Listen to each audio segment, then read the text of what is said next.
Harry Potter, the Invincible Stag. Chapter 01, The End of a Long Journey. Disclaimer. Harry Potter and all of its characters belong to J.K. Rowling. I own nothing but the original characters I create. Dialogue. Thoughts. Author notes. Chapter 01, The End of a Long Journey. On the top of a grassy hill overlooking the north coast of Scotland lay a small but thriving magical community. It was a relatively new settlement, only a few decades old, so it lacked the rich history of places like Diagon Alley or Hogsmeade. Yet, many witches and wizards chose to build their homes and businesses in this isolated place. The reason for its existence, and its allure, was the massive ivory tower rising in its center. It was known as the Alchemy Tower, the Tower of Knowledge, or, as its creator originally called it, the Potter Tower. People crowded the streets of the small town. Today, no one was busy working or tending to daily chores, everyone was outside. One might think this was due to a joyous occasion like a festival, but that couldn't have been further from the truth. Every man, woman, and child was dressed in black robes, as they had been for days since receiving the terrible news. Harry James Potter, the greatest wizard who had ever lived, was dying at the age of 157. All eyes were on the ivory tower, where Harry had lived and worked for decades. They had been told today would be the day. And when it finally happened, one of his disciples would light the blue alchemical flame at the tower's top, signaling to all that their beloved wizard was no more. "Stop making that face, Augustus. The Minister of Magic should always remain composed," a kind-looking old man said, his voice tired. "But, Master."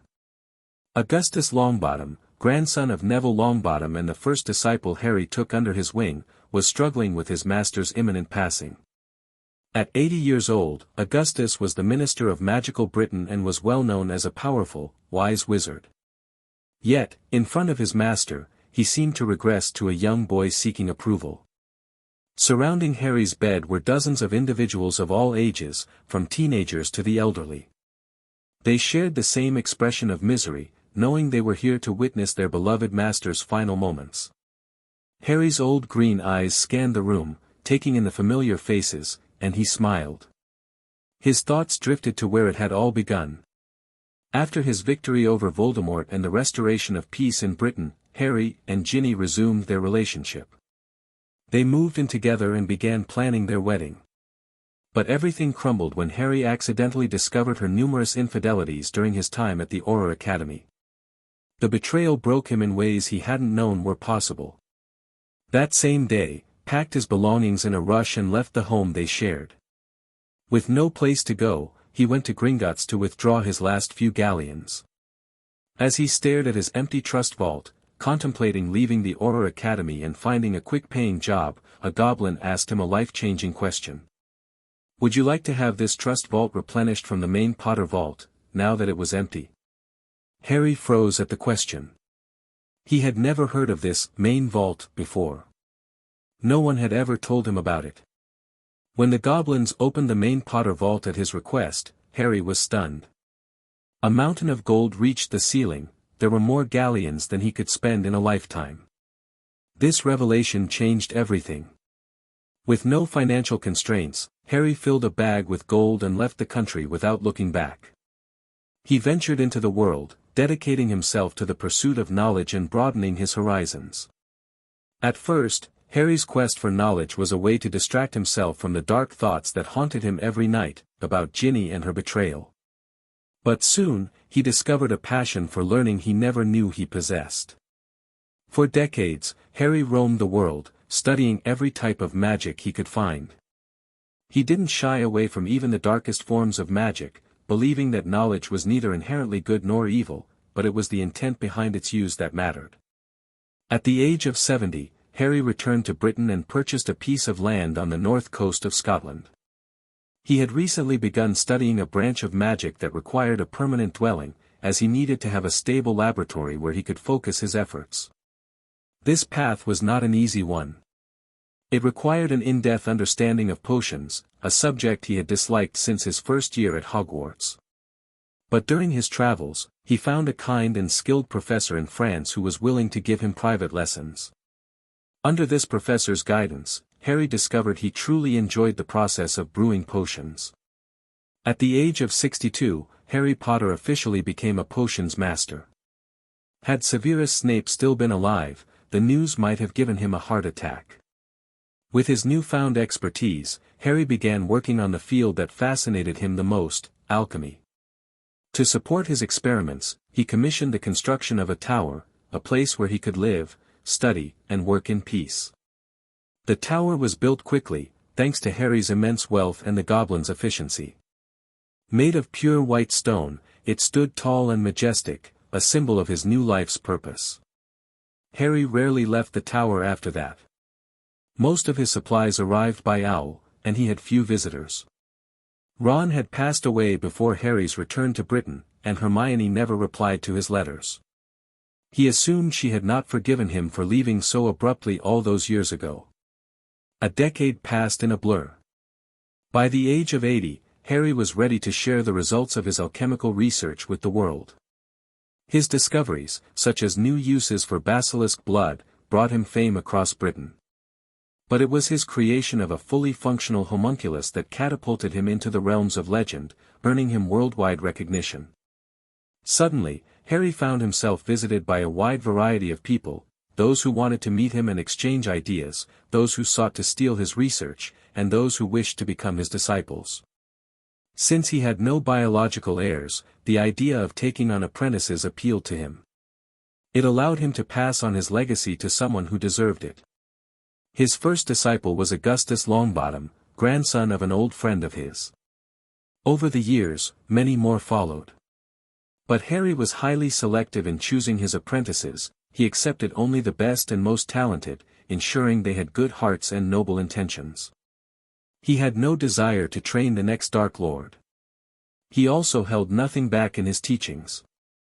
Every disciple was taught as much as they wished to learn, and over time, they all became prominent figures in the magical world. Harry himself did not slack in his own research. His groundbreaking discoveries further solidified his legendary status. People even built an entire town around his tower. With his permission, of course. Now, at the age of 157, Harry lay in his bed, surrounded by his disciples. He looked at their somber faces, each one reflecting a deep love and respect for him. Despite the sorrow of the moment, he felt a sense of fulfillment. One of Harry's greatest regrets was never having children of his own. No matter how much he had accomplished, he often felt he had failed his family in this regard. The Potter bloodline would end with him.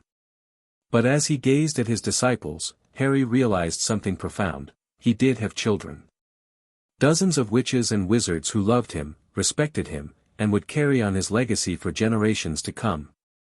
They may not share his name, but they were his family nonetheless.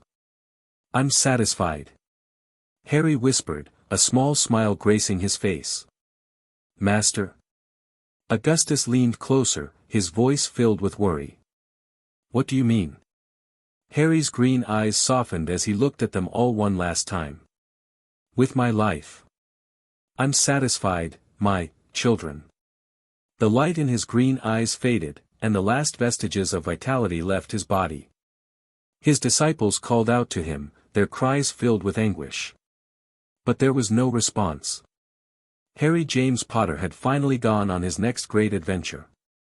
Chapter 02, Open Your Eyes. His vision was filled with an overwhelming amount of white. After some time, the shapes around him became more distinct. Walls, floors, benches, signs. This place. I have been here before. A very long time ago. This was King's Cross Station, or at least, it looked like it to him. Except everything here was pristine white. It gave him a feeling of uncanny resemblance. "You were here before. But it wasn't your time then." He was startled by the sudden appearance of a voice. He had not been expecting to find anyone else here. "You know, it's rude to speak to someone without showing yourself," he said in a reprimanding tone. "I have been in front of you the entire time.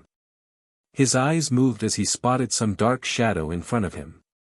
At first, it was just a shapeless thing. But it slowly started to form a human figure. A short girl with black hair, black eyes, and black clothes. The contrast against the rest of the room was stark. "I can see you. Why couldn't I see you before? You were not ready yet." "Who are you?" he asked with a hint of fear. "You know who I am," the girl said. She then stared at the train rails. "Your train is here." As she said, moments later, a pristine white train arrived at the station and stopped, opening the doors of the carriage in front of him.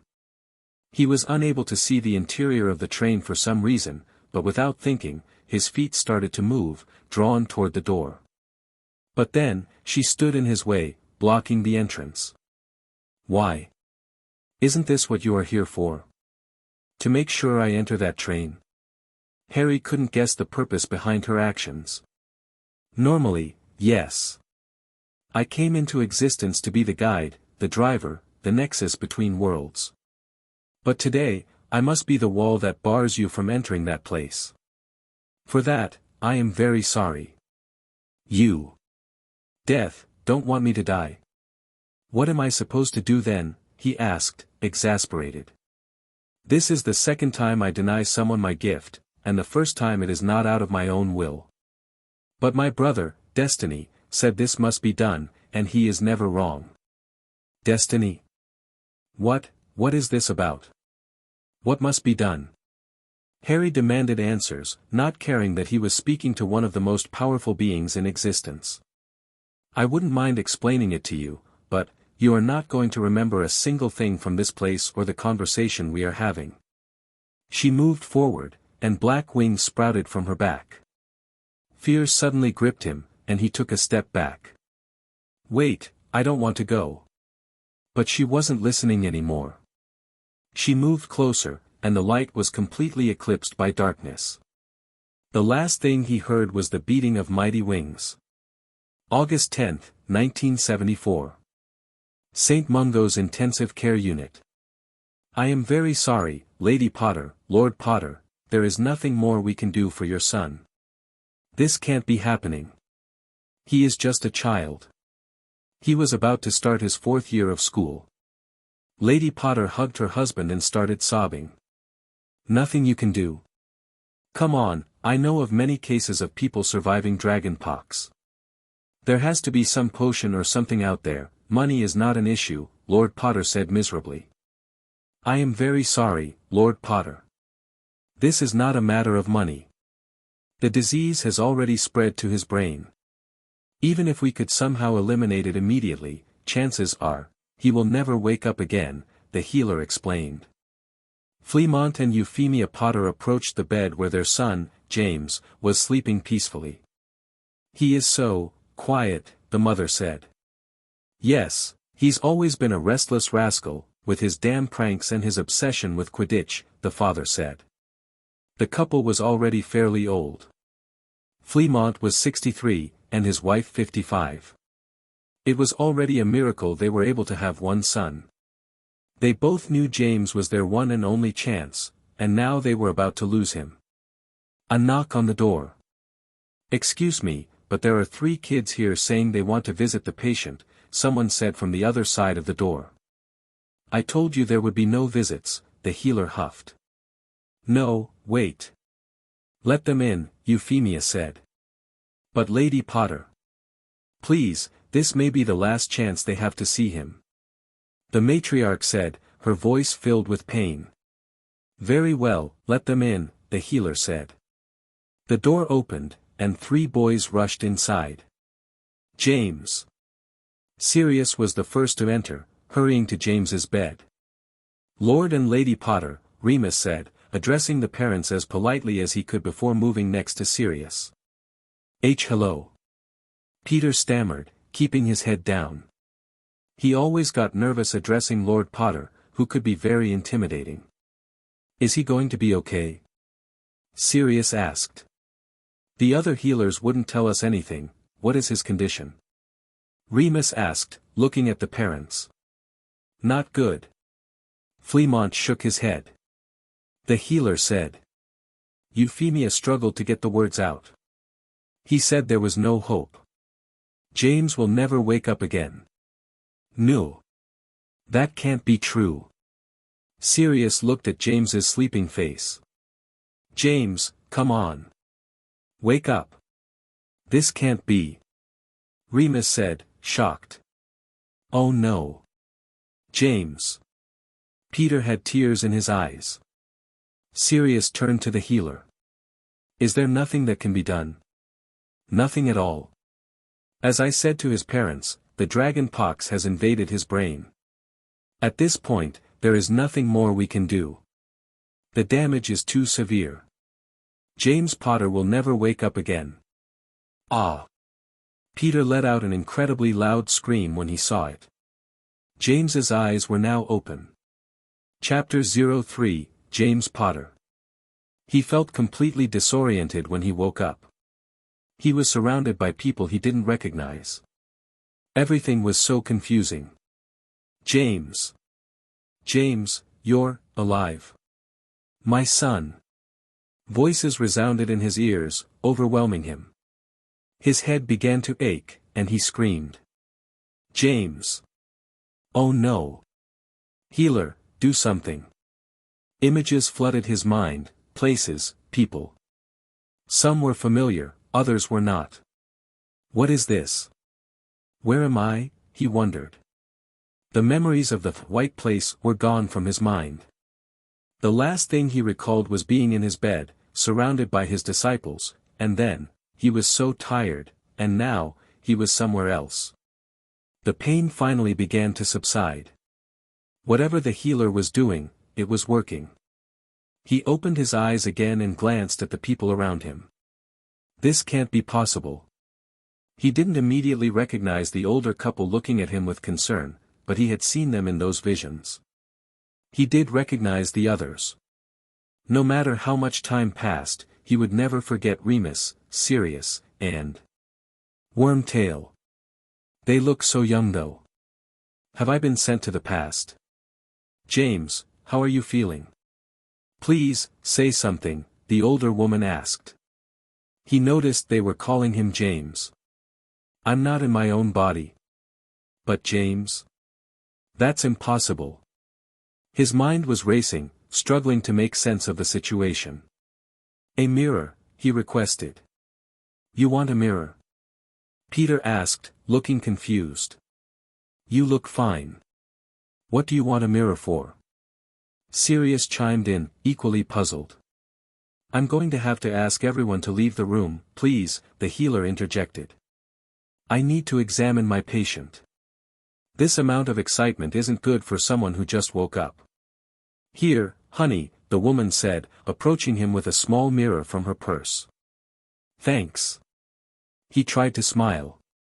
We'll be right outside, son, the older man said, giving him a lingering look before turning to the healer. You'd better know what you're doing now. The older man seemed seriously upset, but he followed the others outside. Does anything hurt now? The healer asked, waving his wand over him. No. My head was hurting, but it's better now. Can you tell me your name? James. It was what everyone was calling him. Last name? He opened the mirror and looked at himself. He knew that face. It was one he had seen many times, even though he didn't have many pictures of his parents. How could this have happened? The situation made no sense. He had never heard of or read about anything like this happening to anyone. Do you not remember your last name? The healer pressed. Potter. I am James Potter. No matter how absurd it sounded, he knew this was the only explanation. Somehow, he had ended up in the body of his father, James. That is correct. The healer wrote something on a piece of parchment. What happened to me? He needed to know. His father was supposed to live for many more years, so his soul shouldn't have been able to be here. In a moment, Mr. Potter. I have a few more questions first, the healer said. What is the last thing you remember? He thought for a moment, his mind still trying to process the images from before. Those must have been James Potter's most recent memories. I was flying my broom at my house. I started to feel bad all of a sudden, and I think I fell to the ground. The healer nodded. Can you tell me the names of your friends? The boys who came to visit you a moment ago. Are you testing me for brain damage? James raised an eyebrow. Please answer the question, Mr. Potter. Very well. Remus Lupin, Sirius Black, and Peter Pettigrew. He had no trouble answering that. The healer seemed satisfied now. Everything appears to be in order. To answer your earlier question, 6 weeks ago, you fell from your broom. That was because you had contracted a severe variant of dragonpox. When your parents brought you here, you were unconscious, and soon after, you slipped into a coma. The disease had invaded your brain. It was the fastest acting case I've ever seen. But now I'm fine, and you don't understand how. We all thought you would never wake up again. But now you're awake, and there are no traces of the dragonpox. I admit I have no answers at the moment. Hold on. The healer walked to the door and called his parents. Fleamont and Euphemia hurried inside and rushed to his side. How is he? Asked his father. His mother hugged him tightly. It felt strange. He had never met his grandparents or his parents now. He had some fragmented memories, but it was surreal to have these strangers acting so familiar with him. I'd like for James to stay in the hospital for a few more days to run some tests. But for the moment, everything looks good. A moment ago, you told us our son would never wake up, and now everything looks good? Fleamont said angrily. Fleamont, stop. This is not the healer's fault, Euphemia said. I'm very sorry, Lord Potter. All indications supported my diagnosis. I've never even read about a case of someone recovering this quickly from such an advanced stage of dragonpox, the healer explained. And now you want to keep him here for experiments? Fleamont muttered. We just want to ensure the disease is completely gone, that's all. I assure you, Lord Potter, that this is true. Fleamont, that's enough. Euphemia snapped, then turned to James. How are you feeling, James? He tried to smile. Much better, thank you. Since when are you so polite? Fleamont raised an eyebrow. Oi, healer, are you sure his brain didn't get damaged? For now, I'm certain. The healer looked troubled. Can we go back inside? Sirius's voice called from the other side of the door. Yes, we just want to see him. Remus added. Please, Mr. Healer. Peter chimed in. If the patient doesn't mind, it's fine, the healer said. Harry, no, James nodded. Let them in. Chapter 04, Welcome Home. Talking to the young Sirius, Remus, and Wormtail had been nerve-wracking for many reasons. For Sirius and Remus, it was nostalgic and somewhat heartwarming to see them again, even if they weren't the same people he once knew. These versions were far more naive and mischievous. Wormtail, on the other hand, was different from the broken, cowardly, and traitorous man he remembered. Peter was just an awkward boy, but he seemed nice overall. That being said, James had to make an immense effort not to judge him for things he had yet to do, or might never do now. History would be very different this time if he had any hand on it. In the end, he was forced to stay at the hospital for an entire week before being allowed to leave. This was something he didn't mind all that much. For the most part, he was left to rest, and this allowed him to put all these new memories he now had, in some sort of order. His mother, Euphemia, never left his side, and they spent countless hours talking. Thankfully, she didn't ask many probing questions. Her inquiries were simple: how are you feeling today, or, are you looking forward to going back to Hogwarts? His father visited every day after finishing his work at the ministry. From overheard conversations, James pieced together that Fleamont was the head of the Department of Magical Accidents and Catastrophes. Essentially, his father managed incidents where witches or wizards risked exposing the magical world to muggles. His department contained these situations and performed memory modifications on witnesses. Most of James's time in the hospital was spent reading. Euphemia had brought all the schoolbooks he'd need for the next year, as well as some of his favorite storybooks from home. It was strange to think of them as his parents and call them mother and father. Yet, they were still his family. In his previous life, they were his grandparents. Now, they were his parents. Had they been alive after Lily and James died, they might have raised him, sparing him the Dursleys' cruelty. So, while treating them as his parents felt odd, it wasn't unpleasant or overly abnormal. He simply wasn't used to having a family like this, at all. He had no complete memory of the house he grew up in, only fragments. So, seeing it now was a surprise. Growing up, he had wild fantasies about his parents living in a castle, but he never imagined they actually did. It wasn't perfect, though. The castle looked ancient and in dire need of repairs. At some point, it must have had 4 towers, but 3 had collapsed, and the 4th seemed ready to follow if left unattended. The main building stood about 4 stories tall, constructed of dark gray stone.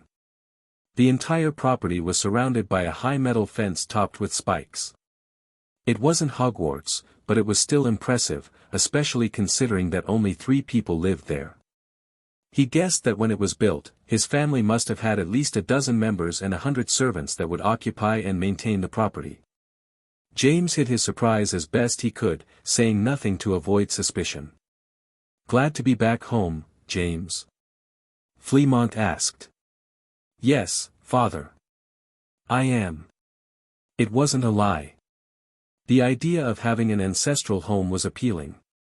His ivory tower had been a refuge, a place he commissioned and shared with apprentices for decades. But this castle, with its history and legacy, was different.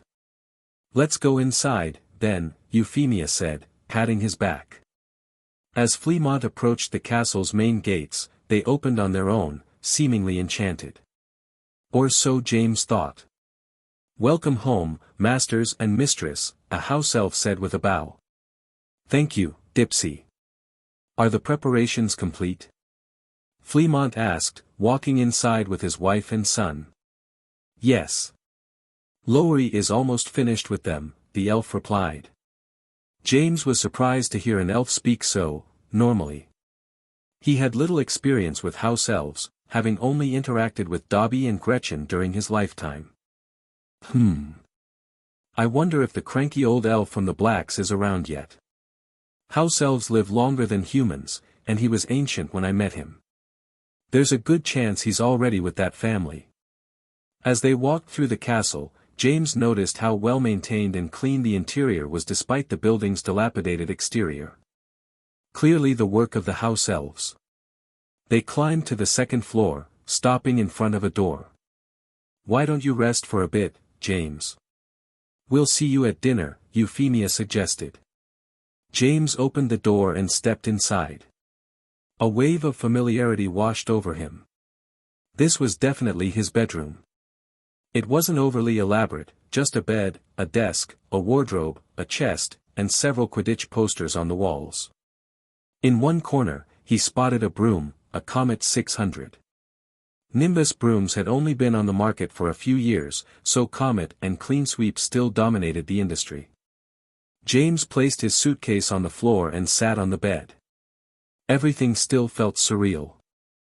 "This is going to take some time to get used to. At least I have almost an entire month before I need to venture into Hogwarts and face the crowds." James considered. He resolved to use this time wisely and to learn how to become the most convincing James Potter he could possibly be. Many questions still plagued his mind. Mostly about how he ended up in his father's body, or why history seems to be different here, or what was he supposed to do here. For the moment, he had no way to answer any of that, so it appears that he was going to have to learn to live as James Potter. Chapter 05, Becoming James Potter. The night of his arrival home, James went downstairs to the dining room, where the female elf, Dipsy, had told him his parents were waiting. When he got there, he found a massive feast waiting for him, along with many fancy decorations and a sign that read, "Welcome home, James." So that's what the other elf was preparing. He had wondered about that comment earlier. "Come on, son. Take a seat," his father, Fleamont, said as he pulled out a chair for him. "Welcome home, James." Euphemia gave him a warm smile. "Welcome home, Master James," Dipsy said. "Welcome home, Master." The other elf, Lowry, was much older than Dipsy and reminded James of Gretchen, though James could tell at first glance that Lowry was far more polite and far less insane. "Thank you, all of you, really," James said before sitting down and enjoying his dinner. A few days passed, and James became more accustomed to being back in the body of a young man. Once again, he could do things like jump and run, simple things that he hadn't been able to do for decades. There wasn't much entertainment in the castle beyond exploring and reading. He glanced over all his schoolbooks to refresh his memory of the subjects. From what he'd seen, the fourth year didn't seem like it would be much of a challenge. Not that he had expected to be challenged at school. His exploration revealed that not much was left of the 3 broken towers, and the entrance to the 4th was sealed since it was too dangerous to enter. His father had apparently done this after James was born, to ensure his protection. Much of the central building remained unused. Of over 15 bedrooms, 3 dining rooms, 2 large halls, 6 studies, and other rooms, only a small portion was in use. Still, the elves ensured everything was kept clean. In the backyard, he found a magnificent training ground with plenty of space to move around and some dummies charmed to repair themselves automatically. He wanted to try some magic but remembered his current status as a Hogwarts student. He wasn't allowed to perform magic outside school until he passed his OWLS. James could only hope his old wand would still respond to him. One day, while walking through the halls, he overheard a conversation between his parents. "He behaves so differently now," Fleamont said to his wife. "Have you noticed it?" "Of course I have, dear, how could I not? He is my son. He's so quiet and polite, he hasn't even tried to pull any pranks on the elves yet," Fleamont muttered. "Well, the healer warned us we might see some small changes in him. After all, that disease had spread to his brain." Euphemia reminded him. "This isn't a small change. He's like a completely different boy. He is still our son. A mother can always tell, and that's my boy there." She sounded defensive. "What if he's become slow? Or what if he can't do magic anymore?" "Don't use that word," she shouted at him. "And as long as he's happy, I'll be happy for him." "Of course, me too. But I just want my son to achieve great things in life." "Is that bad?" "No, my dear, it's not. But I don't think you have to worry about his intelligence. I've seen him spending a lot of time reading academic books. He might even become a better student now. You know, you might be right. If he lays off the pranks and Quidditch a bit and focuses more on school, yes, that can only be a good thing." James stepped away from the door and continued walking. He didn't want to intrude further. But the conversation highlighted a problem: he didn't know how to be James Potter. He had only heard stories from Sirius and Remus about him being somewhat of a prankster, but he never had the chance to meet his father. From Snape's memories, James knew his father had been a bit of a bully, at least to Snape. The fragments James had gathered on his first day in this world didn't help much. They were too incomplete and hard to interpret. Most pieces made little sense without context. I guess there's no way to prevent people from questioning the change in his personality. Instead of hiding the fact that something happened to him, it would be easier to invent something that justifies the changes. He didn't have to think for long. His mother's comment earlier gave him the perfect excuse. The dragon pox he had suffered had spread to his brain and put him in a coma for over a week. Something like that could certainly have lingering effects on someone's personality, or at least, that's what he planned to tell people if they asked. During his remaining time at home, he received several letters from his friends, though they weren't able to visit him. Sirius seemed to be having a hard time at home. The Blacks weren't going easy on him. James wondered if there was something he could do to help. Remus wasn't allowed to leave his family home much due to his werewolf curse. His parents were extremely protective and lived in near reclusion. His visit to the hospital had been an exception, given the severity of James's condition. James didn't know much about Peter's situation. All he knew was that Peter's family lived in a wizarding settlement called Upper Appleby and that they were somewhat poor. It didn't matter much. He would see them all soon at Hogwarts. There was one more person he was looking forward to seeing, someone he had wanted to meet for his entire early life, and that would be his former mother, Lily Evans. Although he wasn't sure how he was supposed to act with her. Chapter 06, A Bumpy Ride. Some things never change. James muttered to himself as he watched the Hogwarts train arrive at the station with a feeling of nostalgia. It was just as he remembered from all those years ago. I suppose, technically, that is the future, not the past. He had to keep reminding himself that he was back in 1974, and most events that knew about haven't happened yet, or they may never happen at all. He said goodbye to his parents and proceeded to board the train, weaving through the crowd of students. The corridors were far more crowded than he ever remembered seeing. Did Hogwarts have more students during this era? He wondered if that could be true. He knew that many wizards and witches had died during the first war that Voldemort started. It had been bad enough that some old magical families were driven to the edge of extinction. He carefully maneuvered through the train, occasionally nudging students out of the way to continue forward. Sirius had told him they would be waiting in their usual cabin, all the way at the back of the train, so that was his objective. That's also the cabin I used with Ron and Hermione. He found it a peculiar coincidence. Ouch! During a moment of distraction, he accidentally bumped into someone. Judging by the voice, it was a girl.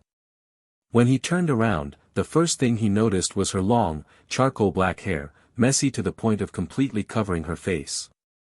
I'm very sorry. Allow me to help, James said quickly, placing his briefcase down to assist her. As she moved her long, wavy hair off her face, she revealed a stunning pair of violet eyes, and an angry expression that seemed oddly familiar to James, though he couldn't place it at the moment. Potter? Are you kidding me? She snapped, slapping his hand away. I don't need your help. What happened? A very pretty blonde girl emerged from the cabin next to them. Sister, are you okay? The blonde girl helped her sister to her feet before glaring at James. Potter. The year hasn't even started yet, and you're already attacking us? The blonde girl glared at him with disdain. Let me go, sissy. I'm going to teach him a lesson he won't forget. The black-haired girl yanked out her wand and pointed it at James, but the blonde girl quickly grabbed her arm. Stop, Bella.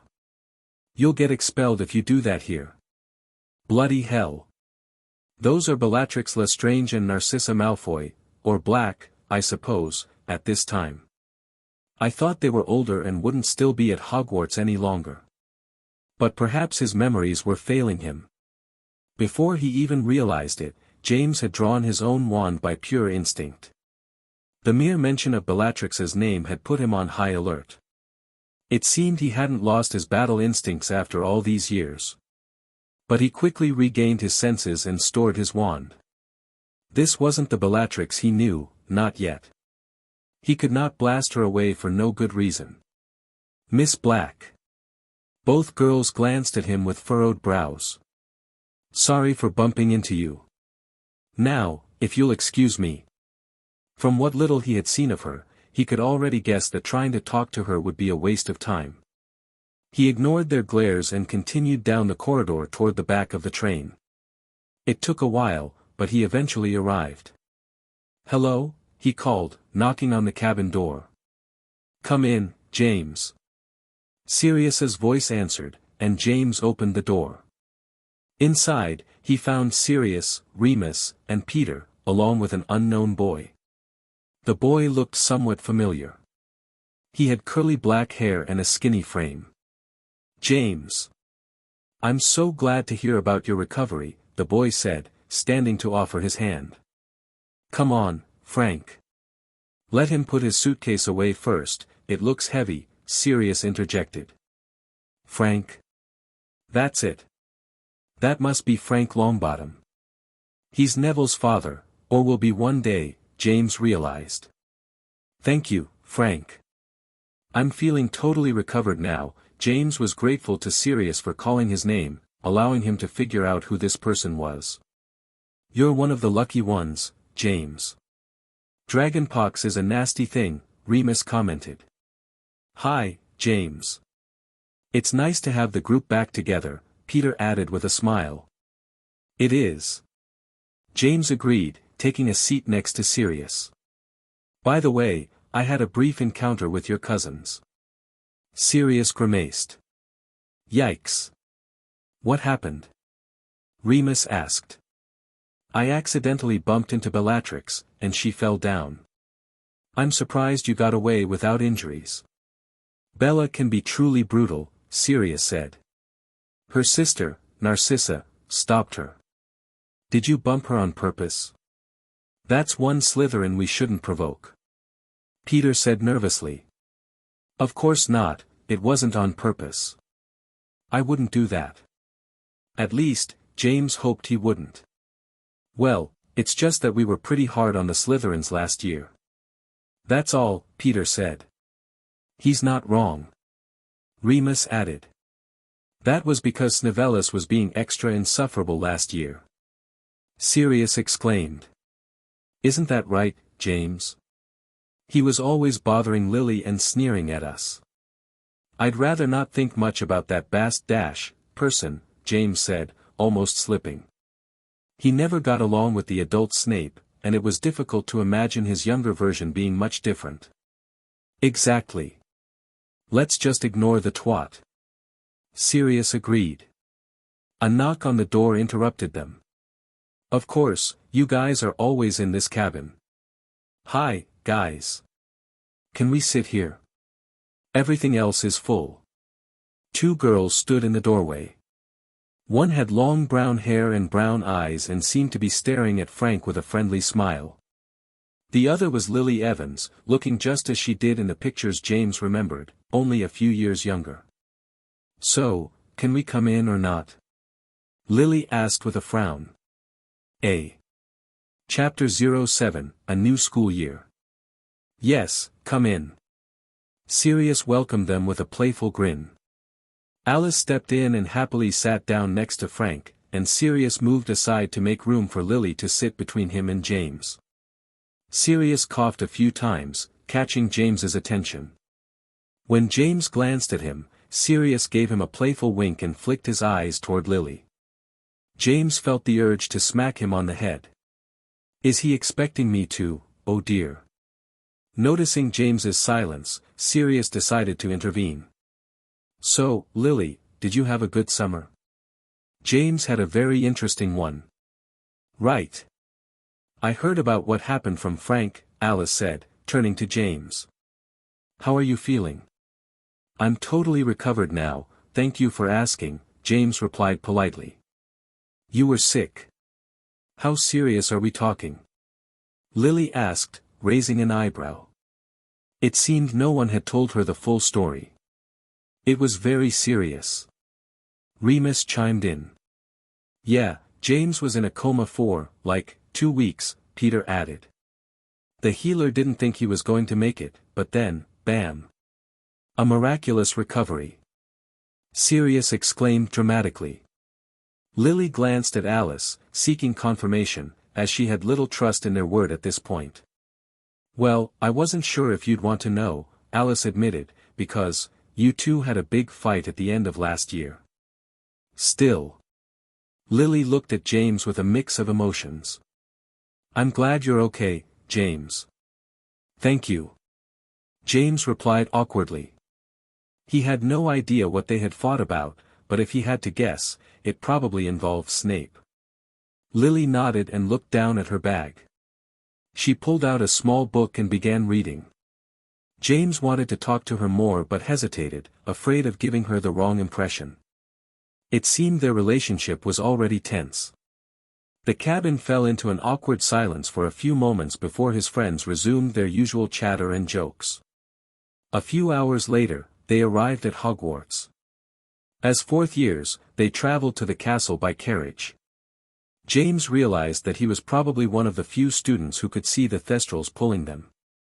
The entire journey felt deeply nostalgic, and finally being back at the castle filled him with a flood of emotions. James. You've been unusually quiet this whole trip. Are you sure you're okay? Remus asked, concern evident in his eyes. You can tell us if something is wrong. Yeah, if you're not feeling well, we can take you to the infirmary, Peter added. Sirius said nothing but watched James closely. Clearly, he was also worried. James knew his behavior was making his friends uneasy, and he felt bad about it. But there was no way he could tell them the truth, not now, and not ever. Not even to the wise Dumbledore, who had trusted so much in the past. No one would understand his situation. And to be fair, even he didn't fully understand it himself. What am I supposed to tell you? That I feel nostalgic because I'm back at the school I attended in the future, in an alternate timeline, as the son of the person I am now? Even thinking about it, made it sound absurd. I'm fine, just a bit of a headache. The healer said it's normal. He lied, grasping at the first excuse that came to mind, and this seemed to satisfy his friends, for now. At the Gryffindor table, they sat in their usual spot and listened to the headmaster's speech. James's eyes scanned the teacher's table, recognizing several familiar faces, Hagrid, McGonagall, Flitwick, and Slughorn, albeit much younger than he remembers. And, of course, Headmaster Albus Dumbledore, who at this point had only been headmaster for a few years.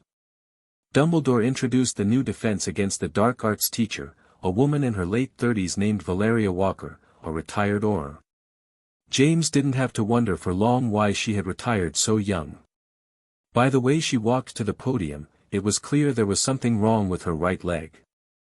Oh, the new professor's got some great looks. Sirius whispered. She's a bit old for you.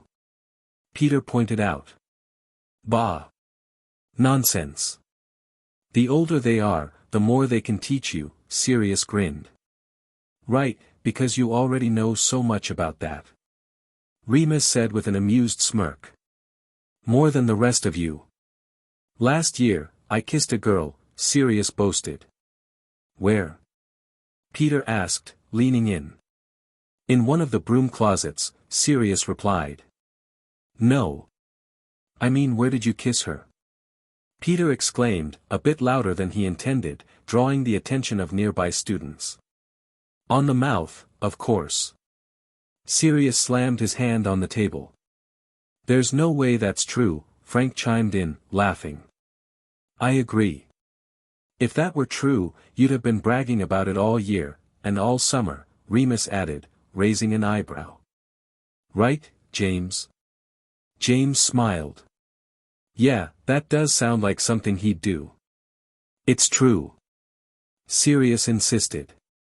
And what was the name of this unfortunate girl? Lily, who had been sitting a few spots away, asked with a sly smirk. Her name? Sirius hesitated. Yes, surely you'd know the name of a girl you were kissing, on the mouth, Alice added, her tone dripping with mockery. That's enough about me. Sirius declared, puffing out his chest. I'm respecting her privacy and won't say anything more about it. He's such a gentleman, Peter said with a look of admiration. You're too naive. Remus muttered under his breath. The conversation shifted to other topics as they enjoyed their first dinner of the year. James remained mostly silent, still unsure how to interact with everyone without sounding out of character.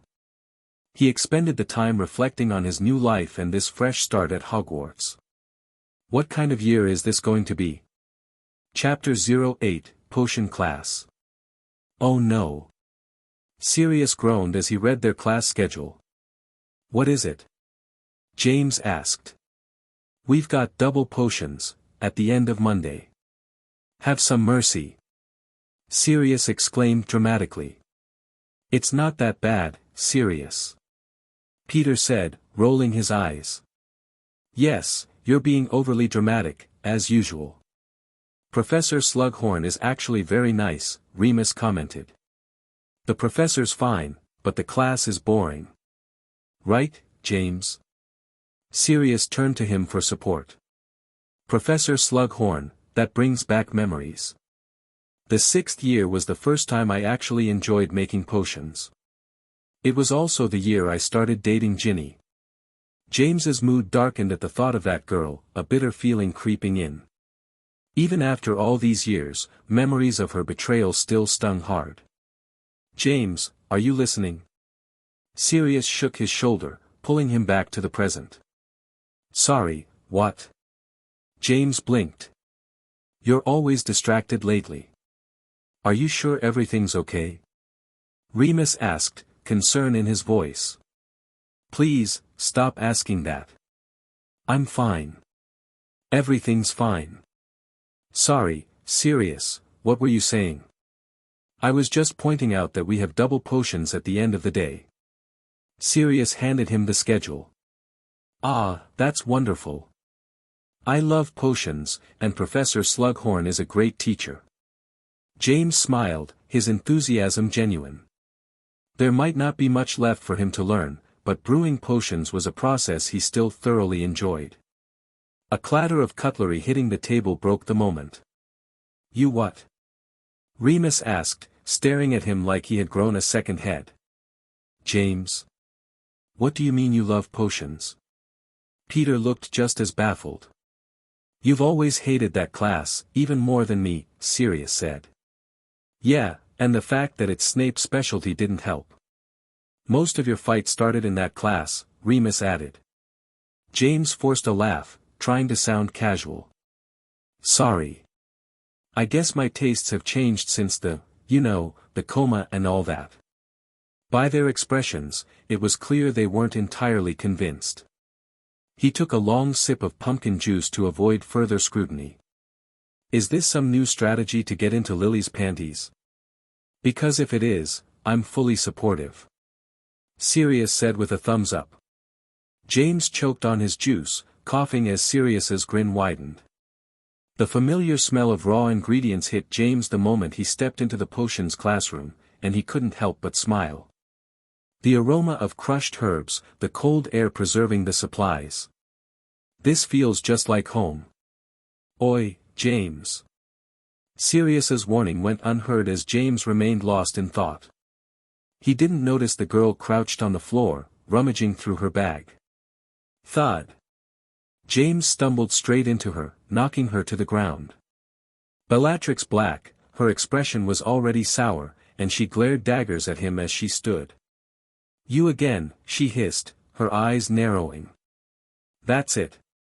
I'm going to kill you, Potter. She whipped out her wand with alarming speed for a 4th year. James's instincts kicked in immediately. He stepped forward, grabbed her wand arm, and twisted it away before she could aim. Let go. Bellatrix shrieked, her face contorting in pain. Oh, my apologies, Miss Black. I acted without thinking, James said, trying his best to sound calm. Let me go. Bellatrix snarled, not giving up. She raised her knee, aiming for a very sensitive target. James sidestepped just in time, deflecting her attack. That's quite enough. Professor Slughorn's booming voice cut through the commotion. James released her arm immediately, but Bellatrix wasn't ready to back down. She lunged for him again. Miss Black. Slughorn snapped, snatching her wand with surprising swiftness. Take your seat. Now. Bellatrix hesitated, her hands clenching into fists. But the sharp glare from Slughorn convinced her to retreat to a corner of the room. This isn't over, Potter, she muttered venomously as she passed him. Mr. Potter, to your seat, Slughorn ordered, his tone leaving no room for argument. James nodded and made his way to the far side of the classroom, where his friends were seated. He noticed how segregated the room was, with Gryffindors on one side, and Slytherins on the other. The tension between the houses was even worse than he remembered being during his era. "What were you thinking?" Sirius whispered harshly as James sat down. "Yeah, why are you picking fights with Bellatrix Black? She's dangerous." Peter added, looking panicked. "I'm not picking a fight with anyone. It was an accident," James replied defensively. "She's not going to see it that way, I can guarantee you that much," Remus muttered. "You've made her fall twice in 2 days, and we're known for pulling pranks on Slytherins." He then added. James stopped himself. He'd almost said he wasn't a fan of pranks, but he knew that would raise too many questions. "Never mind. I'll handle it later." Slughorn clapped his hands, drawing their attention. "Welcome, everyone. I was planning to address this later in the term, but recent events have convinced me otherwise." The class exchanged puzzled looks. The headmaster had brought to the attention of the professors that this animosity between Gryffindor and Slytherin has gone too far over the last years and reached an unacceptable point. To address this issue, we'll be doing things differently this year. For the rest of the school year, you will perform all your potion exercises in teams of 2 students, and each team will consist of 1 student from each house. The room erupted with groans and complaints. "Silence!" Slughorn bellowed. "I am the professor here, and you will follow my instructions if you want to pass this class. Now." His gaze landed on Bellatrix. "I believe I already know who the first pair should be. Chapter 09, Let Me Try. Mr. Potter and Miss Black will be the first team," the professor declared. "You can't do this, Professor." Sirius stood up from his seat, his voice full of indignation. "This doesn't seem fair," Remus added, frowning. "I agree." Lily chimed in. "James is terrible at potions. He's going to drag her grades down." Lily. "Come on, be on your house's side for once at least," Alice scolded gently. "That's quite enough," Slughorn interrupted. "If you have any serious complaints, you can write a letter to the Board of Governors. In the meantime, you will follow my instructions or find a big T on your grading papers." That thinly veiled threat was enough to silence them. "Now. I want the 2 of you right here at the front." Slughorn pointed to a table while glancing at James and Bellatrix. The black-haired girl rose from her seat, gathered her belongings, and moved to the indicated table. "James, be very careful," Peter whispered as James stood. "Yes, just try not to speak to her if possible," Remus advised. "Whatever you do, don't make her angry," Sirius added. "I think I'll be fine," James replied, brushing off their concerns as he started toward the table. "I expected you to complain more," Lily commented as he passed her. "How so?" James asked, pausing. "Last year, you were going on about how all Slytherins were dirty snakes. I just thought you'd be more reluctant to partner with one." "I see, then you'll find the me from this year quite unusual." He walked away before she could respond. He sat down next to Bellatrix, the experience as surreal as it was uncomfortable. He never thought he'd be sitting next to this girl. As much as he wanted to avoid judging someone for crimes they had yet to commit, it was much harder to separate the future from the present when it came to individuals like Peter or Bellatrix. Still, he resolved to remain impartial. "Potter, if you make me fail this class, I'm going to kill you," Bellatrix whispered, her tone icy. She wasn't making it easy either. "The next group will be." Professor Slughorn scanned the classroom. "Yes, what about this, Mr. Black and?" Sirius stood up and glanced toward the Slytherin side. He didn't get along with a single student there, but at least some of the girls were good-looking. "Give me one of the hot ones, at least," Sirius muttered under his breath. "Mr. Snape," the professor announced. "No." Sirius's reaction was overly dramatic, as usual. "Professor." Snape's pride battled with his desperation, preventing him from outright begging. "Is there any chance you'll reconsider this decision?" "No, I've made my mind up, Mr. Snape. Consider this one more challenge on the road of life, if you will." "No. Mr. Black, stop that. And come over here." Slughorn pointed to a nearby table. "You too, Mr. Snape." "Well, this may be amusing," Bellatrix said, a slight smirk forming on her lips. James glanced at her. It was the first time he'd seen her smile, and he had to admit, it was going to be entertaining to see Sirius and Snape try to brew a potion together. After nearly an hour of arranging groups, the class finally began. "Today, we'll start with something simple," the professor announced as words appeared on the board behind him. "A calming draft. The full instructions are on page 12 of your books. Ingredients are on the shelves. If you have any questions, raise your hand." "I'll go get the ingredients," Bellatrix said, standing before James could respond. "Start the cauldron. I hope you can at least manage that." "It seems my reputation in potions is truly abysmal," James thought, shaking his head. As a teenager, he'd hated the subject. But as an adult, he'd grown to appreciate the art of potion making, almost as much as alchemy. Across the room, Sirius and Snape were already at odds. "I'll go." "No way, Black. I'll get the ingredients, you barely read the labels." "At least I can wash my hair." James glanced at their table. "At this rate, they won't even start the potion before class ends." Bellatrix returned with the ingredients. Her sharp eyes darted toward the cauldron, clearly checking to see if he'd set the fire too high or filled it incorrectly. She said nothing and sat down, apparently satisfied. "I can process some of the ingredients." "It'll go faster that way," James offered. "No, thank you. I saw you prepare ingredients with my cousin last year," Bellatrix muttered, immediately setting to work. James shrugged. "You're cutting that heart the wrong way," he pointed out. "What are you talking about? I get good grades in this class, unlike you." Bellatrix reminded him smugly. "Good for you. You're still cutting it wrong, and the slices are too thick." With an exasperated growl, Bellatrix stabbed the table with her knife. "Is this your newest joke?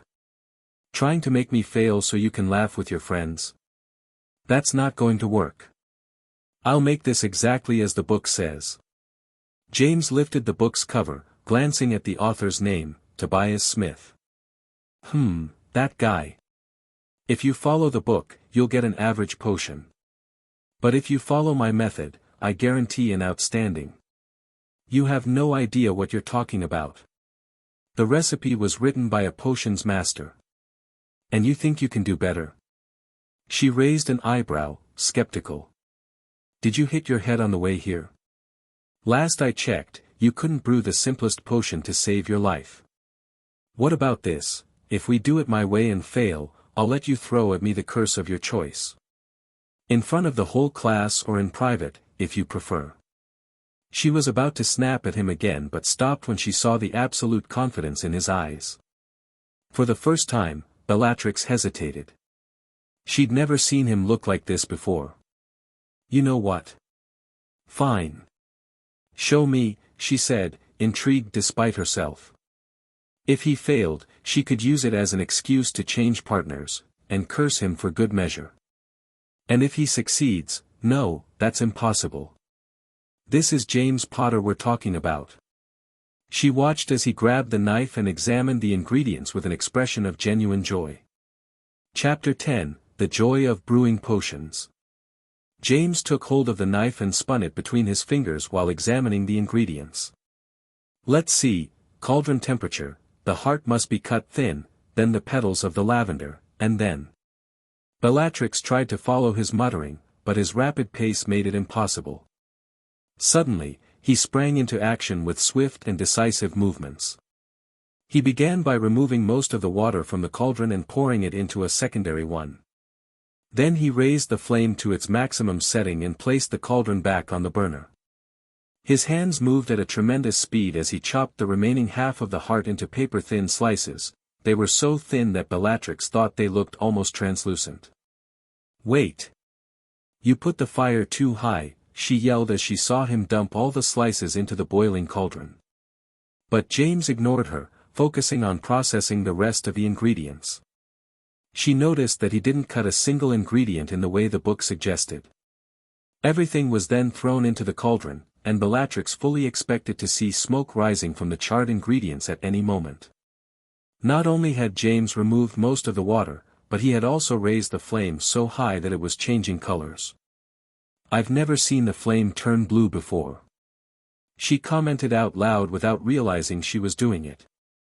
Another minute passed as James finished adding ingredients and stirred the mixture.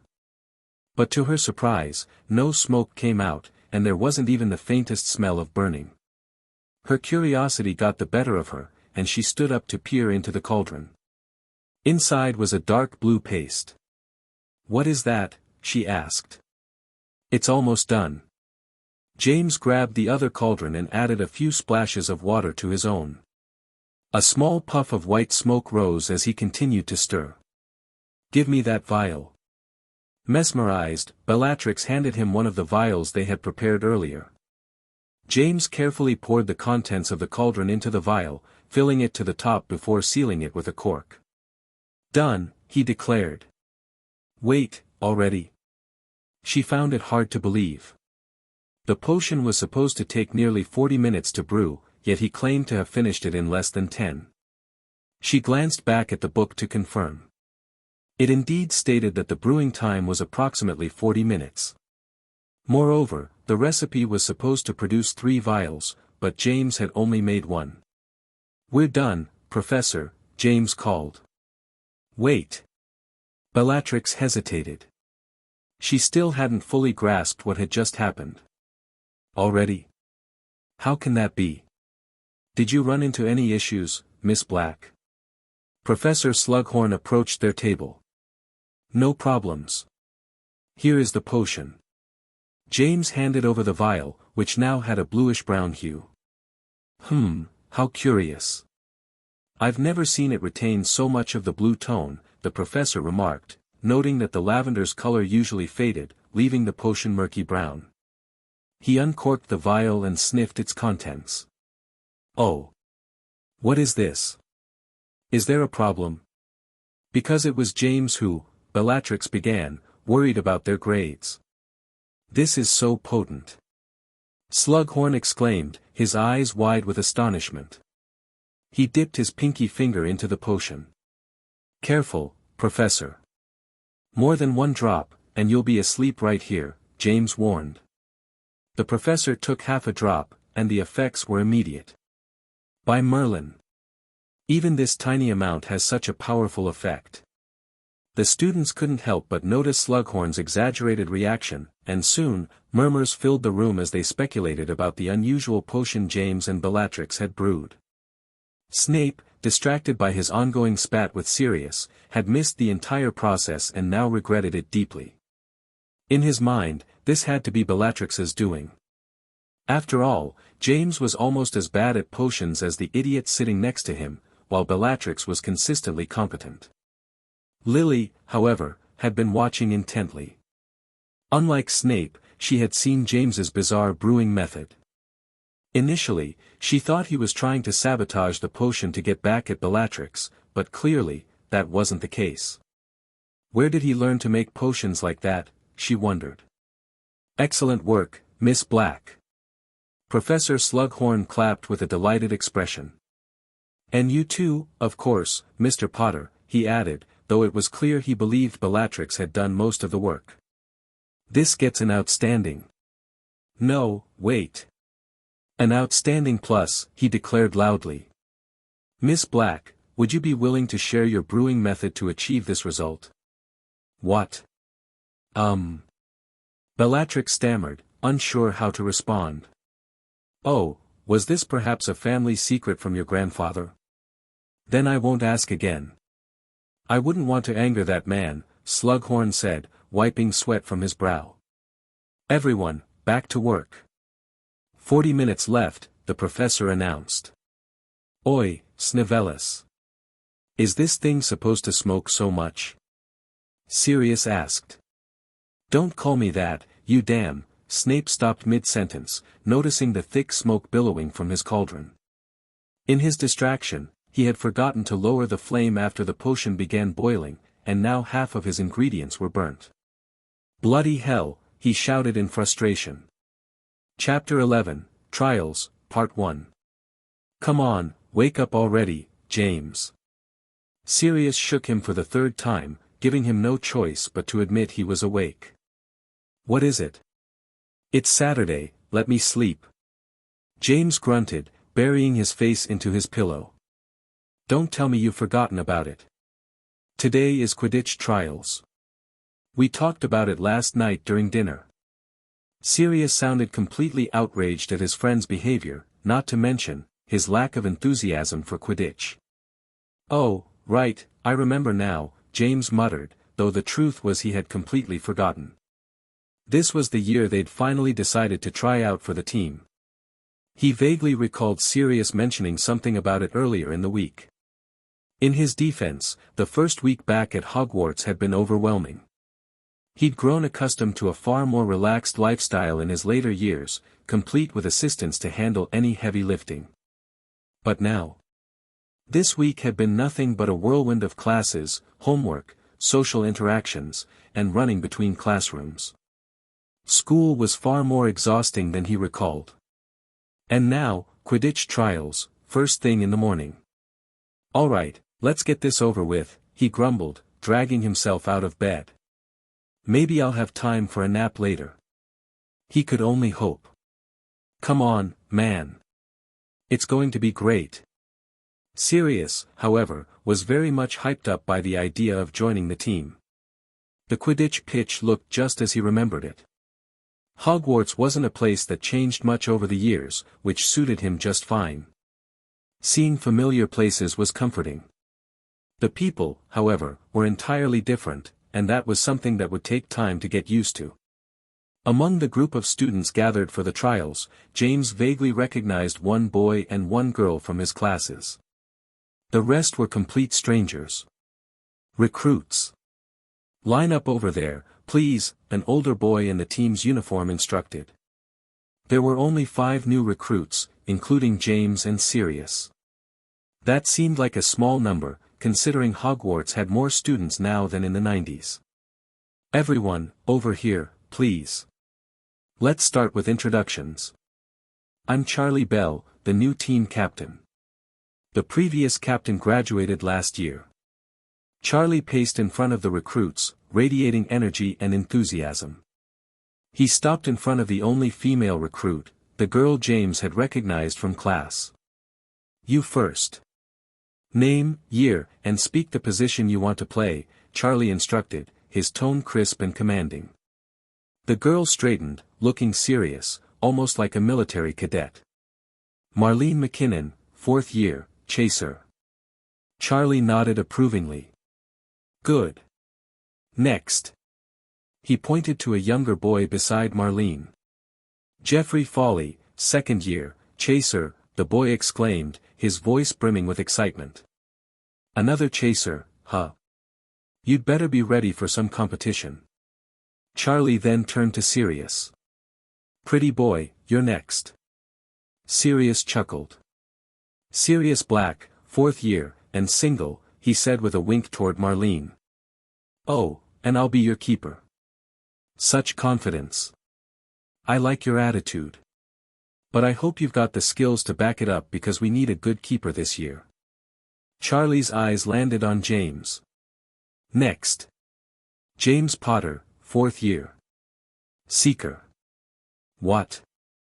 Sirius looked at him, completely taken aback. Seeker? You always said you wanted to be a chaser. I know, but, after thinking about it, I decided to go for Seeker. Sorry, I didn't tell you, James admitted. He'd made up his mind, that if he was going to play Quidditch, he'd stick to the position he knew best. He had little experience playing as a chaser and it would be a chore to learn it. Well, we already have a decent Seeker, but if you can prove yourself, who knows? At the very least, you've got a good chance at reserve, Charlie said encouragingly. Finally, Charlie turned to the last boy. Seeing him up close, James noticed how similar he looked to the captain. John Bell, 4th year, beater. Good luck with that, bro, Charlie said with a grin. John and Charlie Bell, of course, James realized. They must be related to Katie Bell, my old teammate. By their ages, one of them was likely her father, though James didn't know which one. He regretted not getting to know his old teammates better back in the day, other than the Weasleys, of course. He vaguely remembered hearing that much of Katie's family had been killed during Voldemort's war, like so many others. Something that can hopefully be avoided this time, he thought grimly. Charlie and another team member, Arthur Brown, put the recruits through a series of tests. So far, all of them had been accepted, including Sirius, who was beyond thrilled. James was the last to be tested. The others stayed to watch, even though they didn't have to. A small crowd of students had also gathered in the stands, including Remus, Peter, Lily, Alice, and Frank. Go on, James. You've got this. Sirius cheered loudly. James gripped his Comet 220 tightly. It was a decent broom for the time, but it paled in comparison to the models he was used to. It didn't even come with a built-in cushioning charm, so he'd had to add one manually. The broom's speed was nothing extraordinary, but he suspected the Golden Snitch had been modified to match the era's slower broom speeds. Otherwise, catching it would be nearly impossible. Potter, pay attention. I'm about to release the snitch. Try not to lose track of it. Charlie advised. Got it. I'm ready. James gave him a thumbs up. Let's see how this goes. Chapter 12, Trials Part 2. The Comet 220 flew into the air at a decent speed and began to close the gap between him and the Golden Snitch. James had the chance to grow somewhat accustomed to this particular broom during his time at home, so he felt comfortable using it now. It was lacking in the speed department, but the control was incredibly good. He could follow the Golden Snitch with no problems, despite this one making a lot of closed-off turns. The audience below was watching in amazement. Go James! Sirius shouted. Whoa, James is amazing. Peter looked up, his eyes filled with admiration. It seems like he's flying even better than usual, look at those sharp turns. He must have practiced a lot during the summer. Remus commented. He is quite something, huh? Alice chuckled while giving Lily a bump on her shoulder. Well, he had to be good at something. Lily didn't want to admit it, but she was a bit impressed too. It only took James 2 minutes to finally get a hold of the Golden Snitch. He managed to grab it before the ball made its way beneath one of the stands. Yeah, Dot. Sirius was cheering for him. The team captain was beaming. Looks like Brian has competition. James descended next to the captain and handed him the snitch back. How did I do? Amazing, Potter. But you already knew that. Charlie grinned. You are definitely in the team. But as I said before, we already have the position of main seeker covered. You can enter as a reserve. You are going to put him in reserve after seeing him fly like that? Sirius came to complain. By the way James, you have improved a lot.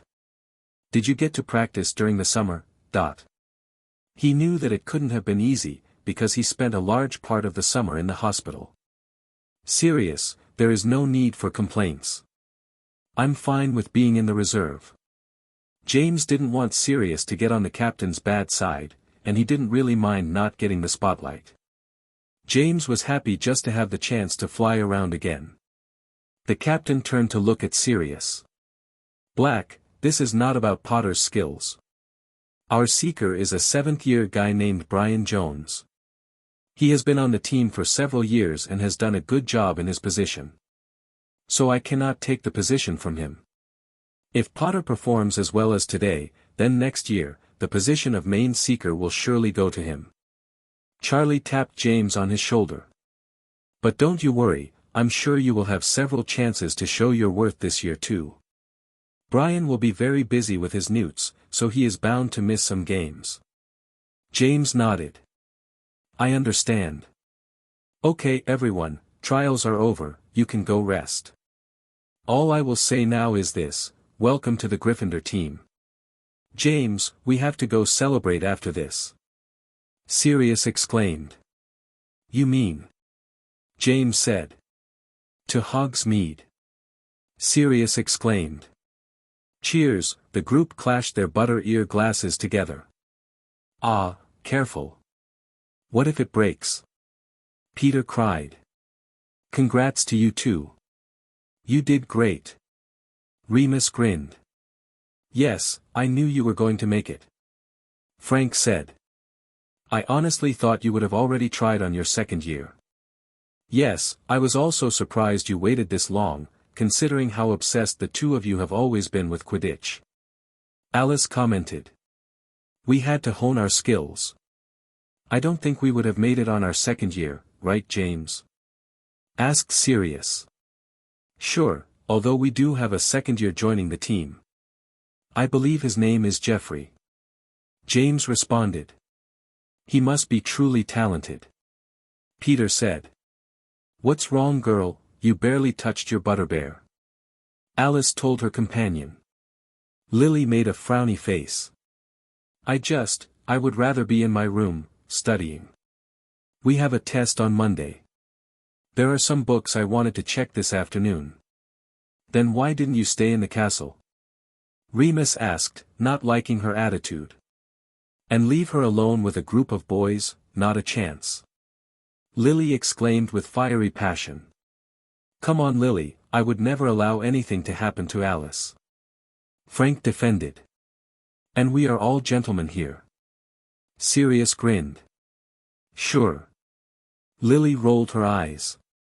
Get out of there. The occupants of the table were startled when they heard a loud scream coming from nearby. Everyone at the Three Broomsticks turned their attention towards the commotion. A group of 2 boys and 2 girls were standing up in front of 1 boy and 1 girl sitting at one of the tables. Why do we have to get out? We were here first. The boy demanded to know. James did not recognize the couple sitting down at the table. They looked like a normal couple of seniors enjoying some food and drinks. However, he did recognize some of the members of the group confronting them. At the back were 2 girls he has seen several times already. Bellatrix Black and her sister Narcissa. At the front were 2 older boys. One looked very refined, with long platinum blonde hair and an expression of disdain he was very familiar with. He looks just like Draco but with long hair, that can only be Lucius. The other boy was very big and muscular, he had a very rough appearance. Is that guy a student? He looks to be 20 at least. Wait, if this is some double couple date and he is with Bellatrix, that probably is. Shit, Lestrange is looking for trouble again. Sirius glanced with a frown. James realized then. That big guy must be Rodolphus Lestrange, Bellatrix's future husband, and one of the most ruthless wizards on Voldemort's ranks. It was the first weekend they had and the group just wanted to relax for a few hours at Hogsmeade and drink some butterbeer. As usual, the Slytherin had to prove to everyone how far they were above the rest. Sirius said with a bitter tone. Shoo, they are going to hear you, Peter whispered. I believe they are too preoccupied with something else at the moment, Remus added. Not everyone in that house is bad. Lily commented. Of course, she was thinking about her friend. Maybe not everyone, Alice responded. But that group in particular has quite the reputation.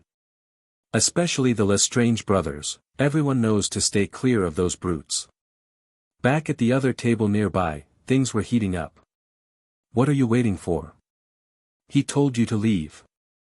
Lucius spoke coldly at the couple, his expression one of complete indifference. We're not leaving just because you told us to. The boy stood up, ready to say more, but Rodolphus grabbed him by the collar and lifted him into the air. If we tell you to do something, you do it. You mudbloods don't have the right to question us. Rodolphus' eyes burned with fury.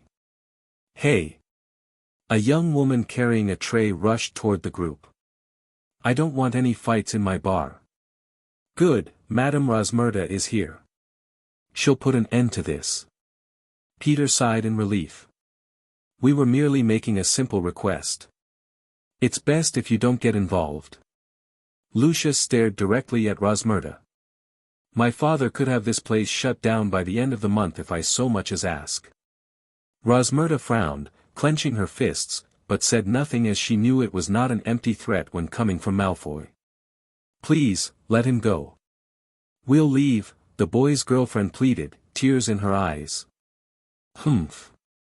At least this one knows her place.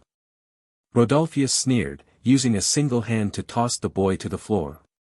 Go on, get out of here. This table is ours now. The boy stood up, teeth clenched in anger as he glared at Rodolphus. He was about to lunge forward when his girlfriend grabbed his arm, whispering something in his ear. She practically had to drag him out of the bar. Rodolphus and Lucius watched with amusement. It seems he still wanted a fight after all, Lucius said mockingly. Ha! Let him try. I'll wipe the floor with his face. I don't even need my wand for that one. Rodolphus chuckled. Are you two done drawing attention to us? Can we eat now? Bellatrix, unlike the two boys, did not look amused by the spectacle. In fact, she looked irritated more than anything. Bella, be nice. Narcissa gave her a disapproving look before sitting next to Lucius. What are you complaining about, woman? I got us seats. Now bring that pretty butt over here. Rodolphus grinned, showing his sharp teeth while tapping on the chair next to him. Bellatrix ignored his request and sat opposite him, next to her sister. That made Rodolphus furious. You won't be that disobedient for long. He muttered the threat. Now. Let's have our meal in peace. Lucius turned toward Rosmerta. Server. What are you waiting for? Attend to us. TSK. Bunch of pricks. Sirius huffed. Poor Rosmerta, they should not talk to her like that, Peter said. I feel sorry for that couple, said Alice. I've spoken with the girl a few times. She's a seventh-year Hufflepuff, and she is always really kind to everyone. They think anyone who isn't a pureblood is beneath them, Lily said with disgust. James observed the group with interest, wondering if they had already been recruited by Voldemort. He hadn't heard anything about Death Eaters yet, so perhaps they hadn't started their activities. But he was certain Tom had begun gathering followers, and those four at that table were prime candidates. James hadn't thought much about the Dark Lord in a long time. It feels like it's been several lifetimes since I fought him. He had only been in his late teens when their final battle took place. After that, he had lived on for many more decades. He had experienced so much that, eventually, Voldemort, his war, and everything about him had faded into a distant memory. But now he's alive once more, and it's something I will need to deal with eventually. James reminded himself. This time, however, he wasn't the child of prophecy, so Voldemort wouldn't come after him directly. But that didn't mean he could ignore it. Technically, I could just move to another country. The thought crossed his mind. Not that he would ever take that option and abandon his family and friends to suffer a terrible fate. I'm not afraid of him or his followers. Let them come, and I'll show them what I can do. His eyes sharpened. Then, he noticed Bellatrix. She had glanced at him, and for just a second, he saw something in her eyes. She looked sad, but why? It didn't make sense to him. As far as he recalled, that woman had been one of Voldemort's most devoted and fanatical followers. More involved in his affairs than the rest. And yet, looking at this younger version of Bellatrix. It was strange. She had the same strong personality and the same violent tendencies. But then, why do I feel like there is more to it? James, come on. Remus' voice pulled him from his thoughts. He looked up. His friends were all standing. "Come on, mate, wake up. We're leaving," Sirius told him. "You've been spacing out a lot, James," Alice said. "Last year, it was hard to get you to stop talking. You were almost as bad as Sirius." "Hey. Everyone loves to hear my voice," Sirius said, grinning. "It's true." "You're different," Lily said, looking at him in a way he couldn't quite decipher. He couldn't tell if she was disappointed or relieved that he was no longer the same James Potter. James shrugged and chose to not comment on it, simply unfazed by their reactions as he already expected them. It wasn't like he didn't care what they thought, but at some point, as long as he was consistent with his actions, they would get used to his new self and stop looking at him like that. Before leaving, James cast one last glance at Bellatrix. She looked bored and annoyed while listening to Lucius speak. With the last image of the black-haired girl, he walked out of the bar. Chapter 14, A Class in Defense. Defense, that is the first word in this class's name, and its main purpose. You need to learn how to defend against any threat that you could potentially come across in your daily lives, the professor of defense against the dark arts said, pacing around the class as she spoke. James felt his classmate hitting his elbow and turned to see what he wanted. Sirius leaned closer and whispered, "Hey, don't you think the professor walks funny?" James raised an eyebrow. How could he not realize? He thought it was obvious. That's because she's missing her right leg. That one is a prosthetic. Really? Sirius looked genuinely surprised. In Sirius's defense, her prosthetic leg was much more realistic looking than the one used by Alastair Moody.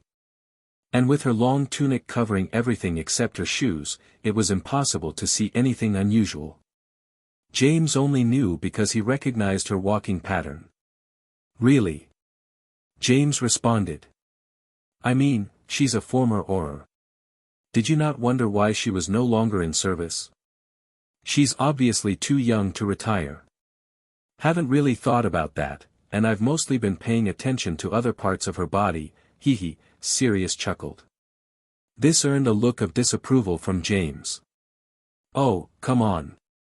I know you only have eyes for Lily, but don't tell me she's not attractive. James shook his head at his friend's behavior. But he couldn't deny it either. Valeria Walker, the new defense professor, was in her mid-30s, and despite her disability, she had kept herself in very fit shape. This was evident even with her loose robes.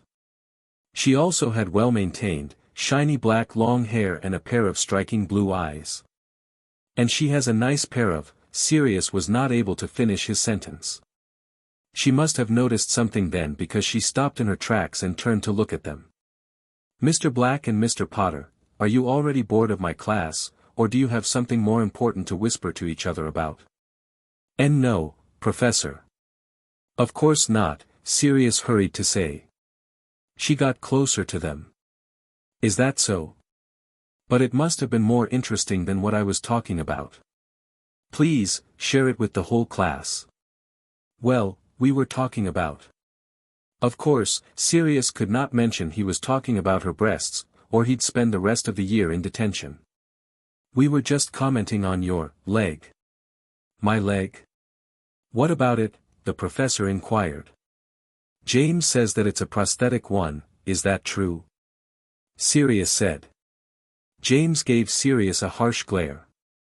He was being thrown under the metaphorical bus by his friend. Mr. Potter said that. She was now looking at James with curiosity. You have sharp eyes, then. I spent a year learning to walk with the prosthesis so it wouldn't be noticed. It's true. Do you have a fake leg? What happened to the real one? The other students began to ask. It was obvious that none of them had noticed what James did. The first wizard who had taught him alchemy also had a prosthetic leg due to an accident he suffered during his youth. James never realized it, but due to the many years he spent with that person, he could easily recognize that Professor Walker also had a fake leg. It was already impressive that Sirius noticed anything at all. It is true, the professor confirmed. I lost it due to a corrosive curse in my line of duty. And no, I won't go into any more details than that. She was already seeing many raised hands. Let's get back to the matter at hand. Today, you are going to learn about the Protego charm. Sirius sighed in relief. The professor didn't seem too offended by the mention of her prosthetic leg. It appeared that they had avoided getting into trouble. Professor Walker looked around the classroom. Before we jump into the practical part of the class, let's talk a bit of theory about this charm. Can someone tell me about it and how it works? Lily Evans was the first one to raise her hand. Miss Evans, go ahead. The Protego charm is the most important defensive spell a wizard or witch can learn. When properly used, it creates a translucent shield in front of the caster that can stop offensive spells. The amount of magic poured into the shield can be increased for better effect, Lily explained with a proud expression before sitting back down. Good, 1 point to Gryffindor. I would have given you more if you didn't just repeat exactly what the book says. I'm afraid that explanation is a bit incomplete, or at least vague. Wait, but the book doesn't mention anything else, Lily felt a bit offended. Her answer should have been perfect. The book states offensive spells. Does that encompass all of them? The professor asked. Shouldn't it be? Alice asked. If that was the case, I would still have 2 legs, the professor responded. Dark curses, Severus Snape added. The professor pointed at him. Good. But raise your hand next time. 1 point to Slytherin. She turned toward the back of the class, where several training dummies had been set up. Her wand shot out from her holster and appeared in her hand. Stupefy. The stunning charm impacted the dummy square in its chest. That is one spell that the Protego charm would save you against. She then threw another spell. This one had a much darker light. As it hit the arm of the dummy, it exploded into 1,000,000 pieces. That was a bone-shattering curse. It is considered a dark curse and illegal to use against any living being. The Protego would not have helped you much against that one. Why not? Lily asked. In our last class, I briefly spoke about the 3 unforgivable curses, the professor said. There is one component that all dark curses share in common. And it is this component that makes them so hard to block. Can someone tell M? Emotions, Bellatrix Black answered before she could finish the question. The professor nodded. Correct, but you didn't raise your hand, and you also interrupted me mid-sentence, so no points for you, Miss Black. Bella frowned but didn't respond. Now, where was I? The professor continued. Chapter 15, An Advanced Demonstration. Professor Walker stood in front of the class. Whoever can give me a more in-depth explanation as to why the Protego is incapable of blocking dark curses, will earn 10 points for their house. There were a lot of murmurs around the classroom, but no one raised their hand. No one? The professor asked again. She wasn't really surprised that no one knew. This was not something that would usually be covered until their last year. The basic Protego charm is only designed to stop magical attacks, but emotions can transform a magical spell into something different. All eyes turned to James Potter. Sorry, I was supposed to raise my hand, right? He waved his hand around. The professor glanced at him. Mr. Potter surprises me again, perhaps the rumors I heard about you were wrong after all. James could already guess what those rumors were. The Marauders had already begun to build their reputation as rule-breakers. But if you want those points, you will need to elaborate a bit further than that, the professor added. James shrugged before standing up and moving the palm of his right hand so it would face upward. A small particle of blue light appeared on top of it. This is a simple disarming charm. Wait, how are you doing that? Sirius was staring at the spell floating on top of James's palm. They had yet to learn about doing magic without the use of their wands or without speaking the magical formula out loud. The eyes of Professor Walker narrowed. She understood better than the students the difficulty of what James was doing. This went beyond wandless magic, he was holding a spell in place and not firing it out. That required a tremendous amount of control over one's magic. Even the most veteran wizards would need complete focus to do this much. James was not aware of this. After spending decades in his tower, instructing dozens of individuals who would go on to become the most powerful wizards and witches in the nation, his understanding of what could be considered normal had become a bit twisted. To him, this little demonstration was nothing to be impressed about. He was only using it as a visual aid for his explanation, as he had done hundreds of times before. Ignoring the classroom's reaction, he continued. This charm is classified as normal magic because, in order to work, it does not require anything else than pure magic, the wand movement, and the chant. The Protego is capable of stopping any magic such as this one, but, if we add an emotion to it. The spark of blue light in James's hand grew in size, and its color shifted to a pure white. The sphere of white light began to emit a gentle aura that seemed to calm everyone down. What is that magic? Lily stared at James with shock and curiosity. The Patronus charm. The professor responded. Her eyes were fixated on the sphere of light in James's hand. Not only this was a very advanced piece of magic, but she had no idea how he had transformed one spell into a different one. A formless version, yes, James nodded. Like dark curses, this is a charm that has been imbued with emotions, just positive ones. Its use is to combat dark creatures, it is specifically effective against dementors. But that's not important right now. The point is, that the Protego charm would be unable to completely block something like this. Only emotions can stop other emotions. If you want to protect yourself from dark curses, you would need a protective charm that is also charged with some positive emotion that could negate that negative one. As he finished his explanation, the sphere of white light vanished without a trace. The classroom stood in silence for almost a minute after that. Did I get the points? James asked the professor.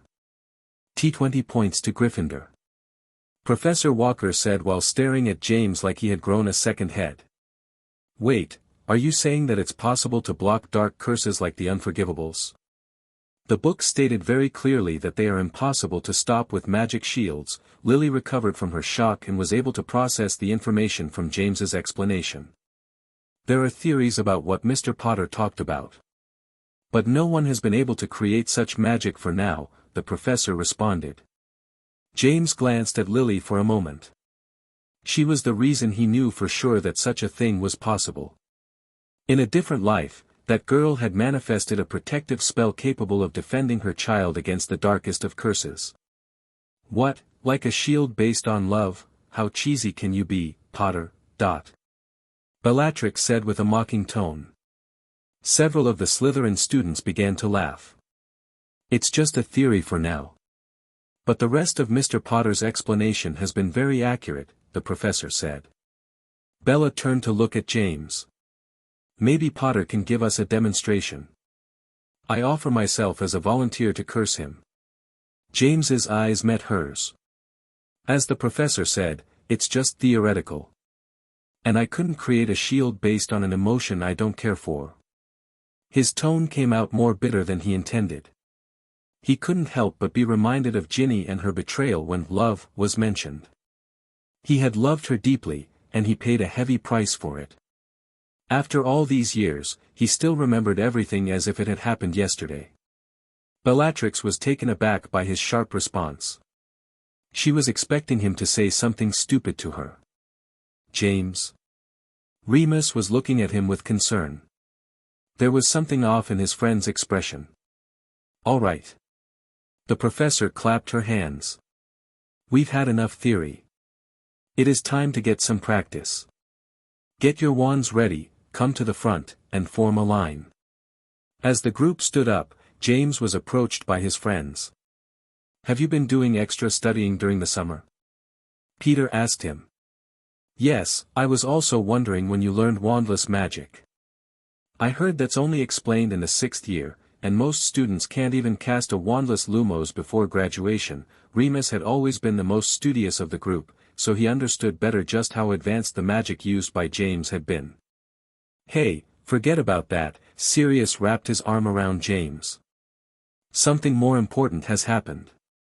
He made a gesture with his head toward the other side of the classroom. James turned his head and noticed Lily staring at him. When she saw him turning to her, she quickly picked up her wand and went to the front of the class. That fancy demonstration of yours worked out. She's been staring at you a lot. Looks like you found a way to earn Lily's interest, Sirius said with a wide smile. James wasn't sure if that was a good thing. Chapter 16, New Classes and Professors. It's been well over a week, we have to do something. Sirius exclaimed as they were having breakfast in the Great Hall. What are you talking about? Remus lifted his head from the book about runes he had been reading. What are you getting so worked up about? We haven't gotten in trouble yet since the school year started, isn't that a good thing? Peter commented as he added more food to his plate. That's because we haven't done anything yet. Sirius said. Other than James trying to pick a fight with my cousin Bella again. I never tried to pick a fight with her. James corrected him. He had just been unfortunate. Yesterday, you almost made her fall off her broom, Peter reminded him. That was an accident. I didn't see her as I was flying around. She shouldn't have been so high up anyway, James responded. It was true that he had several miserable encounters with Bellatrix Black since the year started, but he hadn't planned for any of that. But don't change the subject, we have to do something. Sirius insisted. What is he talking about? James decided to ask the most rational member of their group. He's talking about pranks, Remus said, lifting his head from the book and looking at James. Normally, it would have been you organizing a few pranks by now. But James then realized. He was supposed to be the most mischievous of the group. Sirius would often help him with his plans, while Remus and Peter mostly followed along. But with his sudden change in personality, this had left Sirius as the only one craving some action. So, you want me to come up with some pranks? James asked. Yes. Sirius exclaimed. You have something planned, right? Or at least some ideas. You always had the best ideas. James made a troubled expression. He knew nothing about that kind of stuff. He barely remembered seeing the Weasley twins and their pranks. Of course, as a master alchemist, he could concoct countless potions that could have some eye-catching effects without any permanent repercussions. I may be able to do something, James finally said. But I'll need some time to prepare. You do. Sirius looked at him with anticipation. James nodded. I'll just need a few. Oh, it's already here. He saw an owl entering the hall and flying directly to him. The bird landed with a large package right in front of James. What did you order? Sirius asked. Is it something for school? Peter asked after scanning the label on the box. It was from a well-known potion shop in Diagon Alley. Did you forget some utensils? Remus looked at the box with curiosity. Noticing all the eyes on him, James used his wand to reduce the box's size and weight before storing it inside his pocket. I'll tell you about it later. Right. Sirius also realized that almost everyone at the table was looking at them. It was unusual to get deliveries so early in the year. Can't you tell us what it is? Something that you couldn't buy in Hogsmeade the other day? Peter asked. I'll show you tonight. It's almost time for class, James promised them as he gave the owl a piece of meat. The classes for that day went by relatively quietly, although, as Sirius had said, Lily was constantly glancing toward him. She didn't say anything, but to James, it was obvious there was something she had been meaning to ask him. The stares made him uncomfortable, but he was willing to wait until she made up her mind about whatever she wanted to say. Just as James was about to be thankful that today he didn't have any unfortunate encounters with Bellatrix, since they didn't have any classes with the Slytherins, he noticed some green-robed students making their way toward the inner gardens, where they were about to have their first Care of Magical Creatures class. Oh, we have the class with them, Sirius frowned deeply when he noticed that. That's strange. Last year, we had this class with the Hufflepuffs, Peter commented. I wonder why they changed it. Remus was missing, just like Lily and Alice. All of them were currently in arithmancy class. James and Peter had been convinced last year to take this particular class instead because Sirius had heard that it was very easy to get an outstanding grade. Whoa, what is she doing here? Sirius's eyes moved to the last person in the Slytherin group. James couldn't blame him for his shock. The last person he expected to be in care of magical creatures was Bellatrix Black. Never thought she could show interest in magical creatures. James thought. Peter didn't say anything for fear of being heard but still nodded his head. Bellatrix was not the type of person that one would imagine taking care of another living creature. She was more likely to kill them instead. Ah, welcome. Professor Sylvanus Kettleburn greeted them with excitement. He looked like a very cheerful middle-aged man with a very eye-catching appearance. Instead of the typical professor robes, he wore ones made of leather and tough fabric. He had an eye patch over his left eye and an advanced-looking prosthetic hand. Another professor with a missing limb? Sirius couldn't help but point out. They had 2 new professors, and they were both incomplete, as a way of speaking. Is this class going to be dangerous this year? Peter looked nervous. Most of the creatures they had studied last year were harmless, but seeing the rough appearance of Professor Kettleburn was making him consider changing classes. Didn't we have another professor last year? Someone commented. Yeah, what happened to Professor? What was his name? Another said. Professor Kettleburn made a gesture for them to get closer. Ah, yes. I'm afraid I have bad news about your previous professor. What happened? The students asked. He got eaten by a dragon, Professor Kettleburn suddenly said. What? Peter almost fell on his butt. The professor began to laugh. I was joking with you all. Professor Augustus is alive. Before the students could complain about his poor taste in humor, the professor added something else. However, he's in Azkaban for killing his wife. There was silence after that. I bet you guys now wish he had been eaten by a dragon instead, huh? The professor chuckled. What a strange man. James thought. He had met a large number of people in his life, but going by first impressions alone, this one was likely one of the strangest. Now, get closer, the professor said as he opened the ceramic urns at his side. We are going to study the wonderful flobberworms, he said with enthusiasm. Definitely strange. James muttered. Chapter 17, The Briefcase. What is that? Sirius got closer to examine the object. Have you never seen a briefcase before? Peter threw a suspicious glare at him. Of course I have. But there must be more to it. Why would James order a normal briefcase by Owl? Sirius shot back.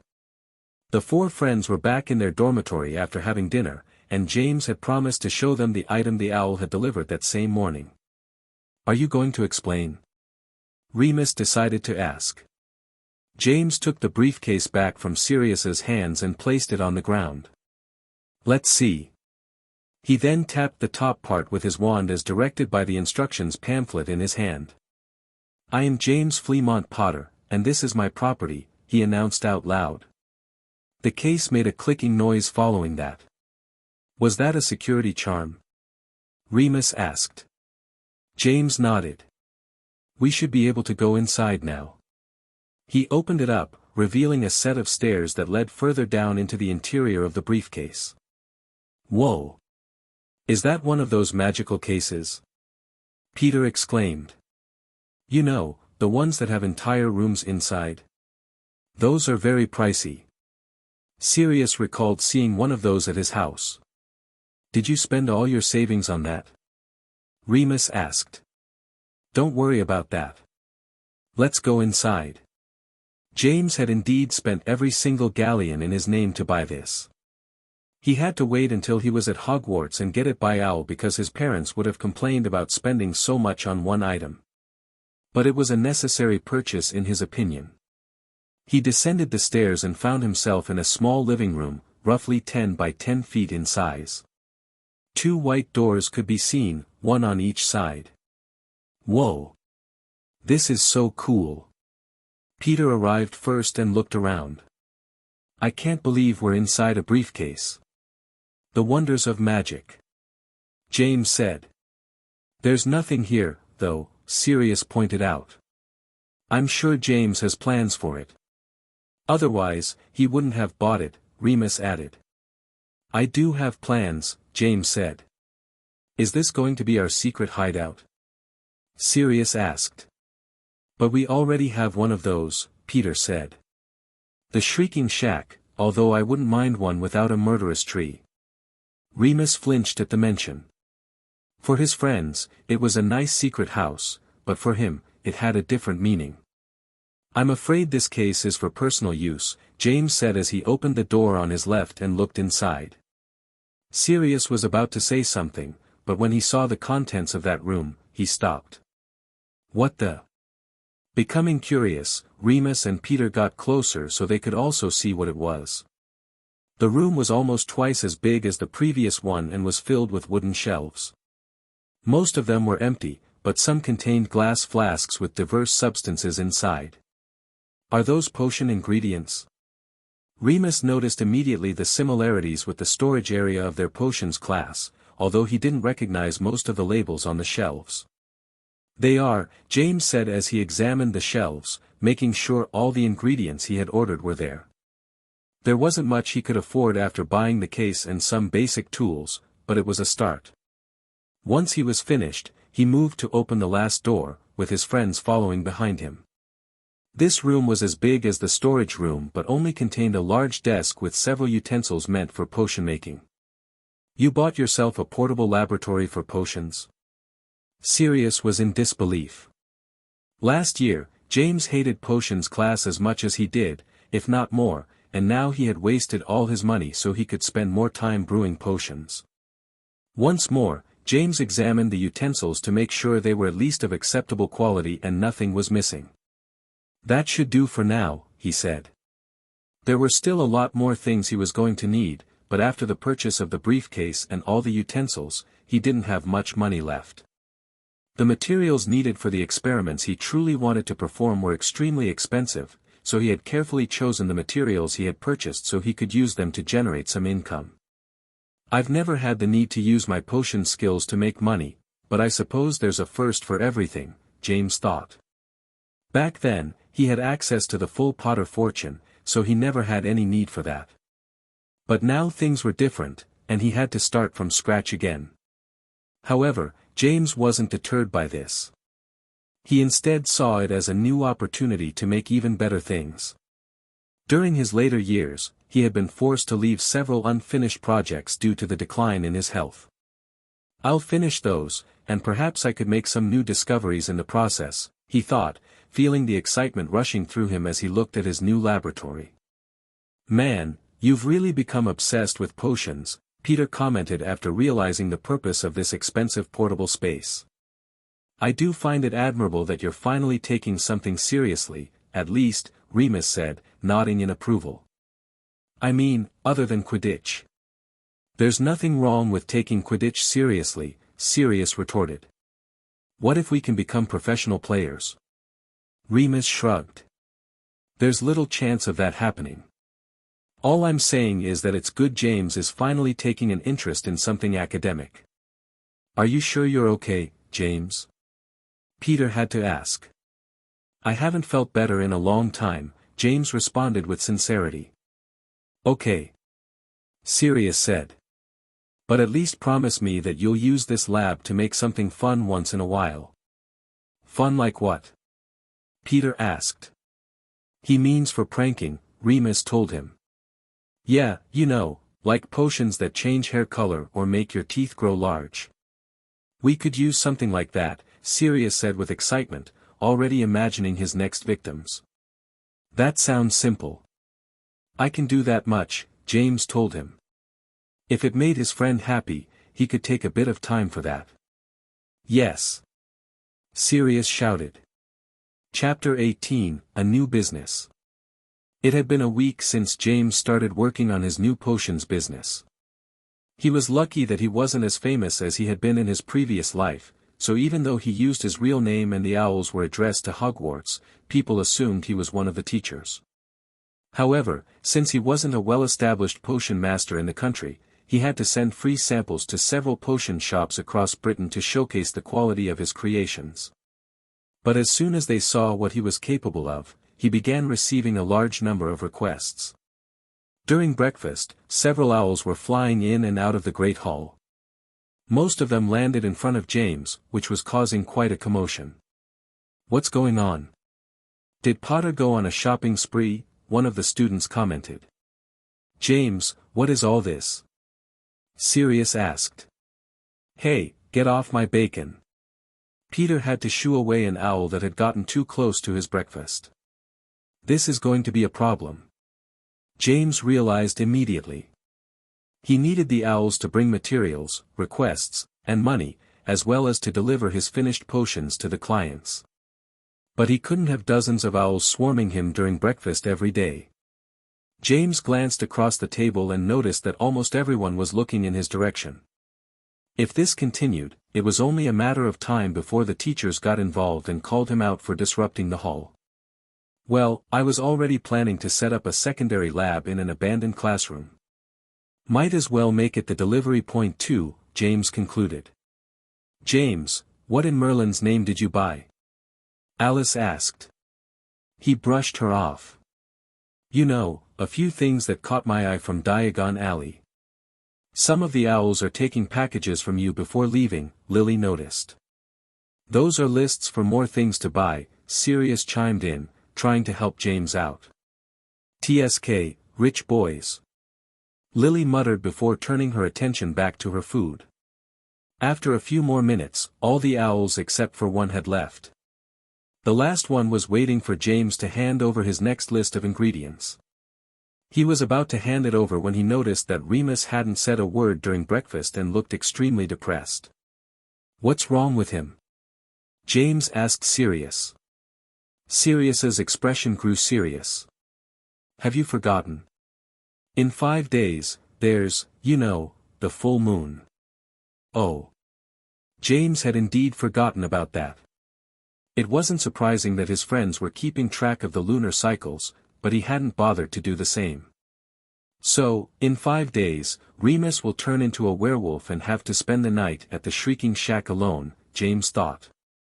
He was sure that none of them had become animagi yet, so Remus was having a terrible time during his transformations. But then, he recalled the Wolfsbane potion. This could make things much better for him. The older Remus hadn't had access to it until his later years. For one, it was extremely expensive, and secondly, if James remembered correctly, it hadn't even been invented until the late 70s. Luckily for him, this was one of the many potion formulas he had memorized. "Can you pass me that quill?" James called to Lily, who was a few seats away, pointing at the quill resting next to her. She looked up at him and was about to refuse, but when she saw how serious he was, she handed it over without a word. The owl in front of him hooted impatiently, clearly annoyed by the wait. James threw a piece of bacon from Peter's plate. "Here, I'll just be a moment. I need a few extra things." He quickly wrote down the names of several more ingredients and added a "quick delivery" mark at the top. This would make it more expensive, but hopefully, he'd receive it in time to brew the potion for Remus. James handed the paper to the owl, and it flew away. He then stood up from his chair. "James. There's still half an hour before class," Sirius told him. "Sorry, I just remembered I have something to do before class." "You guys go without me," he said, passing by Lily and returning her quill.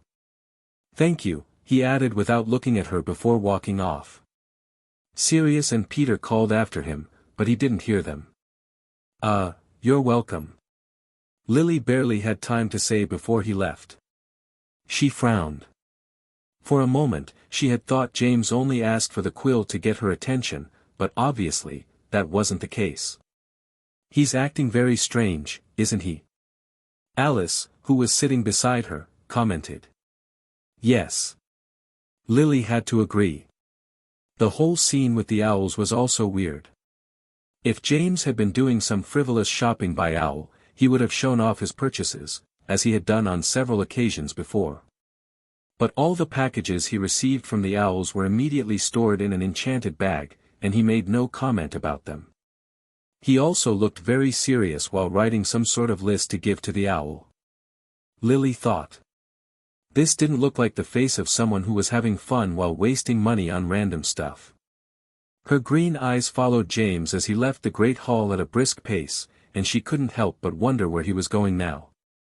He's been like that since the year started, Alice commented. He always seems to be busy with something. They haven't even pranked anyone yet.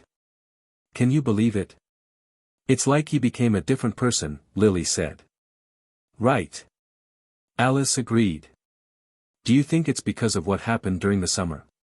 Can dragonpox change someone's personality like that? I don't know. Lily didn't like not knowing things. But I will find out. Chapter 19, Secret Laboratory. Being in this castle for a second lifetime gave James some advantages. Like having knowledge about the layout of the building that few could compete with. Walking past the east hall of the 6th floor, James continued and entered a short hallway that had 2 rooms, one on each side, called 6A and 6B.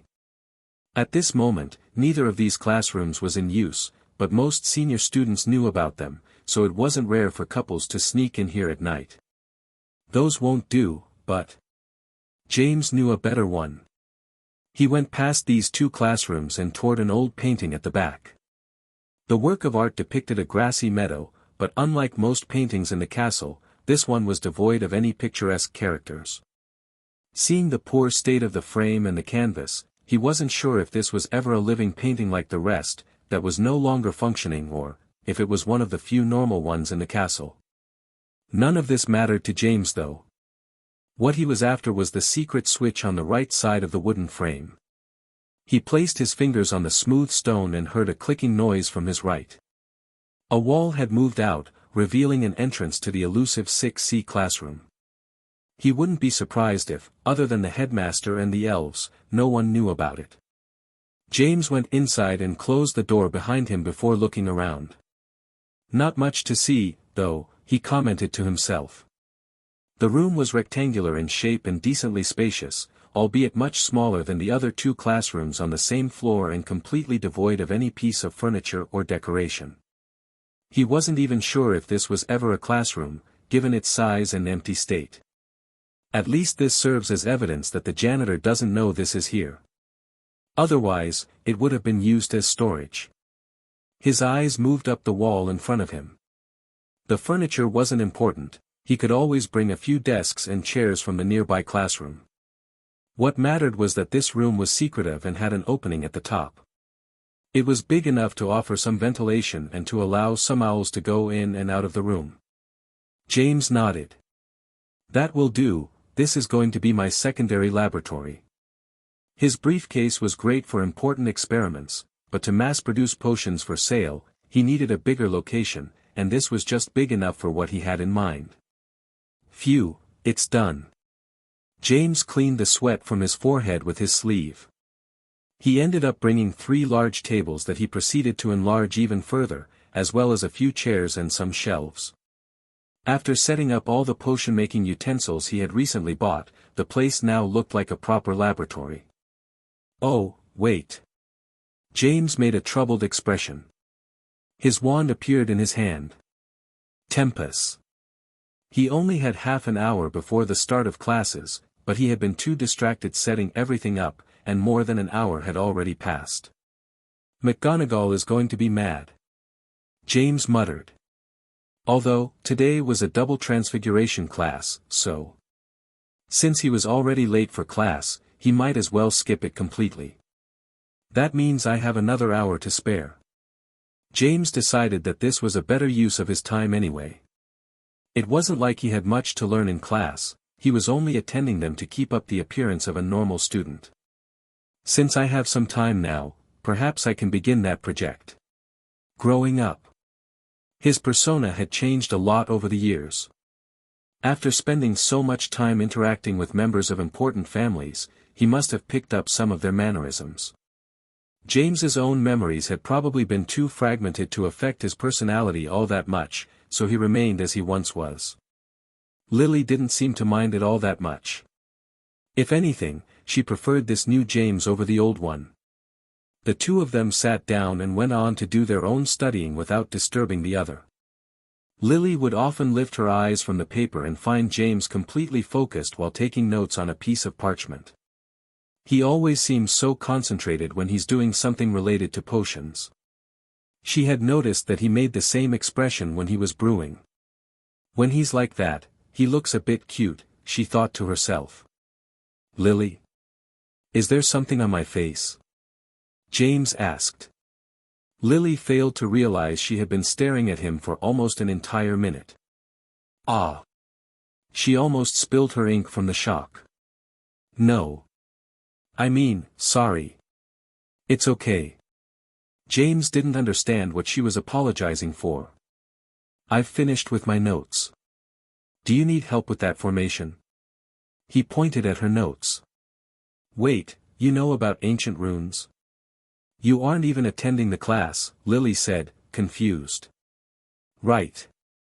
I've done some self-study on the subject. Not much, but I can tell that you made a mistake in this part.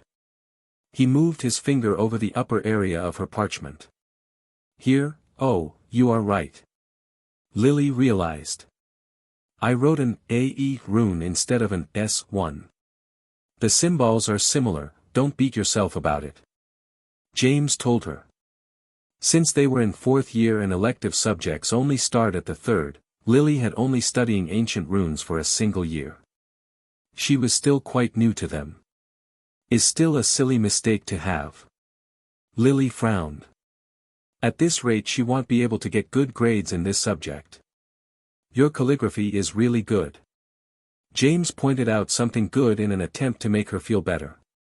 That is something often overlooked. Many runic arrays ended up failing because a rune was not engraved properly. Thanks, the professor also mentioned that. Lily smiled. James analyzed the array she was making. This is meant to create a light source, right? That's rig. Lily said with excitement. You knew that just from looking at the runes? You must have studied this a lot. The amount of possible combinations of runes was massive. So one needed to have a great understanding of them to figure out the effect of an array by just giving the runes a quick glance. James wrote a symbol on a piece of parchment. If you substitute that W rune at the top for this one, you will bet a more stable light as the flow of magic will be smoother. Lily stared at the rune. I don't remember seeing that one in the Elder Futhark alphabet. She had made sure to memorize it already. This is called a personal rune. They are outside of the alphabet. Most of them are a combination of the runes you have already studied. In this case, this one is a mixture of the K and W runes. James told her. Mixed runes? I think I heard some seniors speak about those. Isn't that for like 6th year? Lily asked. Maybe. I learned by self-studying, so I didn't pay much attention on the year in which those are taught. James told her the truth on that one. Most of his knowledge came from self-study since it was done after Hogwarts. You got this far with self-study. Lily didn't know what to say. She was now looking at James with different eyes. He must be a genius. She thought with excitement. Chapter 23, Snivelus. This work is amazing, James. Lily was still staring at the piece of parchment containing her runes homework. I'm sure the professor will be shocked, she commented as they walked out of the library. I doubt it. Don't you already have a reputation for being a brilliant student? James asked. What? I can't take all the credit for this. That would be. Lily looked conflicted. That would be fine. I don't even attend that class. It would be weird if you mentioned me, James told her. Speaking of, why aren't you attending runes? It would be more beneficial than magical creatures and, what else did you take, she asked. Muggle studies, James responded. Ah, that class is a waste of time. I can probably teach you more about Muggles than the professor. I mean, he's a pure blood. I doubt he spent much time with Muggles, Lily said. Probably not. He didn't really choose those classes. Sirius was the one who came up with the idea. He and Peter had followed him. Remus was the only one who made the decision to take runes and arithmancy because it benefited his career. James didn't mind it that much. Other than potions, the classes at Hogwarts were kind of boring to him. There was nothing new to learn, even from the most difficult subjects. Then why not change? You could see. Lily? She was interrupted by the shocked call of someone across the hall. Sev. Lily saw her old friend staring at her like she had just murdered someone. He pointed at James. How can you hang out with someone like Potter? Sev, don't make a scene. Lily noticed that they were gaining the attention of most students in the hallway. Last year they hung me from a tree, just for fun. That's the kind of guy James Potter is. And his friends are no better, Snape said. Some students laughed at the memory of Snape being hung upside down from a tree right outside the castle gates. Lily could not deny that she had been mad at James and the others for months due to that stunt. She glanced at James, who was still at her side. The old Potter she knew would have already snapped to insult Severus, but this one was just calmly observing the situation like it had nothing to do with him. So that's what happened last year. James realized. He had heard some comments making reference to something that happened near the end of their third year, but now he finally found out what it was. Severus. James is not like that anymore. So stop this already, you're embarrassing me. Lily tried not to raise the tone of her voice while also being firm in her request. But Snape was too angry to listen. Don't fall for his tricks. Everyone thinks he's changed, but I know this is just one of his lies. He's manipulating you to get closer. How can you not see it? Now Lily was getting upset. That's enough, Sev. No one is manipulating me. She turned to James. Let's go. Severus stood in her way. He is, but you're being too stupid to realize it. James shook his head. Snape was just digging his own grave, and he didn't even need to open his mouth. Did you just call me stupid? Lily was ready to slap him silly. That was one of the worst things one could call her. No. Snape realized too late that he had messed up. He glared at James. This is your fault. Oi, look. Snivelis is trying to pick a fight. From the growing crowd of students, Sirius and Peter emerged. The excitement of the students around them was clearly growing as they now expected a cool wizard fight to break out. James noted that Snape was already clutching his wand, and Lily, at his side, was becoming increasingly more uncomfortable. He decided to act before things went out of hand. Sorry to disappoint, but no one will be fighting today. He gently pulled Lily with him so they could move away from the crowd. But James. He started it, like always, Sirius complained. I said no. James's expression didn't leave room for argument, to the point that even Snape became somewhat shocked. As Lily and he were passing by Snape's side, she threw him an angry glare before moving on, while James stopped for a moment and approached him slightly. Snape thought he was going to be attacked, but James just leaned closer and whispered to him, if you keep that poor attitude, you're going to lose her. And then you're going to be left as a bitter and angry man that no one will want to be close with, think about it.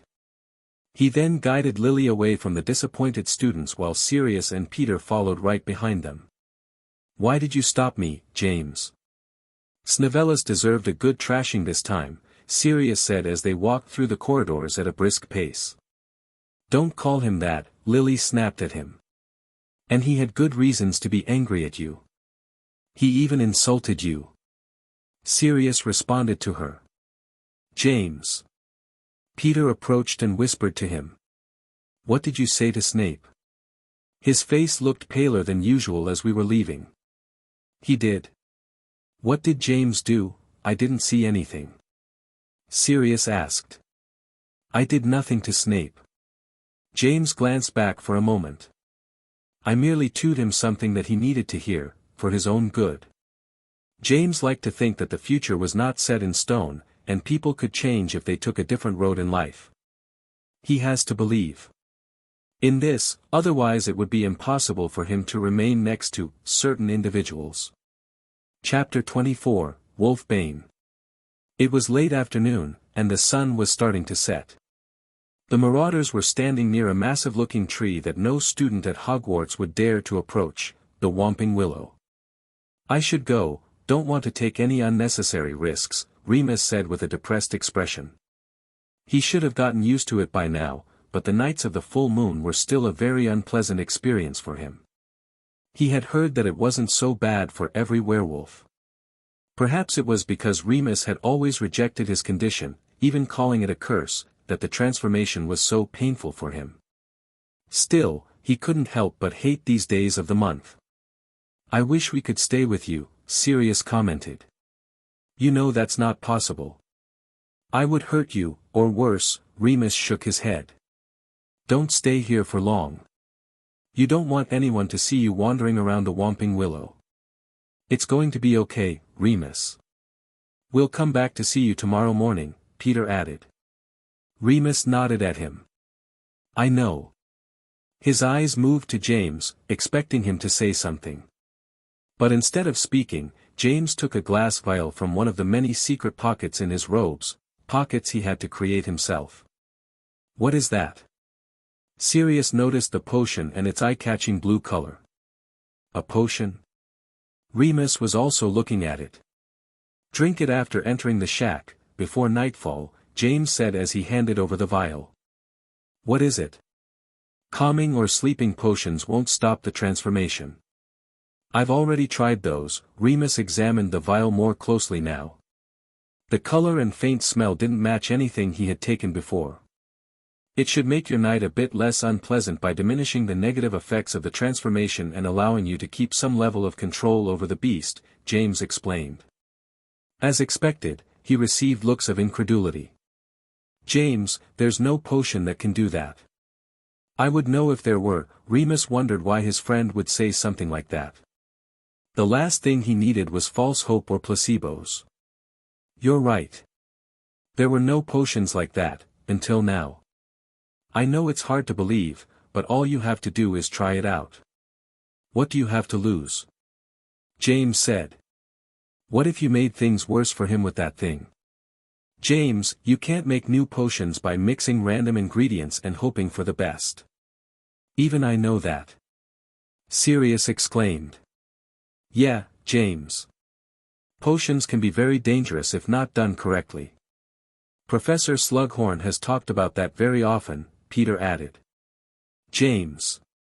Remus stopped what he was about to say when he saw the absolute confidence in James's eyes. His friend had never been like this before, and it was hard to respond to him when he was making that expression. I will never give you something that could hurt you, Remus. But if you don't trust me, you can throw away the potion. I won't take offense, James told him. He could understand that someone would be hesitant to try a new concoction made by an uncertified potion maker who hadn't even finished his OWL tests. Remus looked at him for a bit longer before glancing down at the potion. Before anyone could react, he took off the cork and drank its contents. Remus! Peter shouted. What did? Sirius stared in shock. Remus made a face of disgust. You have to work on the taste. He said before returning the empty vial to James. But of course, I trust you. I'll see what I can do about that. James took the vial. Have a good night, Remus. And let me know tomorrow how it went. He was confident that Remus wouldn't suffer any negative effects from the potion, but he wasn't sure how effective it would be until he got the recounting from his friend. This was because the potion he had given Remus was a modified version of the Wolfsbane potion. Normally, one would need to take 7 doses of the potion, one on each of the 7 days preceding the night of the full moon. Because of his lack of time, this method wasn't going to work, so James had created a more concentrated version that only needed 1 dose. This also meant that the effect would be lessened, so Remus might not have complete control over his actions during the night.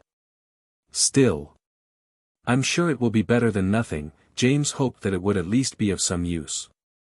He could always prepare the normal version for next month. The ingredients were expensive, but he was already starting to make decent money from the sales of his concoctions. They said their goodbyes, and Remus proceeded toward the trunk of the Whomping Willow. The branches began to react to his presence, but Remus hurried to press a specific knot on its trunk, and the tree calmed down immediately. Then, several large branches at the bottom moved aside, revealing an entrance. Once Remus was inside, the branches closed up, leaving no trace of the small opening. "I hope it's not too bad this time," Peter said.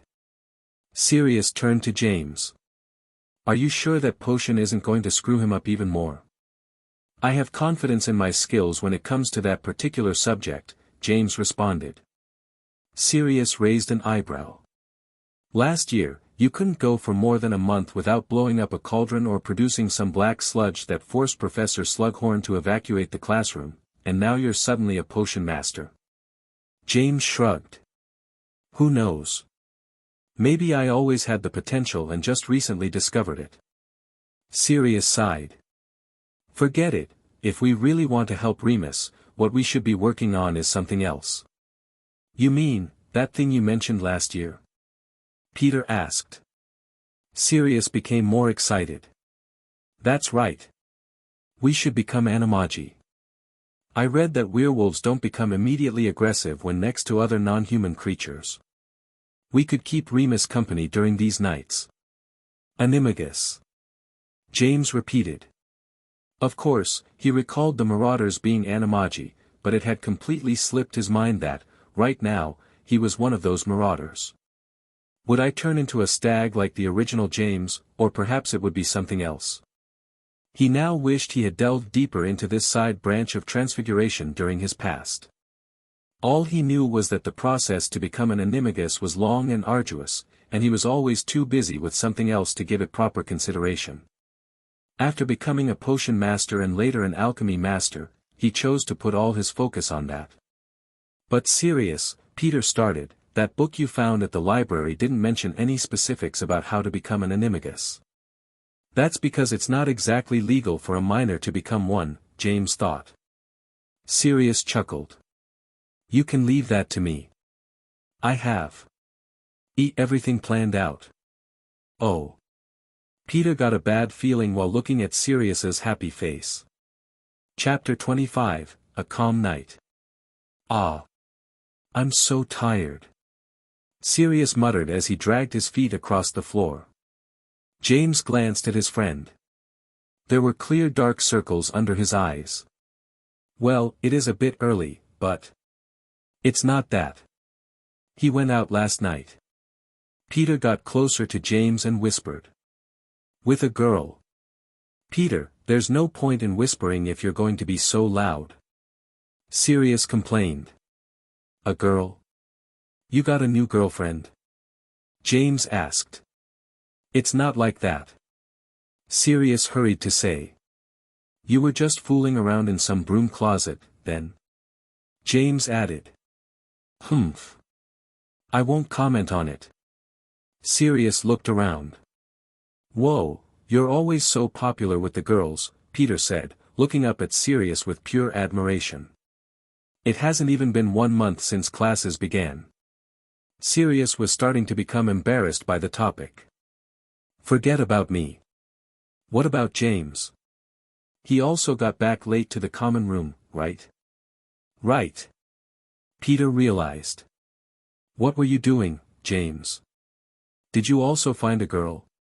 Now he was getting a bit worried about being left alone. No. I was working on some potions," James told him. "Oh," Peter said. "How boring," Sirius chuckled. But if our friend James is going to fool around with any girl, it's going to be Lily, right? James decided not to answer that. His friend still had the idea that he would continue to pursue Lily, and he did not want to say anything that could add more fuel to the flames. The group made their way through the empty halls and exited through the main gates. It was very early in the morning on a Sunday, so it was natural that they didn't encounter anyone on their way out. Once outside, they just had to walk past the greenhouses to reach the willow tree where the passage that led to the shrieking shack was hidden. Neither Sirius nor Peter could hide the concern on their faces as they approached the tree. James, however, was sure that Remus would be fine. He stopped at a safe distance from the dangerous tree and turned to look at them. Should we go inside or wait here? He didn't recall the protocol they followed clearly. The sun is out, that means. Peter said. Yes, it's safe by now. Come on, Sirius ventured first and hurried his steps to press on the tree knot before it could become violent. The secret entrance from the willow tree led into a large tunnel that took them to the basement of the shrieking shack. Even from the inside, the wooden house looked fairly decrepit, and there was little natural light coming in. The doors and windows had to be barred, just in case someone didn't mind the rumors detailing how the shack was haunted by a dangerous ghost. I can't hear anything, Peter commented as they entered the shack proper. That's strange, he's usually waiting for us in here, Sirius said with a tone of worry. The basement had a large bed and several other amenities. This is where Remus usually spent the nights. James' ears picked up some subtle sounds, and he moved up the short set of stairs that led to the rest of the house. He took a few steps across a narrow hallway and then used his hand to pry open the first door to his right. I found him. Sirius and Peter hurried up and went to his side. Inside the room that James had just opened was Remus, resting on a comfortable-looking bed with his eyes closed and an expression of joy. He's sleeping. Peter looked surprised. Sirius was the same. It was very strange. Remus was always tired after his transformation, but he always tried his best to stay awake for as long as possible because otherwise, he would suffer terrible nightmares about the previous night. He looked so calm. Just a simple glance at Remus as he slept was enough for James to conclude that the potion must have had some positive effect, at least, even with a single dosage. Do we wake him up? Maybe we could wait here for a bit. He looks happy, Peter noted. Sirius was about to suggest something, but then he saw Remus' eyes moving. Their voices had been enough to wake him up, it seemed. Guys? Remus rubbed his eyes and looked around the room to get his bearings. It's morning already. It is. You were sleeping.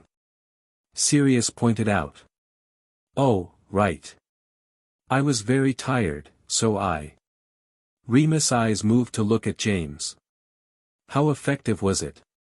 James asked. That potion. Remus sat up on the bed.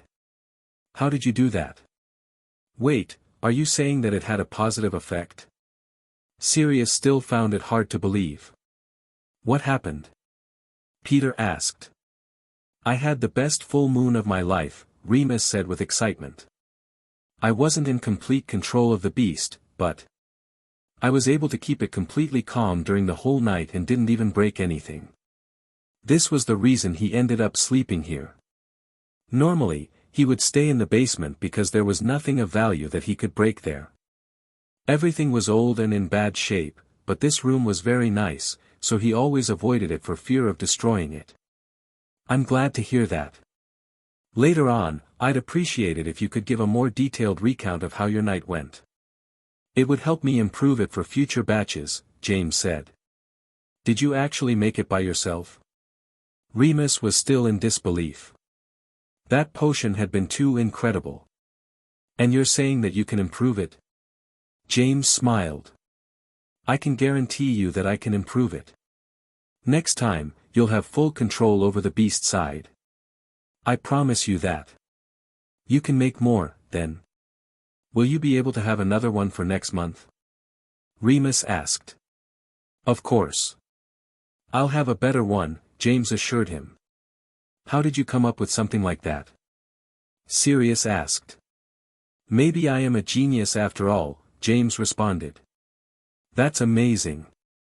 Peter exclaimed. But, it must be expensive, the materials. Remus became hesitant. His family had little to no money, and he knew that some potion ingredients could cost a fortune. James shrugged. Don't worry about that, was all he said. Chapter 26, The Stalker. Again. After the classes for the day were over, James was walking by himself. He was on his way to his secret laboratory on the 6th floor when he felt someone following him. It was becoming routine for him to do this every afternoon, and even his friends were becoming used to him running off on his own for a few hours instead of hanging out together all the time like they used to. Sirius was the one who complained the most, until James promised him that he would have a potent hair color-altering potion ready for tomorrow.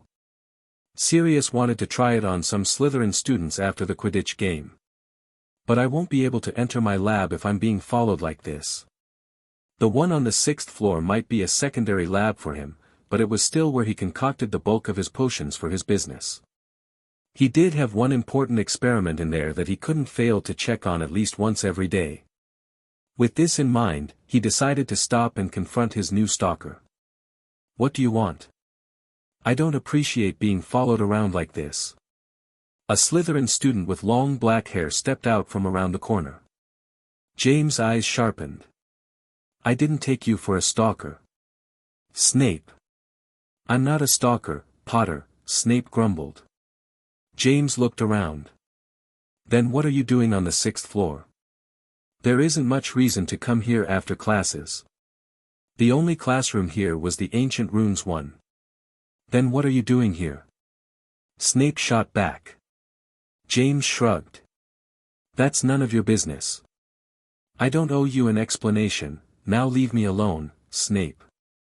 The boy's face contorted with anger. I will not. I know you're plotting something. I know this new James Potter is all a facade to fool everyone, especially Lily. James had tried to stay clear of Snape, thinking that as long as he left him alone, Snape would do the same. But perhaps this conflict between the two of them was not something he could avoid. Snape seemed to already hate him too much to let things go. Fine, think whatever you want. But I want you to stop following me. This isn't the first time I've caught you doing it, but it will be the last. Are you threatening me? Snape exclaimed. That was just friendly advice. James had been sincere in his words, but perhaps to Snape, it could have come across as a threat. Stay away from me and Lily, and I'll leave you be. Otherwise, I'll find out what you're scheming and tell the headmaster about it, Snape warned him. This is so annoying, how do I get rid of him? He couldn't have this boy tracking him around every day. Snape was bound to find his laboratory, or even worse, he could find out about Remus' secret. If that were to happen, Remus would be forced out of the school for sure. From what he remembered of Sirius' old stories, there was one time when Snape got very close to finding out their secret and was also very close to dying that night. But James was not willing to let things escalate to that point. Look, Mr. Potter. What a wonderful surprise. James had been so focused that he didn't hear someone else approaching. When he turned his head toward the voice, he saw the jovial potions professor staring at him. Professor Slughorn. James then recalled that his office was also on the 6th floor of the castle. This knowledge had escaped him because he had never visited it before in this lifetime and had become too used to the idea of the potions professor having their personal office in the dungeons, like Snape used to do. You know, tomorrow after our class, I had planned on requesting your presence for a short, friendly talk in my office. But if you have some time right now, there's something I've been meaning to discuss with you.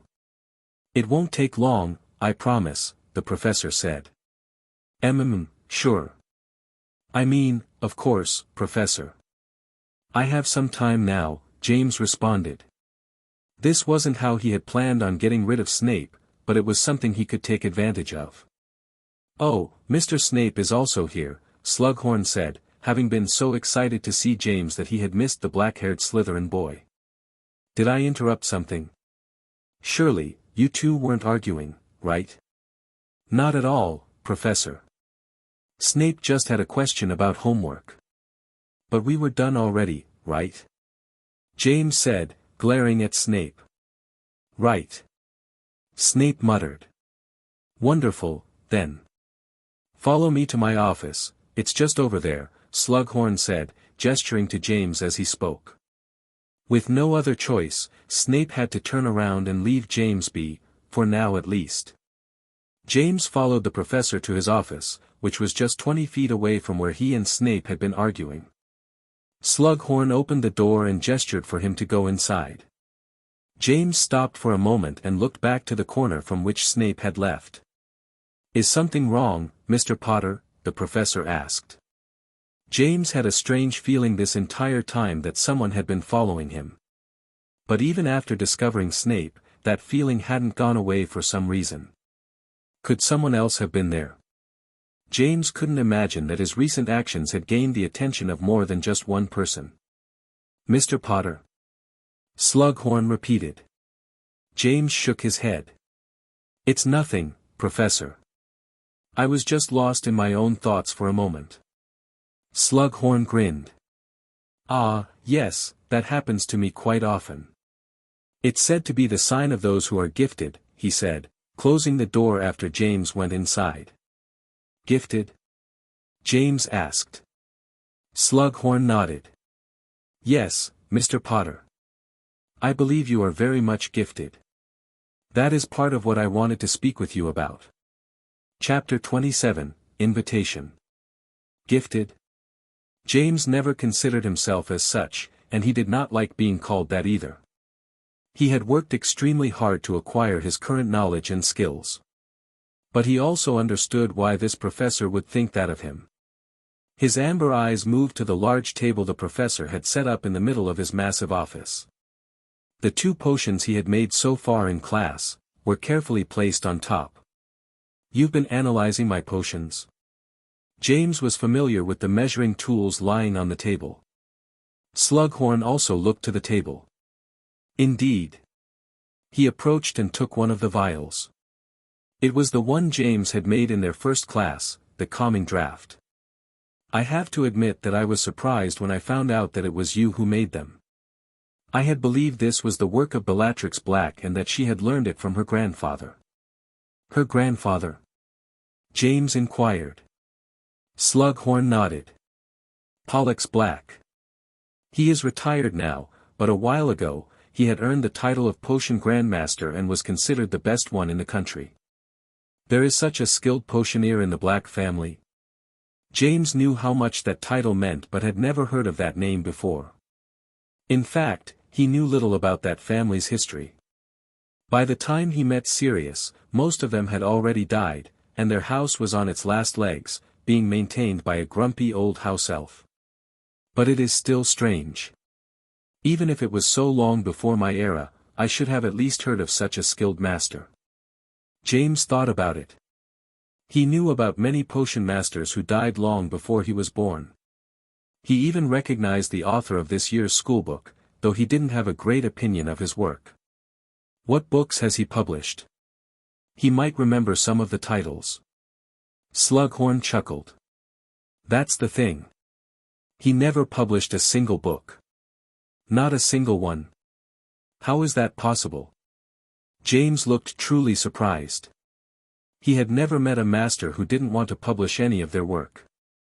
It wasn't just for recognition and money, it was also about the satisfaction one gets from sharing their knowledge with the world.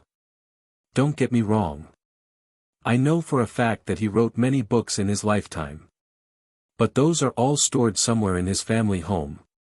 When I asked him about it, he told me that he only wished to pass on his knowledge to his descendants and no one else.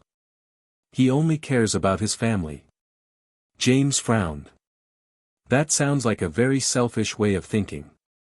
He had dedicated almost half of his life to teaching others and making sure his research was passed on to the world, to make it a better place. He could understand if this master wanted to keep part of his knowledge a secret or pass it only to a select few. Even James had things he never shared with anyone, not even with his best disciples. I understand why you would think like that. But I have known Pollux for many decades. He is a good man. He just had a tough life that made him very distrustful of others. Slughorn sat down in front of the table and made a gesture for James to approach. But enough about that. I called you here to speak about you, Mr. Potter. Right. But if you want to request my brewing method, I'm afraid I will have to disappoint you. Slughorn didn't seem too disappointed. Worry not, my boy. I already expected that. A method like yours won't be easily given away. The professor held one of the potions and gave it a swirl. The liquid inside was very thick and didn't move much. Although I am very curious about how you achieved such high purity. I am sure that much like me, many other potion masters have tried to accomplish this before and failed.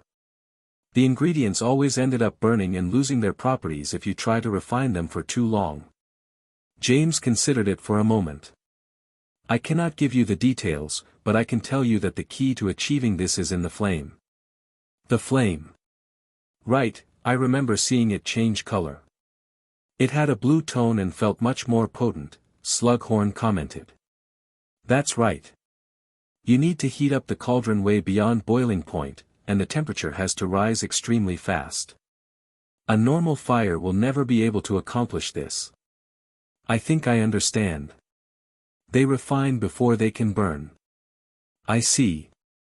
Professor Slughorn began to mumble his words as he considered what James had told him. After a minute or so, the professor spoke again. That is a brilliant solution, Mr. Potter. Thank you for sharing this much with me. No problem. Now, if that is all you wanted from me, then, James was preparing to stand up. Snape had likely gone away by now, and he could go to his lab in peace. Hold on, Mr. Potter.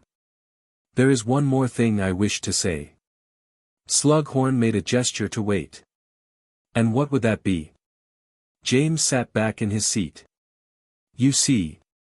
Every 3 weeks or so, I like to host a small dinner party in my humble office room. I invite a few very select individuals from Hogwarts to attend them. A dinner party? James repeated. He was already familiar with that one but pretended not to know what he was talking about.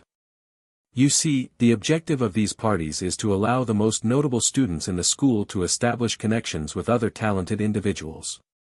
These connections will come in handy in your future when you are all out in the real world. I can guarantee you that much.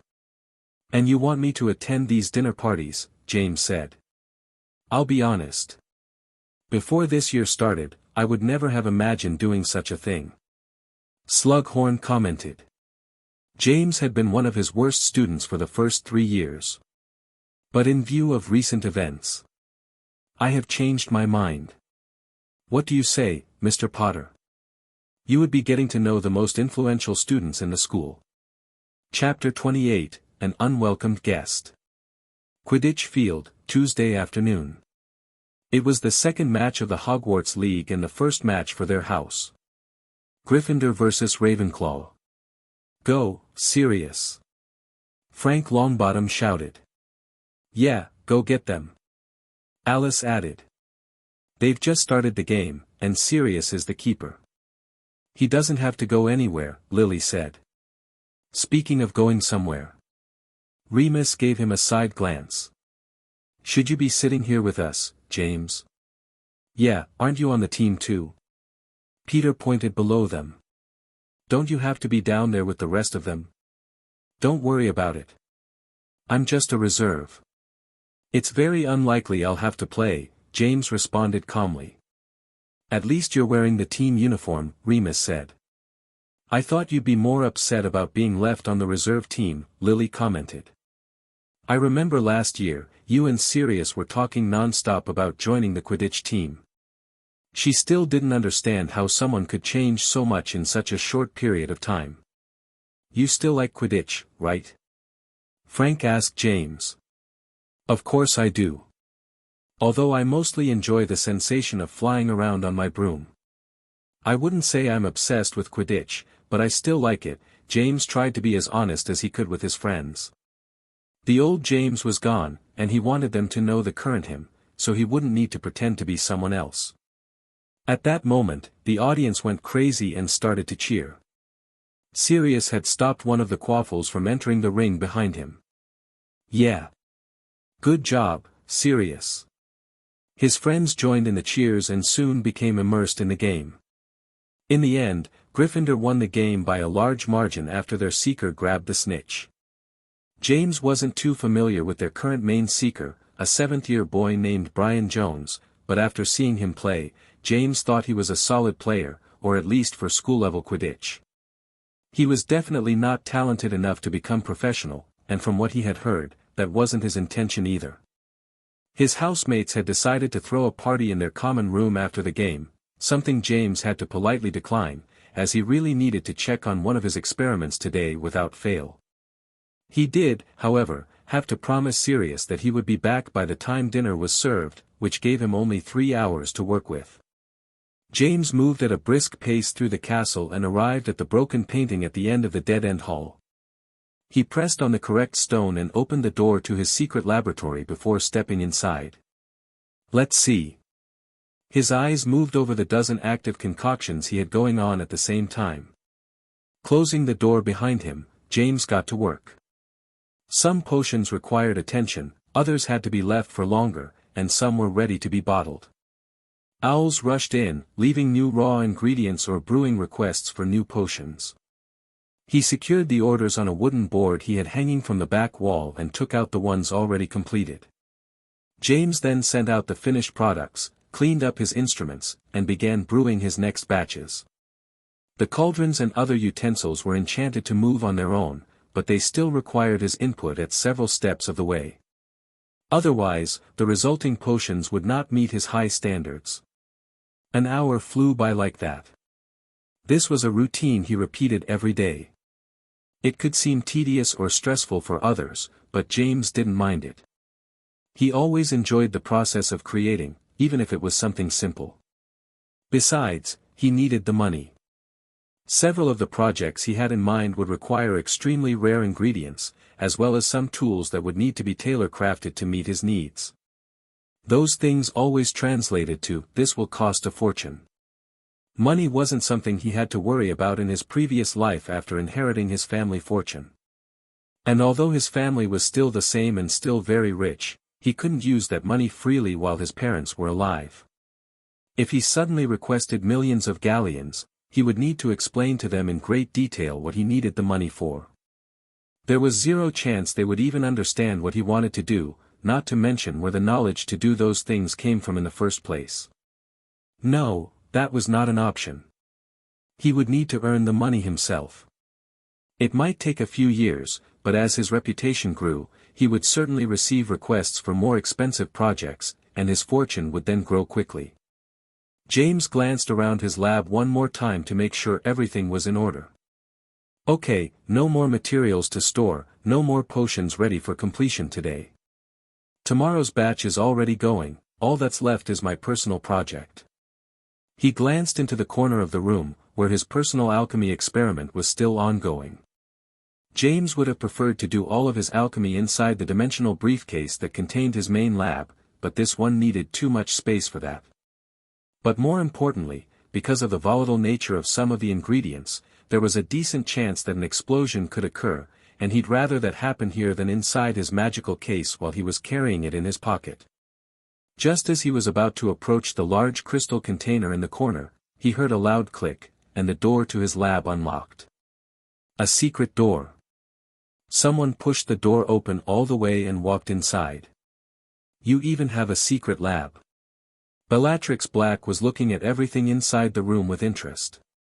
So, you're the other one who's been following me around. James realized his carelessness a bit too late.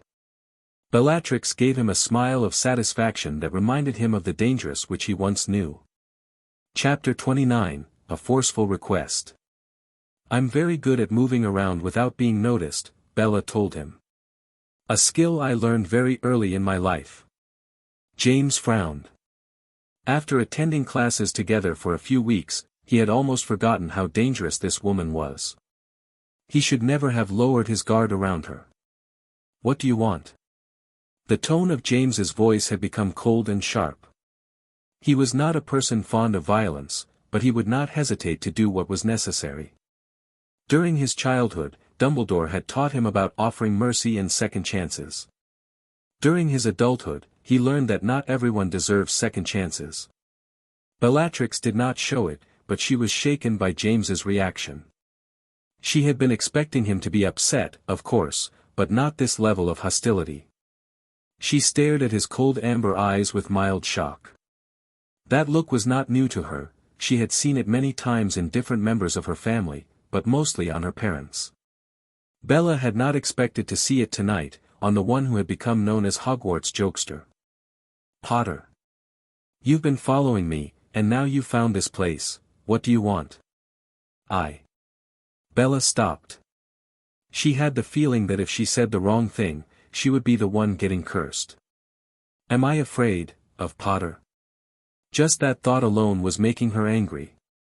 I didn't come here to fight you, Potter. She kept her expression unchanged as much as she could, at least. But if you try anything, I'll.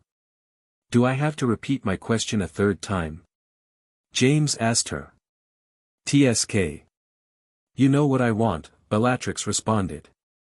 Don't tell me this is all about that ridiculous request for me to teach you potions. How is that a ridiculous request? Bella snapped.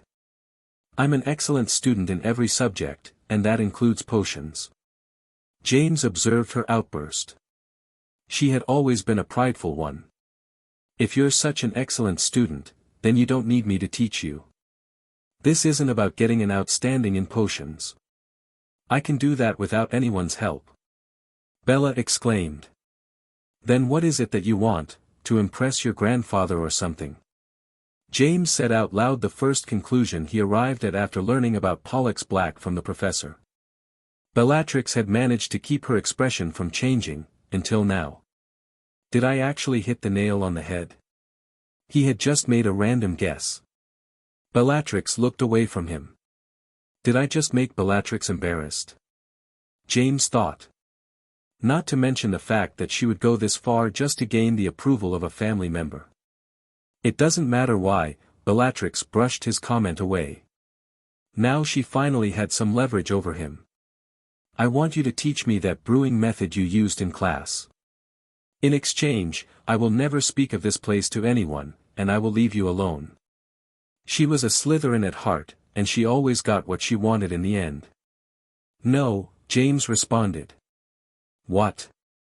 Bella didn't expect such a quick refusal. You think I'm bluffing? I'll tell the teachers you're illegally brewing potions inside the school. You'll be lucky if you avoid being suspended. James didn't care about that. He could remove every trace of him in this room in a matter of minutes, but then he would need to find another place, and there weren't any other options as good as this one. The room of requirement would be fine for quick brewings, but if he left all his equipment in there as the room changed forms, it would all go to waste. He couldn't receive owls in there, either. The Chamber of Secrets was also out, the basilisk was still in there, and he did not feel like fighting that snake without a better reason. And again, no owls could get there. I'd need to spend who knows how long scouring the castle for a substitute room, how annoying. That was a waste of time he'd rather avoid. Well? Are you going to say anything? Bella spoke after seeing him pausing for too long. You won't be able to learn that method, even if I agreed to teach it to you. It may have seemed simple at first glance, but there are a lot of techniques that one would need to master first in order to perform it. This is why he didn't care about using it in class. There was no chance of anyone copying him. Not even the professor. Are you calling me stupid? I'm the most talented witch you will ever meet, Bella huffed. And the most dangerous. James thought. Besides. Last year, you were useless in potions, and now you can brew potions like you're roasting peanuts. How hard can it be to learn, she added. He raised 2 fingers. 2 classes a week for the rest of the year. No more than that. Whatever you can learn in that time will be up to your own skills. If you cannot learn the method, you can only blame your own incompetence. That's more than enough, Bella smiled, feeling satisfied she got what she wanted. If anyone ever finds out about this place, the deal is over, James added. Wait, even if I don't tell anyone? That's not fair, she complained. Then you better make sure no one sees you coming in here, James said. She frowned. You were the careless one, not me. Sounds of something bubbling fiercely broke the background silence. What is that? Bella pointed at the large crystal jar in the corner. That seems too big for a potion. What else are you doing in here? Your lessons start tomorrow. Now go away, James told her. Don't shoo me away. You're supposed to. And just for the record, there was never going to be any fight between us. The moment you entered my lab in such a careless manner, you had already lost. What are you talking about? Ah. Bella found her body turning upside down, as if her feet had been grabbed and lifted with tremendous force.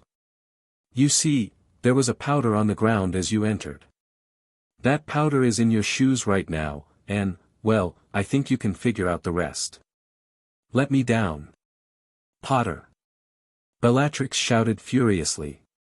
Chapter 30, Rainbow Soup. Finally. What took you so long? Sirius scolded him as he sat down at the Gryffindor table. You just got here too, Sirius, Peter pointed out as the plates of food began to appear in front of them. Remus had his usual worried expression. I know I should be the last one to complain, but that lab is keeping you too busy. I hope you aren't overworking yourself, James. His three friends were the only ones he had told about his secret laboratory on the 6th floor, at least willingly. They also knew he was making money by selling some of the potions he created, and for the most part, they didn't have issues with that, although Sirius sometimes complained that they no longer spent as much time together as before. Remus was only worried because he thought that James was working too much in order to acquire the ingredients for his wolfsbane potion, since James never revealed to him just how expensive the materials were. His friend wasn't completely wrong, that potion was expensive to make. But luckily, his business was picking up, and he was starting to make good money, more than enough to pay for that and some of the things he required for his experiments. Sorry about that, I had a bit of extra work today, James responded before turning to look at Sirius, who was sitting at his right. The satisfied smile on his face was already telling him what he needed to know, but he still had to ask. Did you set it up? Sirius chuckled. I did. It's going to be hilarious. As he had promised, James had made a special potion for Sirius, one that could change the shape and color of people's hair in random and crazy ways. Also, the potion didn't even need to be drunk. It would be set in a container with some water, and this would turn into a mist. Anyone in close proximity to this mist would suffer its effects. The original formula for this potion was actually a lot deadlier and had been declared illegal to brew and use under the ICW. The sentence for this crime was a lifetime in prison. Of course, the modified version that James had concocted was completely harmless and would only affect the hair for an hour or so, with no permanent repercussions. Still, there was something that worried him. Sirius, how many drops did you put in the container? For the plan to work, the potion had to be set up in a special container with the function of self-dissolving after a few minutes of being placed into a liquid. In this case, Sirius had sneaked into the kitchens as the elves were preparing their dinner and dropped the container inside the clam soup that was always served at the Slytherin table. The potion would then mix with the water of the soup and become active, releasing the magical mist into the air. Sirius brushed off his question. I don't know, I put quite a few. There was no time to measure them. James frowned. He could tell that his friend was hiding something from him. Sirius, show me the vial I gave you. Sirius made a troubled expression. Well. He pulled a vial from his robes and handed it to James. James's expression grew grave, the vial was completely empty. You put the whole thing. What's going on? Peter glanced at them when he heard James raise his voice, something that was a very rare occurrence nowadays. What did Sirius do? Remus was aware of the prank that Sirius and James had planned, but since his help wasn't needed, he had mostly stayed out of it.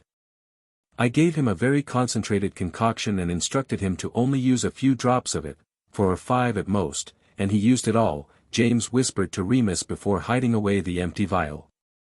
How bad is it going to be? Remus asked. James glanced over at the Slytherin table. I have no idea. Sirius had used well over 10 times the recommended dosage. Now he was regretting giving him so much, thinking that he could use it sparingly for several pranks. But it was too late to stop it now. Blue smoke began to emerge from the bowl of soup at the Slytherin table. The senior students were the closest ones to the soup and realized that something was very much wrong. Wait, what is that smoke? Looks funny.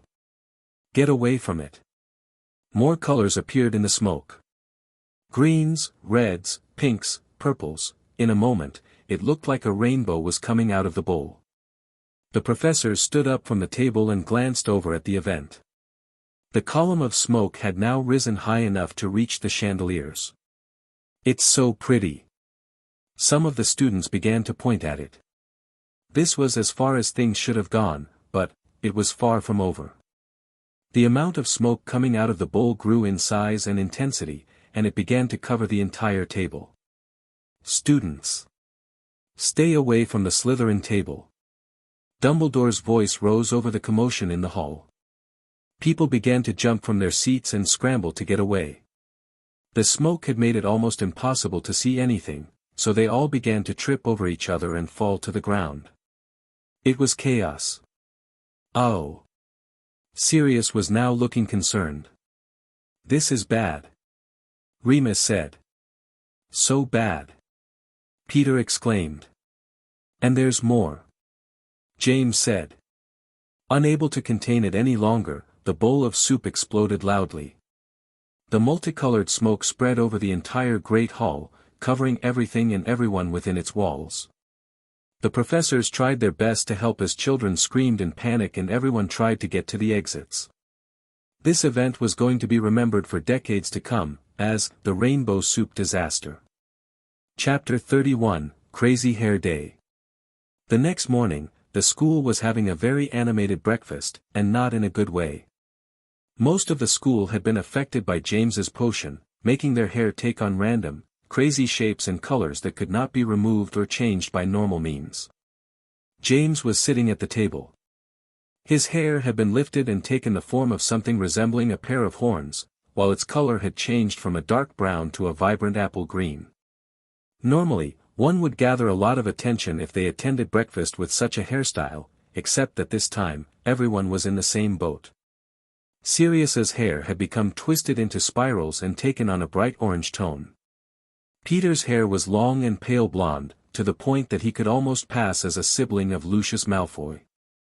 Remus's was spiky and purple. Even the professors had been affected. The headmaster's hair and beard had turned blue, while part of his mustache had become yellow, making him look extremely ridiculous, although the man didn't seem to care all that much. You said the effects would only last an hour. Sirius complained. It's been like 10 hours, and we're still like this. Shoo! Lower your voice, Peter hushed him. We're going to get in so much trouble if they find out it was us. The effect would have lasted an hour, if you had used the correct dosage. Not to mention, the area of effect would have been a lot smaller. James glared at Sirius. How was I supposed to know it was going to be so explosive? Sirius said in his defense. So, how long is it going to last? Remus asked with serious concern. James shrugged.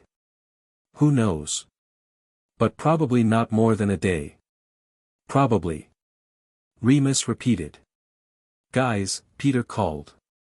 The headmaster keeps looking our way. You think he suspects something? We'd be in detention already if he did. Sirius brushed his concerns aside. But you need to stop talking, or they'll definitely find out. It is strange that we haven't been questioned about it. We'd normally be the #1 suspects when someone gets pranked, Remus pointed out. That's because we're always involved. Peter snapped. Shoo.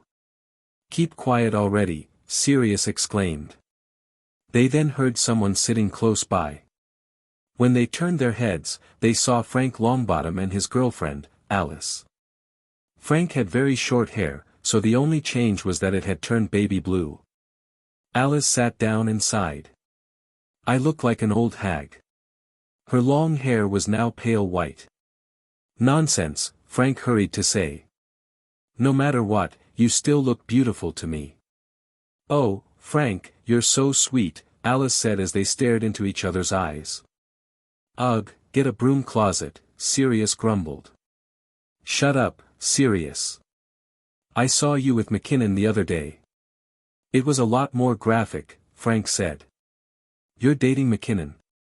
Peter asked. Shoo. Sirius covered his mouth. I don't want the entire school to find out. Where's Lily? James noted that she was the only person missing from their usual group and decided to ask. Alice made a troubled face. She said she didn't want to leave the room with that pink hair she got. I don't think it was that bad, James commented. Compared to what other people got, she got lucky. I know. Alice said. I thought Lily's pink pigtails were kinda cute, to be honest.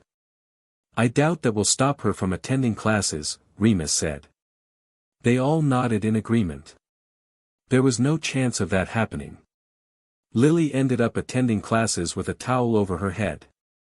But she wouldn't have missed much even if she hadn't, as not much work was done that day in class. The students were too distracted, talking about what had happened the night before and commenting on everyone's hairstyle. The reactions to the prank had been very varied. Some students found it funny, some didn't care for the prank but enjoyed their new style, while others were enraged and promised payback against the perpetrators. During the day, all four of the marauders had gotten many knowing looks from both students and professors. Their reputation was well earned, so they became the most obvious suspects. But only a few Slytherins had gone as far as accusing them without any evidence. After leaving their last class, the group was walking back to their common room while chatting. Are we going to be okay? Those Slytherins looked so angry at us, Peter said, looking around constantly, as if he feared an ambush at any moment. He no longer cared that much about getting detention. The fear of being beaten up was much more intense. TSK. Stop worrying about that. Those snakes won't do anything. And if they do, we'll just fight back, Sirius exclaimed. We're not pushovers. Remus nodded. For once, I agree with Sirius. If anyone tries something, we'll stick together and James, where are you going? He saw that his friend was about to head in a different direction. Oh, I was just going to my lab, James said, as if it were obvious. You know, we talked about this. Do you have to go today? Remus asked. Yeah, that seems dangerous. We should stay in the common room until the effects of the potion go away, at least, Peter suggested. People will be less angry then. No, can't do. I have some important stuff to do. I'll see you at dinner, James said with a serious tone before turning around and leaving. It's hard to take him seriously with that green, pointy hair. Sirius commented as he watched James leave. He didn't seem concerned at all, Peter said. Well, that's something that hasn't changed, at least, Remus added. He never runs away from danger, or maybe he is too oblivious, who knows. Chapter 32, The Apprentice. When he arrived at the corridor leading to his lab, he found that Bellatrix was already waiting there. Her body was resting against the wall that served as the door. You shouldn't be standing there. It could draw suspicion, James told her. I could have waited inside, but it seemed kinda rude, so I waited here, she responded. I bet you were worried about stepping into another trap, like yesterday, James said, watching her smile disappear. Next time, wait somewhere less conspicuous. He then pressed the stone that opened the gate, forcing Bella to move away quickly, as she had her back resting against the wall. There's nothing to worry about now. Come in, James told her. Bella was obviously getting upset, but she kept her mouth shut for now and went inside the lab. She still made sure to look at the floor, in case there was more of that substance from yesterday. But it looked very clean. So, you didn't add any other protections after I left? I didn't say that, James said as he walked inside. She turned around to look at him with suspicion. I merely said you had nothing to worry about, as you are not an intruder today. What did you do? Bella looked around but couldn't see any traps. Don't waste your time with something so futile. You won't find it, James said as he approached one of the tables and removed the finished product before cleaning the utensils. This will be your workstation, he pointed. Bella got closer to take a better look. Everything was well organized and clean. You will be brewing batches of confusing draft today. Hold on a moment, that's just a third-year potion, Bella said. I thought you were going to teach me that brewing method of yours, the one that produces those highly concentrated potions. I am. But I told you before that the method is not that simple to use. Before you even attempt it, there are many skills that you must master beforehand. One of them is near-perfect control over the flames. The confusing draft requires several delicate changes in temperature during the brewing process for a good result. It's a good potion to practice in order to perfect that skill, James explained to her. Another reason he chose this one was because the ingredients were cheap and she was going to waste a lot of them. Despite his reasoning, Bella didn't look too pleased. She had expected to learn something new, instead of having to practice basic things. I can already tell you that my control over the temperature is already perfect. James stared at her for a moment. I can already tell you that we have a very different standard for what we consider perfect. How dare you? Bella got angry. She hated being looked down on. You won't convince me with words, James said, pointing at the cauldron behind her. Show me how good you are. If you can produce a confusing draft that is up to my standards of acceptable, we can move to something more complex. Until then, you're brewing that potion. Fine, Bellatrix finally relented.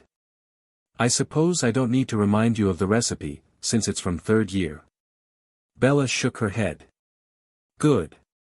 You'll find all the ingredients on those shelves, he indicated to her. While they had been speaking, several owls had entered his lab and were now waiting for his input. Now, if you'll excuse me, I have work to do. What are all these owls doing here? Bella asked, but James had begun his routine and was no longer listening to her. Bella stared for a while at James as he moved around the laboratory with tremendous speed. He would go to one station, finish brewing some potion, and place it inside vials. Several vials went into a box before being given to one of the owls, who immediately flew out. Other owls brought ingredients that he promptly stored, or they brought notes with lists of potions that had been requested. It didn't take Bella too long to realize that James was running a business here. You're selling potions? Ignore what I'm doing and focus on your task. Our time here is limited, James told her without stopping for a moment. Bella grumbled something but went on to get the ingredients she needed. You do realize that it's illegal to brew and sell potions without a potion master license, right? She asked as she was processing the ingredients. I am. But if you report me, you'll lose your teacher, James responded. I wasn't going to. Bella said. I don't care about something stupid like that, I'm more curious about why you even need to do something like that. Last I knew, the Potters were very wealthy. Last I knew, they still are, James said. Then why do you need to sell potions if you're not in need of money? That is my family's money. I want to have my own, so I can spend it on whatever I want without anyone questioning me about it. Bella turned to look at him. What are you spending it on? James glared at her. Fine, don't tell me, she huffed in annoyance before turning her attention to the potion. The fire was going. Now it was time to put in the first ingredients. While she was brewing, James finished his routine. All orders were sent, and the next batches were already in process. Done. Bella said with enthusiasm as she placed the finished potion into several vials. James picked up one of the glass vials containing a clear blue liquid and began to examine it. Wait. Something occurred to Bella. You're not using me as a free worker for your potion business, right? She said with sharp eyes. If she was being taken advantage of, this was not something she would forgive. What are you talking about? James said with a bored expression. I mean. She pointed at the vial in James's hand. If you're going to be silly. Let me stop you right there, I have no intention of selling this, James said while looking at the vial in his hand. Bella was about to say something when, all of a sudden, James pulled out his wand and vanished all the potions she had made. Selling something like that would just ruin the reputation I'm trying to build. What did you do that for? I spent almost an hour preparing that, she shouted. It was not good enough, do it again, James said. Chapter 33, The Teacher. Still wrong, do it again, James said before he vanished the potion once more. Bella slammed her hands on the table. No way. I did that potion perfectly. As I said previously, our standards for perfectly are very different, James told her. I'll have you know that I got an outstanding in every potion I made last year, Bellatrix said with an arrogant tone. James raised an eyebrow at her attitude. You think I'm judging your work at the school level? Bella was not expecting him to ask that. But we are in school. If you're content with getting an outstanding in your OWL exams, then Professor Slughorn's classes will be more than enough, James told her. This made Bellatrix stop for a moment and think. You mean? What you asked me to teach you is something beyond the level of a potions master. That is the standard for my judgment, so I will not grade you like your school professor, James revealed to her. This shocked Bella. She knew that the method Potter had used was very advanced, far beyond school level. But she had not expected it to be by so much. If what he says is true, that would mean this is something used by Grand Masters, like Grandpa Pollux.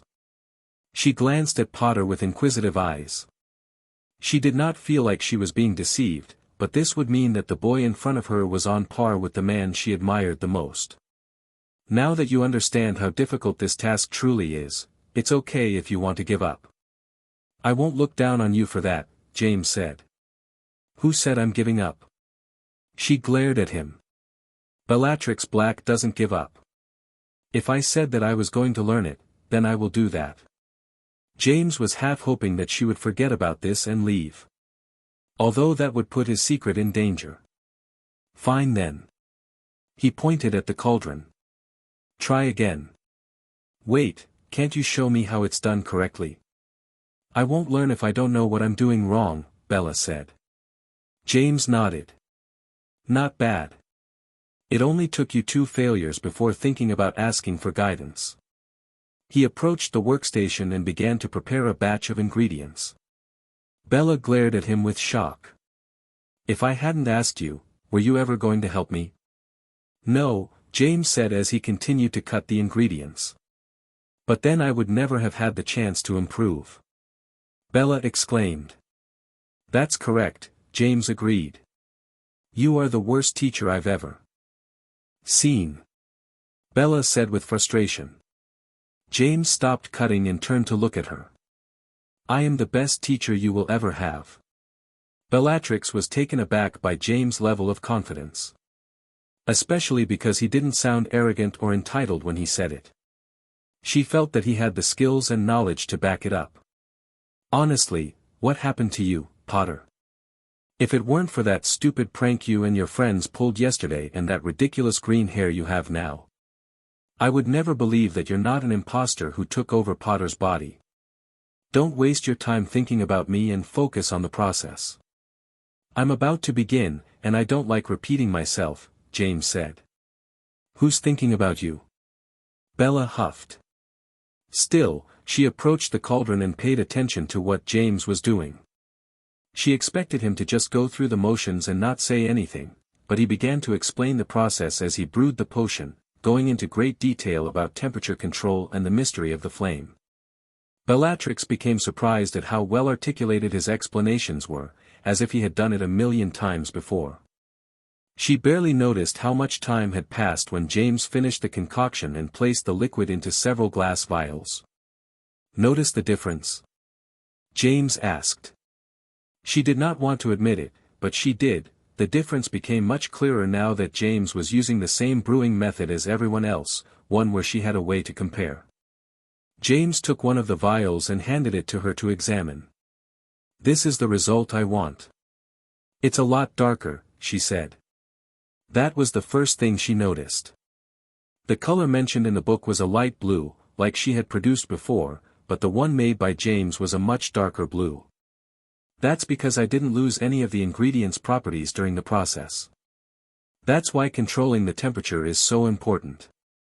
Every time you go a bit above or below, your potion is becoming gradually worse." She noted that the scent coming from the potion was also much more potent. "Incredible," she couldn't help but say. Previously, she had thought that James could only produce those incredible potions because he had learned that strange brewing method. But this time, he had used the exact same tools and procedure as everyone else and still got a much better result based solely on his skills. "Can I do that?" Bella began to wonder if she was good enough. Bellatrix shook her head and slapped her cheeks. "No. Of course I can. If Potter can do this, so can I." She could not allow doubts to invade her mind. James ignored her little outburst. "Ready to try again?" "Yes, IW." She was interrupted by a sudden loud noise coming from the corner, where a large jar filled with some dark liquid was placed above a flame. Just as she looked over there, she heard it again, and she also saw the jar shaking. "Why is that jar moving so much? It's almost like..." James looked over. "It seems like it's ready to wake up." Bella's eyes opened wide. "Wait, is there something alive in there?" "I wouldn't really call it alive," James said nonchalantly. Chapter 34, the first one. "Then what would you call it?" "There is something moving inside that glass container." Bella pointed at the object in question while also taking a step back. James' expression showed his displeasure. He had not wanted Bella to see this, but it was too late for regrets now. He could not stop the process now, otherwise, the experiment would likely fail, and he would have wasted some very precious materials that he could not afford to replace at the moment. He moved in front of the glass vial and used his wand to perform some scans on the magical wavelength of the subject. "TSK, it's a bit too soon for it to hatch." He hurried to control the temperature of the flame before moving quickly to the ingredients cabinet. "Wait, hatch." Bella narrowed her eyes, trying to peer inside the glass vial, but the liquid inside was too dark to get a good look. Whatever that substance was, it was almost black in color and very thick. When James increased the intensity of the flames, the liquid began to bubble violently. James picked up a small wooden box from the shelves and hurried back to the glass container before dumping its contents on top of the black substance. Then he took a step back and observed it carefully. Bella could see the changes immediately. The black substance was turning more liquid, and the color was clearing up, allowing her to finally see what was inside. "Is that an egg?" It had at least the shape of an egg, except it was over 10 times the size of a normal one and had a vibrant red color. "What kind of..." "Wait, it's changing." Bellatrix noted that the tone of the egg's color was getting darker at the same time the liquid was getting lighter as if it were absorbing something from it. James didn't bother answering Bella's incessant questions, as this was not the moment for that. Soon enough, the liquid had turned as clear as water, while the egg had become pitch black. Once in a while, it would also move and collide with the glass of the container, making loud cracking noises. "It's going to break the glass," Bella pointed out while also increasing her distance from the object. "I can only wait now," James muttered. He had done everything he needed to do. Whether this experiment was a success or not, he would see soon enough. Just as Bella had said, the egg ended up shattering the glass in one of its movements. As soon as it did this, it also fell down from the table and hit the floor. James cleaned the mess with a simple wave of his wand and continued to look at the egg. There were many cracks across its surface, and more were being made every second. "What kind of creature did you put in there, Potter?" Bella approached a bit but remained behind James, just in case she had to use him as a shield. More pieces of the eggshell cracked, and they began to hear noises emanating from the creature inside. They sounded like a mixture between a bird and a lizard. Finally, a small pale paw emerged from the cracked shell. "Image. What is that?" Bella asked again. "Come on, little guy, get out of there already," James spoke to the creature inside the egg. As if the being inside had heard and understood his words, it seemed to redouble its efforts to exit its shell prison. "Wait." Bella's face went even paler from the shock. That's. She pointed at the creature as it escaped the egg. The little one shook its body rapidly to release the stuck pieces of shell. Q. It let out a loud cry and looked toward James and Bella with curiosity. "That's a dragon," Bella finally said with shock. "It is not a dragon," James corrected her. Q. The little creature now looked confused. "I'm sorry to disappoint you, but you are not a dragon," James told the newborn. Q. Look what you did. Bella scolded him. "You made him sad." "Was I supposed to lie?" James raised an eyebrow. "But if it's not a dragon, then what is it?" she asked. Q. The little guy also seemed interested in knowing. "It is a very advanced artificial magical construct, in other words, a chimera," James explained. "A chimera?" Bella vaguely knew about those. "But you said it wasn't alive. Aren't chimeras supposed to be combinations of different living creatures?" Q. The little one stood tall on its 4 legs and moved its wings a bit, as if saying, "Yes, I am alive." It has some similarities with living creatures, but ultimately, it works differently. And compared to whatever chimera you've read about in old alchemy books, my creation is centuries ahead of those, James said with pride. Q. The creature puffed its chest. "It is kinda cute, though," Bella commented. James almost dropped his wand from the shock. Did I just hear Bellatrix, the mad witch, Lestrange calling a small creature, cute? He must have heard that wrong. He gave her a side glance. Bella was looking at the construct with a warm smile on her face. He had never seen her like this, she looked almost human now. James moved back to observe his creation. He had to admit that she was right about that. The little guy was very adorable in its current state. It had a draconic look, standing on 4 legs with a pair of small wings on its back. Its scales were pristine white, and it had a pair of large blue eyes. "Are you going to name him?" Bella asked. James hadn't thought about that yet since he didn't expect it to awaken this early. "Sure, let's go with 001. Q. That's not a name. That's a number, you doofus." Bella huffed. "But he is the first one." He had never put much effort into the naming part of the process. This was something that his students had often called him out for. "Fine then, what about primum?" "Primum? It means, the first. I suppose it at least sounds like a name," Bella said. Q. The little guy seems to like it. Bella chuckled. "Wait, does that mean you are planning on making more?" Chapter 35, Caught Together. "Is it okay to leave that little guy alone in there?" Bella asked as they left the laboratory. "It has just hatched, and even if it doesn't look like it, it hasn't finished forming yet. So it's best if it stays in there for now." James didn't go into more details, like the unusually quick development of the chimera. It had woken up at least a week too early, and he still wasn't sure why or if it would lead to complications down the line. Anyway, just make sure not to mention its existence to anyone. He couldn't believe he was trusting this girl to keep a secret in his behalf, but here we were. Of course. I wouldn't want little Q to be taken away, she responded with confidence. James detected something in her tone that he did not expect to find. There was a hint of joy while she spoke of the construct. For just a moment, he almost entertained the idea that this version of Bellatrix might not end up following the same path as the one he once knew. But then he realized he was being too naive. When it came to someone like Peter Pettigrew, he was willing to give the boy a chance because, even after all his bad choices, he remembered how Peter showed some remorse in the end. He had probably regretted his path much earlier than that but didn't have the courage to act on it. Bellatrix Lestrange was a different beast. She never showed an ounce of shame about her actions or compassion for another living being.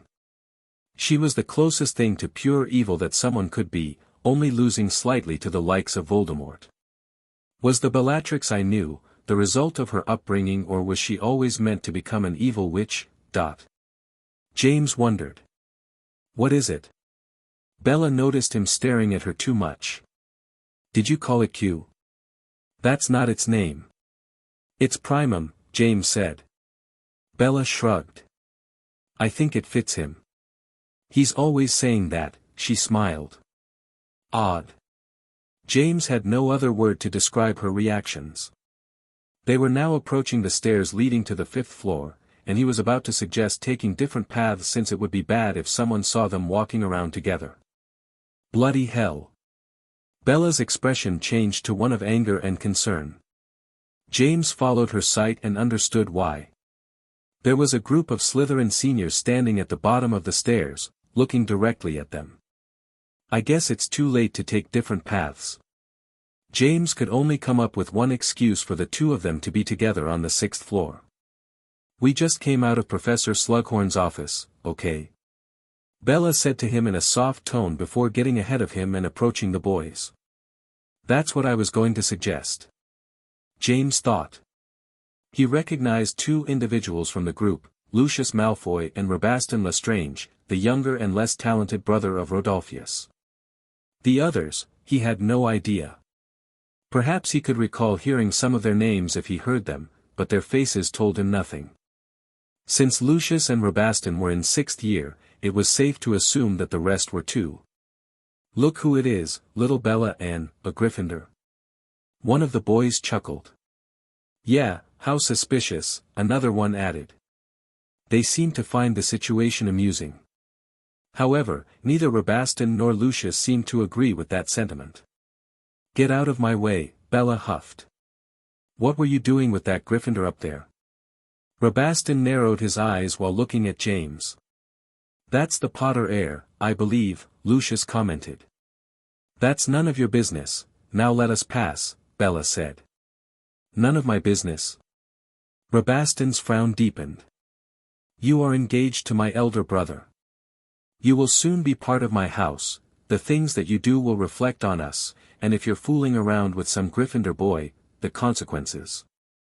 Let me stop you before you come to some stupid conclusion. Potter and I were called to Professor Slughorn's office to talk about some potion we made in class. That's all. Now Wait, did you say Potter? One of the other Slytherin boys reacted after hearing the name. Isn't he one of that group of pranksters? You mean the one who screwed up our hair? Is that so? Was that you, Potter? Rabaston raised an eyebrow. Well, as the 6th-year prefect, I cannot allow such acts. What are you getting at? Bella was getting concerned. You know, Rab. There are no students nearby, one of the boys said. Rabaston turned to him for a moment. Then keep it that way.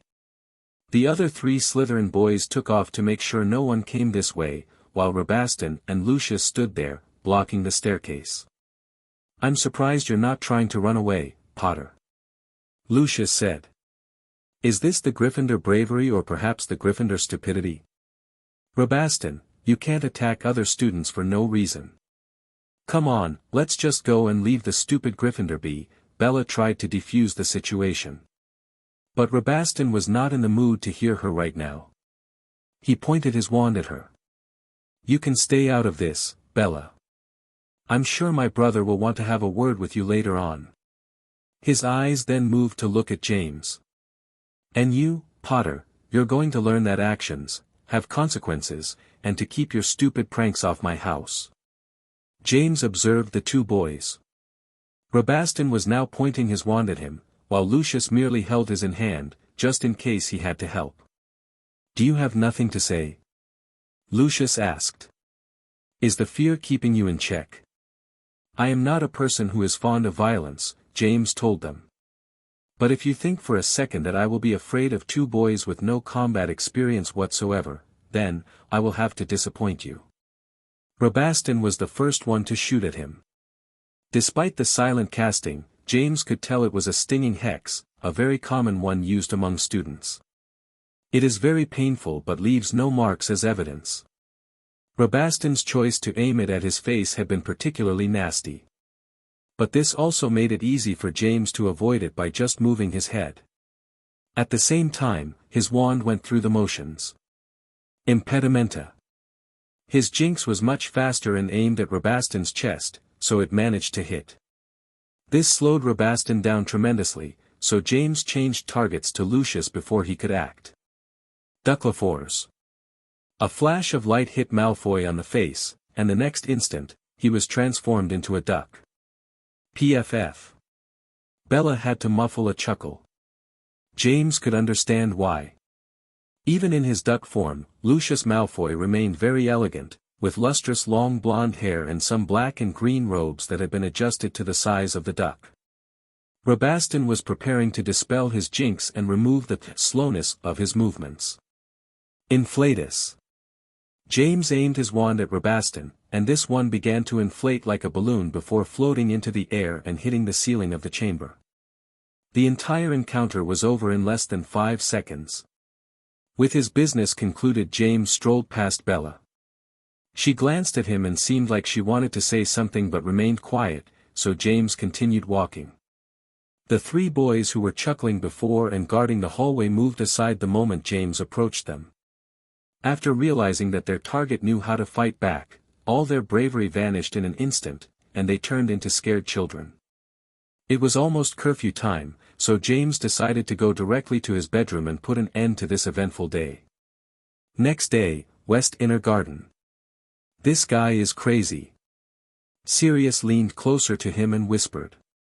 "Why would he bring those here?" Peter took a step back and was getting ready to sprint for the door if necessary. James didn't know what they were complaining about.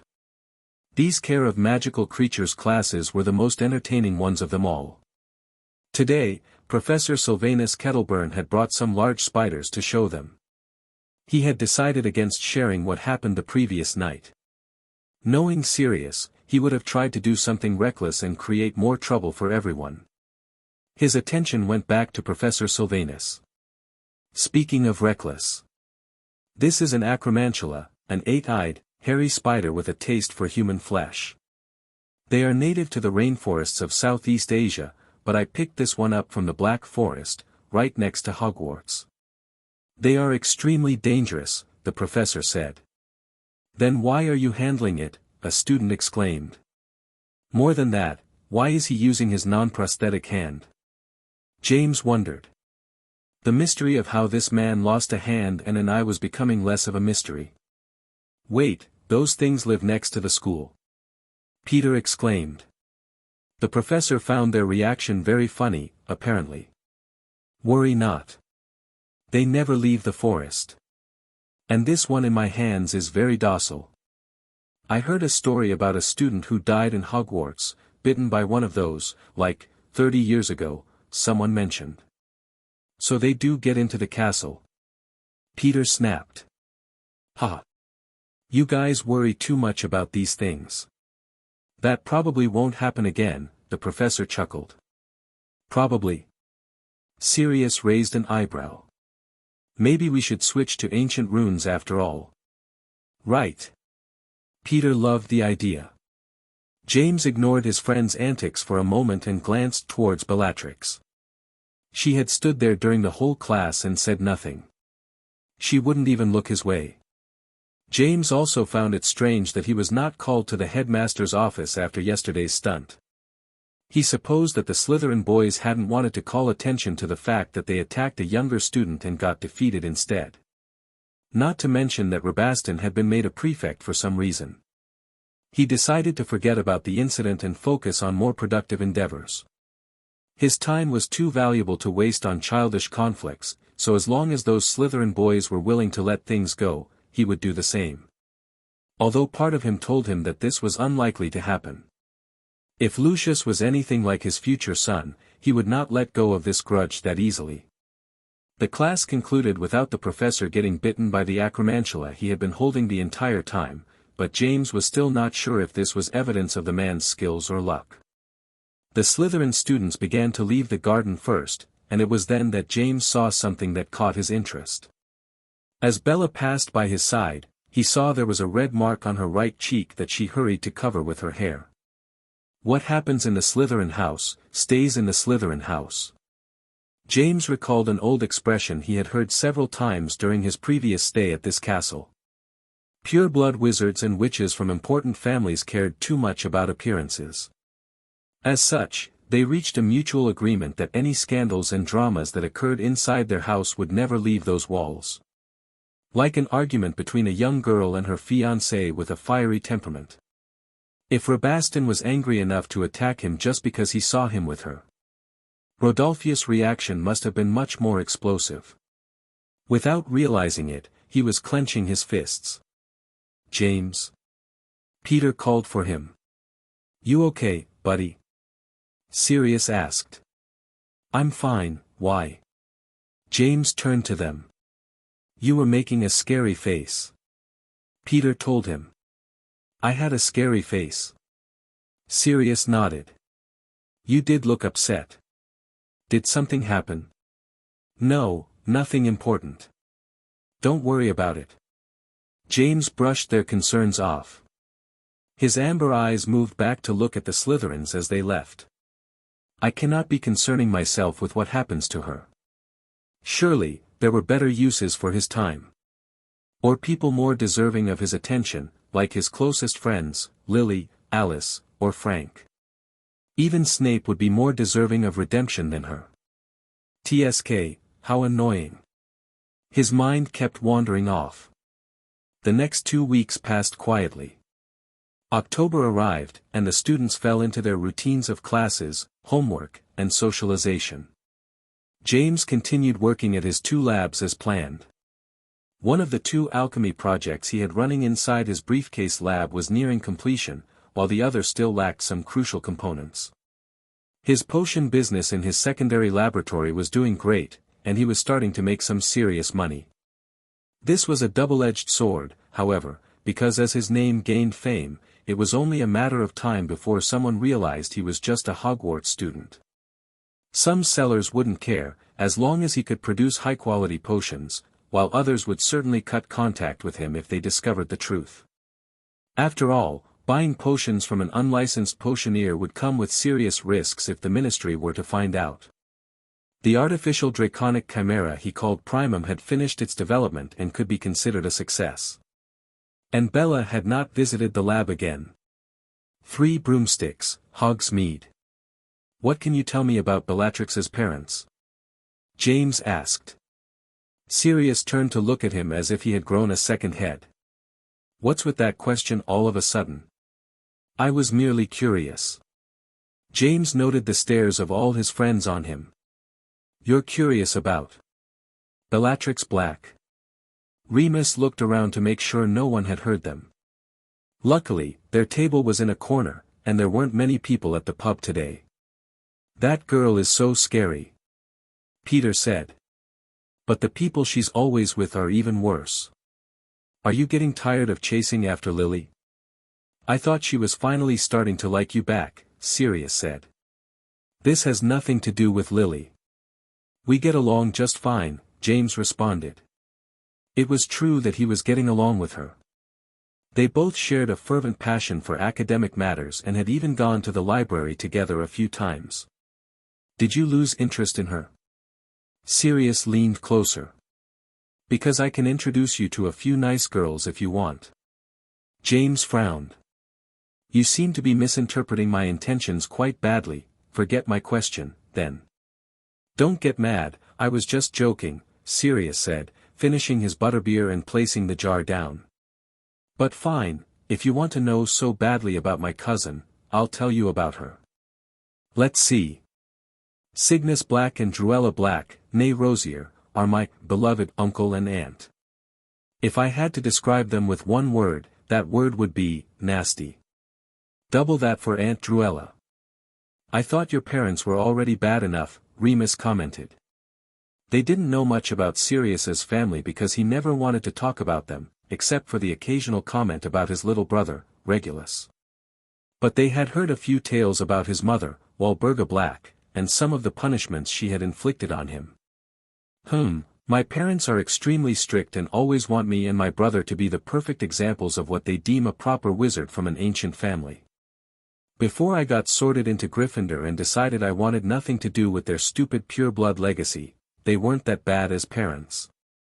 Mother is usually nice to Regulus, and father is, at the very least, somewhat polite to me even now. But... so your aunt and uncle are even worse? Peter asked. He found it hard to believe. He had once heard that Sirius's mother locked him inside a tiny closet with no food or water for 3 days just because he refused to use a curse on the house elf after it made a mistake. You could say it's mostly my Aunt Druella. My uncle has a weak personality and just goes along with whatever she says, most of the time at least, Sirius explained. What makes them so bad? Remus asked. Well, at the very least, as long as I follow their rules, my parents leave me alone. And although their punishments were bad, they never crossed certain lines.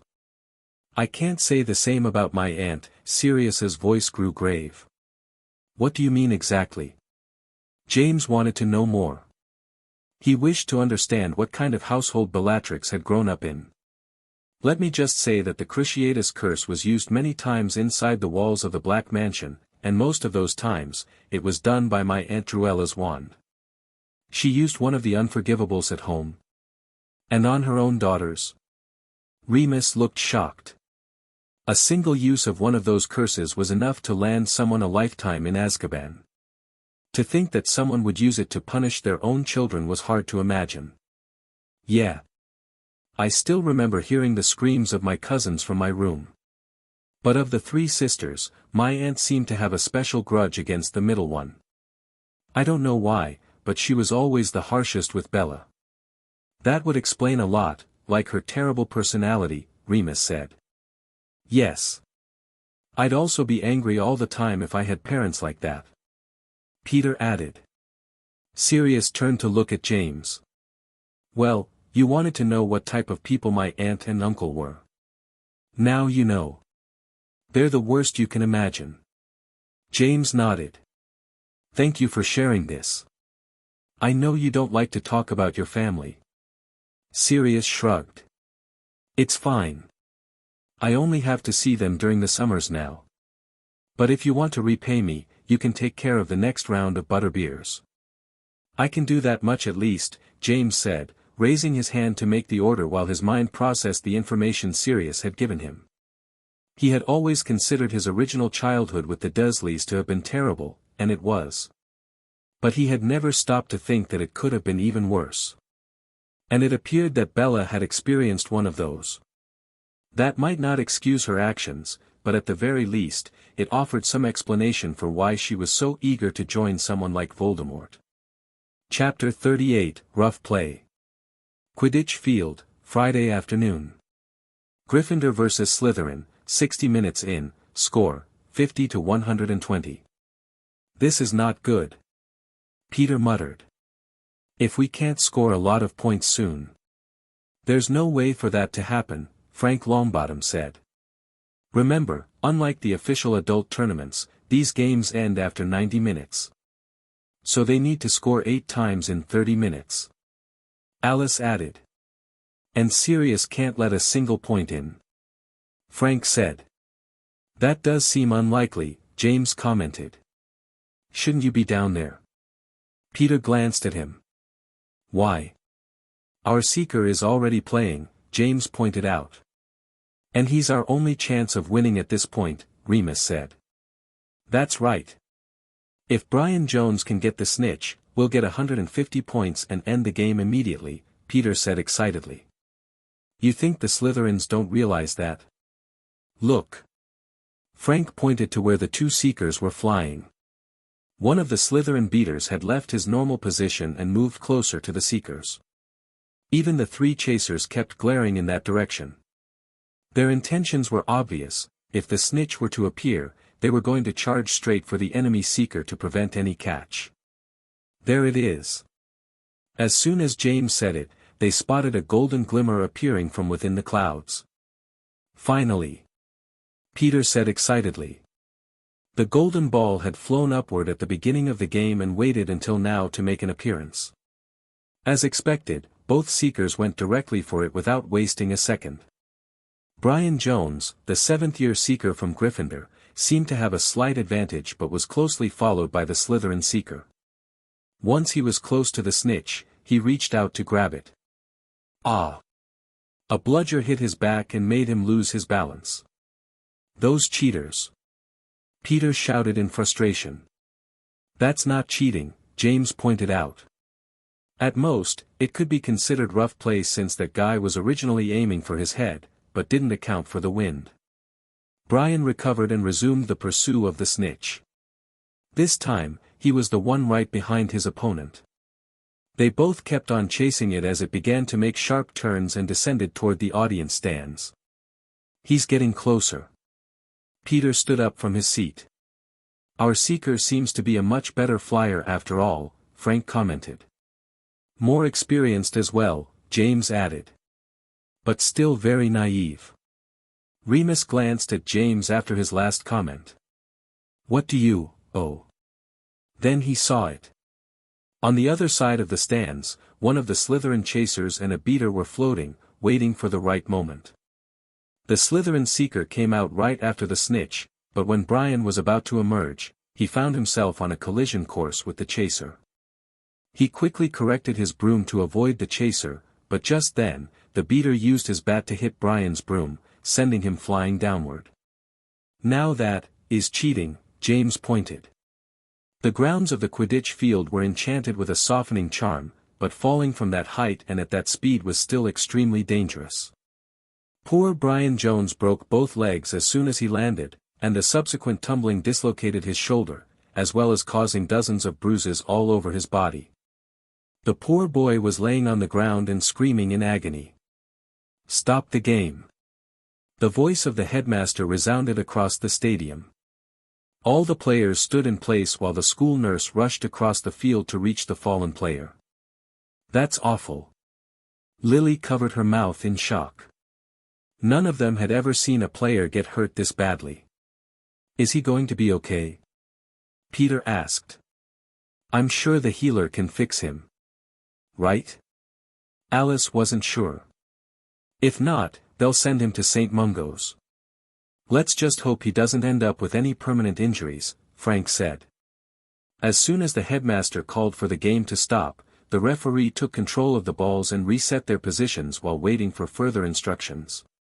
Mr. Dumbledore? Should we cancel the game, or?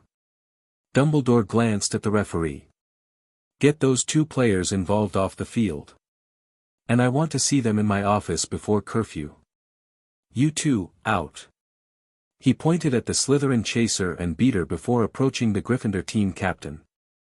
Mr. Bell, do you have a replacement for the position of seeker? If not, I'm afraid. We do have one, a replacement, Charlie Bell said, looking toward the stands where he knew James was sitting. Well, James, it appears you're needed, Remus said, nudging him. James is finally going to do something. That's awesome. Peter exclaimed. Don't be afraid of messing up, James. Just go out there and play the best you can, Frank said, trying to sound reassuring. James nodded and stood up. I bet no one is expecting much from a reserve. He thought. He made a gesture with his hand, and the miniaturizing charm he had placed on his broom was removed, allowing it to return to its normal size. James placed the broom against the railing, put one foot on it, and made it levitate. On the Slytherin stands, three sisters were watching the game together. "I can't believe they did that to the poor boy," Andromeda frowned. "That's the game. He should have been better prepared," Bella huffed. "Do they even have a replacement seeker? Or is the game over already?" Narcissa asked. "I heard they did recruit a replacement, but I've never seen him," Lucius told her. "Wait, there's someone taking off from the Gryffindor stands," Andromeda pointed out. "That's..." Bella looked in shock at who it was. "Potter?" Lucius's expression turned into a scowl. He hadn't forgotten the humiliation he had suffered at this boy's hands. "If he's one of the players, why was he sitting in the stands?" Narcissa asked. "Perhaps he never expected to play," Andromeda said. "That must mean he's terrible. This will be over quickly," Narcissa said before looking at Lucius. "Then we can go on a romantic walk through the gardens," she added, though Lucius wasn't paying her any attention. Bella stared at the floating figure of James Potter as he moved toward the other players. Can he actually play Quidditch? Right now, she couldn't imagine James doing anything other than brewing potions. Chapter 39, The Reserve Goes to Play. Potter. Charlie Bell, the current captain of the team, floated closer to him. "Looks like you'll have a chance to play a bit earlier than anticipated." "It does seem like that." James didn't feel like saying much. A wave of nostalgia washed over him as he hovered over the Quidditch stadium. He hadn't played much after graduating from Hogwarts, so this truly brought him back to his teen years.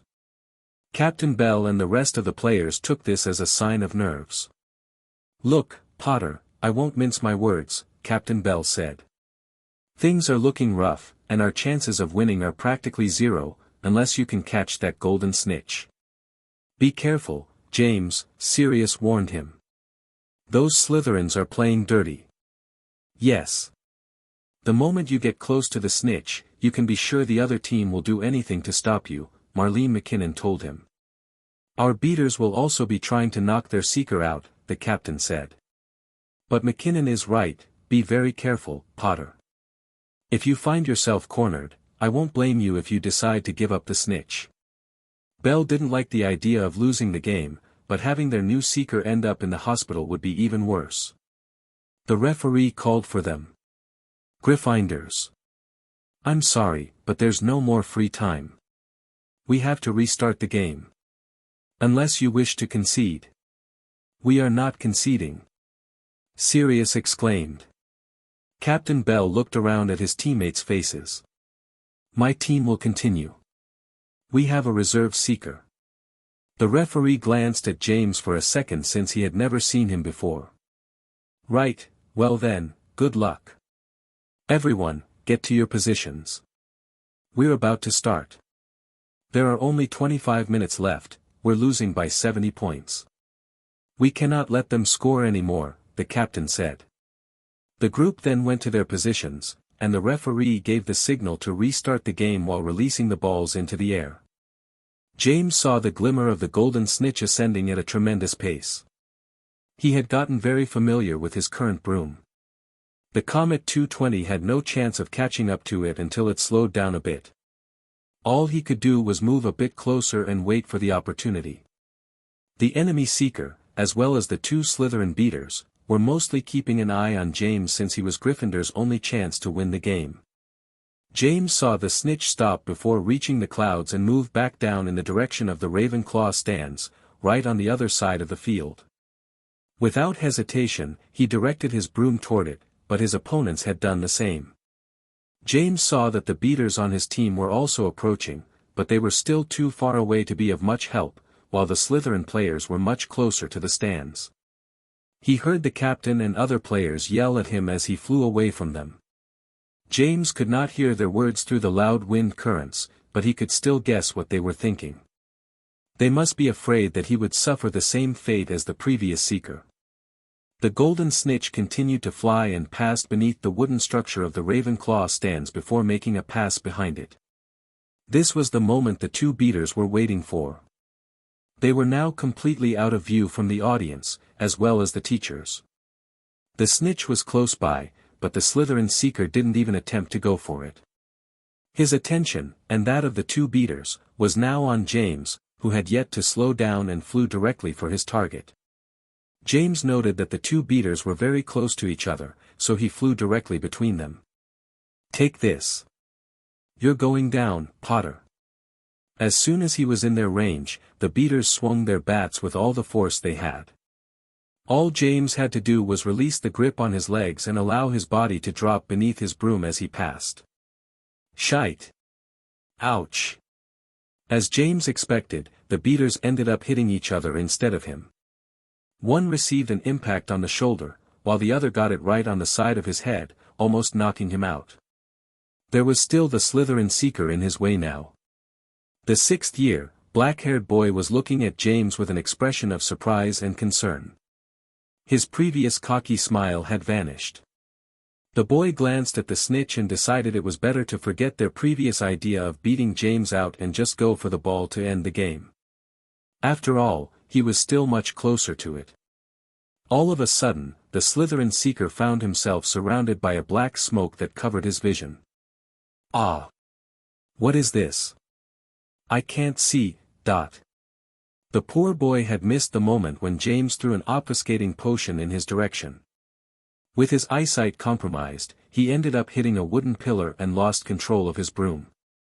What a gullible boy, both sides can play a bit dirty. James' broom would have no chance of outrunning his opponents. That rich lad was using the latest clean sweep model, and it was much faster than his own. I believe there was no rule against the use of potions during a match, not yet, at least. James had glanced over the current rules during the summer and didn't recall reading about that rule, even though it was clearly there during his school years as Harry Potter. In any case, with the opponent's seeker out of commission, James continued to chase the snitch until it flew back into the open field. He could hear the commentator yelling hysterically as he made a reappearance, while also wondering where the Slytherin players were. James saw the snitch making a dive toward the ground and went for it. The enchanted ball was designed with a speed limit, so even if it did that, its momentum would be maintained. Magical brooms, however, can benefit from an increase in speed when making a sharp dive. In a few seconds, James was right behind the golden snitch. Every pair of eyes in the stadium was now on him. "Come here already." He grabbed hold of the damn thing when he was just a few feet away from hitting the ground, and his broom made some nasty creaking noises as he corrected the course to avoid the collision. It had been a bit closer than anticipated, but the job is done. He lifted his hand in the air to show the golden snitch carefully held in his grasp. The Gryffindor seeker has caught the golden snitch. The announcer didn't even know his name but was still excited for his team's win. The game is over, Gryffindor is the winner. The crowd went crazy. Chapter 40, Dinner Party. I'm a bit nervous. James watched as Lily adjusted her dress again. It's just a dinner reception with other students and one professor. There's nothing to be nervous about, James told her. It was Sunday night, and Slughorn had given them invitations to his first dinner party of the year. Since they had both been invited to attend, James suggested Lily come with him, and she happily accepted. The most distinguished students in the entire school will be there, Lily said. Distinguished was not one word I would use. He knew that Slughorn's intentions with these parties was to create connections with students who he deemed would become influential in the future so he could then make use of those connections for his own benefit. But he'd rather not tell Lily that. And you are one of them, James reminded her. You're not here as anyone's date, you're here because your talents have been noticed. During his original childhood, he had often heard his professors speak highly of his mother. They frequently talked about how smart and brilliant she was. After personally meeting this young version of Lily Potter, he could already see that those comments were quite accurate.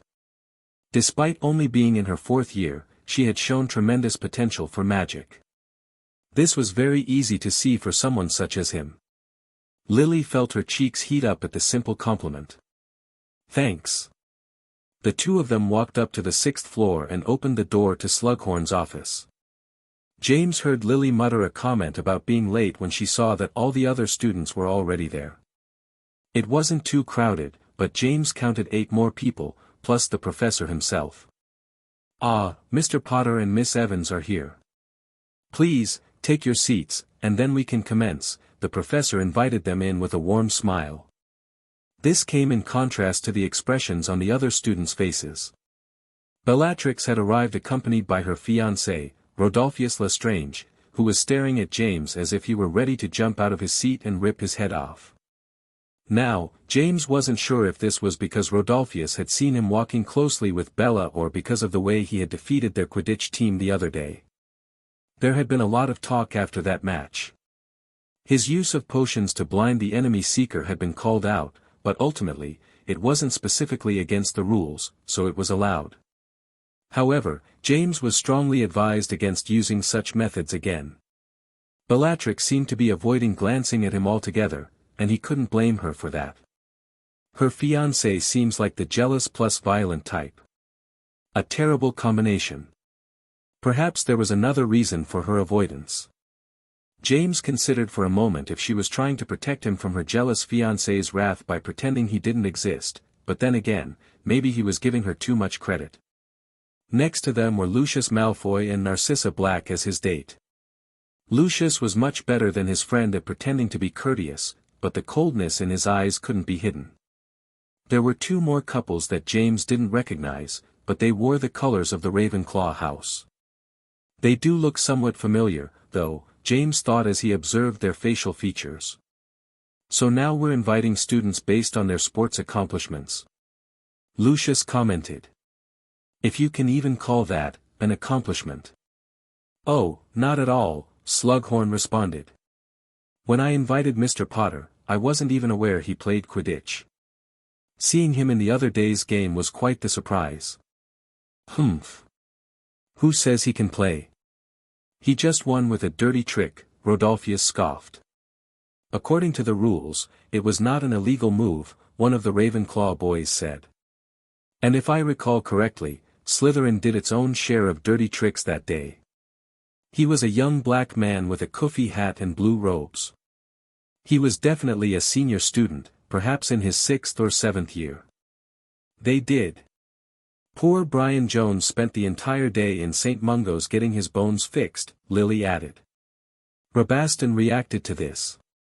"The mudblood got what he deserved," he said, making sure to say it while looking directly at Lily. Now. Let's keep this polite, Mr. Lestrange. We don't use that word here," Slughorn scolded him, though he still kept a soft tone. "And let us move away from Quidditch." "I can agree with that," the Black Ravenclaw student said, looking toward James. "And I am personally curious about Mr. Potter's presence here, if it's not Quidditch related. I thought I knew about all the most outstanding students in Hogwarts." "Oh, I have recently discovered that Mr. Potter has quite the unusual talent for potion making. He has shown me very outstanding results so far, and I am looking forward to what he can accomplish in the future with those skills," Slughorn told him. "Potions," the young man muttered. "If I recall my lessons in the history of magical families correctly, the Potters have produced many notable potion masters and alchemists in the past. But many generations have passed since then. Then perhaps it's time for another one," Slughorn said, making a gesture with his wand. Several drinks and snacks appeared on the table. "Help yourselves to whatever you wish." "I don't see any fire whiskey here," Rabaston frowned. "You want to get drunk in front of a professor?" "Idiot," Bella huffed. "What did you call me?" Rabaston was already starting to lose his cool. Lucius hurried to put a hand on his shoulder and whispered something in his ear. Lestrange glanced around the table and seemed to calm down a bit after that. Slughorn cleared his throat. "My apologies, Mr. Lestrange, but I'm sure you'll understand that I cannot serve alcohol during a student dinner party." The event only lasted a couple of hours, and they managed to have a mostly polite conversation during the whole time. Rabaston barely spoke after his first outburst, and Bellatrix seemed to be in a bad mood. She didn't say a single word to James and wouldn't even look in his direction. James and Lily mostly spoke with the black young man, who he then found out was none other than Kingsley Shacklebolt. He shouldn't have been surprised to find this person here. Shacklebolt had always been a very talented man, and if things went the same way, he would one day become the Minister of Magic. But what surprised him the most was to learn that the other Ravenclaw boy was Gilderoy Lockhart. He personally remembered that Lockhart had always been a terrible student, and his later accomplishments were all thanks to his unusual affinity with memory charms, which allowed him to take credit for other, more talented people's achievements. James decided to keep an eye on Lockhart to make sure he wasn't doing anything nefarious at school. The dinner party ended, and James made sure to escort Lily to the common room afterward. It was only as he was exiting the room that James finally caught a glimpse of Bella staring at him while Rabaston was distracted speaking with Lucius. Her lips were locked into her usual frown, but James saw something else in her vibrant purple eyes. She looked sad, James thought. Chapter 41, Official Disciple. A few days passed after the dinner at Slughorn's office. The date for Remus's transformation was getting closer, but this time he was better prepared to create his potion. He was fully intent on creating something better than the regular Wolfsbane potion, and he knew he had the skills to do it. However, that would take quite a bit of time, so for now, he was going to brew the regular version. It would still be better than the rushed one he gave Remus the last time, and James was sure that his friend would be delighted with the effect. With that in mind, James made his way to his laboratory on the 6th floor. He spotted something strange when he got closer to the corner with the painting that hid the key to enter the room. There was a small distortion in the light. "I thought you weren't going to come back. Bellatrix." As he said this, he noted the distortion becoming more accentuated, and he also heard a pair of shoes tapping on the stone floor. "How did you know I was there?" Bella asked before canceling her invisibility charm. "I've been practicing that charm for over a week." "You need more practice, then," James said in a casual tone as he opened the entrance to his lab. The light distortion only told him that someone was hiding with a disillusionment charm. Calling Bella out had been nothing more than a guess, based on the fact that she was the only one who should know about this place, other than the professors. But they would have no reason to hide from him. He stopped after going through the door and glanced back at the girl. She had remained standing there, just looking inside the lab. "Are you coming in or not?" She looked troubled about something. "You're going to be spotted if you remain standing there. I advise you to enter if that's what's worrying you." This made her react. Bella looked around to make sure no one was close by and then hurried inside the room. Once she was inside, James closed the door and walked to his workstation to begin preparing what he needed. "I shouldn't be here," Bella said. "Then why AR-Q?" After giving a cry of joy, the little creature jumped from one of the upper shelves and flew into Bella's arms. "You can fly," Bella said with shock as she grabbed onto it. The wings weren't there for decoration. James gave them a sidelong glance. Primum just needed a bit of time to finish its development since it had hatched before it was completely ready. There. Bella caressed the creature with a warm smile on her face. "Did you miss me? I'm sorry I didn't come sooner." Is that why she was sneaking around here? James realized that she had come here for the Chimera and not to gain more of his knowledge. He stared at them for a long moment, as if he was observing a bizarre event. "She's gotten attached to it so quickly. I would never have considered that as a possibility before." James then recalled the fact that Bella had also joined the Care of Magical Creatures class. So there was a possibility that this dangerous girl had a soft spot for them. "I have to take care of something important and do not wish to be disturbed. So you two make sure not to bother me until I'm done." After saying that, James collected the ingredients he needed and began to work. He first dispatched all the deliveries via Owl and then began to brew the Wolfsbane potion while Bella played with Primum. Once she got bored, Bella went to observe James brewing. He's always so focused when he's making potions, like the rest of the world doesn't exist. She wished to have an ability like that. The process lasted over an hour, and by the end, James had created the 7 necessary vials of wolfsbane. He stored them carefully in a wooden box. Remus would need to start taking them tomorrow, so he would hand them over later in their dormitory. James turned to glance at Bella. She had been observing what he was doing for a while but never asked anything or tried to interrupt him, just as he had requested. "Very well, we can restart your classes now." He walked to the other side, where her station had remained untouched. "Today, you will be making a dash." "Wait." Bellatrix stared at him with wide eyes. "Yes. You want to continue teaching me?" "Why not?" he asked. Q. Primum also looked confused. "Because. It's a bad idea. You don't know how dangerous Rodolphius and his family are.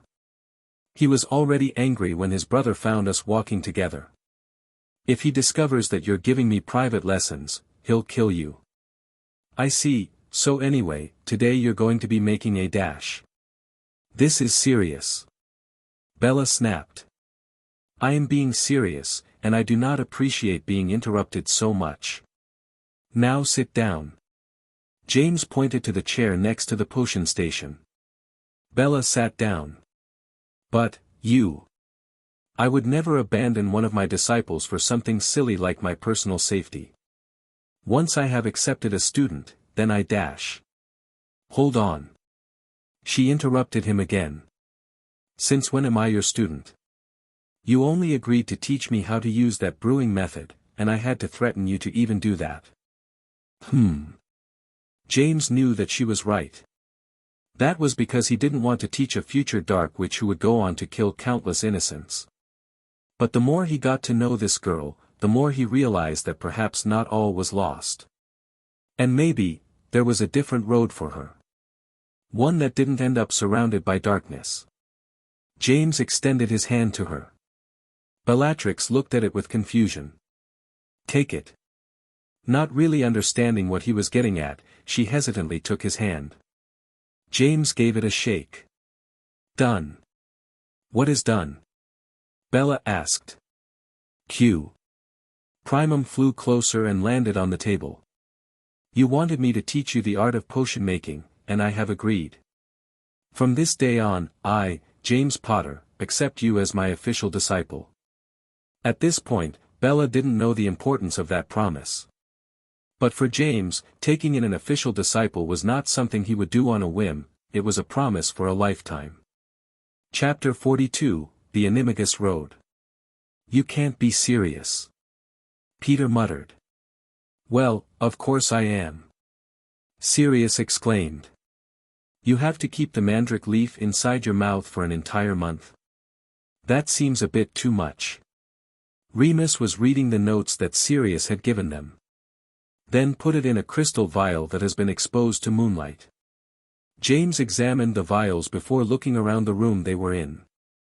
"I suppose this shrieking shack would be a good hiding location for these vials.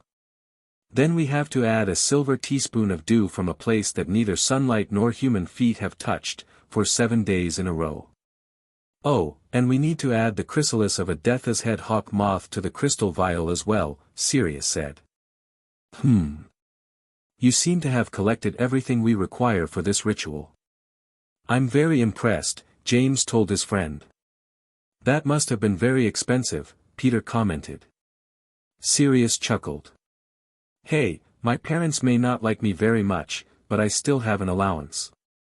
And it wasn't that expensive. Not many people want to become animagi, so these materials can be easily found." "I can see why," James said.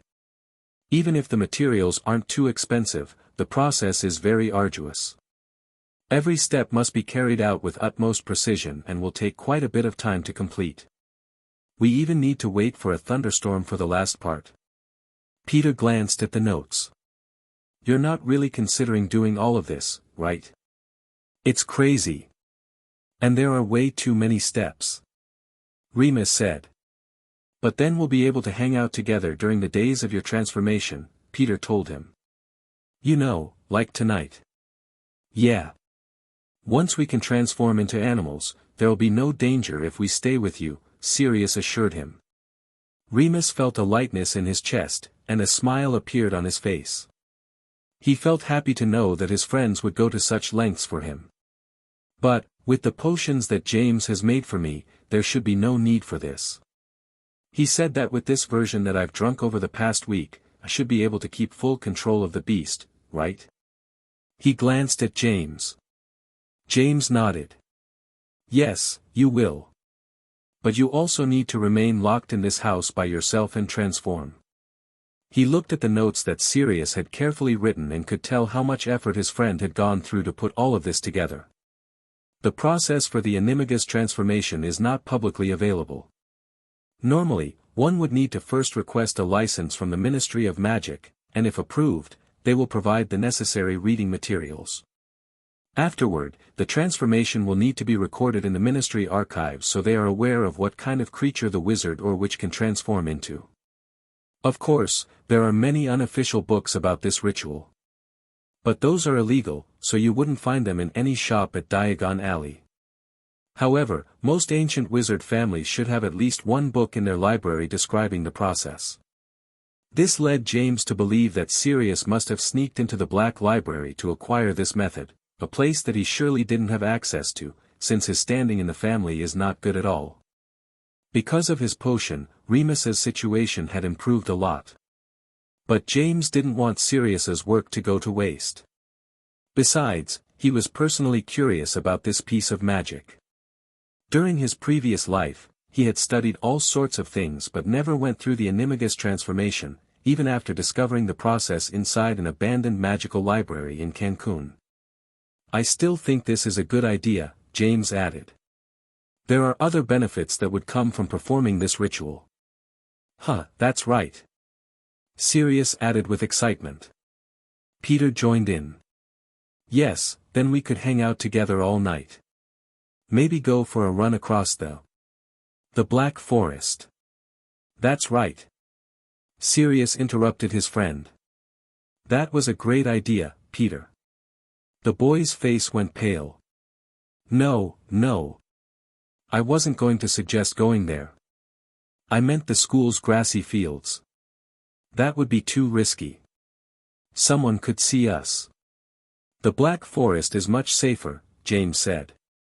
"Safer?" Peter exclaimed. Remus looked a bit troubled. "This is a very long process, though. You may not even finish it until after the Christmas break." "Then it's a good thing that you have James's potions," Sirius said. "Once we can all transform, we can have some fun, but it's good to know that you won't be suffering so much during these days." "Thanks," Remus responded. "So, it's decided then. Are we doing this thing?" Peter asked. "We are," James nodded. "And we'll need to start today, since we must begin the process on a night of the full moon with the mandrake leaf. That we need to keep inside our mouths for an entire month." Peter was not looking forward to that one. "We also must set up these crystal vials in an appropriate location." James stood up and picked up the vials. "I'll go find a good place for them in the upper part of the house," he said before taking off in a rush. He's always so dedicated. I can barely recognize him anymore. Peter couldn't help but express his feelings. Sirius and Remus glanced back at the door that James used to leave the room. "Yeah. That dragon pox really messed up his head. I don't think he likes pranks all that much anymore," Sirius said. "He's changed a lot, huh?" Remus didn't want to say it out loud, but he did like the changes in James. Not that he didn't love the personality of the old one, but this new James Potter always seemed so reliable, like he could do anything. He would never have drunk a potion made by the old James, but the day that he was first given the wolfsbane potion by him, the look of absolute confidence in his amber eyes led Remus to take it. And he was so glad that he did. Chapter 43, A Resentful Hearth. "It is difficult to speak with this thing inside my mouth." Peter continued to complain as they made their way back to the castle. It was already starting to get dark, and students were getting ready for dinner, so there was no one around the grounds other than them. I think I'm getting used to it, Sirius responded with a smug tone. Be careful not to chew on it or swallow it by accident, otherwise, you're going to have to start again, James advised him. No way. Peter panicked for a moment and tripped on a rock while walking. He barely managed to keep himself from falling. Oh no. What happened? Sirius asked. I bit on the leaf and broke it. Peter said. Sirius began to laugh like crazy, but in just a few seconds, the laughter was replaced by a coughing fit. Did you bite on it too? James asked. I swallowed it. Sirius shouted. It's a good thing we've got plenty of extra leaves, James said, pulling out a small brown bag from his tunic and handing 2 more leaves to the boys. This isn't going to work. Peter said. There's no way we can keep them in there for an entire month. It's impossible. It's not impossible. Otherwise, there wouldn't already be so many animagi out there, James pointed out. Sirius glared at James. How did you get used to talking with the leaf inside your mouth so quickly? Oh, I'm not used to it at all. I still find it very uncomfortable, but it's not going anywhere, thanks to the sticking charm I put on it, he told them. Wait, you put a sticking charm? Peter looked confused. Is that allowed? Sirius wanted to know. Why not? It's a very mild piece of magic that should have no influence on the final result, and there was nothing written against it in the notes you handed us, James explained. He had also read a few other sources depicting the animagus ritual, so he was quite sure that a simple charm would have no negative impact. What the hell? Sirius glared at him. Why didn't you tell us? Peter exclaimed. You didn't ask. James responded. With the charms in place and in a much better mood, the group resumed their way to the castle. Hold on. When they were getting closer to one of the side entrances of Hogwarts, Sirius stopped suddenly and pointed toward the greenhouses. I think I saw someone over there. Could it be the herbology professor? Professor Sprout often stays in the greenhouses to take care of her plants, Peter pointed out. This was one of his favorite subjects, so he was very familiar with the professor's routine. It wasn't the professor. I saw someone's shadow, and it quickly hid behind those walls when we approached. I think someone is spying on us, Sirius said, his voice tinged with concern. After all, Remus's secret was one that could not be revealed to the public, no matter what. If it were, their friend would be forced to leave the school. And he would be lucky if that was all that happened. If the ministry or the powerful wizarding families whose children studied at Hogwarts wanted to create trouble for Remus and his family, things could get very ugly for them. This was why they had all been very careful during the days of the full moon. Hominum revelio, James said, pointing his wand in the general direction where Sirius had mentioned seeing someone. Look! Over there! Peter shouted. James's spell took effect and created a shiny silhouette behind the wall in front of the greenhouse. Sirius rushed forward with his wand in hand. Incarcerus, he shouted. James and Peter heard someone making a painful cry and hurried to see who it was. Let me go, you useless buffoon. A boy with long black hair and Slytherin robes had been tied down by the magical ropes conjured by Sirius. He screamed as he moved his body around in an attempt to free himself from the bonds. Snape. Peter recognized him immediately. They had had many unpleasant encounters over the past 4 years. Snivellis. I knew it could only be you, Sirius said, frowning. Severus Snape managed to turn his head to glare at them with pure vitriol in his eyes. Release me this instant. Not before you tell us why you were spying on us, Sirius responded. I wasn't. You totally were. I have better things to do than spy on some stupid Gryffindors, Snape shouted. James noted that the commotion had begun to attract a small audience. Apparently, there were still some students in this part of the castle. They came into the small courtyard that contained the greenhouses and found themselves facing a tied-up Snape. Release him, Sirius. This is a pointless confrontation, James told his friend. It wasn't like Snape was going to admit to spying on them. And when people saw them like this, it was just going to look like the three of them had ganged up on one lonely Slytherin student. But, he was spying on us. What if he saw something? Sirius whispered to him. Then he won't tell you, James said, glancing at Snape. And if he didn't see anything, attacking him will just make him more motivated to keep trying. He gave his wand a wave and removed the bonds on Snape. He couldn't wait any longer for Sirius to see reason, lest they all end up in detention. James is right, we should leave before a professor gets here, Peter said.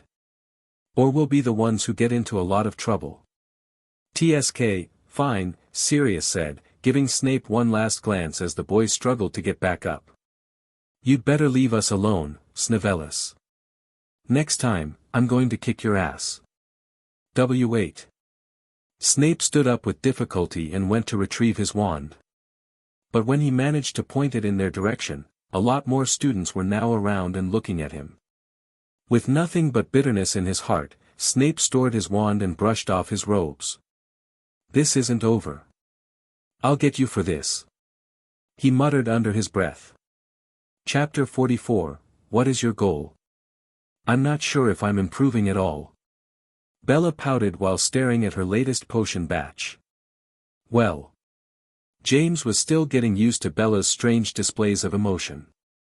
Over the past week, she had been visiting his lab every afternoon, and the more time they spent together, the more her attitude appeared to change. Seeing her play around with Primum and showing something akin to a genuine, warm smile, he was having a hard time adjusting to it. In public, she still behaved as usual, with her aggressive and cold persona. Only in this secret lab did she allow herself to show some emotions. Well, what? Bella glanced at him, waiting for a proper answer. James made a quick recovery. Well, let me see that vial. She handed him one of the potions she had created. Bella was still making batches of confusing draft to improve her control over the flames. It is better. James could tell at first glance that the quality of her brews had become much more refined. But it's not good enough yet. Bella muttered. But it means that you are improving, James pointed out. No need to be so hard on your work. That's my Joe dash dot. Q. Primum jumped down from the large cage that James had set up for him near the roof of the laboratory. They both looked up and saw the creature move its tiny wings to slow its descent, landing on top of Bella's lap. Hey! You took a long nap, didn't you? Bella greeted her friend. Primum, you're interrupting our lesson, James said in a harsh tone. Q. The creature glanced back at him with its innocent eyes. We talked about this. And don't pretend that you don't understand me.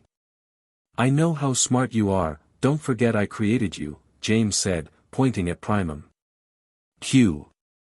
Primum made a sad expression. Hey, come on, James. Lay off the poor little guy. He's still a child, Bella scolded him. And you need to stop treating him like a child. James placed the potion down. Your current results can be considered acceptable. Really? Bella said with rising excitement. But I didn't manage to get the same level of purity as the one you brewed. She had been using James's potion as a reference to measure how well her potions were coming along. That's why I said, acceptable. If you could replicate my results exactly, then you wouldn't have need for my teachings. That being said, James seemed to be considering something. What is it? Bella asked. Q. Primum chimed in. I can understand that repeating the same exercise over and over can get tedious, and making improvements would get harder over time, James muttered. Are you going to teach me something new? Bella became more interested. Tell me, Bella. How good are you with wandless magic? Wandless magic? She wasn't expecting to be asked that. Performing magic without a focus isn't even talked about until their 6th or 7th year. And even then, no one is required to learn it in order to graduate or even to pass their NEWTS. Now that I think about it, didn't he perform wandless magic in class?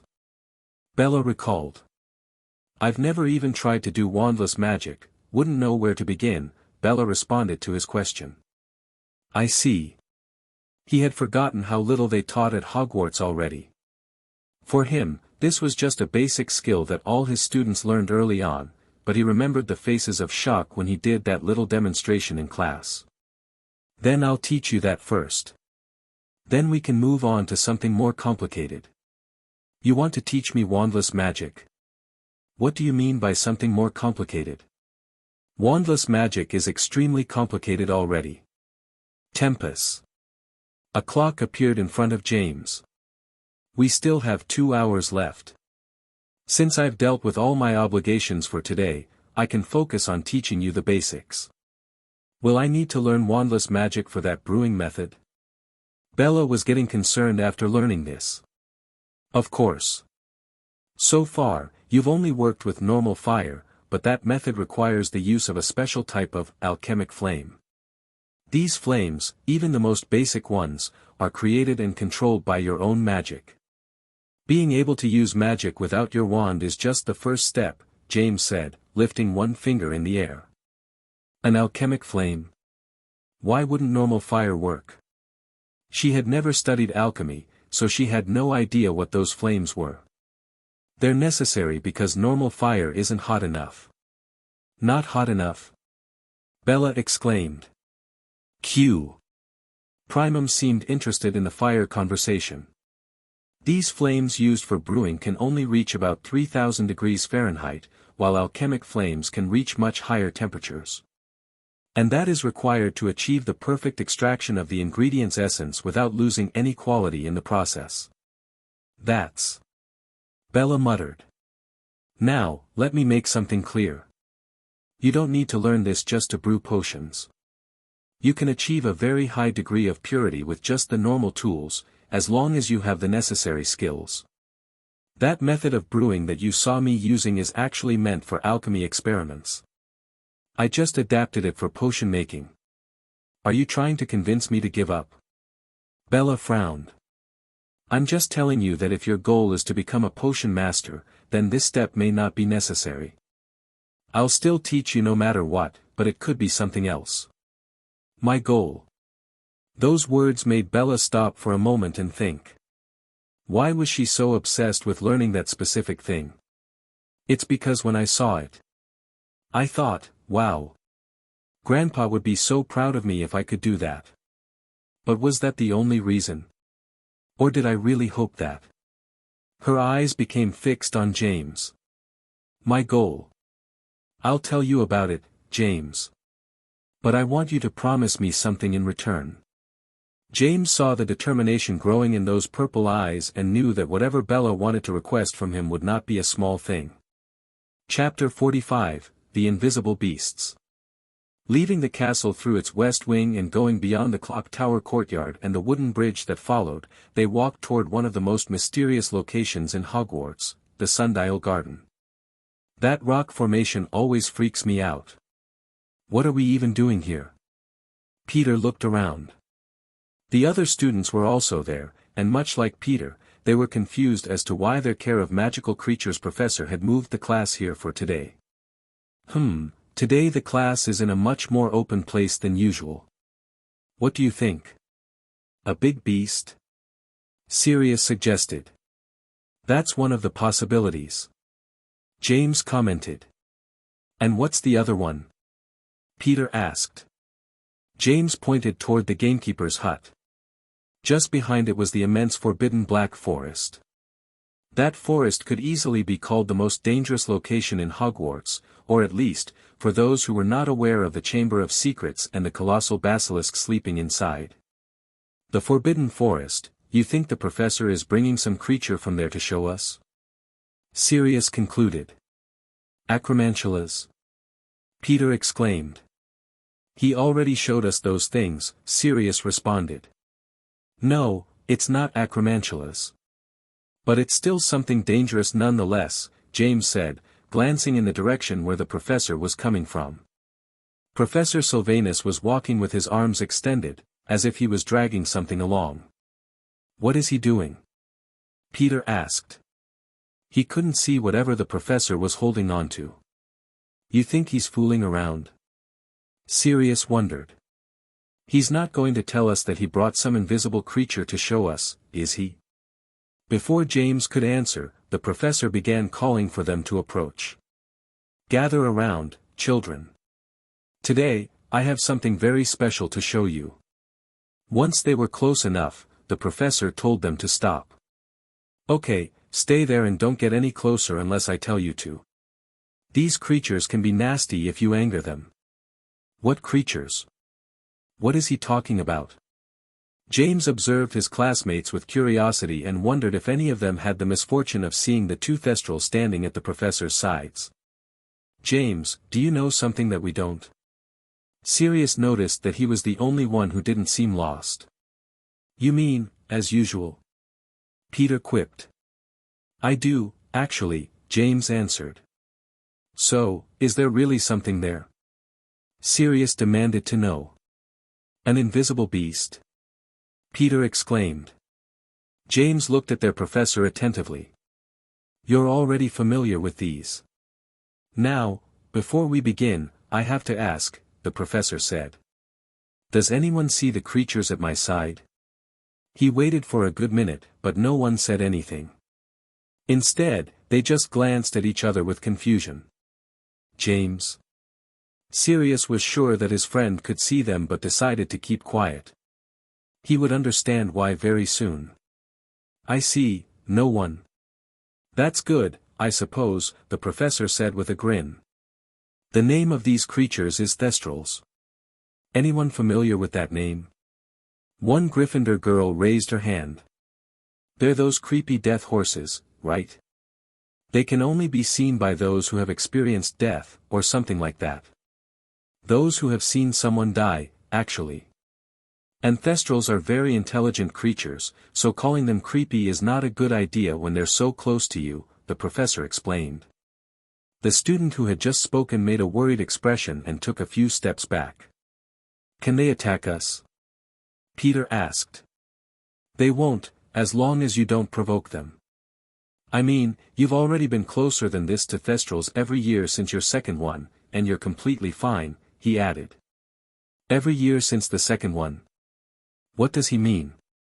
Sirius asked. "The carriages, they're the ones pulling them. First years take the boats," James said. "Wait, I thought they were just magical," Peter said. "Thestrals are pulling those carriages?" Sirius couldn't believe it, but he knew that James wasn't one to make things up on the fly. "Mr. Potter is correct." "Have 5 points to Gryffindor," Professor Sylvanus said, staring at James with interest. "Are you sure you don't see them? Because right now, you were looking at them." "You can see them?" Peter asked without thinking. Sirius just glanced at him, wondering who the person he had seen die was. "Who knows?" James shrugged. He didn't want to elaborate on that one since he couldn't really explain it. As James Potter, he had seen no one die as of yet. However, as Harry Potter, he had seen plenty of death during his younger years. It appeared that the ability to perceive Thestrals was something that transcended reincarnations, or whatever it was that he had gone through. "Sorry about that, Mr. Potter."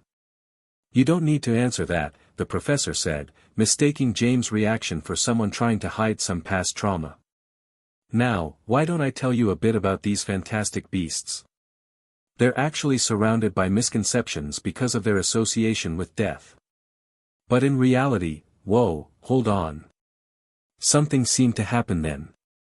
The students couldn't see the Thestrals, but they saw the way Professor Sylvanus appeared to be pulled by an invisible force. James, however, was capable of seeing what was happening. Something seemed to have triggered a reaction in the two Thestrals, and they had begun to fight against their restraints while the professor did his best to keep them in check. James noted that they were staring toward the students, more specifically, the small group of Slytherins. "Shit! Come back here!" Sylvanus shouted at the Thestral that had just gotten loose from its restraints and charged with fury at the students. No, it's going directly for Bella, James realized. Without hesitating for a moment, he jumped into action.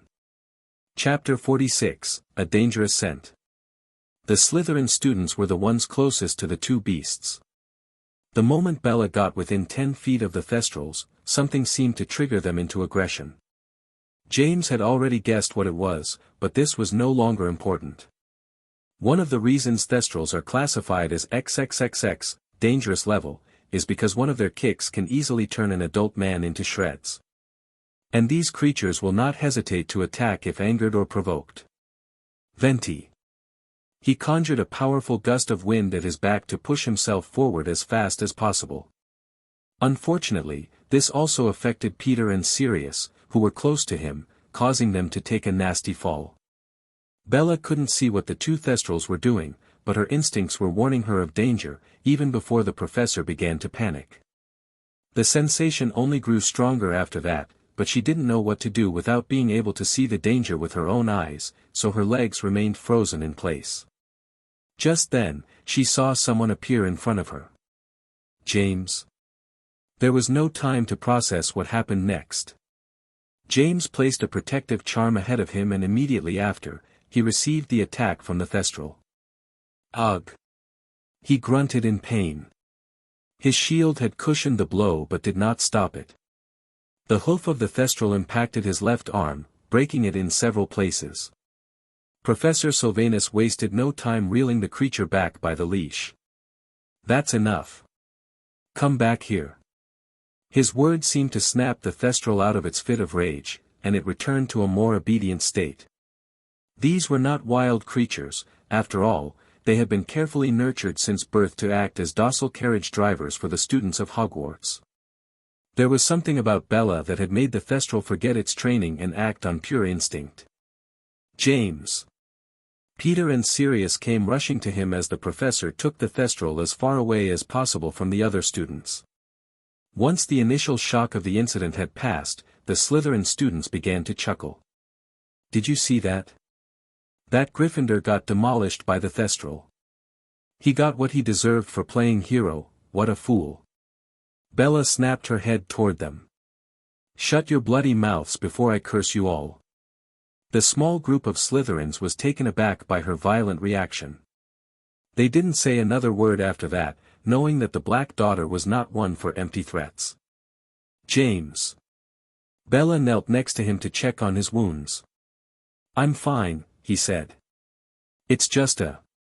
James, what happened? Are you okay, buddy? Sirius and Peter went to check on him. His arm is badly hurt. I'll take him to the infirmary, Bella suggested. You? Peter exclaimed. Sirius frowned. No. I'll. Oh, good. Miss Black can take Mr. Potter to the infirmary. I was about to suggest that, Professor Sylvanus said, pointing toward them. The rest of you, stay where you are. I need to return these beasts to their home and make sure they stay there. Come on, then. Bella pulled James up and dragged him away while the students glanced at them. You shouldn't have done that, James told her as they crossed the gates into the clock tower courtyard. By dinner, the entire school will know that you got too friendly with a Gryffindor. Forget about that. I'll deal with my housemates. I'm more worried about your arm. We need to hurry to the infirmary, Bella responded. James pulled a small leather pouch from one of his many pockets, opened the cork with his teeth, and poured 2 drops onto his arm. The bleeding stopped almost immediately, and his face regained its natural color. Much better. Did you heal it? Bella glanced at him in shock. Some of it. The bone is still broken, but it doesn't hurt too much anymore, James told her. In reality, he could have easily cured himself completely. But Professor Sylvanus was expecting him to visit the nurse with a broken arm, and he would have a hard time explaining what happened if he was completely healed by the time he got there. Bella was still looking at him with concern. Why did you have to save me?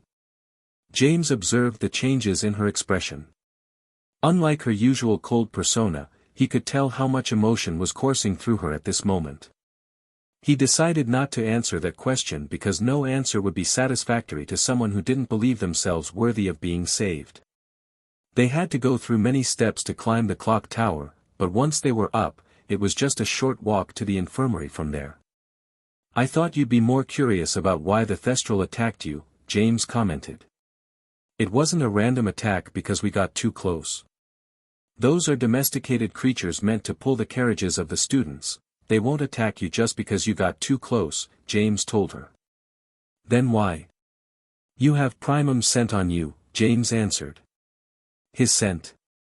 It made sense since she had him on her lap for about an hour just yesterday, but she didn't understand why the scent of the little guy would trigger a violent reaction from the Thestral. "I should have realized sooner, but one of the main components in creating primum was the heart of a Thestral. Now, I'm not an expert on magical creatures, much less Thestrals, but I guess it must have sensed the traces of scent on you and assumed you had harmed one of its fellow Thestrals. That would be enough to trigger a violent reaction, for sure." Bella looked down at her robes and sniffed. "You don't have their sense of smell," James had to remind her. He still found her reaction quite amusing. Chapter 47, The Enemy of the Snakes.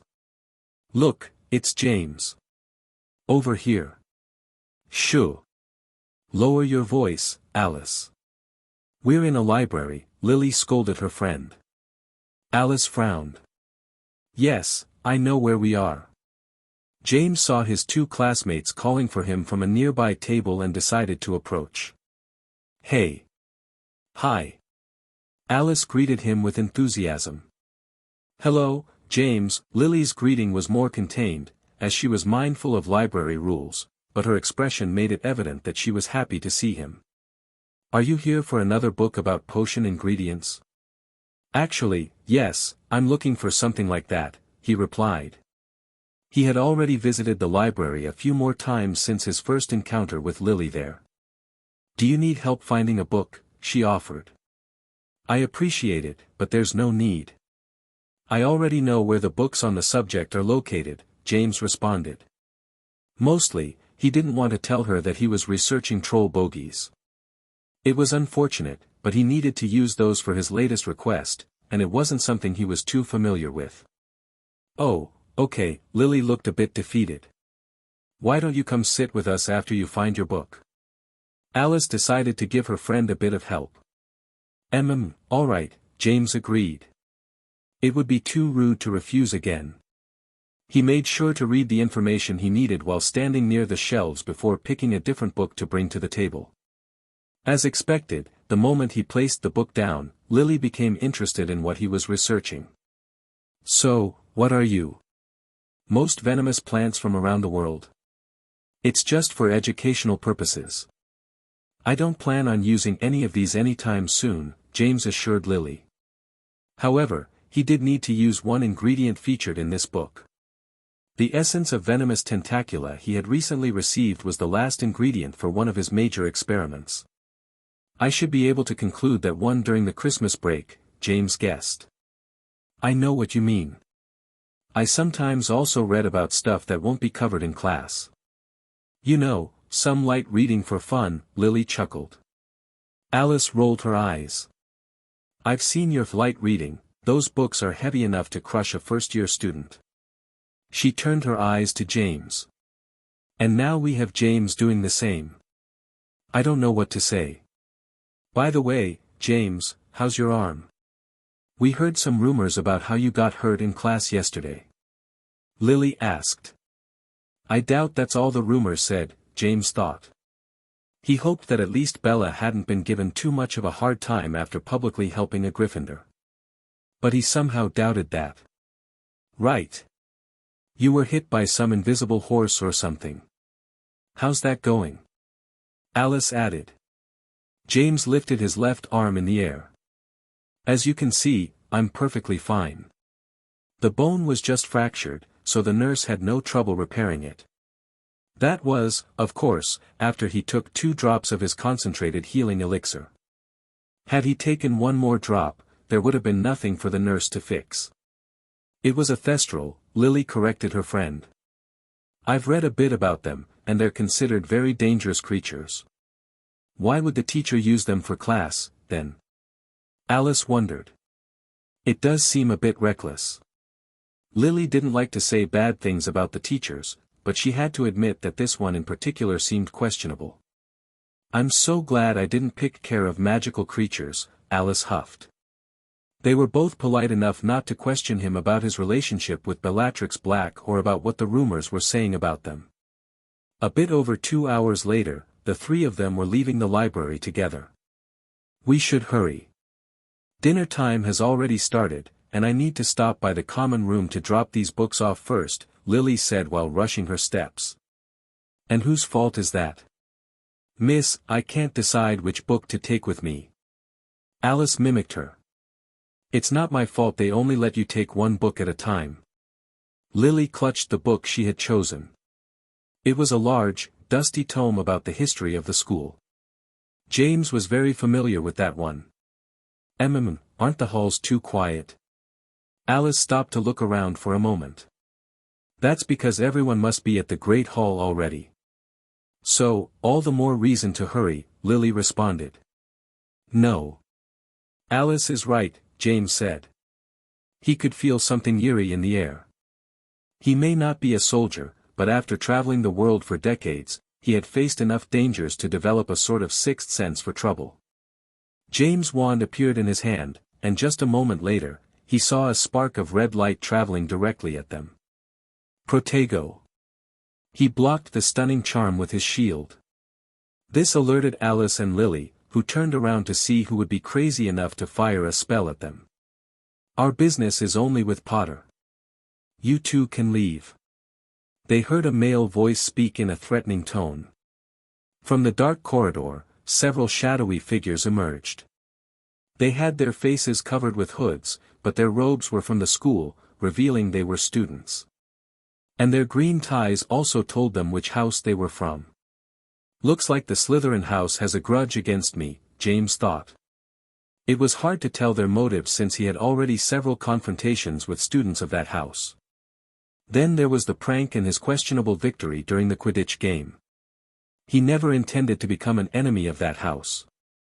His biases against the Slytherins had long been left in the past.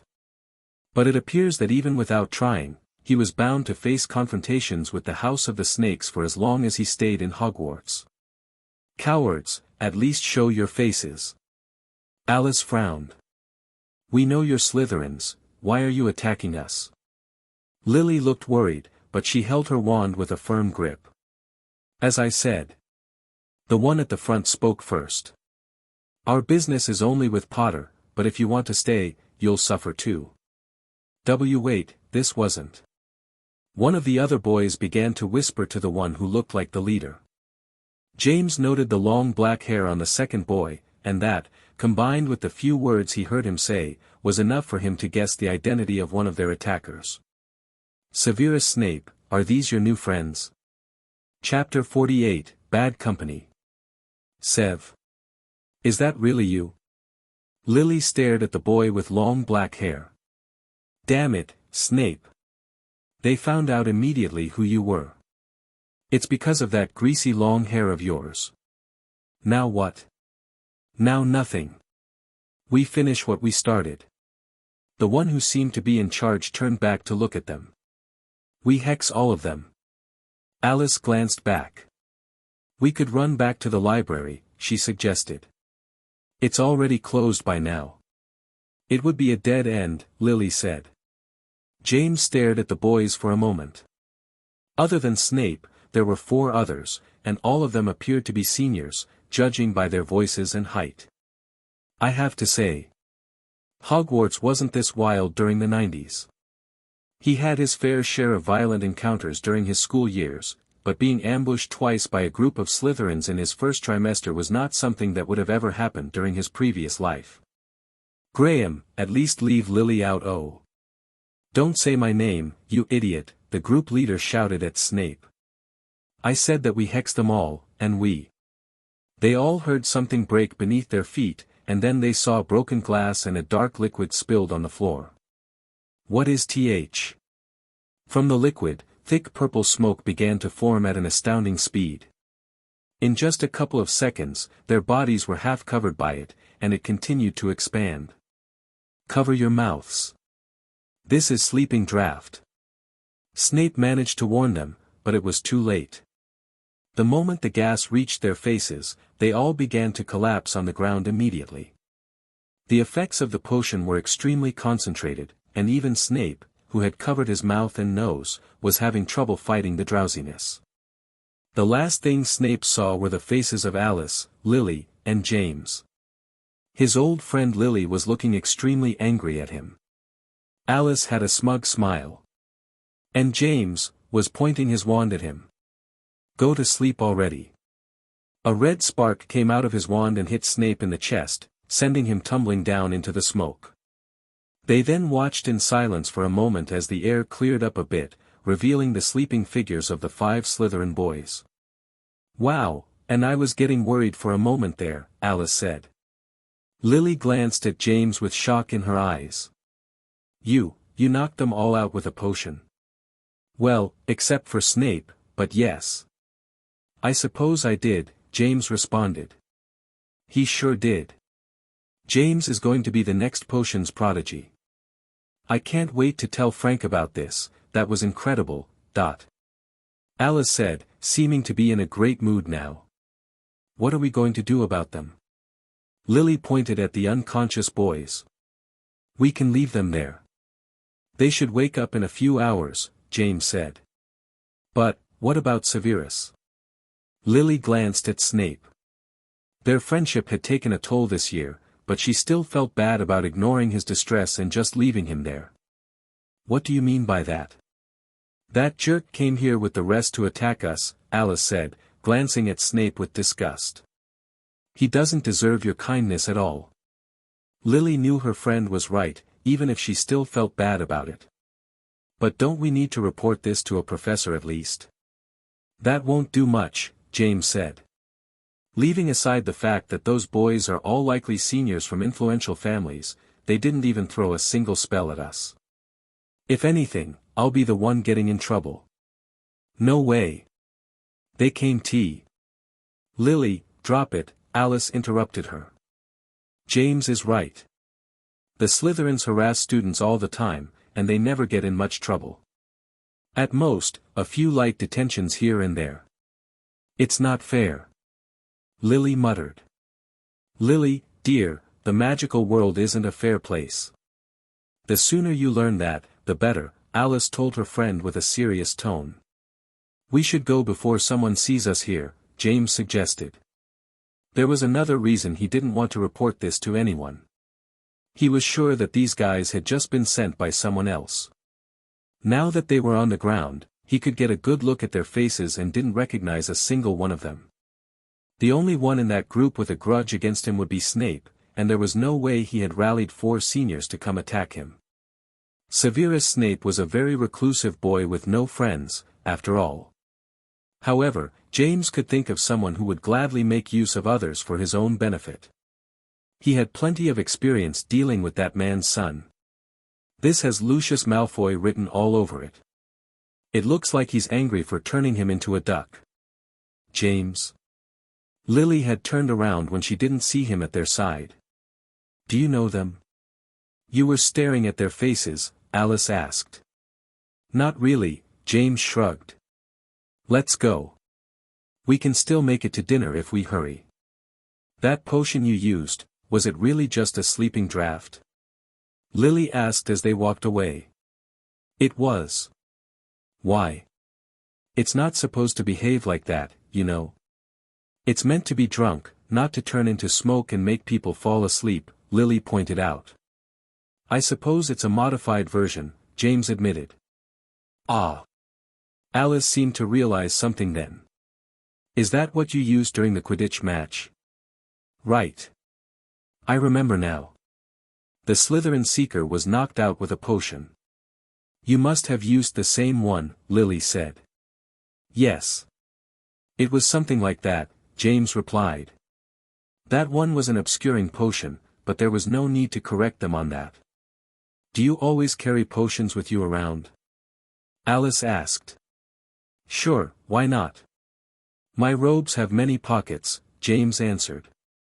Even if he told them how many potions and other artifacts he was carrying around at all times, these two girls would never believe him. He always liked to be prepared. Chapter 49, Christmas Break. December 19th, Shrieking Shack. Here is the last potion for this month. James handed it to Remus. Tonight was the full moon, and Remus had been taking the Wolfsbane potions for the past 6 days already. Thanks. But I still feel bad that you have to make these every month. You refuse to tell me the ingredients, but I'm sure it's expensive, Remus said. You shouldn't think like that. We are friends, so of course I will make the potions for you. And don't worry about the money, my potion business is doing quite well as of late. James noticed that sales had been steadily increasing throughout the month of December. Clients were also asking for more complex projects, which would, in turn, grant him more money. He had even received a request for a Felix Felicis potion, although he wouldn't be able to start that one until they returned from the Christmas break. And I appreciate it, but... Remus still looked conflicted. No buts. Just take the potions and shut up, Sirius huffed. James is making them for you because you're friends. If you refuse to take them, it would be like spitting in his face after all the work he put into them. Sirius is correct. Peter added. And you've been so much better since you started taking them. Remus remained quiet for a moment. Okay. He glanced at James. Thanks, James. I won't say anything else again. You better not. Besides, I'm still working on improving them. I may have something concrete soon enough, James said. He was handling too many projects at the moment, which left him little time to focus on the most important things as much as he would like. What are you saying? These are incredibly effective already. Remus exclaimed. He couldn't imagine how these Wolfsbane potions could be improved. Wait. Something occurred to me just now, Sirius exclaimed. Since tonight is the full moon, doesn't that mean? Right. The mandrake leaves. We can finally take them out. Peter shouted. It just occurred to you now. James raised an eyebrow. It's a good thing I remembered to prepare the 3 necessary vials and added the chrysalis of a death's head hawk moth already. Tonight, we'll add the mandrake leaves and hide them in a dark room. James took a small portable parchment and began to write. There's an incantation that you need to repeat every sunrise and sundown until the next thunderstorm. I'd better give some notes to you too. It's a good thing we have James with us, Peter said. I wonder what kind of creature I'll turn into, Sirius said while lying down on the couch. Maybe a dragon. I don't think that's possible. Remus pointed out. It's only non-magical creatures, right? Like cats, birds, dogs, something like that, Peter commented. I think so, Remus responded. I've done a bit of research during my free time, but there's little information in the school library. Animagi aren't something that will be explained in class either. That's too bad. I wanted to be a dragon. I'd use it to scare my old folks, Sirius chuckled. Remus turned to him.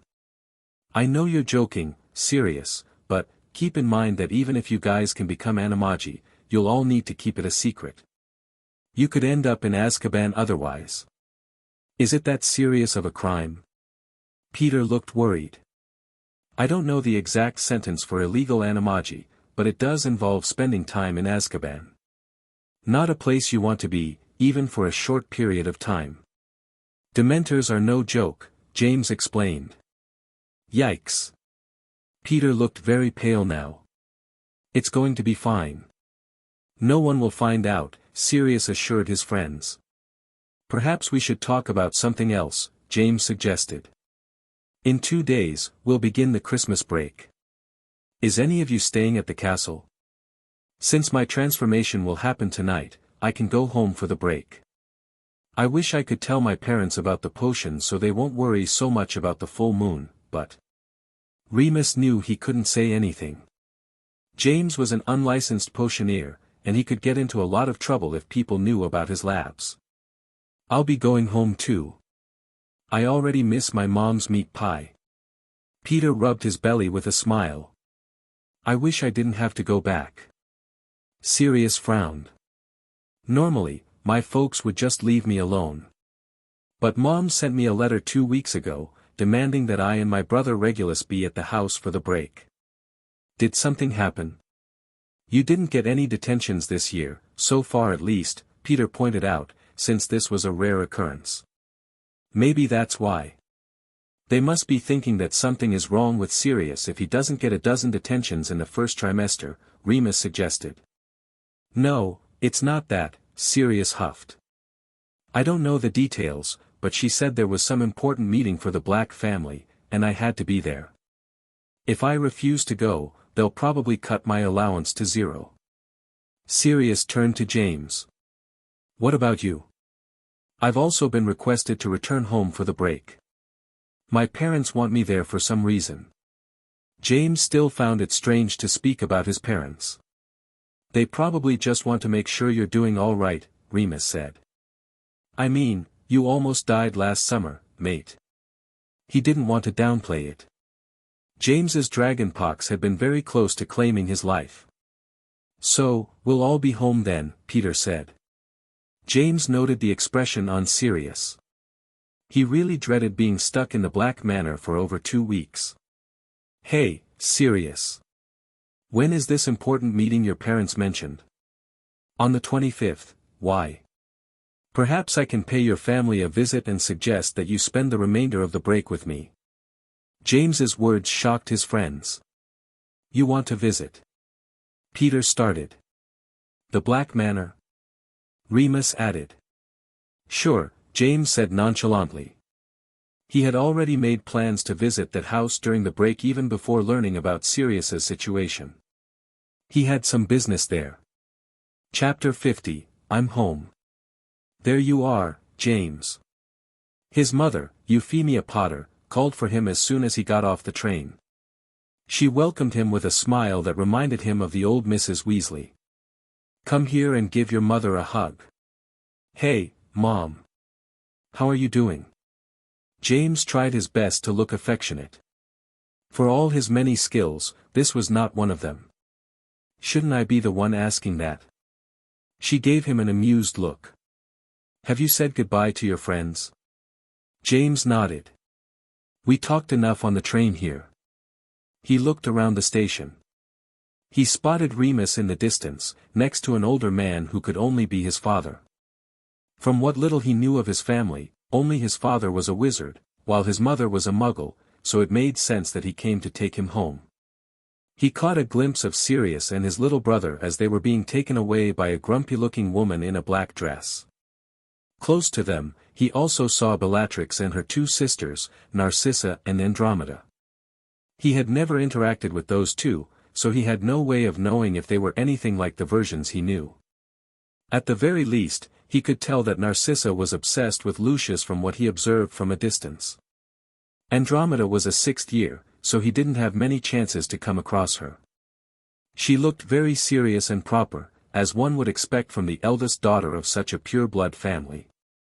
However, James had the feeling that there was a lot more to her.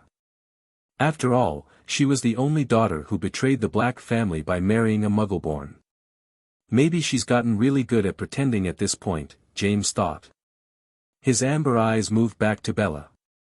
Her usual cold expression looked a bit less cold when she spoke with her sisters. It was obvious to him that she cared for them, even if she didn't like to show it. She had only visited the lab a few times in the last month, as she claimed to have trouble getting away from the other Slytherins.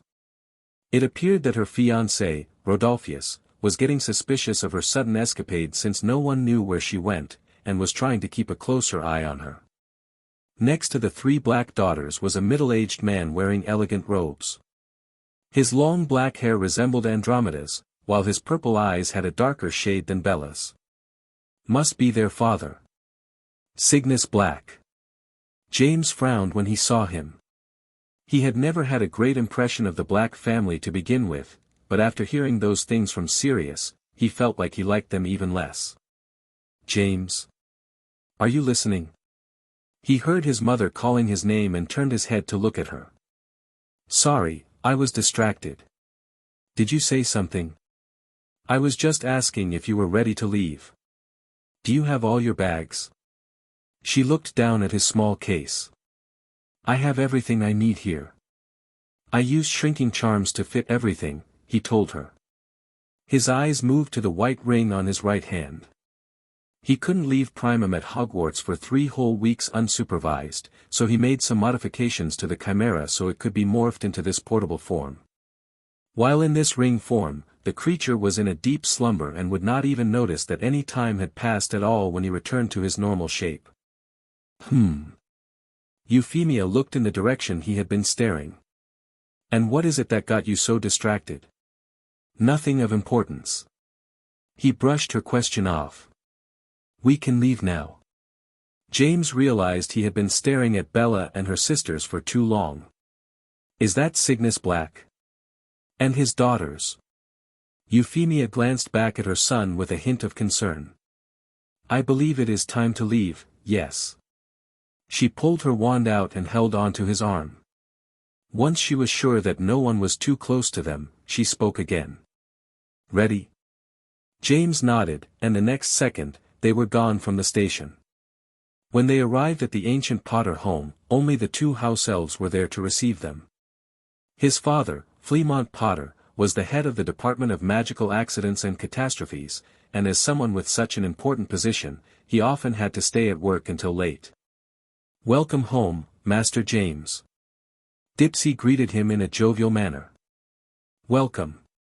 Lowery, the older male elf, was usually much more serious and only spoke what was absolutely necessary. Now that he was at the entrance, James stared at the back side of the property. The collapsed towers could still be seen from where he was standing, but the one that interested him was the one still remaining. He recalled asking his father about that one. Since the structure was unstable, it was apparently sealed when he was a little boy. His parents were afraid that he would venture inside, only for the tower to crumble on top of him. Repairing it with magic shouldn't have been too difficult to accomplish, but his parents never cared for it enough to put in the effort. That tower could make for a good laboratory at home, James thought. Although he still wasn't sure how he was going to make the request. They would certainly want to know what he planned to do with the tower if he asked to fix it. "Come on, James." His mother, Euphemia, called for him. "I've prepared your favorite tart with Dipsy's help. Let's eat it while it's still warm." Lowery will take Master's briefcase to his room. The house elf took care of his luggage without having to be asked. "Master James must be tired after such a long journey on the train," Dipsy said. "Would you like for Dipsy to prepare your bath?" "Yes, thank you, Dipsy." James took the steps toward the main front door. His mother was still waiting for him there. "Welcome home, James," she said with a warm smile. James smiled back, this time more sincerely. "I'm home." Chapter 51, Passing the Interrogation. "You want to fix the Western Tower?" His father, Fleamont Potter, stared at him with an expression of surprise and suspicion after he brought up the topic during dinner. "What for? That place is in ruins." "I wouldn't be surprised if it collapsed tomorrow," his mother said. "That's because we no longer have use for those structures. I was actually considering getting rid of them and building something else instead," Fleamont said. "I told you to do that many times already," Euphemia said with one of those, "I told you so," tones. "You can remove the other 3 towers. I just need one." James could already tell that the 3 other towers would be too difficult to repair anyway. There is a limit to how much the Reparo charm can fix. It only affects things that have been broken recently. Those towers had probably collapsed decades ago. And 1 tower was more than enough for him in any case. "You haven't answered your mother. What do you want with that tower?" By the way his father was speaking, James could tell that he was suspicious he was going to use it for some mischief. "If I want that place, I will need to show him a bit of my current self. Otherwise, he will never relent, James thought. I intend to make a laboratory there. It can be of use when I am on breaks from school. After all, his briefcase was too small to perform anything but a few alchemy experiments. It was also very stuffy, and he was used to working in his massive old ivory tower. The one at his new home is not as big, but it would make him feel a bit more comfortable. Laboratory? To do what? Now his father was even more suspicious. James. It can't be potions, right? You failed that class every year, Euphemia said. James rolled back his sleeves. There was a black leather belt underneath, and across the surface of this belt, there were countless tiny pockets. He, of course, knew exactly what he had stored in each one of them. Without hesitation, he opened one near his elbow and pulled something out. As he did, the object grew in size until it was bigger than his hand. Dimensional storage? His father observed him with curiosity. I've never seen those before. Did you buy them from Hogsmeade? Asked his mother. No, I made them. Without further explanation, he placed the object he had just taken from the storage on top of the table. This is what I wanted you to see. On the table was a large crystal flask containing a clear liquid inside. What is this? Fleamont picked up the flask and took a closer look. The liquid had no color and no smell, so unless the person was a skilled potioneer, there was little chance of identifying it. James knew that his father was none of that, but he was still sure that Fleamont Potter would be able to tell what this potion was because he must have seen its effects many times already. Is that a potion? It just looks like water to me, Euphemia commented. Fleamont was just thinking the same and was about to yell at his son to stop wasting their time with useless jokes, but then he caught something as his nose got closer to the lid of the flask. Most people believe this potion has no taste nor scent, but it does have a very faint scent that only those who are extremely familiar with this potion will be able to pick up, a scent resembling chestnuts. Fleamont's expression turned ashen, and his face grew several shades paler. He then put the flask down on the table and took his hand off it, as if he had been burned by its surface. Fleamont. What's wrong? You look pale, Euphemia stared at her husband with concern. Fleamont glared at his son, his eyes filled with anger. Where did you get Veritaserum, boy? Do you have any idea how much trouble you could get in for having this potion with you? Not to mention, this is a huge amount. Veritaserum? James, that is illegal. Euphemia almost jumped out of her chair. It is illegal to buy, sell, or administer it to someone without the explicit consent of the Ministry of Magic, James pointed at the flask. I made that one. Fleamont huffed. And you expect me to believe wait. He tried to stop him, but before he could react, James took the flask, opened it up, and allowed 2 drops to hit his tongue. He then placed it back down, pointed at it, and repeated, I made that. There was a long minute of silence after that. They kept moving their eyes between him and the crystal flask. Fleamont, are you sure it's the real thing? Could it be just water? Euphemia asked with hesitation. Fleamont took another look at the flask, opened it up, and sniffed its contents. No, this is real. I have no doubt. In his line of work, he had to deal with many cases of misuse of magic, and it was very common that they had to use Veritaserum during interrogations to get the truth from lawbreakers. Over the past 30 years that he had worked in that department of the Ministry of Magic, he must have handled Veritaserum thousands of times. You really made this? His mother asked. Yes. There was no hesitation in James's voice. Last year, you couldn't brew a cure for boils to save your life, and now you want me to believe that you can create one of the most difficult potions out there? How is that possible? Magic, James responded. He was telling the truth, but he didn't need to go further than that. And to be fair, he didn't exactly know what had happened, just that he had died in one life and awoke in another.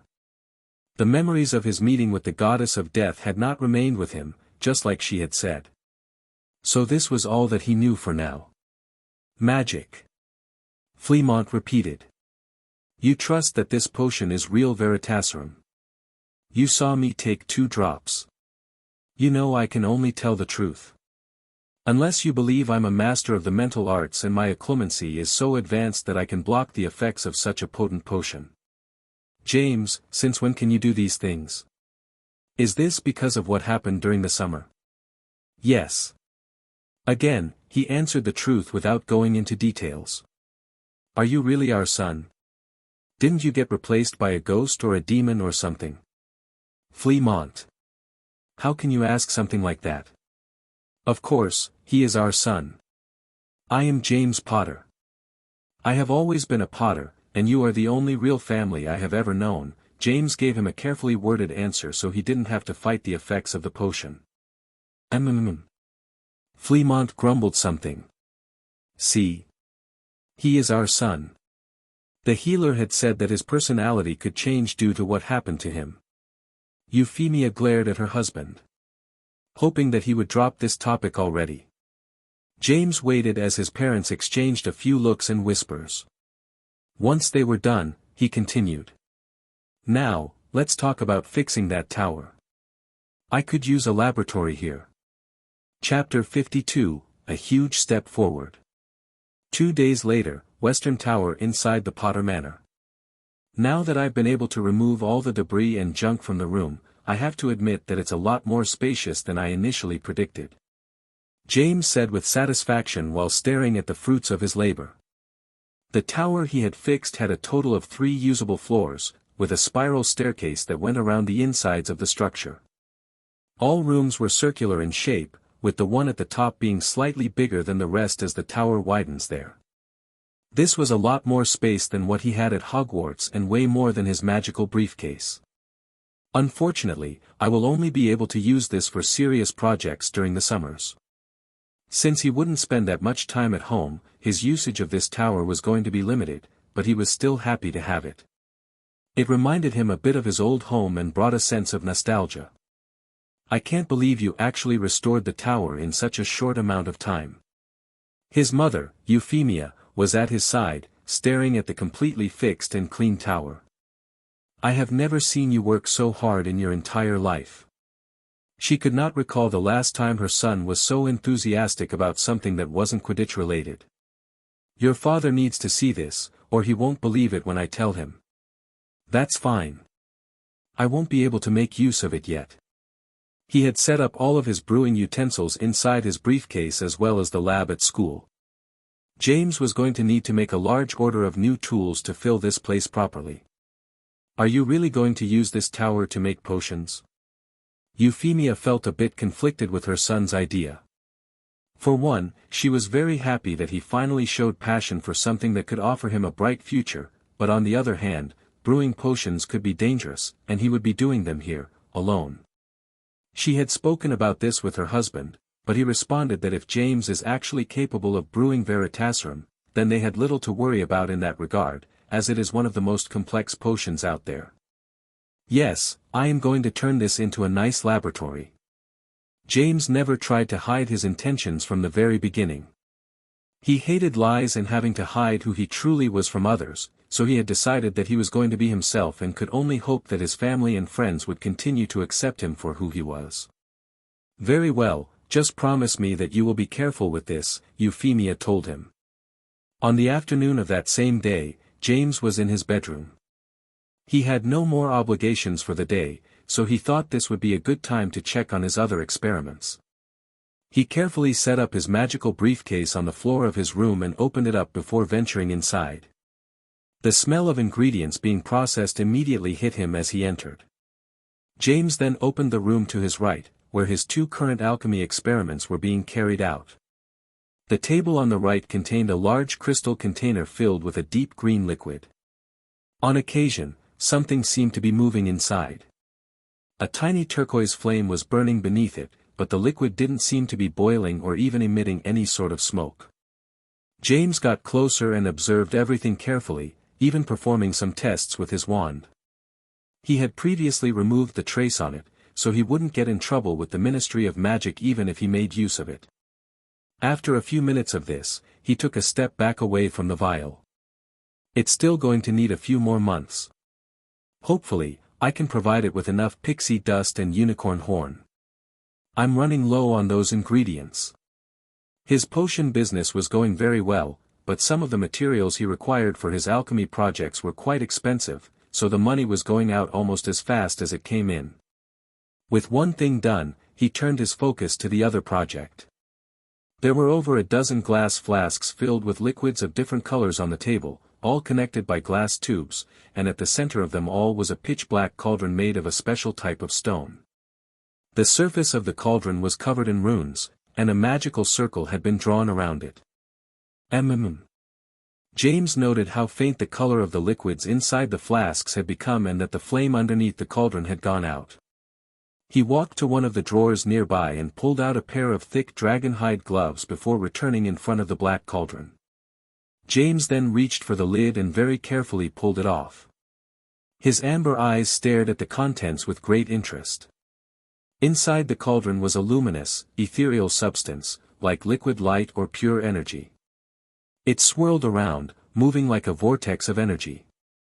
A smile appeared on James's face. I did it. I've created it once more, and inside a magical briefcase with basic tools at that. He could not help but give himself a pat on the back. Any alchemy master would go crazy if they knew what he had recreated inside this small portable laboratory. Prima materia, the source of all matter in existence, James muttered. This was going to be the base for his next large project, recreating the Philosopher's Stone. Chapter 53, A Planned Visit. You want to do what now? His father, Fremont Potter, was usually a man who showed little emotion. He was known at the ministry for his cold demeanor and calm attitude, no matter how big the issue they were dealing with. But now, he almost fell from his chair due to the shock. I said that I want to visit the Black family manor on the 26th, James repeated.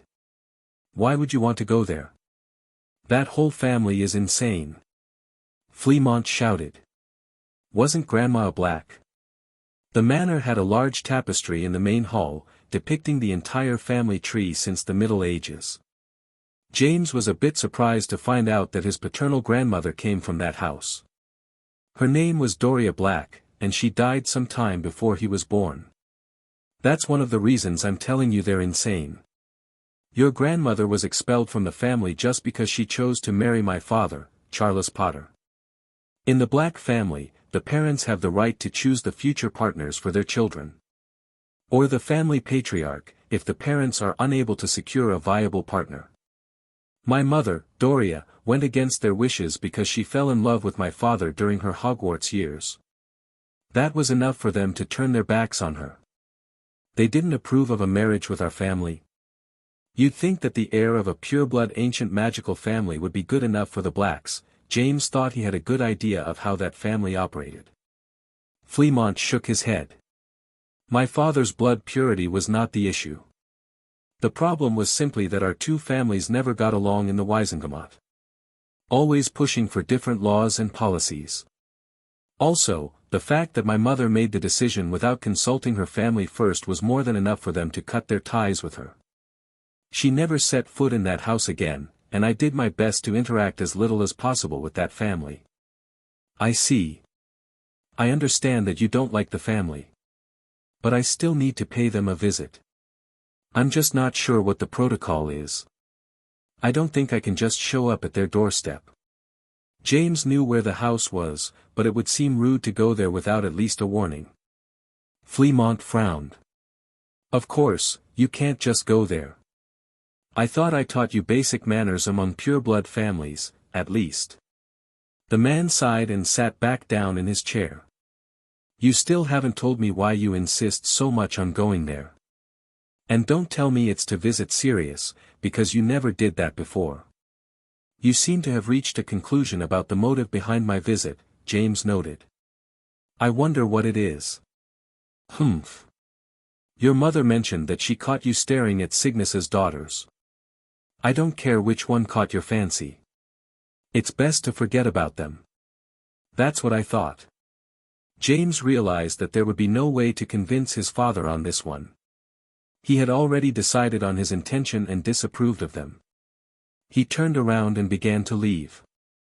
I won't waste any more of your time. Wait, James. Bloody damn it. You're still planning on going, aren't you? Fremont shouted. Why, of course, James responded nonchalantly, completely ignoring his father's anger. His father slammed his hands on the table. Reckless boy. And I thought you had matured after what happened last summer. Being stubborn is not necessarily a sign of immaturity. To be honest, you are quite stubborn yourself, father. Fremont frowned. TSK. Fine, but first, I will speak with old Pollux Black. He is the most reasonable one from that family. If he agrees to receive us, then we will go together. James nodded. Very well. I'll wait for the news. He was planning on going no matter what, but he could give his father a chance to do it in a more polite manner than just operating on the front door. He had to wait until the next day to receive another word from his father. Apparently, Pollux Black had agreed to receive them on the 26th. And he had agreed so easily that it made his father suspect that the old man was plotting something. James could only imagine that Bella must have had a conversation with her grandfather and positively mentioned him. Then, Christmas Day arrived. James received letters from many of his classmates, including Lily, Frank, and Alice, talking about how they were spending the break and asking about his own. He tried to respond to them all the best he could, despite not having much to tell them. Over the course of the day, several owls arrived carrying presents for him. They were from his closest friends, Remus, Peter, and Sirius. Although the one from Sirius arrived quite late, several hours after dinner, when James was already about to go to bed. There were just simple things, like candies from Peter, a new quill from Remus, and a book about Quidditch from Sirius. They had previously promised not to spend much on the presents to avoid burdening anyone.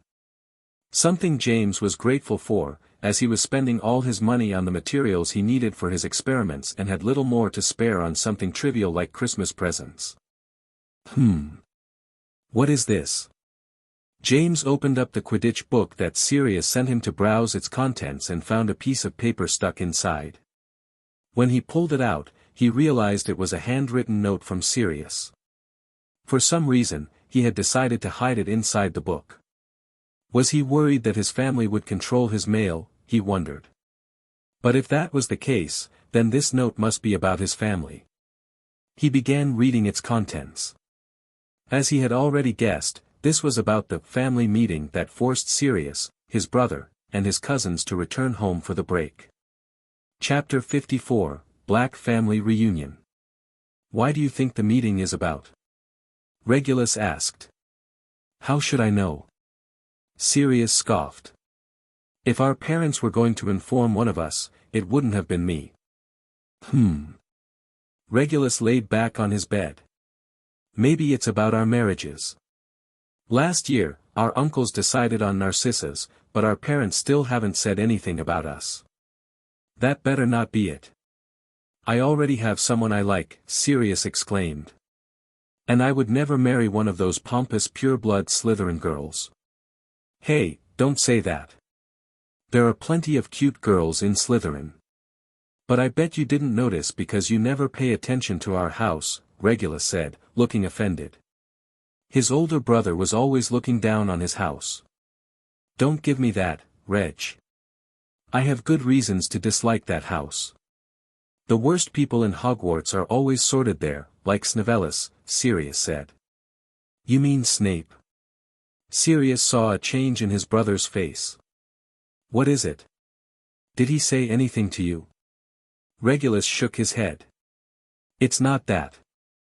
I just noticed that recently, he's been hanging around a lot with them. The door to their bedroom opened with a loud creaking noise. A house elf stood at the doorway and looked at them with his usual angry expression. Master Pollux and the rest of the family are waiting for you two in the main hall. Do not tarry. Thank you, creature, Regulus replied with a smile. Unlike his older brother or the rest of the family, he was likely the only one who was kind to the house elves. Creature nodded and left. Why is that elf always cranky? I don't remember seeing him happy a single time since he got here, Sirius commented. That's just the way he is. Now, come on, we don't want to keep the family waiting, Regulus said as he stood up and began walking away. Sirius followed him closely. He also knew better than to give his mother an excuse to punish him. The main hall of the Black Manor was big enough to host a party of 50 guests. And tonight, it seemed like the entire Black family was here, or at least the ones who were in the country and hadn't been expelled from it. The patriarch of the family sat at the head of the table, as was customary. This was Pollux Black, their grandfather. Sirius stared at him for a moment. The old man was in his mid-70s. Now, for a Muggle, this would be quite old, but it was common for wizards and witches to live well past the 100-year mark. This is why Sirius found it odd how tired his grandfather looked right now. There were clear dark marks under his eyes, and his skin appeared much more wrinkled than it was the last time he saw him, just 3 months ago. Is something wrong with him? Sirius wondered. At the sides of the table were the rest of the family. Cassiopeia Black, Pollux's youngest sister, was also the second oldest member of the family, in her late 60s. She was extremely well respected among the other members, even though she spent most of her time on the other side of the British Isles and could rarely be seen inside the Black Manor. Next were their uncles and parents. On the right side of the table were Cygnus Black and his wife, Druella Black née Rosier, followed by their 3 daughters, Andromeda, Bellatrix, and Narcissa. On the other side were Sirius and Regulus's parents, Orion Black and Walburga Black. A smile appeared on Sirius's face as he saw who else was at the table. His uncle Alfred glanced back at him and grinned. This middle-aged man with long dark hair was Sirius's favorite family member. He was always traveling the world, and every time he came back, he brought Sirius presents. Unfortunately, the rest of the family didn't have a great opinion of Alfred, and the man was likely just one step away from being expelled from it. Sirius noticed his mother glaring at him with increasing displeasure. His brother Regulus had already taken his seat at their side, but he was taking too long. He hurried to sit down between his brother and his uncle Alfred, wanting to be as far away as possible from his mother. While the silence continued, his eyes scanned the table once more, stopping for an instant on his cousins. More specifically, on Bellatrix. She looked as she usually did. Her expression remained collected and cold, not really showing what she was thinking or feeling. This was a skill she had learned since childhood, to never let others know what you are feeling. Why is James so interested in her all of a sudden? Sirius could not understand what his friend was thinking. There were already rumors of people claiming to have seen them walking together through the castle, so even before what happened that day in the Care of Magical Creatures class, the students were talking. James had even gone as far as to ask him about her family life. Sirius wished his friend would wake up and go back to pursuing Lily instead. The Muggle-born girl had been showing more interest in him over the past 3 months. It seemed as if James's change in attitude had a positive effect on her. In his opinion, all James had to do was ask her out, and she would say yes. But he didn't, and he was always busy in his secret lab, making potions, and who knows what else. The family patriarch finally began to speak, pulling Sirius away from his inner monologue. "It is good to see the family reunited once in a while," Pollux said, his eyes moving across the table. "I'm sorry for calling you all on such short notice, but now we can begin." He snapped his fingers, and countless plates of food appeared on the table. Chapter 55, Shocking News. Delicious food appeared before them, and the family patriarch wasted no time before he began eating. The rest of the family hesitated for a moment before they began to do the same. Several minutes passed, and Lord Pollux just continued to eat without saying a word. Everyone was waiting with anxiety to hear the motive behind this unusual family reunion. The Blacks did not do this too often, and every time the patriarch was the one who made the call, it had been for something of extreme importance. Eventually, the patience of the adults in the room began to grow thin and someone spoke up, breaking the silence. Druella gave her husband, Cygnus, a good smack on his back before pointing at the patriarch with her narrow eyes. Cygnus cleared his throat. Ahem. Father. If you may, we were all wondering what W-. Cygnus stopped mid-sentence when he heard his father slam his fist on the table with enough force to make the massive wooden construction shake violently. Pollux's angry black eyes were focused on his son. I would like to finish my meal first. We can discuss things after the dessert has been served. The tone of the patriarch left no room for argument. Even Walburga, who loved to voice all her complaints, decided to keep quiet for now. Sirius and his brother looked at each other, wondering what this was all about. But neither of them had a clue, not even enough to make a wild guess. He glanced at his favorite uncle, who just shrugged at him in response. It was obvious to Sirius that even the adults were in the same position as them. Bellatrix stared at her grandfather with an expression of concern. This earned the attention of her older sister, Andromeda, who noted that Bella was the only one who didn't seem confused, and promptly asked her if she knew something. Bella simply shook her head and refused to say anything. As much as Andromeda wanted to push her for information, raising her voice right now was not an option. The meal continued in tense silence after that. Some 10 minutes later, the house elves came by to retrieve the empty plates before bringing the dessert. It was a triple chocolate mousse cake, an extremely sweet dessert that was not to the taste of most Britons, but it was Lord Pollux's favorite. The family took a bite here and there while keeping an eye on their patriarch. Tonight, they could tell that something strange was going on with him. Ah, that was delicious. Lord Pollux finished his cake and leaned back on his comfortable chair with a look of satisfaction. Father. Walburga spoke first. I believe we have been very patient, but we would really like to know WH-. I'm dying. The words of the patriarch had an immediate effect on the room. The silence that followed his declaration left everyone quiet for a long minute or two as they each processed what he had just said. The shock was evident on their faces. Bellatrix was the only one who looked more sad than surprised, as she had been the only one to know about this beforehand. What? Cassiopeia exclaimed in shock.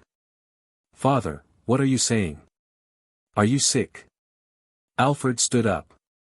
His expression showed that, despite not seeing each other very often, he was still concerned about his father's well-being. Yes, why did we only find out now? Cygnus asked. Is it dragon pox? Druella asked. Perhaps soul rot? Or maybe blood-fire fever? It doesn't matter what it is. Lord Pollux snapped, giving Druella a nasty glare. He had not missed her intentions when she asked what kind of disease he had. The fact is that I'm dying. I'll probably be gone in a year or so. Bella heard her sisters gasping. A year? That's... Andromeda had to cover her mouth. You knew. Narcissa glanced at Bella. Of course not. Don't be silly. Bella denied it without hesitation. If her mother found out that she had hidden it from her, she was going to spend the rest of her Christmas break locked inside a cupboard. Druella's ambitions were not exactly a secret among the members of the family. She had been looking forward to this day for quite a while, but it had definitely come much sooner than she had expected. Why did you wait until now to tell us? Cassiopeia asked. Is there nothing that can be done? She may have detached herself from the family for decades already, but deep down, Cassiopeia still cared for her older brother. Why didn't you tell me?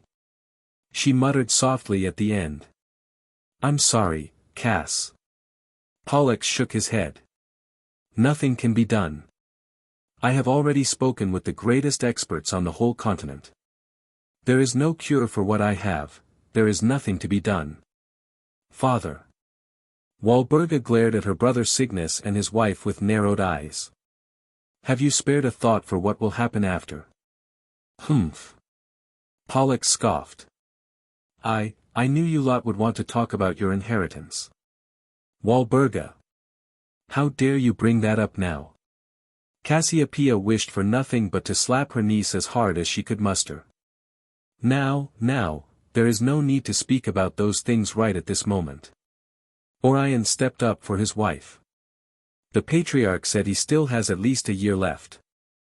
That's more than enough time to discuss T-. What is there to discuss? Druella shut him up. Cygnus is the oldest son. He is the next in line. Or are we going to ignore tradition now? She urged her husband to stand up. Isn't that right, dear? Yes. Cygnus hurried to stand up but was still trying to avoid eye contact with his father. I mean, that's how it has always been done. The eldest son is the one that, you know. Bollocks. Pollux slammed his hands on the table before giving Druella a nasty glare. I have not decided yet who my heir will be. But, Cygnus, don't take it for granted just because you are my oldest son. Be but father. Cygnus looked between his father and his wife and knew that, right now, neither of them was happy with him. Alfred chuckled. Looks like the old man wants to stir up shite until the last moment. Does that mean? Walburga glanced back at her husband and two sons, but more so at Regulus. We have a chance, then. Sirius sighed. I wish they had let me stay out of this and remain at the castle. Chapter 56, The Beginning. I can't hear anything. Regulus had his ear pressed against the door leading to the main hall. Shoo! You idiot. The door is enchanted, but they may still hear you scratching your face against the door. Sirius pulled his brother away. But I want to know what they're saying. Aren't you curious about why Grandpa told us to wait outside? Like, what could be more shocking than what he said before? Regulus exclaimed. Sirius didn't want to admit it in front of his little brother, but he also wanted to know what was going on in there. After surprising the entire family with the news about his impending death, their grandfather, and patriarch of the House of Black, demanded that all the children leave the hall. He claimed that the adults had to discuss some important matters that didn't concern them. Move aside. Sirius and Regulus turned around and saw Bellatrix approaching the door. Behind her were her two sisters, Narcissa and Andromeda. I thought you girls weren't interested in this, Sirius commented. After being asked to leave the hall, the three of them had gone directly upstairs. I just went to fetch something. Bella showed them the object in her hands. It was a large artificial ear, attached to a small box by means of a black cord. What is that? Regulus had never seen a magical artifact like that. I think I saw something like that at Zonko's, Sirius pointed out. This is not one of those cheap prank items that you like so much, Andromeda said, looking offended by the mere comparison. I made this one last year. It can bypass most anti-listening charms. Should we really be doing this? Mother will get angry if she finds us here, Narcissa glanced at her sisters with concern. What are you worried about? You never get in trouble. Mom's favorite. Andromeda huffed. Hey. I do get in trouble, sometimes. Narcissa complained. Shoo. Shut up. Bella said. I can hear something. I want to hear too. Regulus got closer and put his ear against the small box connected to the magical giant ear. You're going to have to narrate what they're saying because we can't all put our faces in there. Sirius noted that the box was too small. And he didn't want to get that close to his cousin, so he let his little brother do the job. The girls never seemed to get mad at Regulus for some reason. Bella threw him a deadly glare before turning her attention back to the conversation. Hold on, they're saying something about a new Dark Lord. Wait, what? Regulus had to contain himself to not shout out loud. A Dark Lord? Are you sure you heard that right? Andromeda narrowed her eyes. You mean like Grindelwald? Didn't he start a massive wadash? Shoo. Bella interrupted her little sister. There's more, this Dark Lord wishes to have a formal meeting with our grandfather. They're arguing about accepting this meeting or not. Why would they want to meet a Dark Lord? Nothing good could come out of that, Sirius said. Did they say his name or what he wants, other than having a meeting? Andromeda asked. Bella shook her head. Not yet, but... Aunt Walburga seems to like the idea of talking with this person. Of course she does. Sirius rolled his eyes. Our mother agrees. Bella added. Of course she does. Andromeda did the same. So, are they going to meet with this Dark Lord? Narcissa asked. That seems probable. If our mothers like the idea, it won't take much effort to convince our fathers, Sirius pointed out. I'm not sure I like this, Narcissa frowned. She just wanted to have a fun time at Hogwarts. She didn't want to think about Dark Lords and wars. Of course you don't. No one likes this, Andromeda commented. The last thing we need is another wannabe magical dictator telling us what to do. The Slytherins are already getting bad enough. Grandfather doesn't seem convinced yet, Bella told them. But he has agreed to listen to this Dark Lord because the message he received was written by the hand of an old friend. Who? Narcissa asked with curiosity. Their grandfather didn't get along with many people. He didn't mention it, Regulus added. TSK, this sucks, Sirius frowned. He had little attachment to this family, but if they actually allied themselves with a Dark Lord, he would not hesitate to walk away from here, even if he had to live on the streets. Huh. Wait, he's saying something else now, Regulus commented. What? Is there something else about the Dark Lord or his next heir? Andromeda wanted to know more. No. Grandfather is saying, wait. Bella looked shocked. Are you serious? She couldn't believe what she heard. Her reaction got everyone else very curious. What is it? What did you hear? Narcissa asked.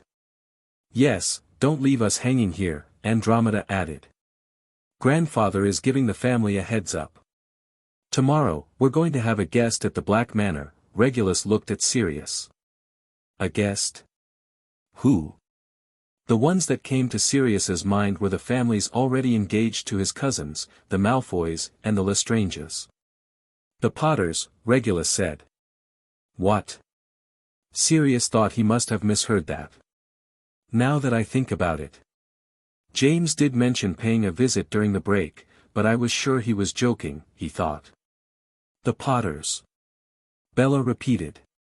Is he actually coming here because of what I said to him? But I never thought he would really do it. Bellatrix's thoughts were in turmoil. On one hand, she was hopeful about James's visit to her house. But on the other hand, she was very worried about how the rest of her family was going to react to his presence. The Potters. Andromeda looked at her sister Bella. She had not missed her strange reaction after hearing the news.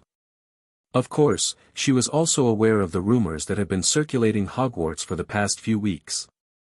This may be interesting, a smile appeared on her face. Chapter 57, Visiting the House of Black. Fleamont's frown deepened the moment they arrived at the estate's doors. You didn't need to accompany me if it's that unpleasant for you to be here, James told his father. Of course I had to come. No way I could leave my child alone in such a place. And it wouldn't be proper for you to show up by yourself after I made the arrangements with Lord Pollux. James was aware of the bad optics had he come alone. He just felt a bit bad for making his father do something he clearly disliked. It will be a brief visit. I just have a couple of matters to discuss with the lord of the house.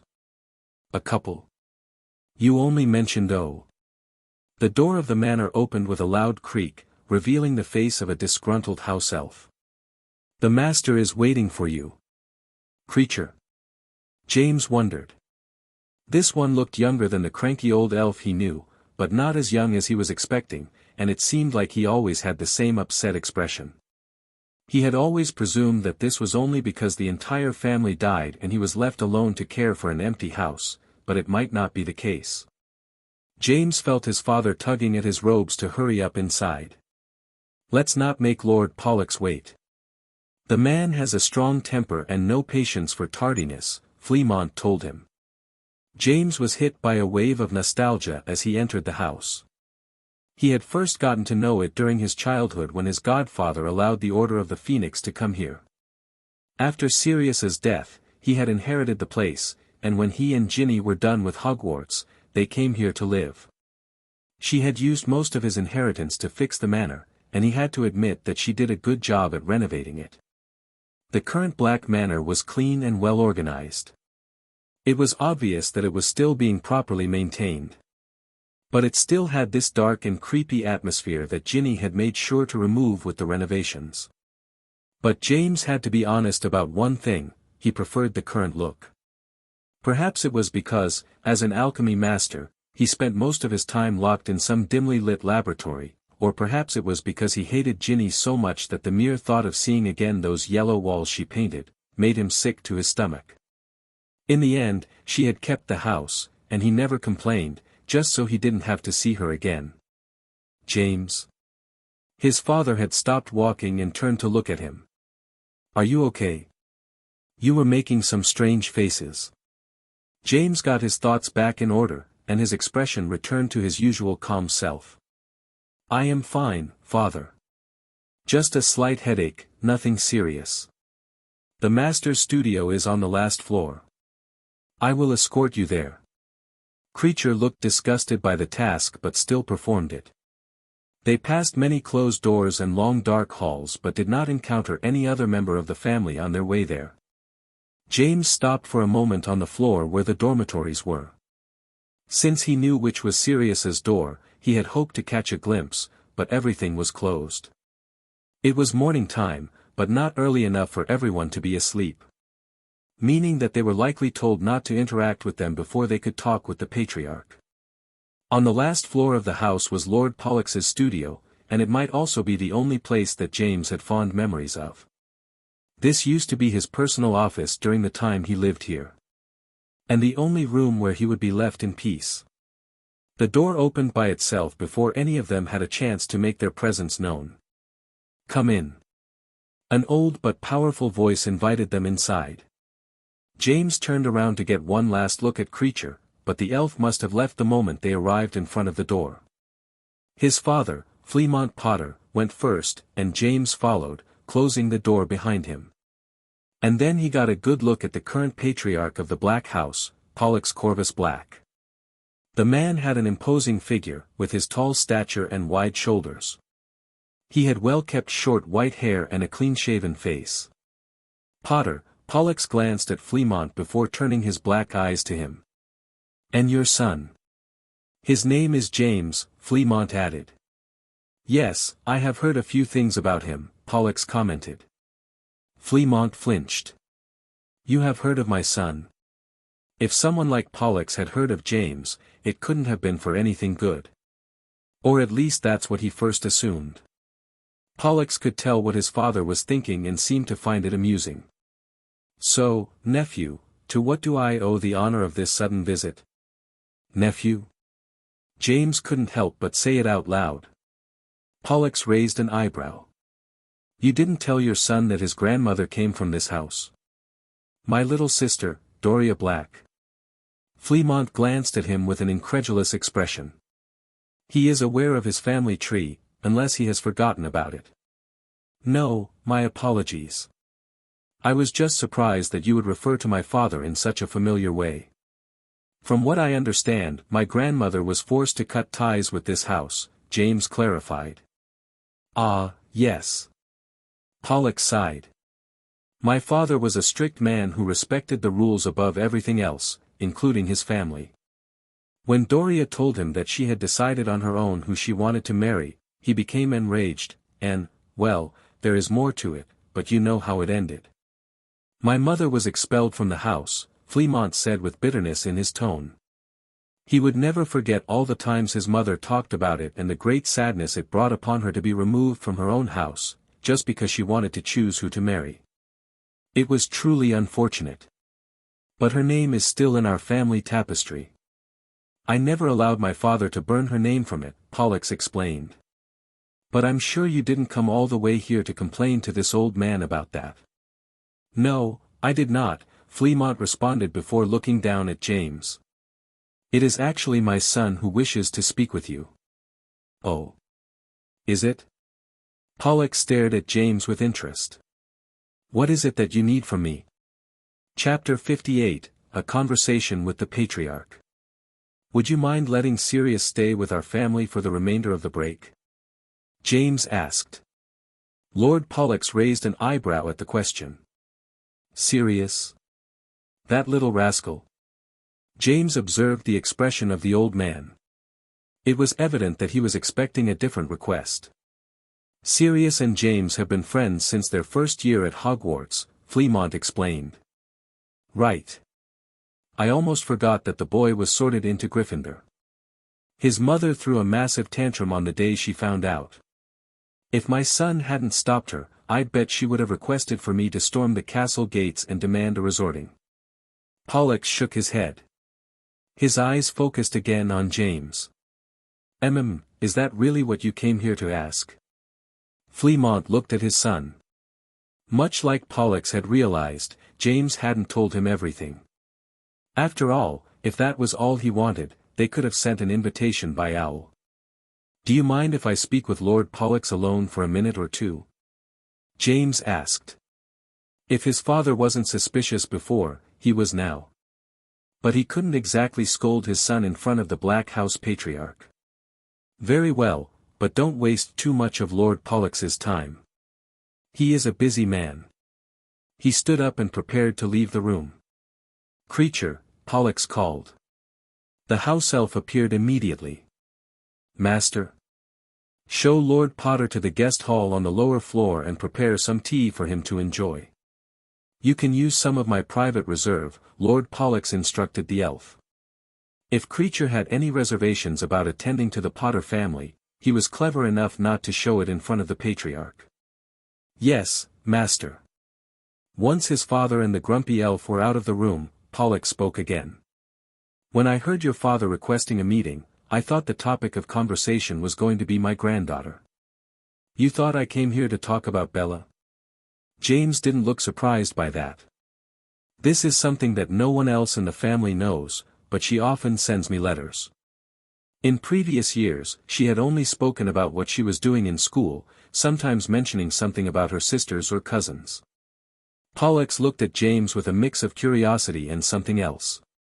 But this year, it has been different. She began to write about you. At first, it was to complain, but then she was talking about how much you've changed and about your mastery in potions. Lord Pollux stood up and walked to one of his shelves, reaching for a bottle before going back to the table. Forgive my rudeness, but I cannot offer you any of this. He took a glass from one of his drawers and poured himself some fire whiskey. I assume you know that I am a potion master. When she described that brewing method you used, I had to admit that I didn't believe her. Even though Bella is not one for making things up. But you still don't believe her, James pointed out. Pollux smiled. Can you blame me? If what she described was accurate, that would mean you are at the very least on the level of an alchemy master. Magical flames are an extremely advanced piece of magic. That would make you the youngest one in the world, by several decades. Are you going to ask me for a demonstration? James said. Pollux brushed him off. I'm going to be honest, that's not even the part that surprised me most. I have never seen Bella take an interest in some Gryffindor boy. Well, you have no idea how rare that is. So, I became curious as to how involved you two are. I'm sure you are aware that she is already engaged. Yes, with Lestrange. I have been reminded of that fact, James responded. I'm sure you have. The Lestrange house has been requesting a marriage with our house since my generation. In fact, my little sister Doria was meant to marry one, before she. My relationship with Bella is not like that. I'm just giving her a few potion lessons, James said. Pollux gave him a knowing look. I'm sure that's all. That being said, the person she has been engaged with, is just a violent brute. If you really cared for your granddaughter, you could have found someone better, at least, James said. Humph. What do you know about the way our families operate? We don't choose marriages based on the individual value of the wizards and witches. We have to look beyond that, to the benefits that can be obtained by the union of two families. The Lestranges are an old and powerful wizarding family. And we already broke an engagement with them because of my sister. Denying them again would turn them into our enemies instead of our allies. Bella knows what is at stake, and she is aware of her duty as a member of the House of Black. You are using your grandchildren as bargaining chips to gain influence and wealth, James pointed out. Pollux didn't seem to like his comment. Enough. I knew you were not going to understand it. The Potters have always done things differently, and that's why they barely have any reliable allies left. I'm just telling you these things so you can give up any thought that you might have about a future with my granddaughter. The engagement will not be broken just because her fiancé has an attitude problem. She is a tough girl, I'm sure she will be able to keep him in line, one way or another. James shook his head. This is why he disliked these ancient pureblood families. They always put the house's future above their own family members. I thought that a man this close to death would have been more aware of the value of life and the importance of family bonds over material benefits. The expression on Pollux's face completely changed. He glared at James with his cold black eyes. What did you say? Chapter 59, I can cure you. You heard me, Lord Pollux, James answered without missing a beat. Did that rascal tell you about this? If you are referring to Sirius, then no. He did not tell me. He really hadn't told him about it. His letter mostly spoke about overhearing a conversation he overheard about some new Dark Lord. Bella, then, Pollux huffed with annoyance. I thought that girl knew better than to divulge family SECR. She did not tell me either. In fact, I don't think she knew you were dying. Bella only mentioned that you were not feeling well lately. That was not exactly true on his part. Bella may not have known for sure about the severity of her grandfather's disease, but she was well aware that it was very serious. Otherwise, she would not have made the request for James to help him. Bella had no idea how deep James's knowledge went, but she had a feeling that if there was someone out there who could cure her grandfather, it would be him. Then how d? Your hand told me, James interrupted him. Your left hand, to be more specific. He pointed at it. I saw it clearly when you reached to grab that bottle.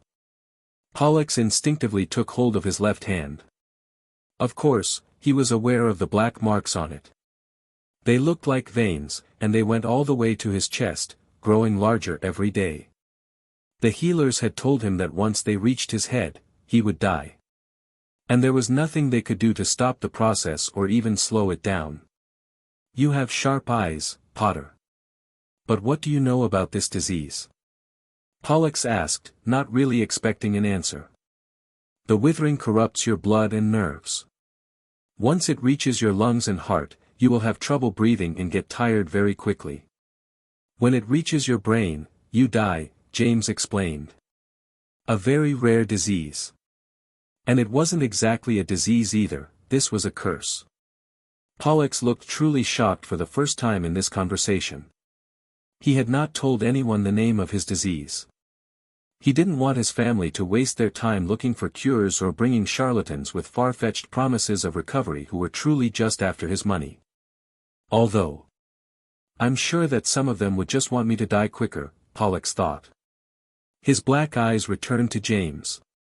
I'll admit, it is impressive that you could guess my ailment. But I would be grateful if you could keep it to yourself, as I have not shared that information with the rest of my family. And if I told you that I can cure it? James stated. Pollux reacted immediately. I would tell you that you are lying, boy. Do you think I haven't already spoken with several of the best healers on this damn island? His tone was filled with resentment and bitterness at the reminder that he was bound to die and there was nothing he could do about it. If you have already given up on receiving help from any of these prominent healers you mentioned, then you have nothing to lose from listening to me, James said. Nothing to lose, except my very limited time, mind you. Is this why you came here? To make a fool of me? If that is the case, then tell me, so I can kick you and your father out of here. James ignored the old man's rambling and stood up from his chair before walking away. His words were not going to convince him.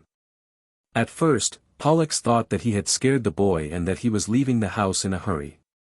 But instead of walking toward the entrance door, James went to one of the many wooden shelves containing countless precious books. He stopped in front of them and began to rub his hands against their wooden surface. Pollux stood there, watching in disbelief at James's erratic actions, trying to comprehend what he was trying to achieve with this.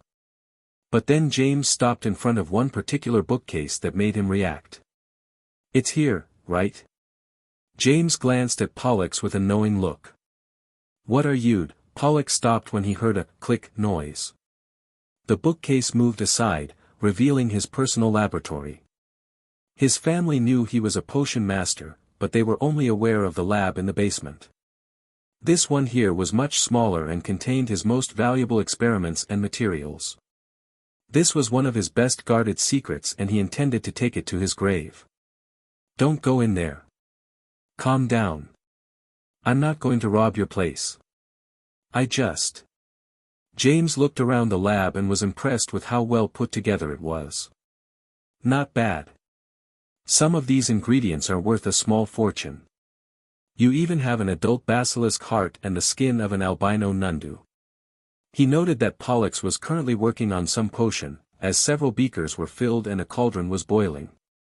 You better not touch anything in here. Pollux was fuming.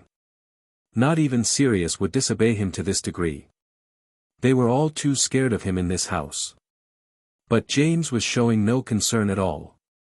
Since you don't believe in my skills, the fastest way will be to show you.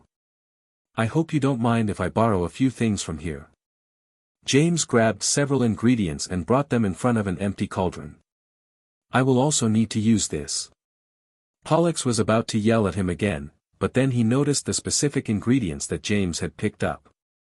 What do you intend on making? James glanced back at him. You already know that. He pointed at the boiling cauldron on the other side of the table. You are brewing a batch of Serenity Elixir. No doubt it's to ease your pain a bit. So, I'm going to make another batch for you, using my own method. The Serenity Elixir takes 2 days of brewing to be completed, Pollux pointed out. James grinned. Give me 30 minutes. Chapter 60, The Price. Here you go. James handed over the finished potion inside a glass flask. The liquid had a vibrant red color, with golden specks floating inside. Pollux stood there, looking at the flask in James's hands with an expression of absolute shock. What is this? Did you fall asleep while I was brewing? I sure hope not, because I'm not doing it again, James said. You used an alchemy flame to brew this elixir in 30 minutes. That should not be possible. How come the ingredients weren't destroyed in the process? Pollux took the potion and examined it closer. He opened the cork and gave it a whiff. It's so potent. Even I cannot achieve this degree of purity. He felt like he was dreaming. This is the method your granddaughter told you about. And the one she requested me to teach her. Bella is trying to learn this. She is just an apprentice when it comes to potions. Pollux couldn't believe it. Even he didn't think he was qualified to learn something like this yet. Alchemy flames were extremely complicated to use, and the one employed by James was one he had never seen before. I know. I told her it was too advanced for her. But she still insisted that she wanted to learn it. She is very stubborn, James huffed. This made Pollux chuckle. That she is. So, now you have seen what I can do. James took a piece of parchment and a quill from one of his many-dimensional pockets and began to write. Pollux got closer to see what he was writing. It was a long list of ingredients, as well as many pieces of laboratory equipment. Once he was done, James handed it to him. If you are interested in getting cured, get me everything on this list as soon as possible. Pollux read the list. He was already familiar with everything on it. Some of the ingredients were a bit rare, but nothing too outrageous. He made a quick mental calculation and concluded that he could get everything on this list for less than 100 gold galleons.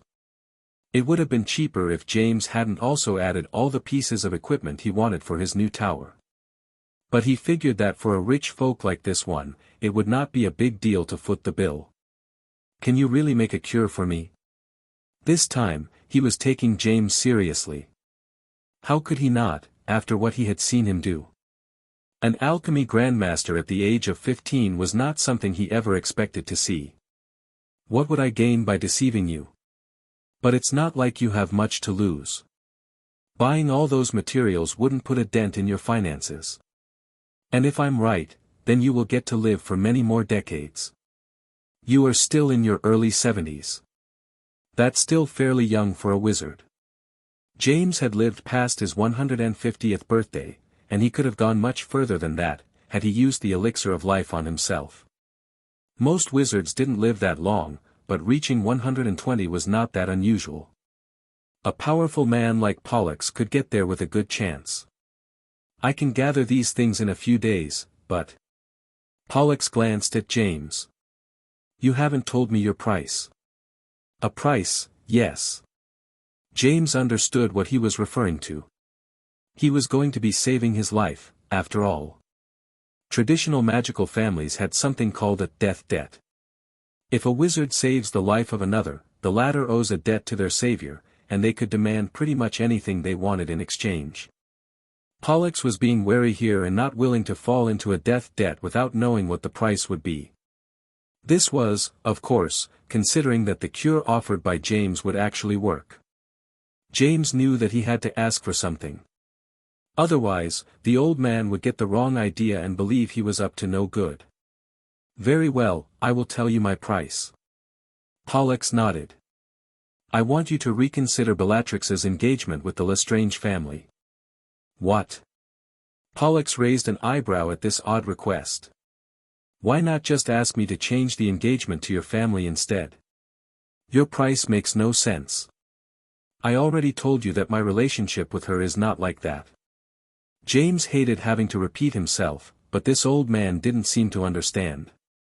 "If you disapprove of that union so much, then why not demand that I end the engagement with the Lestrange house, instead of just reconsidering it? As the patriarch of the house, I have the power to do this much, at least." That was true, he could do that. But it was not his style to manipulate others to do his bidding. He had been on the other side of that coin for long enough during his last life with headmasters, dark lords, and a certain redhead girl. "I don't like forcing my will on others. I'm asking you to take a good look at the Lestrange house and its members. And I want you to really think if you want your granddaughter to spend the rest of her life tied to those individuals," James responded. His intention with this request was simply to give the girl a chance to rid herself of those ties and perhaps have a different future, one that didn't end with her becoming one of Voldemort's most loyal and deranged followers. Pollux stared at James for a long moment, as if he was trying to measure the veracity of his words. "If you can produce the cure that you claim and save my life, you have my oath as Pollux Corvus Black that I will reconsider my granddaughter's engagement." "Is that really all you ask?" "That is all I ask," James responded. Pollux smiled. "Bella was right, you are an odd one." James shrugged. He had heard that before and didn't mind it. "I'd appreciate it if you didn't tell her about my request. She wouldn't like me meddling in her business." She would get mad for sure," Pollux chuckled. "Worry not, James Potter." "Oh, before I forget," James stopped before leaving. "There is one small favor that I need." Pollux glanced at him with curiosity, wondering what it could be. Chapter 61, Taking a Friend Home.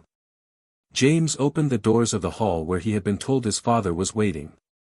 Before entering, he heard the sounds of an animated discussion coming from inside the room. He quickly found his father sitting at the table with a cup of tea in front of him, and at his side was none other than his friend Sirius. And so, James hit the enemy seeker with a potion and grabbed the golden snitch. Sirius exclaimed. He did what? Fleamont exclaimed. Excuse me. What kind of stories are you telling my father? James asked as he crossed the hall at a brisk pace. His father turned to glance at him. What took you so long? I thought you'd forgotten about your old man already. Sorry about that. I lost track of time for a bit. The voice came from behind James. The figure of Pollux Black was tall enough to tower over him. My apologies, Lord Potter. Your son and I were having an interesting discussion about the art of potion making. I'd heard of his talent but didn't think it was that impressive until I met him in person. Is he? Fleamont stared at James for a moment. Pollux's skills in potions were well known among his circle. In the past, he had been a legendary grandmaster but faded into obscurity after an incident decades ago. If someone like that found his son impressive, Fleamont's initial estimation of James's skills might have been too low. James. Sirius approached his friend and whispered, You were talking alone with my grandfather? What was that about? In part, it was about you, James responded. About me? You're going to spend the rest of the break with us, James told him. Really? Sirius exclaimed, his excitement rising. Unless you don't want to, of course. I won't force you to. I'll go. Sirius didn't even let him finish. Can I really? But what about? He turned to his grandfather. Yes, you little rascal, you can go. I'll deal with your mother if she complains, Pollux said. So, is your business finished, then? Fleamont asked. Are you in a hurry to leave, Lord Potter? Was the tea not to your liking? I instructed the elf to give you some from my private reserve. You won't find better tea in this island. Pollux eyed Fleamont, amused by his discomfort. The tea was delicious, but we'd better not overstay our welcome. I'm sure you're not oblivious to the fact that our families aren't on the friendliest of terms, Lord Pollux. Fleamont replied. The politics of magical Britain were divided into two factions, one advocating progress and cooperation, the other clinging to tradition, even at the cost of alienating parts of the magical community. The Potters and the Blacks had always stood on opposite sides. Though not outright enemies, their relationship was far from cordial. This friction wasn't new, it had existed for centuries. In fact, the union between Doria Black and Charles Potter had been the first marriage between the two ancient houses, though it lacked approval from either family and led to Doria's disownment. Pollux sighed. He'd been one of the few to support the marriage, but he hadn't been lord of the house at the time. Yes, well. For as long as I'm in charge, you and your son are welcome here.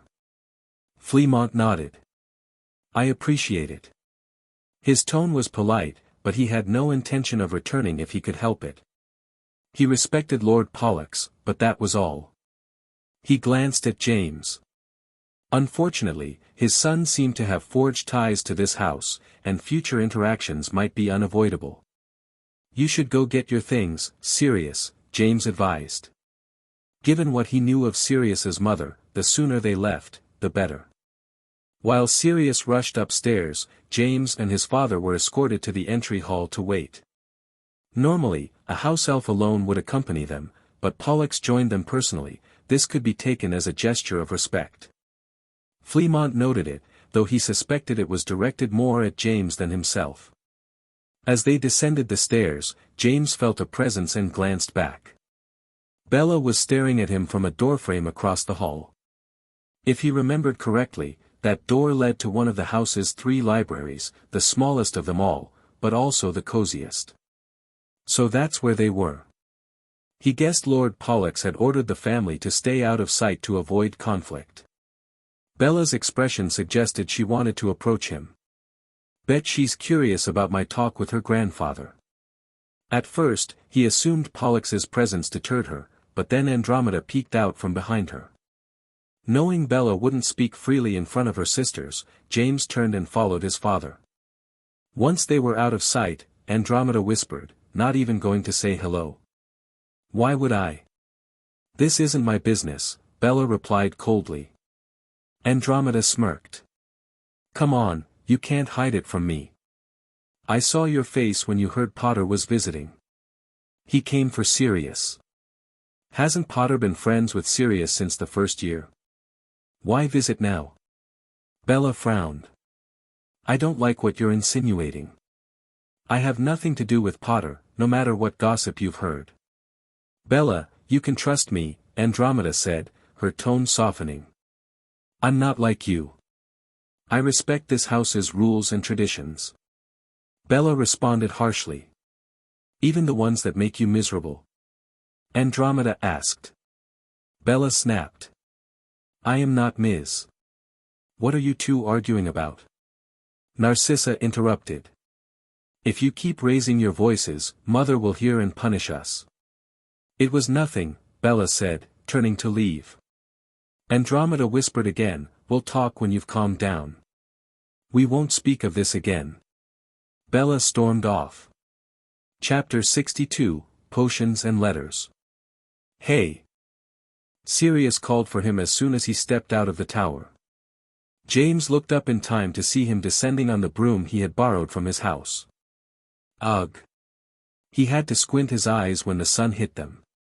He had been working inside the tower for the past 3 days and had gotten accustomed to the dim light inside. You're finally out, Sirius said as he landed. Sorry for leaving you alone. I had an important project to complete, James answered, feeling a bit guilty that he had brought Sirius here and hadn't spent much time with him. Though he was sure that Sirius was just happy to be out of that house. He could tell how stressed he'd been after only a few days with his family. I know. You've been doing potions non-stop. And I assume it's not for a prank. Do you want another rainbow soup incident? James raised an eyebrow. I would be more careful next time. Sirius looked offended. They hadn't spoken about pulling more pranks since that day. It was a miracle they hadn't ended up all in detention for the rest of the year. Perhaps the headmaster had found it amusing, and that's why they hadn't tried too hard to find the perpetrators. So, what were you working on? Sirius looked genuinely curious. He rarely asked him what he was working on, since he had no interest in potions whatsoever. It's something for your grandfather, James responded. 3 days ago, he had received the ingredients he'd requested, along with all the equipment needed to make the tower laboratory functional. Since then, he had been working on the cure for the withering curse that Lord Pollux was suffering from. My grandfather? Sirius hadn't missed that during James' visit to his house, he had gone to speak alone with the old man but never mentioned what they had spoken about. He asked you to make a potion for him? Sirius found that hard to believe. He knew that James had become amazing at potions, but his grandfather was a renowned expert when it came to potion making. James could tell what his friend was thinking by his expression. Even masters don't know everything. And I happened to discover a potion that could help with his condition. Sirius' eyes widened. Wait, you mean, you can cure him? There's a possibility. He didn't like giving too many assurances when it came to these things, even though he was very confident in his work. The potion is almost finished brewing. I just needed some fresh air. I'll deliver it once I'm done, and then we'll have to wait and see. Sirius really wanted to know how James could have discovered a cure that his grandfather. One that all the healers he'd consulted had failed to find. But something told him not to ask. That he might lose something if he did. James noticed that Sirius was holding some letters in his hand. Are those? He pointed at them. Ah, these are letters from Remus and Peter. Sirius handed them to him. I already opened mine, so you should read them. I haven't answered yet because I was waiting for you to come out of there. There are 3 letters here. James saw the name of the last sender and heard Sirius chuckle. That's right. You got a letter from Lily too. Sirius said with excitement, feeling happy for his friend's success. I see. That's nice, James nodded. Sirius had expected James to react more strongly to this. Oh come on. What happened to your passion for the red-headed girl? She has never written you a letter before. This is a great step forward. My passion is just fine. Truthfully, he felt none of that. Lily was great. Smart and beautiful, just like he'd heard from people who'd met her when he was little. But aside from his bad experiences with redheads, his feelings for Lily weren't romantic. He had realized this from the moment he first saw her. He would always care for her in some way, but it was more like how one would care for family or friends, nothing more. James wasn't sure how to explain this to Sirius and his other friends. They would certainly question his change of heart, since the James they had known since first year had been obsessed with her to an unhealthy degree. Since you're talking about passion, did you remember to send something to your girlfriend Marlene for Christmas? Sirius' face flushed. Of course I did. But I don't want to talk about that. We were talking about why. Why don't we go inside the house? James suggested. It's cold out here. It was the end of December in the mountainous region of Scotland, saying that it was cold was an understatement. Let's go to the library. I'll tell Dipsy to prepare us some hot tea and pastries. I'll read the letters, and we can write our responses together. That sounds great, but, weren't you in the middle of something? Sirius looked back at the tower. I can only wait at this stage. I'll come back later after resting and finish up the potion. James said as he walked toward the house. By the way, have you remembered to say those chants at sunrise and sundown? Sirius asked as they walked. He brought this up before they went inside, just in case anyone overheard. Of course I have, James replied. He hadn't forgotten about their animagus ritual. Every sunrise and sunset, they had to repeat the incantation, Amato Animo Animato Animagus. They would need to continue until an electrical storm occurred. You know, yesterday I had a strange dream, Sirius began. James glanced at him. The book mentioned that before completing the ritual, practitioners might experience prophetic dreams about their future forms. Were you soaring across the sky while breathing fire? He mocked Sirius' earlier comment about wanting to become a dragon. No. Sirius huffed. Actually, it was really strange. I was running through London at night. My perspective was very close to the ground, and I kept sniffing everything. I think I was looking for someone important, but I don't know who. Oh. James looked at his friend. Maybe you should consider switching to divination, because that sounded more like a premonition. Chapter 63, Delivery. The sky had finished darkening when James returned to the tower. He had a couple of hours until dinner and a potion to finish. James climbed to the last floor of his tower and opened the door to his new laboratory. The smell of ingredients immediately reached his nose and made him smile. In such a short amount of time, this tower went from rubble to a wonderful lab. He had not held back when asking for tools from Lord Pollux. Much of what he had requested was not truly necessary for this particular potion, but he knew the old man's pockets could take the hit. At the end of the day, this was nothing. He could have asked for a mountain of gold in exchange for saving the life of the patriarch. Let's see. He examined the potion carefully. The liquid had a light blue tone and seemed to almost glow as the magical spoon stirred the contents of the cauldron. Looks good. It's been a while since I've done this one. This potion had no name. And the reason for that was, that this was something James had invented in his previous life. One of his first students was a very joyful and adventurous Muggle-born girl who came from a family of archaeologists. As such, she became a curse-breaker and traveled all over the world. In one of her journeys, she came across a strange artifact while studying some primitive ruins in South America. She got a bit careless and was cursed by the artifact. But this was not a curse like she had encountered before. The healers she went to were able to identify it as the Withering. A powerful ancient curse that sometimes affects unfortunate wizards and witches while interacting with artifacts they shouldn't have been touching. The curse is called as such because it literally causes the body to slowly wither away, with no way to slow it down or stop it. The only remedies that healers could do were merely acting as painkillers, to make the process less unpleasant. But in the end, everyone affected by the withering ended up dying within 1 to 3 years at most.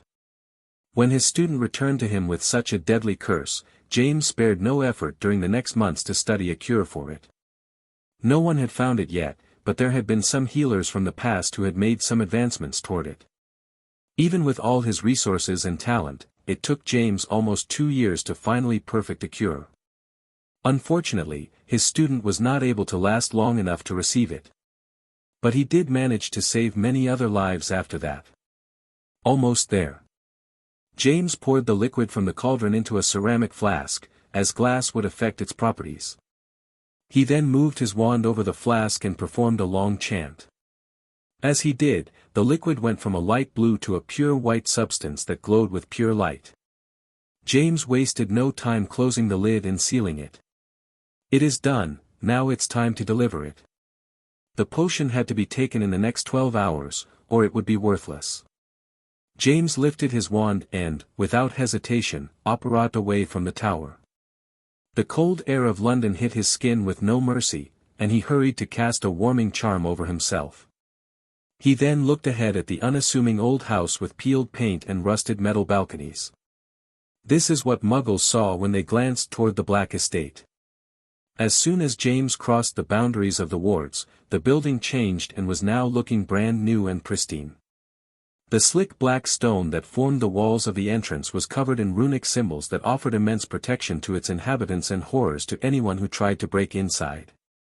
He hadn't gotten to the door when this one opened by itself, revealing the displeased expression of his least favorite house elf. Master was not expecting a visit today. Creature grumbled, clearly displeased at having to open the door for him. He will like this visit, I can assure you of that. James told the elf before pulling the flask from inside his robe and handing it over, along with a series of notes written on a piece of parchment. It was better not to come inside the house unannounced. If another member of the family saw him, they would make a fuss about it. Especially if it was Sirius's mother. She had been very displeased with the way he had taken her son away. She could not argue with the patriarch, but she could certainly argue with him if she saw him. Give these 2 items to Lord Pollux. He had no qualms about trusting the house elf with this delivery task. No matter how grumpy and unpleasant Creature was, his loyalty to the House of Black was absolute. You will hand them only to the patriarch in person and won't speak with anyone about it. Is that clear? Creature glared at James with a deep frown. Yes, Mr. Potter, Creature will do. He took the flask and the note. Then he waited. That is all, you can close the door. James turned around and walked away, hearing the door being sealed shut behind him. He would have requested the elf to keep his visit a secret from the rest of the family, but the Creature was not going to follow an order like that. James was about to leave the boundaries of the wards when he felt as if he was being watched and turned around. His amber eyes moved across the many sets of windows but could not see anyone in them. Oh well. It's not like his visit was going to be a secret for long. As he crossed the wards, and after making sure that no Muggles were nearby, James lifted his wand and operated away. He was convinced that he would receive news about Lord Pollux very soon. Chapter 64, A Not-So-Welcomed Guest. Time at the Potter Castle passed in relative quietness. The year ended, and 1975 began anew.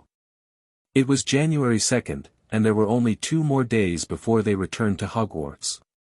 James was spending some time relaxing at the library, reading a book while lying on a comfortable couch next to a fireplace. There was nothing else to do but to kill time until they returned to Hogwarts at this point. Sirius was just a short distance away, doing the same. Just then, they heard a pop sound and looked over to see one of the Potter house elves staring at them. Master James. This has just arrived for you at the Ollery. She approached the couch and handed him an envelope. Make sure it's not a howler. Sirius pointed at the paper in James' hands. It would not be beneath my mother to send you one. She had already sent a howler to Sirius the day before New Year's, and, James had to admit that the woman could compete with Molly Weasley when it came to yelling. "It's not that. It's from Lord Pollux," James told him. "My grandfather? Is it about that potion you sent him? Is he feeling better?" Sirius asked. "He doesn't say. But of course he is feeling better. I made that potion," James responded. "Ha!" Sirius chuckled. "I wish you had that attitude for Quidditch. We would have already won the House Cup. Wait, what does he want then?" "He wants me to visit tomorrow afternoon," James explained. "Tomorrow? Your mother said that tomorrow we need to prepare all our things for the trip. We leave for Hogwarts very early. I'm sure it will be fine," James assured him. "Don't you have to tell your father to accompany you?" James looked around to make sure no one else was nearby. "About that, I'm going to need a favor from you. Master is W. Yes, I know. He is waiting for me. Let's move this along. I don't have a lot of time," James told Creature as he opened the door. Fully knowing that his parents would not have approved of this sudden visit, he decided just not to tell them and apparate here. Sirius was covering his absence, and hopefully, he could do a decent job for an hour or two. But he could not delay more than that or his parents will definitely notice his absence. As he went up the many sets of stairs that the Black Manor offered, he wondered about the reason behind Lord Pollux's sudden call. He had no doubts that the cure had worked. This potion was his own creation and had seen many cured already. His confidence in its effectiveness was absolute. But if Lord Pollux just wanted to thank him, doing it by letter would have been enough. "Potter?" James stopped for a moment on the first floor when he heard someone calling his name. Narcissa Black was staring at him with a mixture of interest and surprise. "What are you doing in my house?" "It's not just your house now, is it?"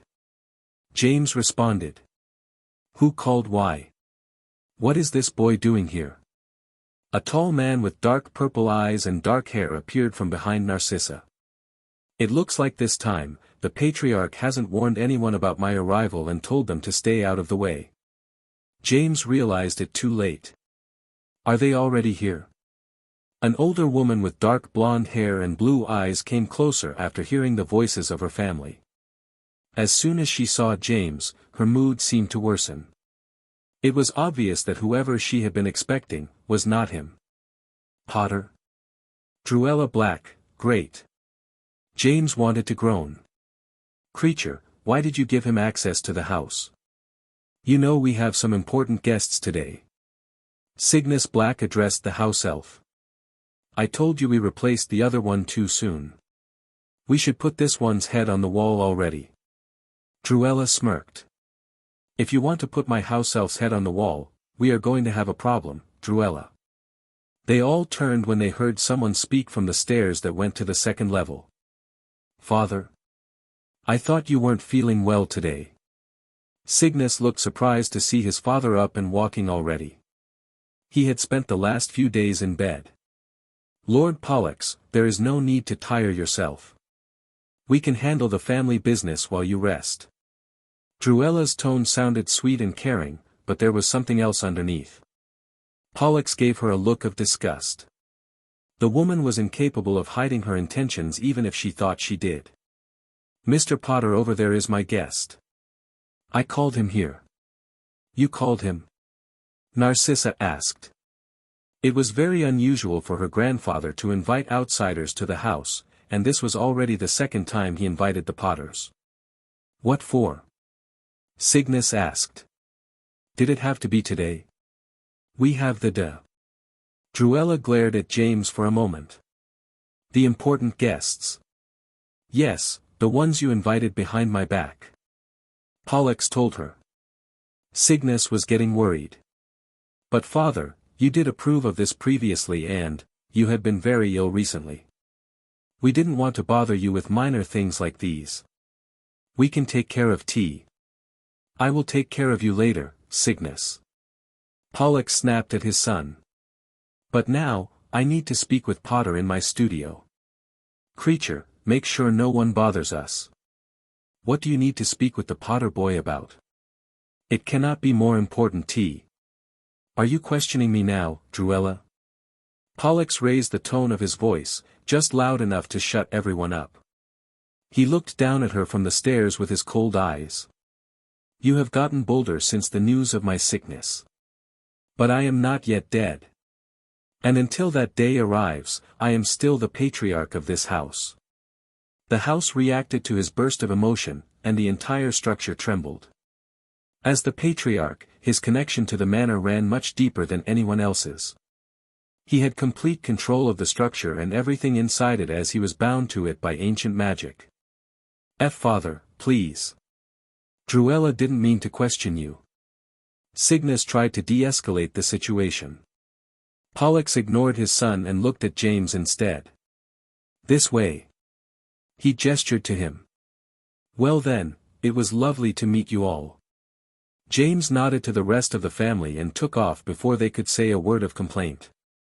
Not that they would have dared after Lord Pollux's outburst. He just reminded them why he was the patriarch of the House of Black. Chapter 65, The Favor. I thought you intended to wait longer before meeting with him. James closed the door after entering the studio. Pollux sat on his chair and let out a loud sigh. The man was clearly exhausted but refused to show any weakness in front of his family. It was not my idea. I barely left the bed since I took that potion. I thought I was not going to make it. I see, so today. James didn't know much about Voldemort during his early years as a Dark Lord. All his information came from hearsay and old stories told by people who lived through those harsh times. He learned that Voldemort had begun recruiting ancient pureblood families to his side during this era, and that he was a very charismatic man at the time. Unlike the fearsome half-man, half-snake he remembered interacting with. It was not surprising he was now targeting the House of Black, as it is one of the most ancient and rich ones out there. I wonder how many other houses he already has on his side. James thought. You could have warned me about the side effects. Pollux's grumbling interrupted his train of thought. Side effects? James asked. Didn't you hear me? I spent the last few days in bed. I could barely eat or move. I bet Druella was already getting ready to celebrate my death. That just happened because the curse was too advanced already, and I didn't warn you because I hadn't known the state of the curse. But a few days of discomfort are better than death, James commented. Pollux could not argue with that. Since yesterday, he had begun to feel much better, and now, he could tell that all his strength was coming back. So, am I really cured? You are. But feel free to consult some healers to confirm it, don't just take my word for it. Pollux nodded. I will do that too. In the meantime, thank you, Mr. Potter. No problem. We are distant relatives after all. I do have to ask though, about the artifact that you got the curse from. I hope you have it well secured. There is still the possibility of someone else being affected if they interact with it. It is inside my private vault. No one will be able to touch it there. Pollux responded. An old family relic. James recalled being inside the Black Vault a couple of times. There wasn't much left during his time. But a few cursed artifacts were still there. He never had a chance to take a closer look at them, as the Ministry took possession of the illegal items. Pollux negated with his head, it came from an old friend. He sometimes sends me interesting items he finds during his travels. James didn't want to say it out loud, but if this came from someone else, there was a chance that this was not an accident. Pollux didn't reveal who this friend was, but he could imagine it must be a lord from another ancient pureblood magical family. And if that was the case, he could be someone who Voldemort has already on his side.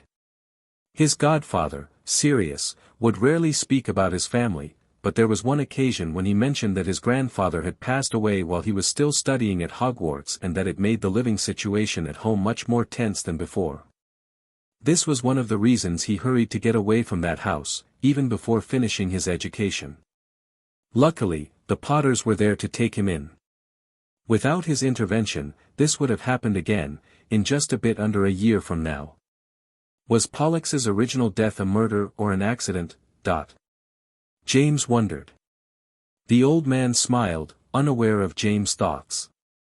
Now it is my turn to keep my promise to you. I will take a proper look into the Lestrange house and decide if the union must be kept or shall be broken. And as for that favor you asked at the end, we don't have much time to prepare, I'm afraid. James had requested to be present during his meeting with the Dark Lord. This was not a small request, as the rest of the family was definitely going to complain, but he wanted to see him in person and hear what kind of promises he was making to bring all these powerful houses to his side. Neither of them had expected that the meeting would occur right before the end of the Christmas break, but a month or two from now instead. That would have given them some time to investigate Voldemort a bit and learn about his current state and which families he had already convinced to follow him. Yes, that was very unexpected, I will admit that much. James said. My son Cygnus had taken over my duties while I felt unwell. Although I have no doubt that the decision to push for this did not come from himself, but from the mind of his wife, Druella. The woman is a true Slytherin, ambitious, calculative, and cruel. And Walburga is not much better either. James had only known Druella for a short bit and could still agree with Pollux. Walburga, he knew her a bit better. Not her in person, but the ugly living painting she left behind during his time. That thing was the most terrifying object in the entire house, and it took a lot of effort to get her out. Can you get me into the room with this Dark Lord? This was the favor he had requested at the end. To be present during their meeting with Voldemort. He knew it wasn't going to be easy. Not only was he not a member of this family, but he wasn't even an adult yet. James Potter had no business in there, but if anyone could make it possible, it was this man in front of him. Leave it to me.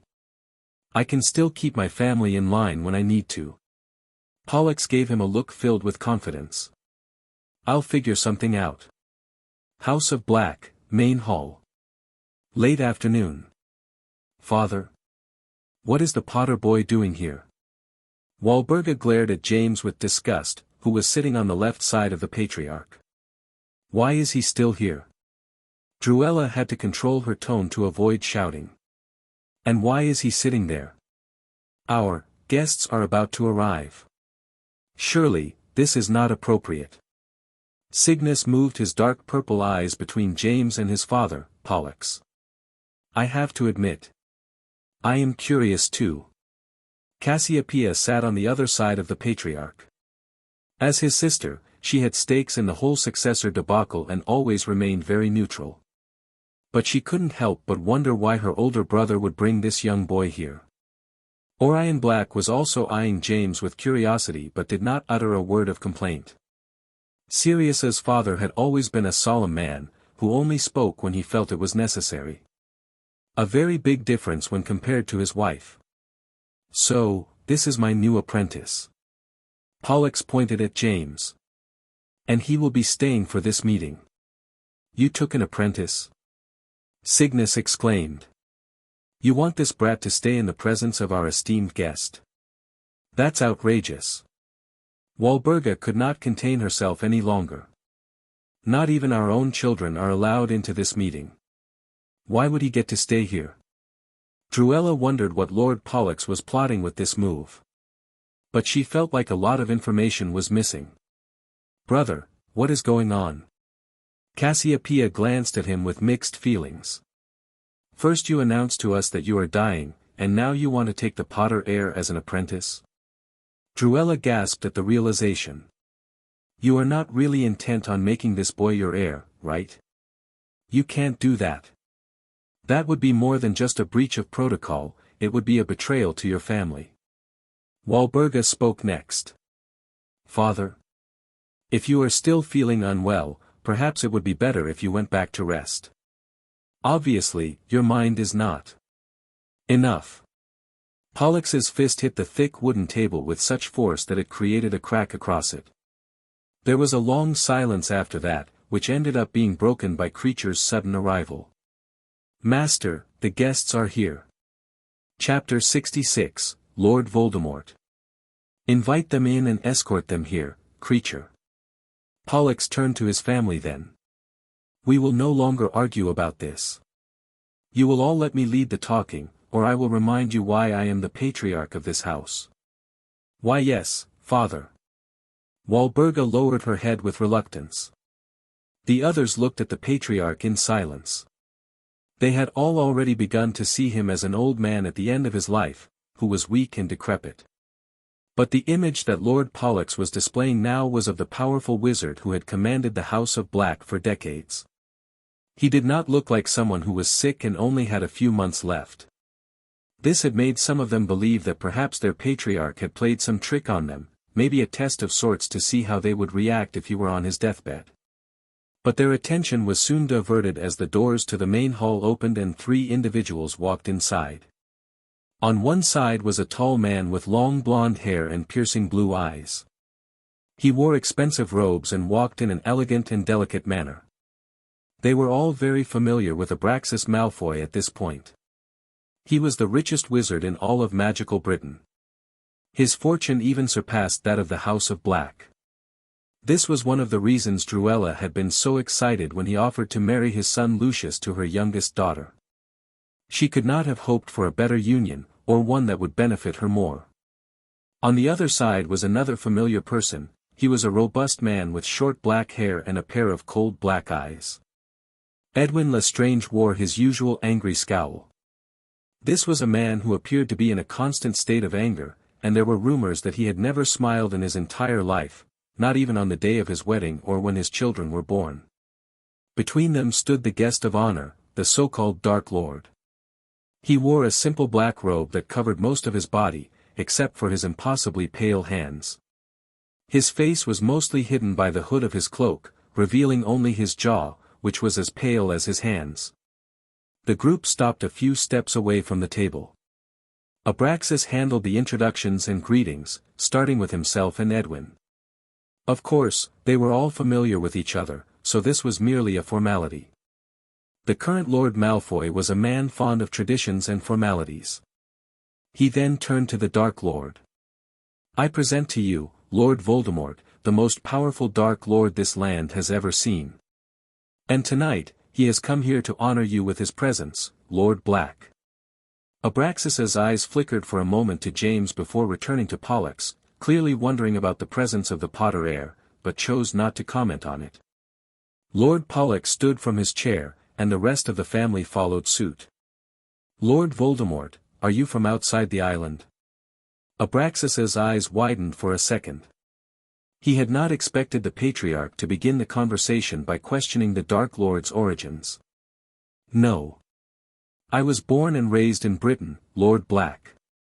Voldemort's voice was soft, yet they could all hear it clearly, as if he were speaking right next to their ears. This was no doubt the effect of some spell woven into it. Pollux did not skip a beat. Then you should know that it is impolite to hide your face during an important meeting such as this. Edwin Lestrange's frown deepened. Lord Pollux. That's no. Voldemort quickly raised his hand to stop him. It's fine, Edwin. Lord Black is correct. His pale hands pulled back the hood, finally revealing his face to the rest of the occupants. Several contained gasps followed. Even Lord Pollux looked visibly shocked at the sight before him. The only one who maintained his composure was James Potter, as he was already familiar with this inhuman visage. Though he looked different from how he had after his resurrection in June of 1995, James could still tell this was the same monster. His features were more human, he even still had a nose, but his eyes were an impossible shade of red, as if they had been injected with blood. His skin was paler than should have been possible for a human, and it appeared to have an almost oily quality. Voldemort, at this point, should have been in his late 40s, but the person in front of them looked much older than that. James was certain this was partly the effect of all the Horcruxes he had created. But now, looking at the man with the eyes of a veteran wizard rather than the novice he had been back then, he could tell there was much more to it. There were many forbidden rituals in this world. Some promised great power, but they always came at a great cost. Most wizards and witches were smart enough to stay away from them. Occasionally, a madman would appear and perform them without regard for the consequences. James wondered how many of those rituals Voldemort had subjected himself to. Just how great was his ambition for power and control that he would sink to such depths.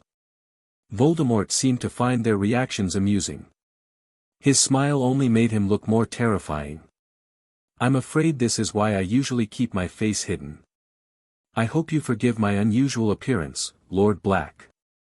I have suffered some magical mishaps in the past that left me looking like this." "I see." Lord Pollux was not foolish enough to believe that, and neither was his family. The House of Black had a long history with forbidden magic and rituals. They could only imagine the things this Dark Lord had done to end up in such a state.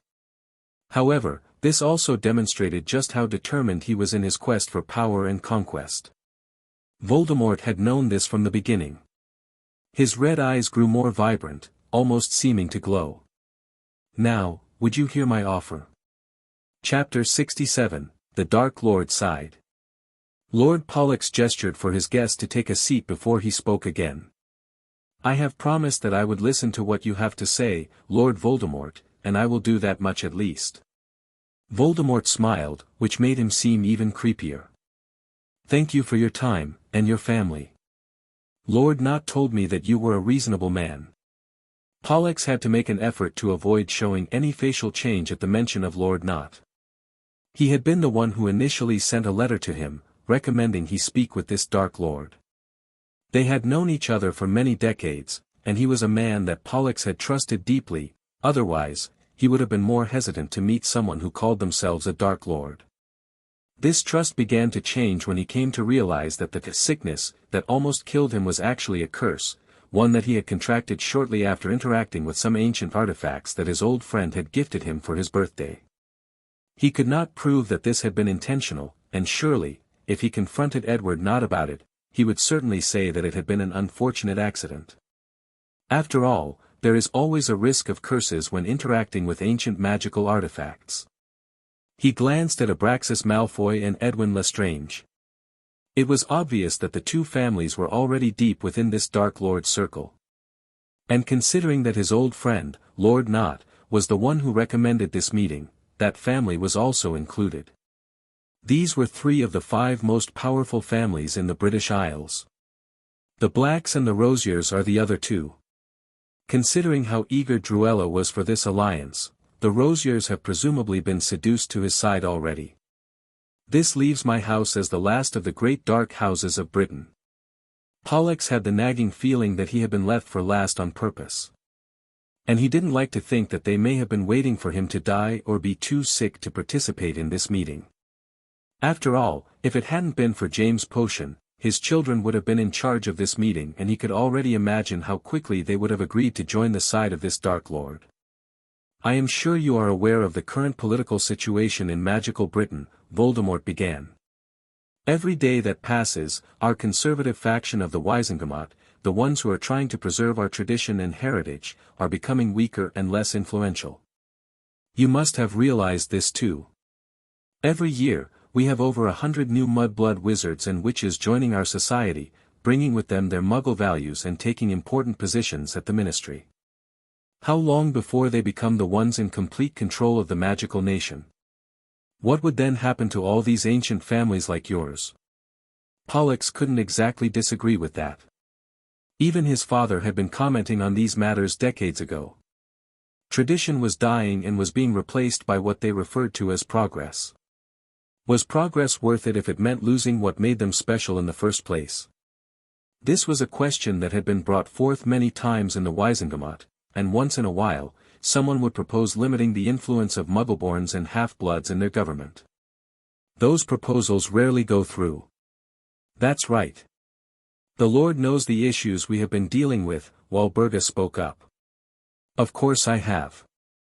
We have all been affected by this plague," Voldemort nodded in understanding. "And what is the solution you propose, Lord Voldemort?" Pollux asked. "I have heard many proposals over the years.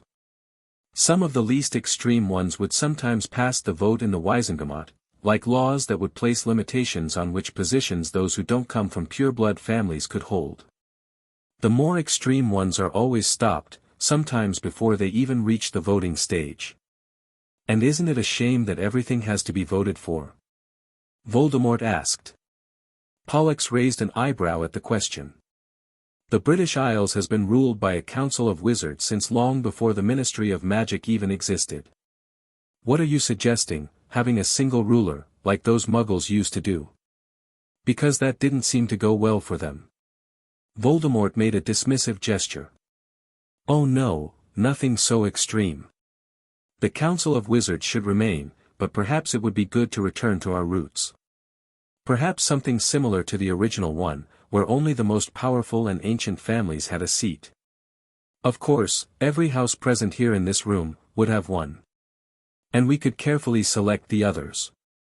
I already have a few in mind. We would essentially be in full control of the country, Abraxas Malfoy spoke. Families like the Bones, Pruitts, or Longbottoms would no longer stand in our way when an important law must be enacted. They would have no say in these matters. In control of the country. Pollux knew it was not going to be so easy. This would involve a bloody war, where wizards and witches on both sides would perish. This is why nothing like this has been considered in recent times. Many British houses were still feeling the effects of the mess created by the last person who called themselves a Dark Lord. They may not survive another war. A council of wizards who will rule as equals sounds nice, but, wouldn't you be the one who would truly be in charge, Mr. Voldemort? All the eyes in the room turned to the speaker, shocked to find that it was James Potter who had just voiced his opinion. How dare you speak up, boy? Druella seemed like she wanted to jump over the table and choke him. Keep your mouth shut. This is not a place where you can say whatever you want, Walburga glared at him. It's Lord Voldemort, not Mr. Abraxas Malfoy corrected him.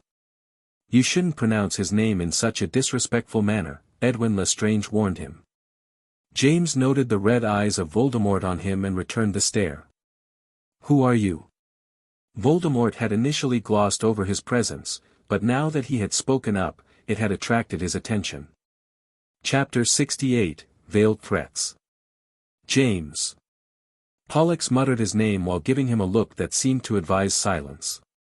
He appreciated the concern, but out of everyone in this room, he was the most aware of the type of threat that Voldemort represented. Had he been a younger and more naive version of himself, he would have been tempted to jump on top of the table and curse him to death, consequences be damned. Fortunately, his many years of experience had not been for naught, and he could consider the current situation with a cool head. Currently, Voldemort is still in the process of recruiting allies, and it may still take a few years before his Death Eaters are ready to start a war. However, even now, killing him would not be easy. He should have already created most of his Horcruxes at this point, so Voldemort can't be destroyed permanently unless he found those first. Also, there is the small fact that he is yet to be considered a criminal. No matter if he chooses to call himself a Dark Lord or Lord Voldemort, in the eyes of the Ministry, he is just a wizard, and one with very powerful friends at that. If James were to attack him unprovoked, he would be the only one who ends up in Azkaban. This will require some maneuvering and patience. James decided that the best way to hurt Voldemort at this moment would be to deprive him of some potential allies. Who is this young wizard who questions my intentions? Voldemort asked. I thought I was familiar with all the members of this house. James wanted to do more than just question his intention. He wanted to question his identity in front of all these people.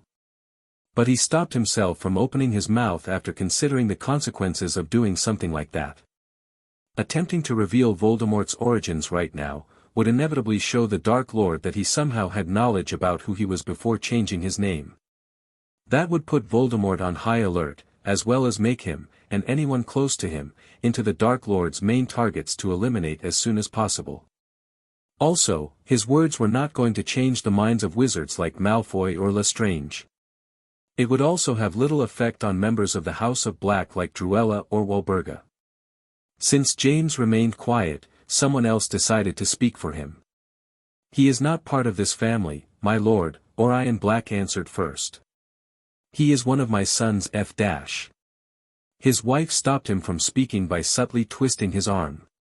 He is just the son of Fremont Potter. Potter? Voldemort glanced at James. I wasn't expecting to see a Potter in here, especially conspiring their political views. His red eyes moved to Pollux. Or is it perhaps the House of Black, the one changing their beliefs? Absolutely not. Druella snapped immediately. Our house is still. All of a sudden, the entire table shook while making a tremendously loud sound. This startled Druella and almost made her fall from her chair. Lord Pollux had slammed his hand on the table to show his displeasure, just as he did during the recent dinner. Stop your unnecessary rambling. As the patriarch of this house, I will be the one who addresses our guest from now on. Oh. Voldemort smiled. This is more in line with the Lord Pollux I heard so much about. The views of our house have not changed since its founding. We value family and tradition above everything else. This is the only reason we have lasted this long, Pollux said. That's excellent then. My proposal W. But. Pollux interrupted Voldemort. Although the Potter boy spoke out of turn, he did bring up an interesting point. You identify yourself as the next Dark Lord, but also claim that you wish to create a new Wizard Council, one that would only admit those families who value tradition over progress. Yes, I did say that, but I don't se. I wasn't done. Pollux interrupted Voldemort again. The smile had long disappeared from his face. It seems to me that, in reality, this council will only be composed of those who are completely loyal to you. Meaning that the power of this council would only be symbolic, while you, would be the one with all the control. Abraxas Malfoy and Edwin Lestrange were starting to look uncomfortable while seated next to the Dark Lord. They must be feeling his rising anger. Lord Pollux, if you are trying to insinuate that my proposal to you is in some way deceitful, I assure you that my intentions are exactly as I stated before. I want this country to be in the proper hands, the hands of those who value what makes us special and different from the Muggles. The Mudbloods cannot be trusted and cannot be allowed to continue stirring things toward a world where old families like yours will be completely worthless, and the traditions and customs of our ancestors become obsolete and forgotten, Voldemort explained while keeping his temper in control. His red eyes then moved to James for a moment. As for those ancient wizarding families who sympathize with the Mudblood cause in the name of progress, those blood traitors are even worse. Their punishment will be exemplary. I can guarantee you that. So you are planning on starting a war, then? Because that is the only way you could come close to fulfilling that promise, Pollux stated. A war is inevitable. Voldemort exclaimed. Even without my input, it's only a matter of time before that happens. I did not plant any new ideas in the hearts of the lords and ladies of this land. This discord between the two main factions is something that has been building up for centuries. Pollux had no response to that. He knew that Voldemort was correct. Even his father had once said the same when Grindelwald was taken down. Another war was bound to occur eventually, and it would be even bloodier than the previous one. Noticing the silence, Voldemort's smile returned to his face. I take it that you agree with me, Lord Pollux. So what do you say? Will the House of Black join our cause? He extended his hand. James glanced at Pollux. Depending on this man's answer, things could take a turn for the worse. If the House of Black joins the Death Eaters, then it was going to become extremely messy for James to change the events that follow in a way that was favorable for him. The other members of the family were looking at their patriarch nervously. Pollux took a minute to think in silence, but it felt like an hour at least. Eventually, he opened his black eyes and directed them at the Dark Lord. I will admit that I agree with much of what you say. And I can see the advantage of joining your cause. Voldemort frowned. But I don't wish to see my family involved in this war of yours. I have made the decision, the House of Black will remain neutral in this matter. Pollux spoke with conviction. The tension in the room rose tenfold. Lord Pollux. Abraxas stood up from his chair. I ask you to reconsider this. The usual scowl on Edwin Lestrange's face seemed to deepen. Don't forget about the bonds between our families. Are you willing to put that in danger? Is that a threat, Lord Lestrange? Pollux glared back at him. Voldemort stood up and gestured for the other two men to settle down. Gentlemen, please, there is no need for things to get unpleasant. His eyes went to Pollux. This is not just my war, Lord Pollux, and neutrality may not be an option for long. But I will interpret your words as you needing more time to think things through, properly. I will grant you more time, then. I want you to really consider all the possible ramifications. The Dark Lord left the veiled threat in his words hanging for a while. He was telling Lord Pollux that if he doesn't join his side, he and his family will become his enemies. This will also put the family alliances in danger, since most of those families had already joined Voldemort's side.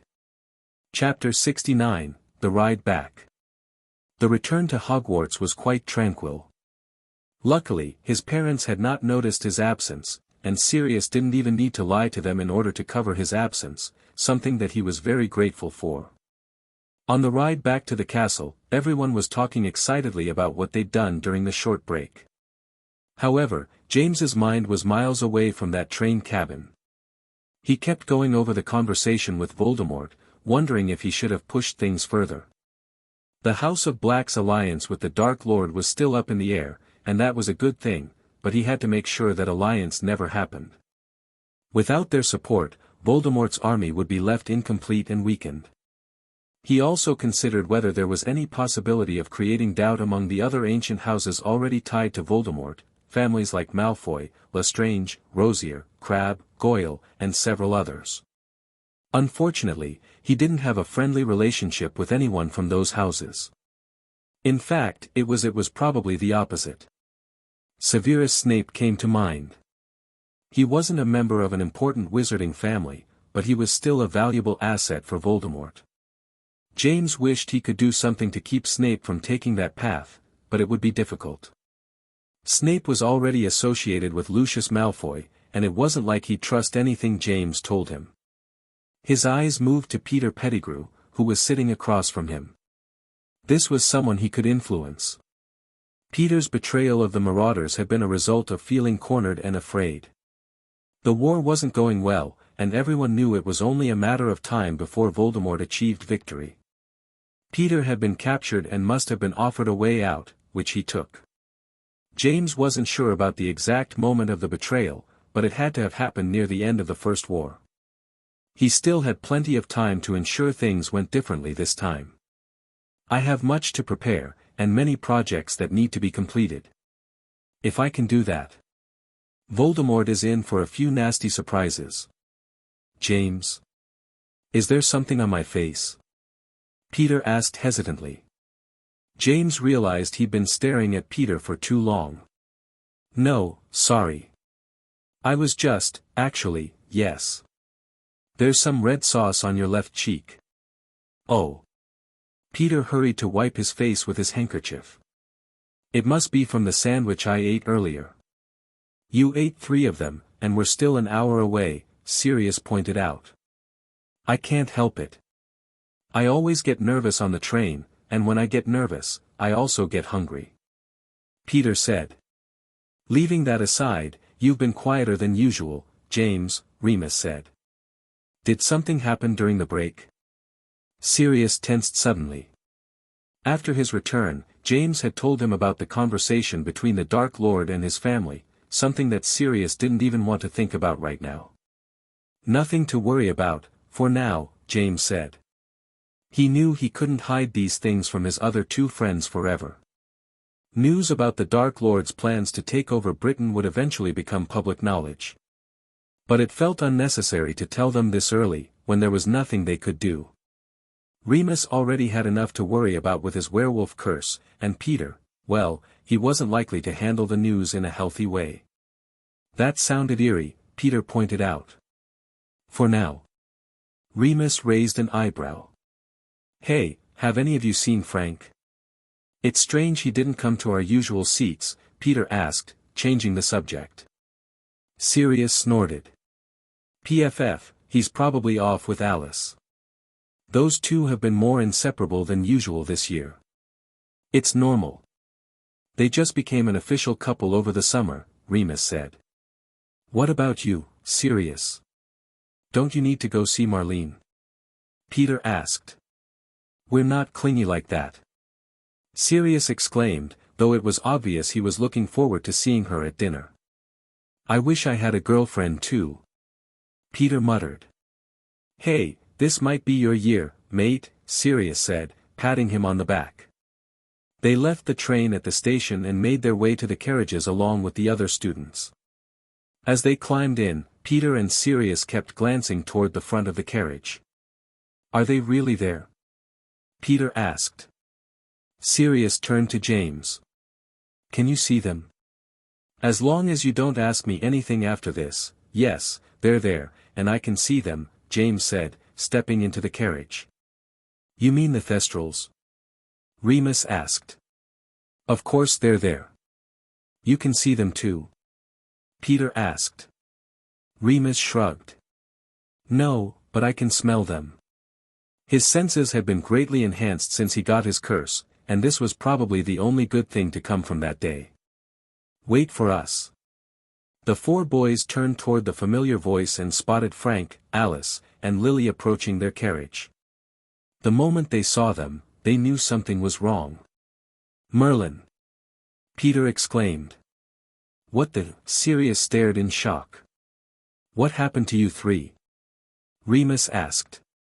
Frank's uniform was disheveled. Alice's makeup and hair were even worse. But the most noticeable was Lily. She had a bruised eye, which she quickly covered with her hand, and a busted lip that was still bleeding. So, who'd you get into a fight with? James asked. It was obvious what had happened, the only question was who. The three climbed into the carriage, and once they were all inside, it began to move. The marauders waited for an answer, and just when they thought they wouldn't get one, Frank spoke. It was Bellatrix Black. Chapter 70, Dinner. What? Are you saying that my cousin beat you all up? Sirius asked. It wasn't like that, Alice hurried to say. No, I mean, it kinda was. Frank gave Lily a glance. She was still covering her eye. Here, take a sip of this. James offered her a small flask with some green liquid inside. This is. Lily picked it up and examined it closer. Healing potion, James said simply. It had a more complex name, but I forgot it, so I just call it that. He had also modified the formula decades ago, so it was hardly the same thing they used at the hospital. Lily hesitated for only a second before uncorking it and taking a sip. She gasped as the pain vanished, and her face returned to normal almost immediately. Amazing. Can you give me some of that? I fell on my butt pretty hard earlier, Alice said as her friend passed the vial. Wow. Alice glanced at James. You should sell this stuff. I'll consider it, James responded. Of course, he was already selling it. It had only taken one small sample before he began receiving dozens of requests for more. So, can you tell us what happened in a bit more detail? Why did you get into a fight with Bellatrix Black? Remus asked. Yes, we still have 5 minutes of carriage ride left. Give us the brief version, Sirius said. Frank and Alice both glanced at Lily. It's my fault. I'm sorry. The red-headed girl lowered her head. It's not your fault things got messy, Frank said softly. Yeah, those Slytherins are awful. Alice exclaimed. Can you guys go back a bit? We're not understanding anything, Remus told them. Okay. Frank nodded. We were sitting in one of the cabins around the middle of the train. Why didn't you come sit with us? Peter asked. Well. Frank glanced at Alice. Sorry about that. I saw a friend of mine and wanted to speak with her for a while. Frank and Lily stayed with me, Alice said. Sorry, I meant to go see you guys before the end of the train ride, but... Frank added. Okay, that's fine, Frank. Sirius didn't pay that part any mind. What happened next? We heard a commotion right outside our cabin, Lily said. And we went to check it out, Alice added. Bellatrix and her older sister were arguing with some Hufflepuffs about their seats or something. When we stepped outside, it seemed like things were about to get resolved anyway, so, we weren't planning to, or at least I wasn't planning on getting involved, Frank said. Nothing good comes from tangling with those sisters. Yes, but then. Alice glanced at Lily. I'm sorry, Lily said. What did she do? Sirius asked. She kinda picked a fight with your cousin, Bellatrix, Alice said. I wasn't trying to pick a fight. I had to tell her. Lily suddenly grew embarrassed. What did you have to tell her? Sirius pressed. You shouldn't even be speaking with those sisters. They're always trouble. Peter exclaimed. That's what I keep telling James.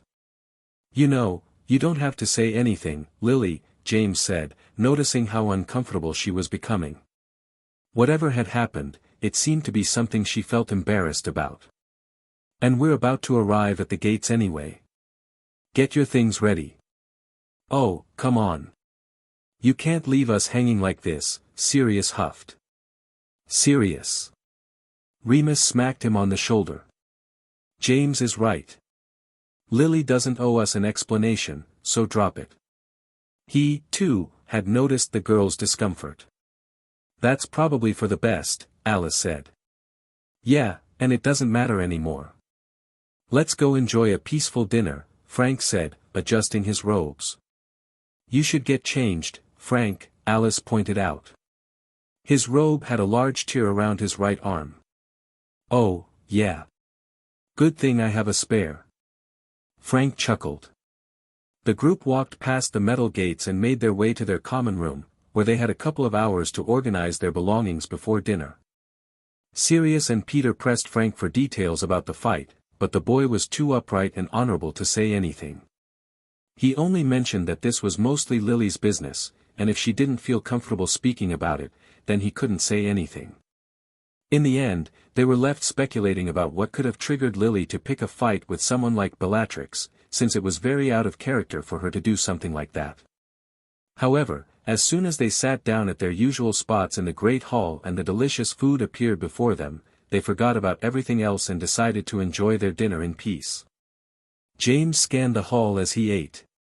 He had always been observant, and after what had transpired during the Christmas break, he wondered how much the lives of those present here will change in the near future, or had already changed. The headmaster appeared to be in his usual cheerful mood, making James question whether he truly knew what was happening behind the scenes. One piece of information that James was lacking, was when the war had officially started, or even when Dumbledore had realized that the resentful student he'd once rejected for a teaching position had returned to the country, intent on building an army to take over everything. His amber eyes then drifted to the Slytherin table. It was impossible to tell if the students there were aware of the brewing conflict, if they knew about the Dark Lord and their parents swearing loyalty to that madman. One thing he did notice was that the atmosphere at the table seemed far more solemn than usual. Bella was there too. One of her classmates seemed to be telling her something and she looked very bored, or distracted, thinking about something else. James noticed that she was covering her cheek with her hand. It seems like Lily was not the only one to get hurt. Chapter 71, The Diadem. It was dark, curfew was drawing near, and James was walking alone through the desolated passages of the 7th floor of the castle. His feet moved with purpose and at a constant pace, until he arrived in front of a very peculiar painting of a man trying to teach some trolls how to dance. This was a very well-known piece of art, due to the ridiculous scene depicted in it. But no students knew about the secret behind it. It's been so long since I visited this place. The room of requirement was one of the locations he had initially considered for his lab, but it was quickly discarded for several reasons.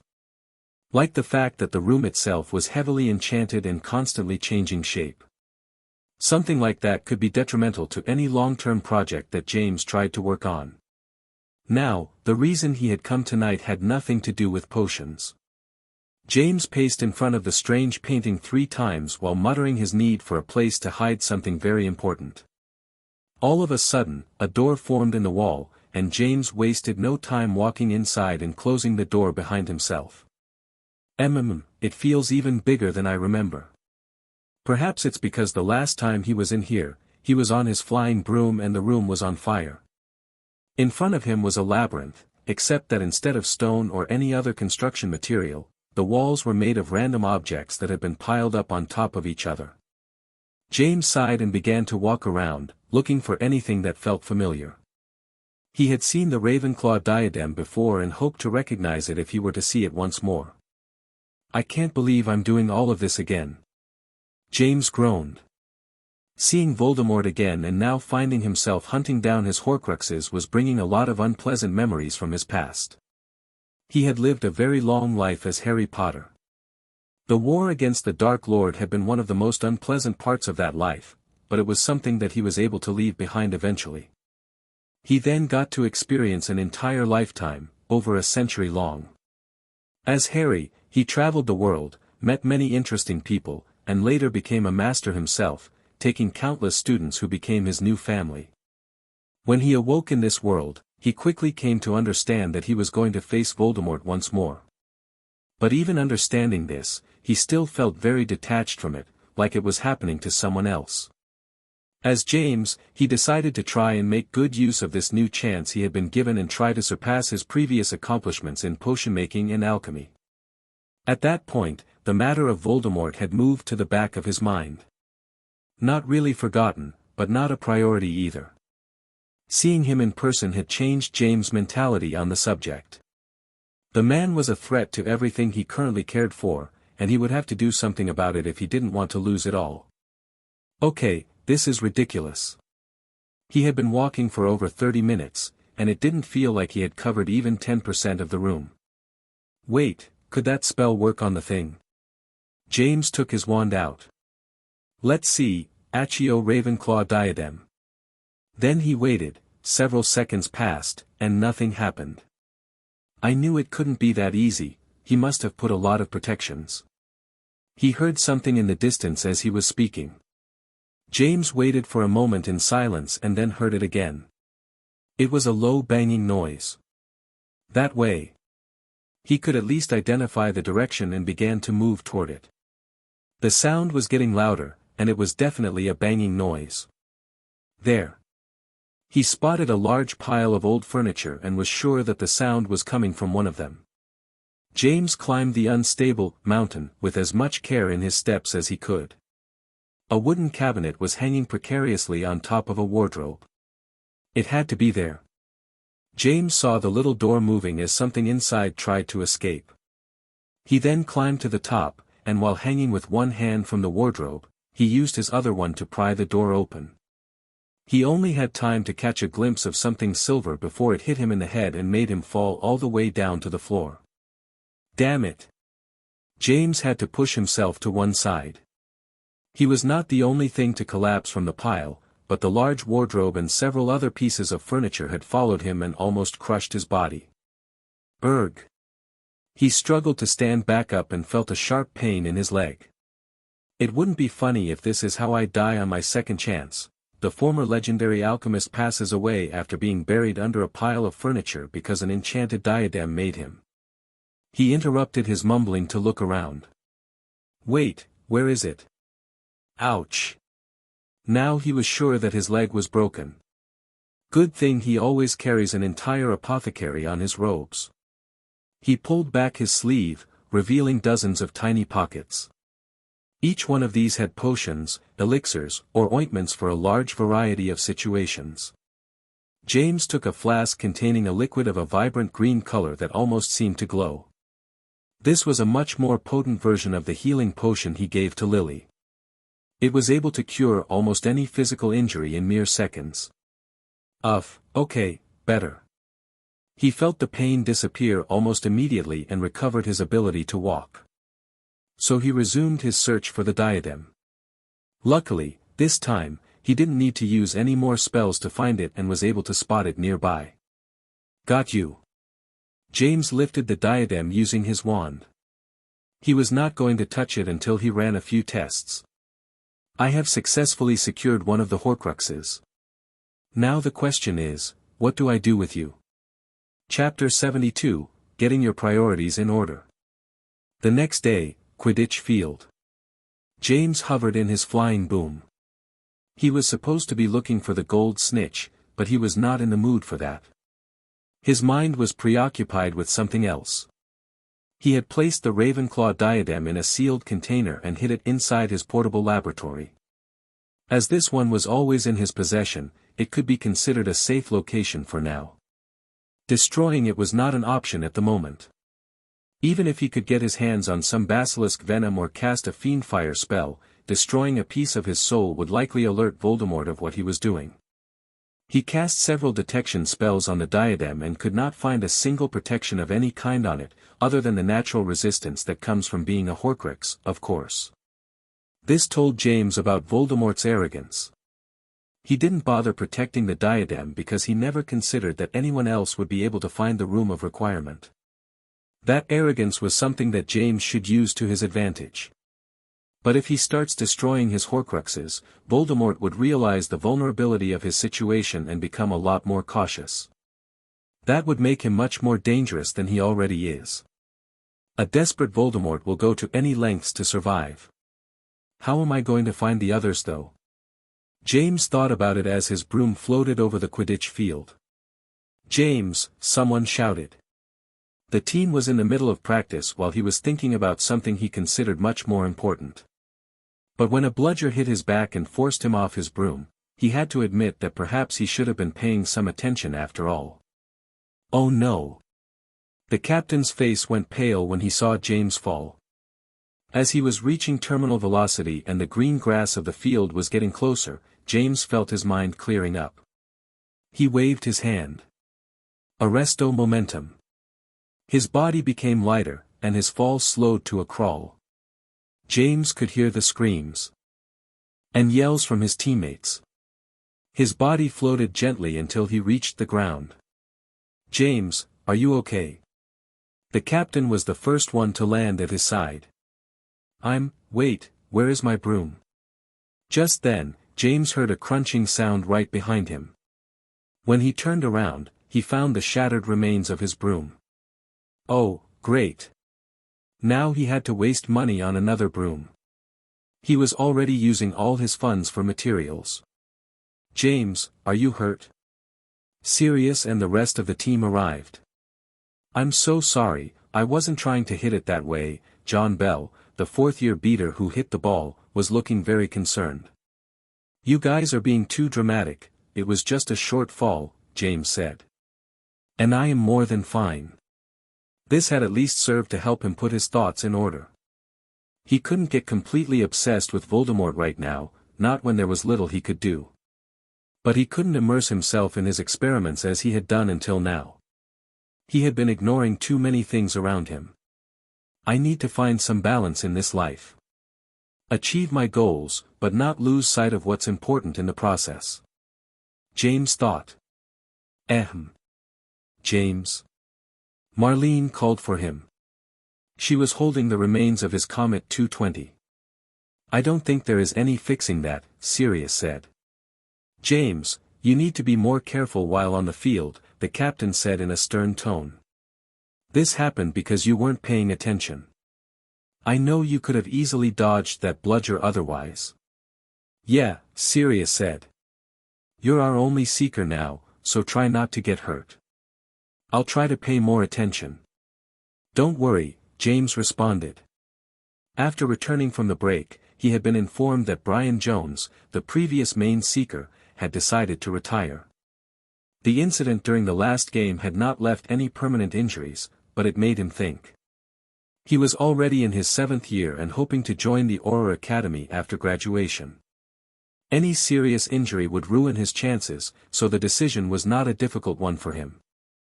Right, if James gets hurt, we won't be able to play the next game, Marlene said. You're going to need a new broom, James, Captain Bell said while looking at the broken remains. I'll talk to Professor McGonagall. I'm sure she can find a way to get you something decent. I just need permission to visit Diagon Alley during the week. I can buy another one. It did hurt him to spend money on this, but he couldn't play with a subpar broom. At least the business was going well, so he would recoup the losses very quickly. He was planning on getting started on that request for a Felix Felicis potion. It was considered one of the most difficult concoctions, and it required an experienced potioneer to pull it off successfully. Because of this, it paid really well. Once he finished that one, he won't have to worry about money for a while. Because of the loss of his broom, James was given an early leave from practice, and after taking a nice shower, he decided to make his way to the 6th floor laboratory. He made sure that no one saw him going onto the 6th floor before proceeding further. After opening the entrance, he went inside and closed it behind him. The next thing he did was check all his tools and materials to make sure everything was in order. One had to be particularly meticulous when dealing with volatile substances, and the potion he was going to start today was very temperamental. James then took off the silver ring he wore on his right hand and placed it on one of the tables. Wake up, we're back at the lab. The ring trembled and began to transform into a small draconic creature with white scales. Q. The little beast let out an angry cry. I'm sorry for keeping you as a ring for this long, but I couldn't just let you fly around my parents' house, James told Primum. Q. This did not seem to placate the creature. If they saw you, they would have wanted to know where you came from. He had managed to convince them that he had suddenly become very skilled in potions thanks to his magical head trauma. But Primum was much more complex than that. He was a chimera created with very high-level alchemy techniques. Unfortunately, it was not something he could explain right now. Look, I promised to figure something out for the summer, okay? James said. Q. Primum seemed to have sensed something and turned to look at the door. James did not need to sense anything, as he just heard the mechanism of the door being unlocked. There was only one other person who should be able to do that. Hey, Bella, James greeted his one and only student as she stepped inside. Chapter 73, I Should Not Stay. Bellatrix furrowed her eyebrows and looked around constantly as she went inside and closed the door. I won't stay for long. I shouldn't even be here, but... Q. The little guy flew straight at her. Hey! Bella caught him, and a soft smile appeared on her face. Did you miss me?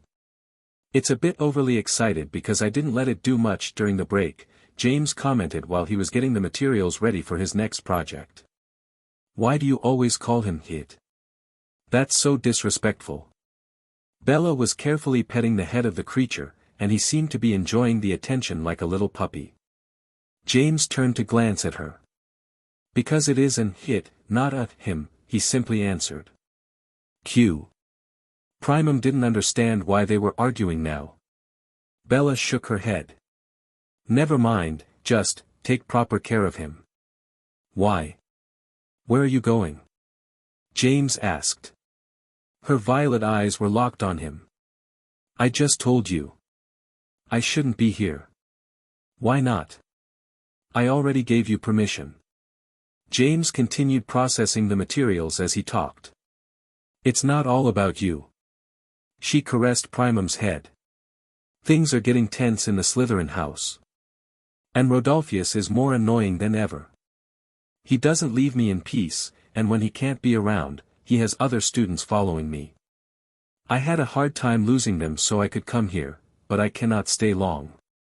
I just wanted to say something to you. I did notice the tension. It must be because of Voldemort. James finished crushing the alchemy eggs and added them to the cauldron. You shouldn't say that name so casually. That is the Dark Lord you're talking about, even my parents seem scared of him. I've never seen them like that. James shrugged. No one knew better how dangerous that man was, but it was not the name they should fear. So, you wish to stop being my student? James stopped for a moment and glanced at her directly. It's too dangerous for me to come here. I don't know how long I can fool those guys. Even my sister is keeping an eye on me, that ungrateful bye. Look.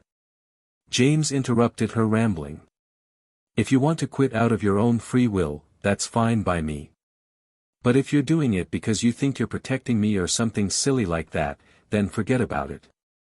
I don't need it. Who says I'm trying to protect you? Bella snapped. And why do you even care about my reasons for wanting to quit? I thought you didn't want me here in the first place. James pointed to one of the shelves. Can you pass me the distilled water? Bella grumbled something under her breath before putting primum down and handing James a large container with a clear liquid inside. See? You're very useful. Why would I not want you here? James measured the liquid before placing it in a golden cauldron and lighting a small green flame underneath. You have a gold cauldron? What in Merlin's name are you brewing? Bella asked. It's just a light coating. There's no way I can afford a pure gold one. James said with a tone that showed his displeasure with his current financial restraints. It was aggravating to work with subpar tools, but he had to make do with what he had at the moment. As for what I'm brewing, it's a batch of Felix Felicis. What? Isn't that a super rare potion? Of course it's rare. This thing takes 6 months to brew, and any mistake along the way will ruin it. It was also very unstable and reacted violently to certain substances. But I already agreed to brew it, and it pays quite well. He continued to work. He crushed a squill bulb to a paste and added it to the mixture before stirring 6 times counterclockwise, allowing the mixture to turn a pale blue. Bella didn't realize it, but she had become entranced, watching James work. James dropped in 3 Ashwinder eggs one by one, stirring counterclockwise after each addition, and the potion changed to a faint orange tone. Did you get into a fight recently? Huh? Bella moved her eyes away from the potion. What are you talking about? There's a mark on your left cheek, and the skin around your eye is slightly bruised. James pointed out. Bella used her hand to cover her face. What's it to you? I always get into fights. Was it with Lily Evans? He then asked. Oh, so that's what you want to know.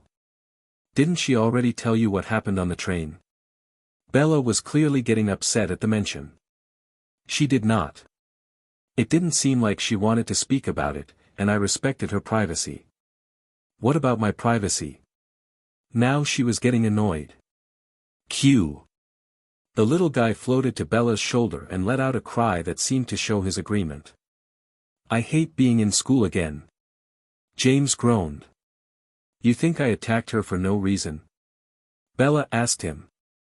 James stopped working for a moment to look at her properly. No, I do not. That's why I'm curious about the reason behind that scuffle.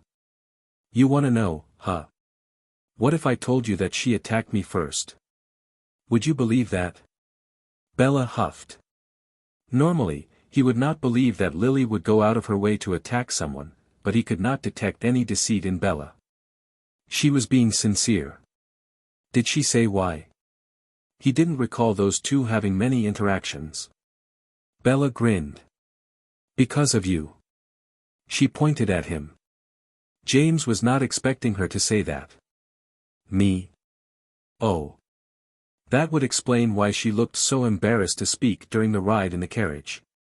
Let me guess, she heard some of the rumors circulating about us and decided that you were a bad influence on me. Bella raised an eyebrow. Actually, she accused me of using a charm on you. This made James chuckle. Yeah, I laughed too, Bella added. Still, breaking her lip seems like an overreaction, James said. About that. Bella looked somewhat troubled. I was just going to tell her to get lost, but... Chapter 74, Bella's Feelings. But... James heard his potion making strange noises. Tisk. He had to hurry and lower the fire to keep it under control, then added some murtlap tentacles before placing a cover over the cauldron. "You should pay more attention to what you're doing," Bella said with a tinge of amusement, as she'd never seen James make a mistake. Q. Primum seemed to agree. James glared at her. "You shouldn't have left me hanging. Now, tell me what happened next." Bella shrugged. "What else? My sister Narcissa showed up with Lucius Malfoy and Rabastin. They didn't hear what she said to me, but they did see her slapping me when I laughed at her." "Ah," James said. "People associate Slytherin with snakes, but that house is a nest of lions. If you don't make yourself respected, they'll eat you alive in there. If I let that mudblood walk away after what she did, my life would have become much worse. I understand the situation, but Bella." She looked at him. "Don't use that word in front of me again." James' tone was deadly serious. "Tisk, why is everyone so uptight about that? My parents taught me to use it at home since I was little. Now everyone gets mad at me if I use it here." Bella rolled her eyes. "Fine, I won't say the bad word in front of you, if that makes you happy. I appreciate it. Wait, then what happened to Frank and Alice? They'd also been roughed up when I saw them. The other two?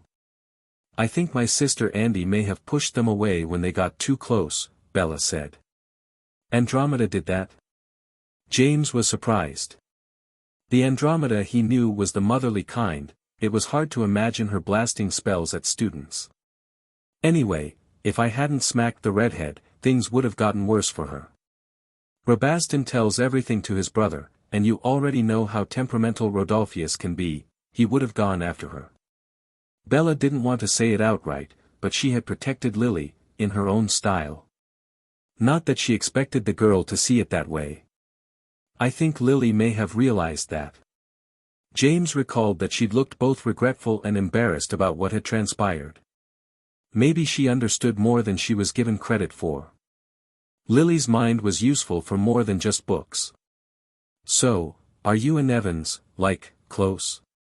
Bella asked with hesitation. "Close? I suppose we're friends now.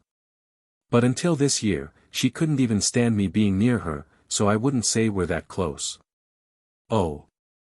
Bella looked away for a moment. Then she noticed her potion station. "Did you clean it?" James scoffed. "Of course. You left quite a mess before leaving for the break. I had to use 3 Scourgifies to even. The break, right?" She quickly changed the subject as she recalled something. "I only came here to talk about that." Bella took a moment to breathe and collect her thoughts. "You saved my grandfather's life. I was going to send you a letter, but then I decided I wanted to thank you in person for that. It wouldn't be proper otherwise. That's the main reason I came here today." She glanced at Primum and smiled. Seeing the little guy was the other reason. James nodded. "It's no problem. Since my student asked me for a favor, I had no choice but to oblige. Of course, he'd also wanted to get inside the House of Black and meet its current patriarch, and she just gave him an excuse to do that. He'd hoped to change the minds of some of Voldemort's most loyal followers. So far, it wasn't going great. Most Slytherin students already hated him, but there was still some hope for that house." Bella made a complicated expression. She'd never truly expected James to succeed in healing her grandfather. It had been a wild gamble, done only because she'd followed her instinct. She'd been truly shocked when she found out, and also when she learned James had somehow convinced her grandfather to attend the family meeting with the Dark Lord. Bella glanced at James. There was something mysterious about him that made her want to know more. He had an aura of wisdom she'd only sensed in wizards like her grandfather or the headmaster. "Well, I'm not your student anymore," she finally managed to say. A wave of sadness built in her chest. She wouldn't say it aloud, but the short time she'd spent in this lab had been the most fun she'd had in years. Primum tilted his head in confusion. He could understand most words, but it was still difficult for him to grasp the feelings behind them. Sorry, I need to go now. As she turned to leave, James spoke again. Not my student anymore. I didn't hear you quit. Bella's head snapped back. Of course you did. I said it before. No, I only heard you say you couldn't attend lessons because of personal issues. If you want to cut ties and stop being my student, say it clearly. If you do, I won't bother with you any longer. James spoke calmly. Bella, however, felt like she'd been punched in the gut. Why do I have to say it? Why does it matter? Because only then will I know you're being genuine with your intentions, like the day you asked me to teach you. Bella stood in silence for a good minute, until she was finally able to form the words she wanted to truly say. I. Her violet eyes darted between James and Primum. I don't want to leave. Then don't, James said simply. But the Slytherins. Rodolphus will eventually. If he found this place, she was sure he'd destroy everything. That boy was capable of anything when angry. I understand you have issues to solve. Then solve them so you can return in peace, James told her. Solve them? It's not that easy. You don't know those people like I do. Did I say it was easy? Of course it's not. Nothing worth having ever is. But. James scanned his laboratory shelves with amber eyes. There may be something I can do to help. However, I'm currently lacking a few ingredients for that particular spell. There's a spell that can help me. If it's the killing curse, I already know that one. Bella's comment earned a glare from James. Not that I've ever used it. I just know about it. It's not something so unrefined. I'll tell you when I have everything prepared, James said. Okay then. Bella felt like smiling again. I should still go, for now. James nodded. She said her goodbyes to Primum and left the laboratory. As she did, Bella felt like a weight had been lifted from her shoulders. I don't have to stop coming here. I can keep seeing him. She repeated it to herself. Distracted by her thoughts, Bella failed to notice several figures hidden behind a half-closed door leading into the dead-end corridor she'd just left. Where did she come from? One whispered. There's nothing there, just a painting, another added. Obviously, there's something hidden. This castle is full of secret rooms. And we'll find this one, even if it takes all night. Severus Snape finally allowed himself a smirk. I've got you. Potter. Chapter 75, A Broken Place. It was early in the morning. James and his friends were on their way to class on the 5th floor of the castle, and Sirius was complaining as usual. Why do we need to listen to that ghost first thing in the morning? That's just torture, Sirius groaned. I don't like history of magic either, but, what can we do? Peter said. Why are the two of you whining? You're always falling asleep during class, Remus huffed. He was annoyed because those two never paid attention in class, and in the end, it was up to him to help them when they had homework or there was a test coming up. Remus was about to request for James to knock some sense into them when he realized that his friend wasn't paying attention to their conversation at all. James, what is going on? Whoa, where is everyone going? Sirius asked. The reason for James not paying attention to them was because he noticed some commotion on the upper floor. Students from all houses seemed to be passing by their side before rushing up the stairs. Where are they going? There are no classes on the 6th floor, Peter pointed out. The astronomy classes were on the 7th floor but always took place in the late afternoon, so there was no reason for so many students to be going up there now. Not to mention, they were moving too quickly to be going to class. Let's go take a look, something has definitely happened up there. James said as he moved toward the stairs at a brisk pace. Something told him that he had to hurry. Sirius, Remus, and Peter followed right behind him as James did the same and moved after the group of students ahead of him. He heard everyone murmuring, but no one seemed to know exactly what was going on. James could only pick up something about students making a mess on the 6th floor. He saw the crowd passing by the familiar lounge room and venturing further into the corridor to the left. James then knew for sure that his initial bad feeling had become true, since there was nothing in that corridor except for 2 abandoned classrooms and his laboratory. James. Isn't that? Sirius had a concerned expression.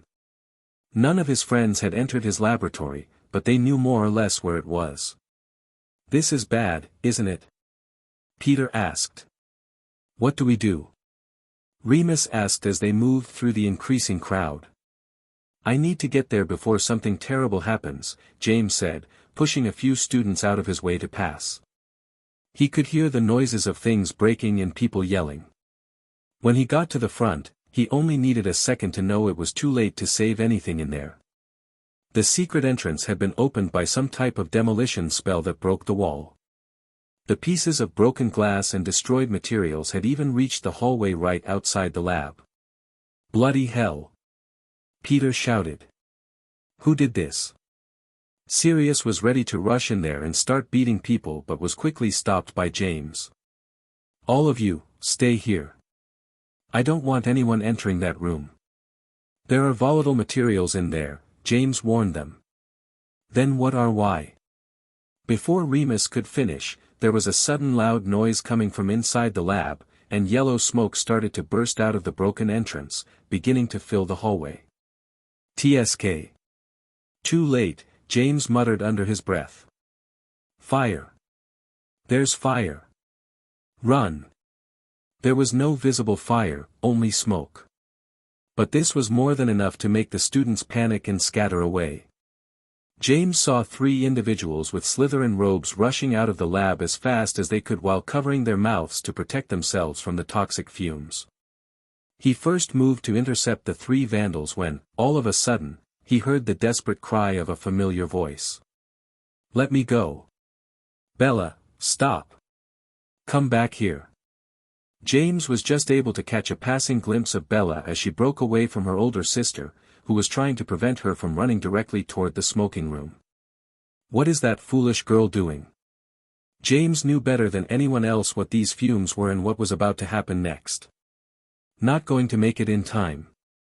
He had to admit that she could run very fast for someone wearing a long robe. She was less than 30 feet away from him and about to cross the broken entrance to venture inside the smoking lab.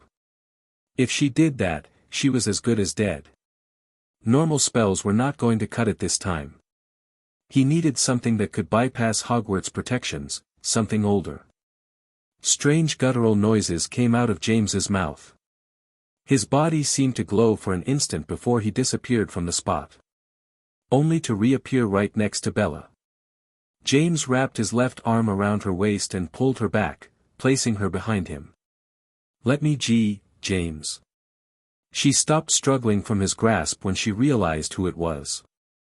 You have to look. What the hell were you thinking? James shouted at her with fury. Bella's body froze. She had never seen him this angry before. The amount of yellow smoke was increasing, and it now reached their waists. Then, they both caught a quick glimpse of the golden cauldron where James had been brewing the Felix Felicis potion, just before it exploded violently. The yellow smoke coming from its lid mixed with the green flame that had been burning beneath it. The resulting fire had turned to a vibrant light green color. It was as beautiful as it was deadly. Bella panicked. The fiery explosion expanded in a fraction of a second and was already in front of them, ready to swallow them whole. There was no time to run away. But before it could do that, the green, deadly flames were stopped by a blinding white light. What most of the witnesses weren't able to perceive, due to its brightness, was that this light was also a flame, a pure white flame that James had summoned to stop the other one from advancing. Cover your eyes, James said. And don't move from where you stand. Bella didn't need to be told twice. The white flame began to expand. Chapter 76, There is nothing left. Bloody hell, what is that? Sirius shouted. What do you mean? I can't see anything, Remus responded.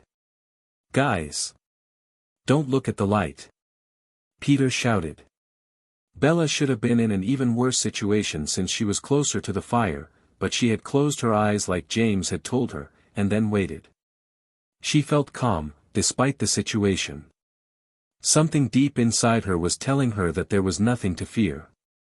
James took control of the white alchemy flame he had conjured and used it to counteract the one created when those boys tried to destroy his laboratory. There was no chance of saving anything in there, so James didn't even try. His only concern was that no one else got hurt by this. He gave his flame the shape he desired and poured a large amount of his remaining magic into it. The flame responded by turning into a beam of light and fire that shot out with tremendous force. The students around the hall couldn't see anything due to the intensity of the light emanating from the clash between the two alchemy flames, but they could hear the sound the walls were making as they were being destroyed. It was a deafening sound that scared them to their core. It was almost like the entire castle was about to collapse onto their heads. Then, all of a sudden, the light vanished, and there was silence. "Are you hurt?" Bella heard James's voice and opened her eyes. She looked around, trying to make sense of what had happened. "I'm fine." She gasped when she saw what was left of the laboratory. She wasn't sure if this was caused by the green flames or whatever James had done afterward, but regardless, everything was now gone. A black, charred mark now covered the previously pristine marble tiles. The furniture, glass containers, and other materials had vanished, not even a trace of them remained.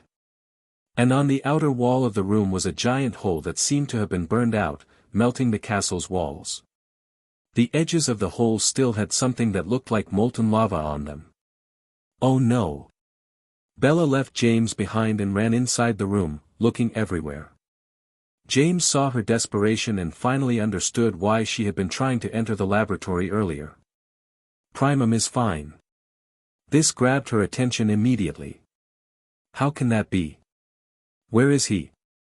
James lifted his left hand. A white ring was on one of his fingers. As I've told you many times before, it's not alive. I can turn it into this ring and take it with me when I'm not in the lab.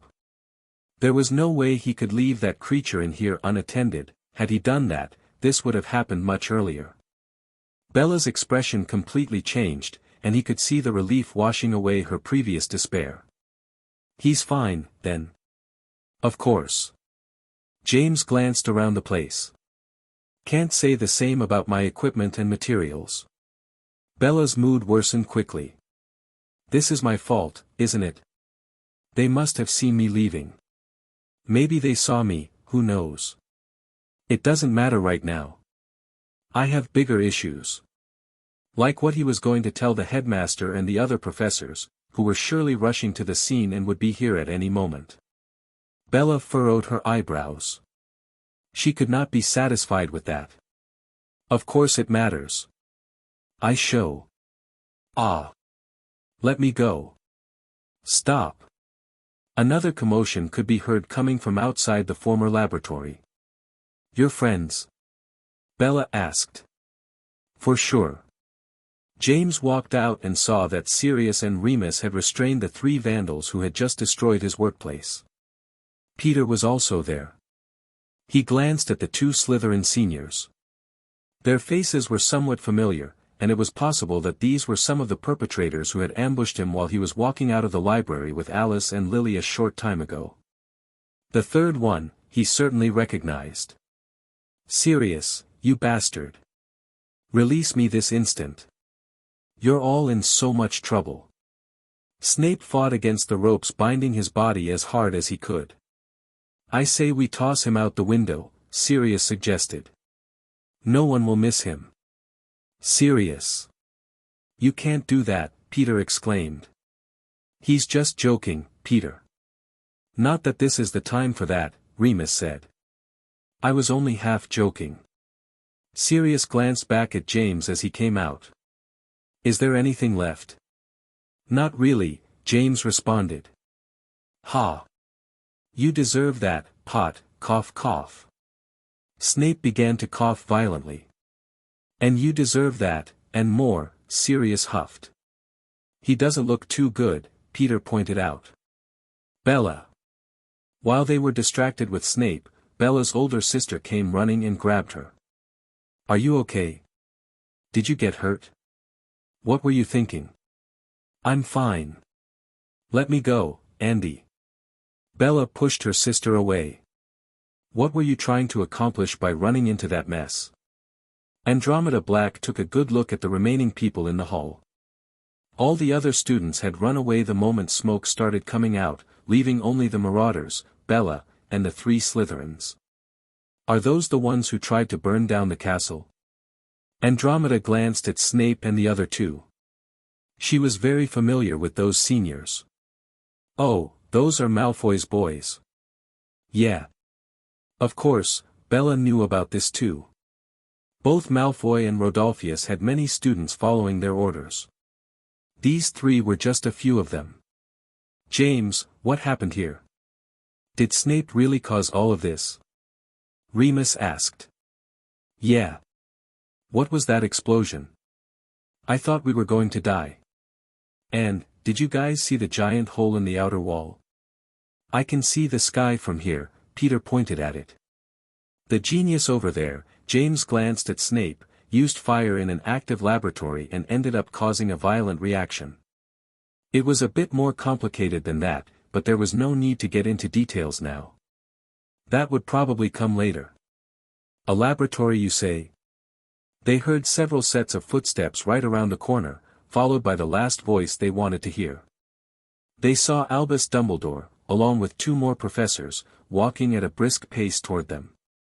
The old headmaster's sharp eyes scanned over the scene and the students before landing back on James Potter. I would very much like to hear the details of what has transpired here. Chapter 77, The Headmaster Wishes to Speak. It was high, cough. Snape pointed at James. He was breathing with difficulty, and his skin was changing tone, but right now, he was more preoccupied with letting the professors know who was the culprit. Him. It was his lab, cough. Are you all right, Mr. Snape? Dumbledore glanced at the boy with concern and quickly removed the magical ropes that were tying him up with a wave of his wand. Perhaps we should take them all to the infirmary first. The questions can wait until the healer has a chance to check them over, Professor McGonagall suggested. James approached Snape and knelt next to him. How much of the yellow smoke did you breathe in? Snape glared at him with pure hatred. P. Potter, you are going to, cough. A lot, I see. James opened his tunic and pulled a vial from within. I believe his condition is very serious, Professor Slughorn said while watching Snape. We should rush him to the nurse. His condition is more than serious, you will not make it in time. James opened the cork of the vial and pushed it closer to Snape's face. And you need to drink this. Get off, cough cough. Snape tried to push him away. Mr. Potter, stay away from Mr. Snape, Professor McGonagall told him. The healer will take care of him.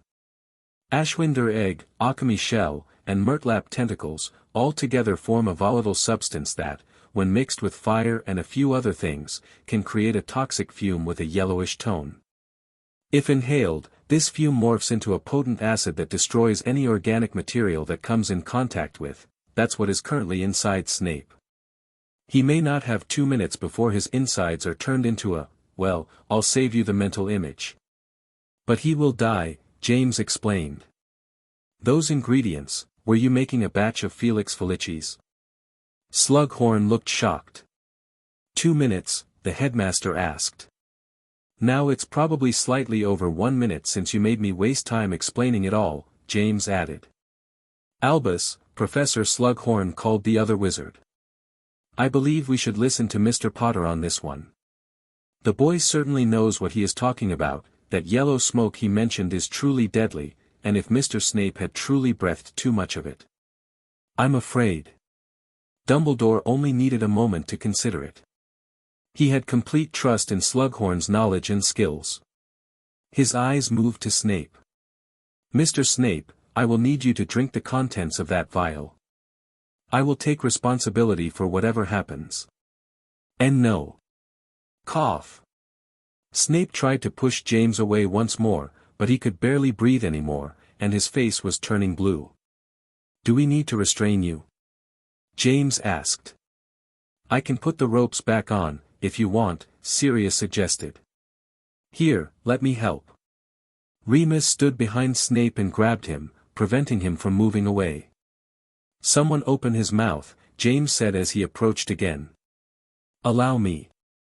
Slughorn was the one who grabbed onto Snape's mouth and forced it open. James wasted no time in dumping the entire vial down his throat. Snape continued to cough and struggle, but in a short moment, they could all see the color returning to his face, and his coughing fit was slowing down. He looks better, McGonagall breathed in relief. Of course he does. James huffed. He was getting tired of being doubted at every step. Well done, Mr. Potter. The headmaster gave him a nod of approval. Now, we should take everyone to the infirmary. And Mr. Potter, we may need more of that potion of yours. McGonagall said. An hour later. You guys think that James is going to get expelled? Peter asked. Hey, don't say that. Of course he is not, Sirius exclaimed. I always thought that if any of us was going to be expelled, that one was going to be Sirius, Remus commented. That makes sense, James nodded. Come on. Give me some credit. I have never gone far enough for that to happen, Sirius scoffed.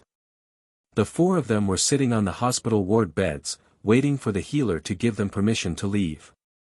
But even then, they first had to go talk with the headmaster at his office. Bella and his sister, Andromeda, had already left, while Snape and the other two Slytherin boys were now sleeping. They were in bad shape after having been inside the laboratory when the smoke started to appear. I can't believe you saved Snape's life. Sirius said in a whisper as he glared toward their beds.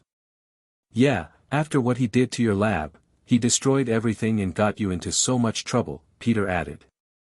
What Snape did is terrible, I won't deny that. But don't you think that letting him die is a bit too much? Remus asked. You can look at it in another way if you want, James said. Instead of saving Snape's life, I was saving myself from being responsible for his death. As much as he disliked the boy, it was not in his nature to leave someone die in front of him without lifting a finger. And had Snape actually died due to fumes resulting from his illegal experiment, then getting expelled would have been the least of his troubles. I suppose. Sirius didn't seem too convinced yet. But it was all his fault, why did he have to do that? James wasn't bothering anyone, Peter said. You know how it is, Pete, some people just like to make others miserable. And Snape is dash. Remus looked to the door. Wait, someone is coming in. Professor McGonagall entered the infirmary and went first to speak with the healer, who then glanced at the four marauders. Mr. Potter, she called. Come with me, please. The headmaster needs to speak with you in private. Oh well, let's see what happens. James got off the bed. I'll see you guys later, maybe. It's going to be all right, James, Remus said. The headmaster is a very reasonable person. He added. After all, it was thanks to Dumbledore that he had a safe place to transform during the full moon nights. Remus is not wrong. I'm sure the headmaster will be understanding, Peter commented. He better. Sirius huffed. If he kicks you out of the school, we are going to prank him until we graduate. I doubt you would be graduating if you did that, James chuckled. Don't worry too much. It will be fine. He walked to McGonagall, and the two of them left the infirmary together. The woman didn't say a word until they arrived in front of the gargoyle that led to the headmaster's office. It was obvious that she was not a fan of him at the moment. Password, the gargoyle asked in a lazy tone. It was finally time to speak alone with Albus Dumbledore. Chapter 78, The Talk. He wondered for a moment if Dumbledore was still the same man he knew, albeit some 16 years younger. For what little he had seen of him, that appears to be the case, but now, he was going to have a chance for a proper conversation with the old headmaster. "Come in, Mr. Potter." James heard the headmaster's voice from upstairs. He felt a lot of nostalgia walking these familiar stairs. As Harry Potter, he had come to this office very often, probably many more times than any other student. Everything looked very similar to what he remembered from his past. Even the headmaster had not changed much. With some quick math, he could estimate his current age. He knew that Dumbledore was 116 years old when he died because it was written on his tomb. This happened in 1997. So now, in 1975, he should be around 94 years old. So he was still an old man. James felt some movement near one of the shelves, and when he looked, he found the familiar phoenix standing on his perch and glancing at him with interest. "Hello there."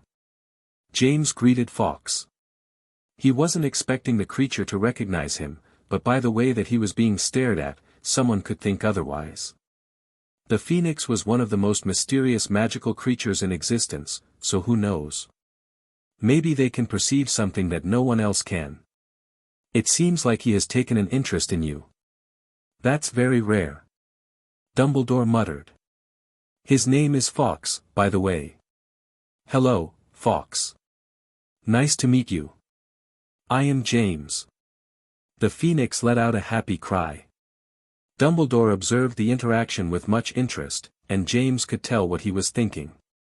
A phoenix is an extremely pure being, so they usually react poorly to those who can be considered evil or those who have dark intentions. It was a clever move by the headmaster to always keep his phoenix at his side when meeting someone new. That way, he could use the creature as a test of character. And James was sure that it was not a coincidence that Fawkes was here now. "Did I pass?" he asked Dumbledore, revealing that he knew his intent. The old wizard smiled, and a twinkle appeared in his eye. "You are a very interesting young man, Mr. Potter. I kept hearing about you since the summer." He made a gesture with his hand. "Please, sit down. We have a few things to discuss." James sat down. "So, am I expelled?" "I have not decided that yet. There are a few things that I would like to know before that." James decided not to point out the obvious lie. Dumbledore had already decided that he was not going to expel him, otherwise, he would have worded it differently. The real test had been Fawkes. He must have picked up something that interested him from the remnants of my lab. Detection magic was one of his fortes, and he is also a master alchemist himself. Now he is just fishing for information. James concluded. "That secret room that Mr. Snape and the other 2 Slytherin students destroyed, what were you using it for?" Dumbledore asked. "You already know the answer to that one." "A small lab to brew a few potions during my free time." James answered. "Yes, I did know that. I just wanted to start with an easy question," Dumbledore responded. "But what I truly want to know is, why were you brewing potions in a secret room? Surely you could do plenty of that during classes, and from what I heard from Professor Slughorn, you didn't need any extra practice. He already considers you his best student. So what is the purpose behind it, Dot? Why must there be a purpose? Maybe I just did it for fun." James answered. "You were brewing a batch of Felix Felicis for fun?" Dumbledore was apparently not buying it. "Why not?" "It felt like a challenge," James said. He might not be sure how much Dumbledore knew, but he couldn't exactly admit to having been selling potions and pretending to be a potions master. That could get him into a lot more trouble than just getting suspended or expelled from school. We all have heard about your sudden awakening as a genius pioneer, Mr. Potter," Dumbledore said. "I have seen many geniuses coming and going from this school. I taught many of them personally. And I understand that normal classes may seem boring for those who are gifted. But I hope you are well aware of how dangerous what you were doing really was." "I am, yes. Of course. I suppose what happened today should have made it clear. You were all very lucky to have made it out of there unscathed. That explosion was felt in the entire castle. Dumbledore pointed out. I feel very fortunate. James nodded. But it was more than just luck, wasn't it?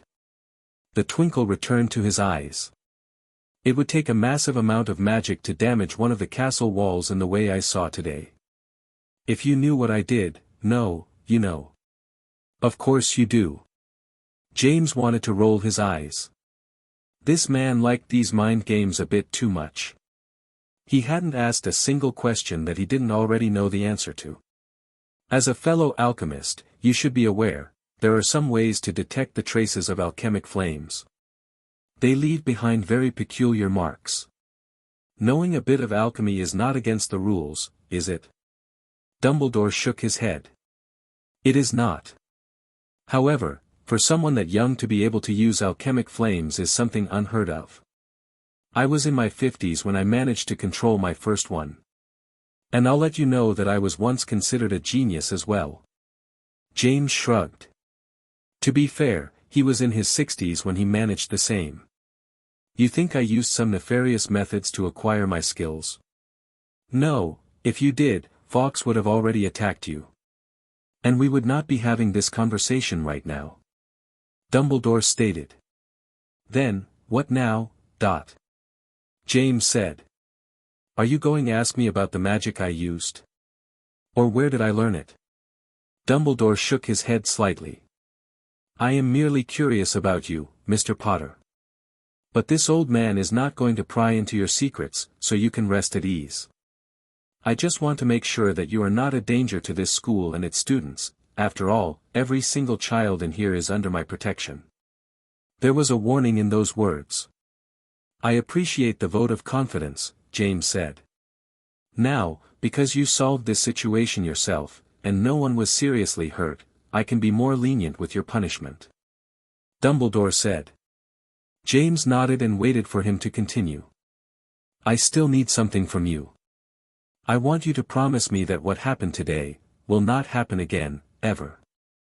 If you can do that, I will let you go with a warning.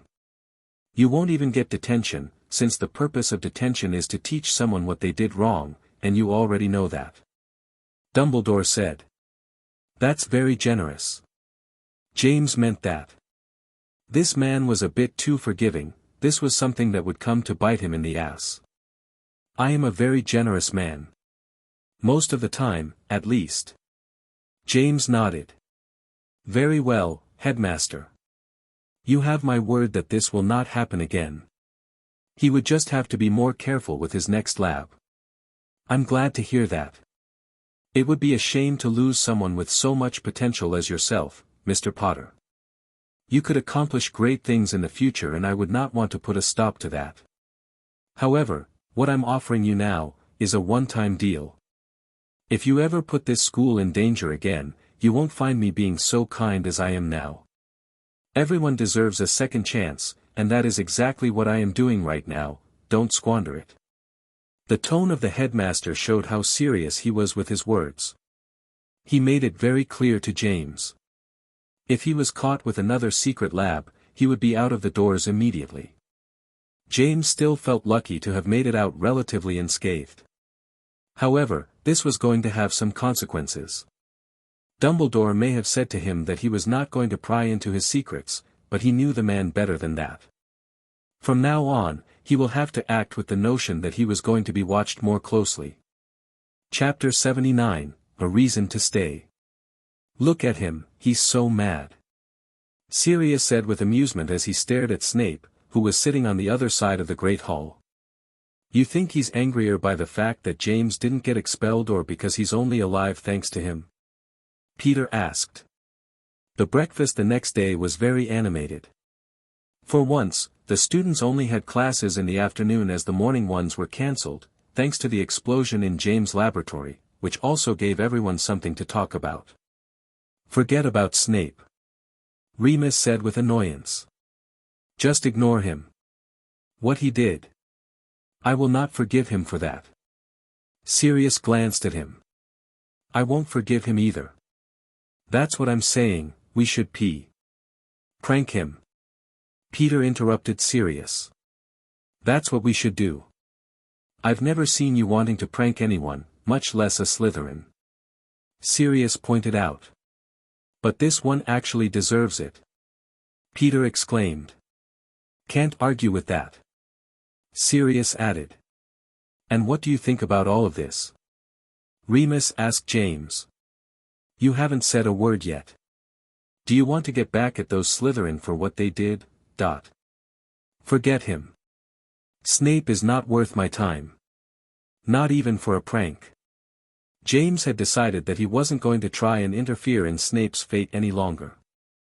Whatever happened to him due to his own actions would be something he'd have to deal with. The adult Snape from his memories had at least one or two redeeming qualities, but this teenage Snape, now he understood his father better and why he behaved the way he did toward that boy. His time was limited. Meaning that he could only help a limited amount of people. So he was going to save it for those worth saving. If that's what you want.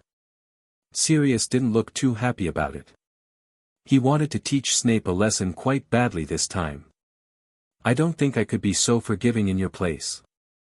Peter looked at James with admiration. Okay, fair enough. Remus looked around to make sure no one close by was paying attention to them. And what are you going to do about, If you're referring to your monthly potions, that would be no problem. I have enough room in my portable lab to make them. James responded. I mean, don't get me wrong, that's good to hear. But I was asking about your other projects, like your business and stuff. Are you going to be okay without that? Remus asked. Oh, that. I'm still thinking about that issue. But I believe it would be best if I didn't share the details with you three. That way, if things go south again, you can claim to know nothing, and it will be the truth. James suggested. So, you're going to keep going? You're going to get expelled for sure if you get caught again. Peter looked at him with concern. James hadn't shared the details of his conversation with the headmaster, but they all thought it was already a miracle he was still here. There would be no next time. Yeah, James. I'm all for breaking rules, but why are you in such a hurry to work on potions? Why not wait until after graduation for that? There'll be plenty of time. Sirius said. James remained silent for a moment. There were many things he could tell them right now. He wasn't doing this just for fun, or only to make money. His experiments and projects could help him defeat the threat of Voldemort before he got out of control. But he couldn't explain this to his friends without making them understand the dangers that awaited all of them in the near future. The fear of expulsion wasn't going to stop him. He could always get his OWLS and NEWTS by presenting himself at the Ministry of Magic. In fact, if he were to do things in the most efficient way, leaving Hogwarts would be the first thing he should do. This place was constantly putting restraints on him. Having to attend classes, follow rules, obey the professors, be wary of what other students could see. Things would be so much easier if he could just stay in his tower at Potter Castle and do everything from there. His eyes moved to Remus, Peter, and Sirius. He'd have to leave them on their own. Sirius would get in constant trouble, Remus would have no one to make his potions, and Peter might end up being alienated from the group even earlier and end up with the wrong crowd, just like Snape. Lily was also here, and he wanted to keep an eye on her, make sure she was okay. He glanced at the Slytherin table. Bella was sitting with the senior students and talking with her sister, Andromeda. She seemed intent on staying as far away as possible from the Lestrange brothers and Malfoy. James thought about her for a bit. She was so different than the Bellatrix he knew. She was someone who could have had a bright future ahead of her. Or at least one much better than becoming a psycho murderer and ending up in Azkaban. James. Sirius called for him after seeing that he wasn't answering his question. It's not about being in a hurry, Sirius. It's just, there's something I need to do. He glanced at his friend with a serious expression. Don't ask me about it, please. Not yet. Fine. Just be more careful, okay? And maybe don't bring my cousin along. I already told you she was bad news. Sirius said. I'll be careful. James nodded. Changing the topic a bit, but... Peter started. This Friday is the game against Hufflepuff. When are you going to get another broom? Right. If you don't get one, they'll force you to use one of the old ones from flying practice. Those can barely fly straight. Sirius said. I'll have to talk with Professor McGonagall about taking a trip to Diagon Alley. He wasn't looking forward to that. McGonagall was particularly mad at him for the lab thing. And this was not a woman you wanted angry at you. Chapter 80, The Three Animagus. Come on, wake up. Peter felt his body being shaken and opened his eyes in surprise. What is going on? You two, let's go, we may not have a lot of time. Berg. Sirius groaned. What time is it? Oh shit. He stood up from the bed. Did we fall asleep? Are we late? This woke Peter completely. Oh no. We can't be late for charms again. Relax, you're not late for class, and lower your voices. It's just 1 a.m. Everyone is sleeping. James told his friends. What? Why would you wake us up then? Oh bloody hell, I'm so tired. Sirius glared at him. James, I don't understand. Peter didn't think that James would just do this to mess with them. It's not a joke. Look out the window and you will understand. James pointed outside. Heavy rain was constantly hitting the glass windows. Sounds of thunder could be heard while the wooden window frames shook and trembled. Once every few seconds, the room would get illuminated by lightning. Merlin.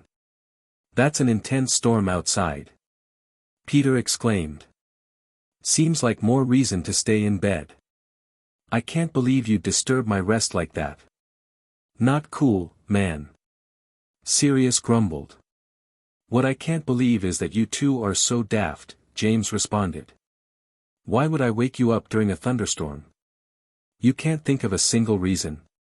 Peter gasped as he realized. The Animagus. Ah, that's right. We need a thunderstorm to finish that ritual.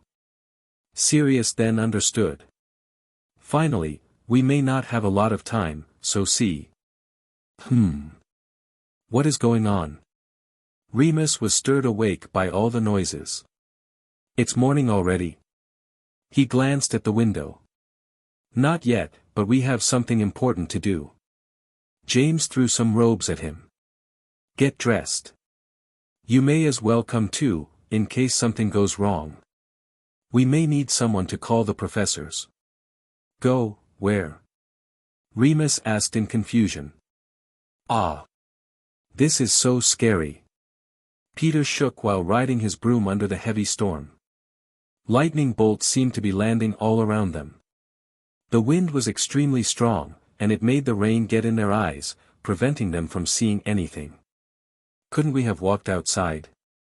Sirius tried to wrestle control of his broom. Not only did he have to fight against the weather, but he also had to carry a passenger. Don't be silly. It's 1 a.m.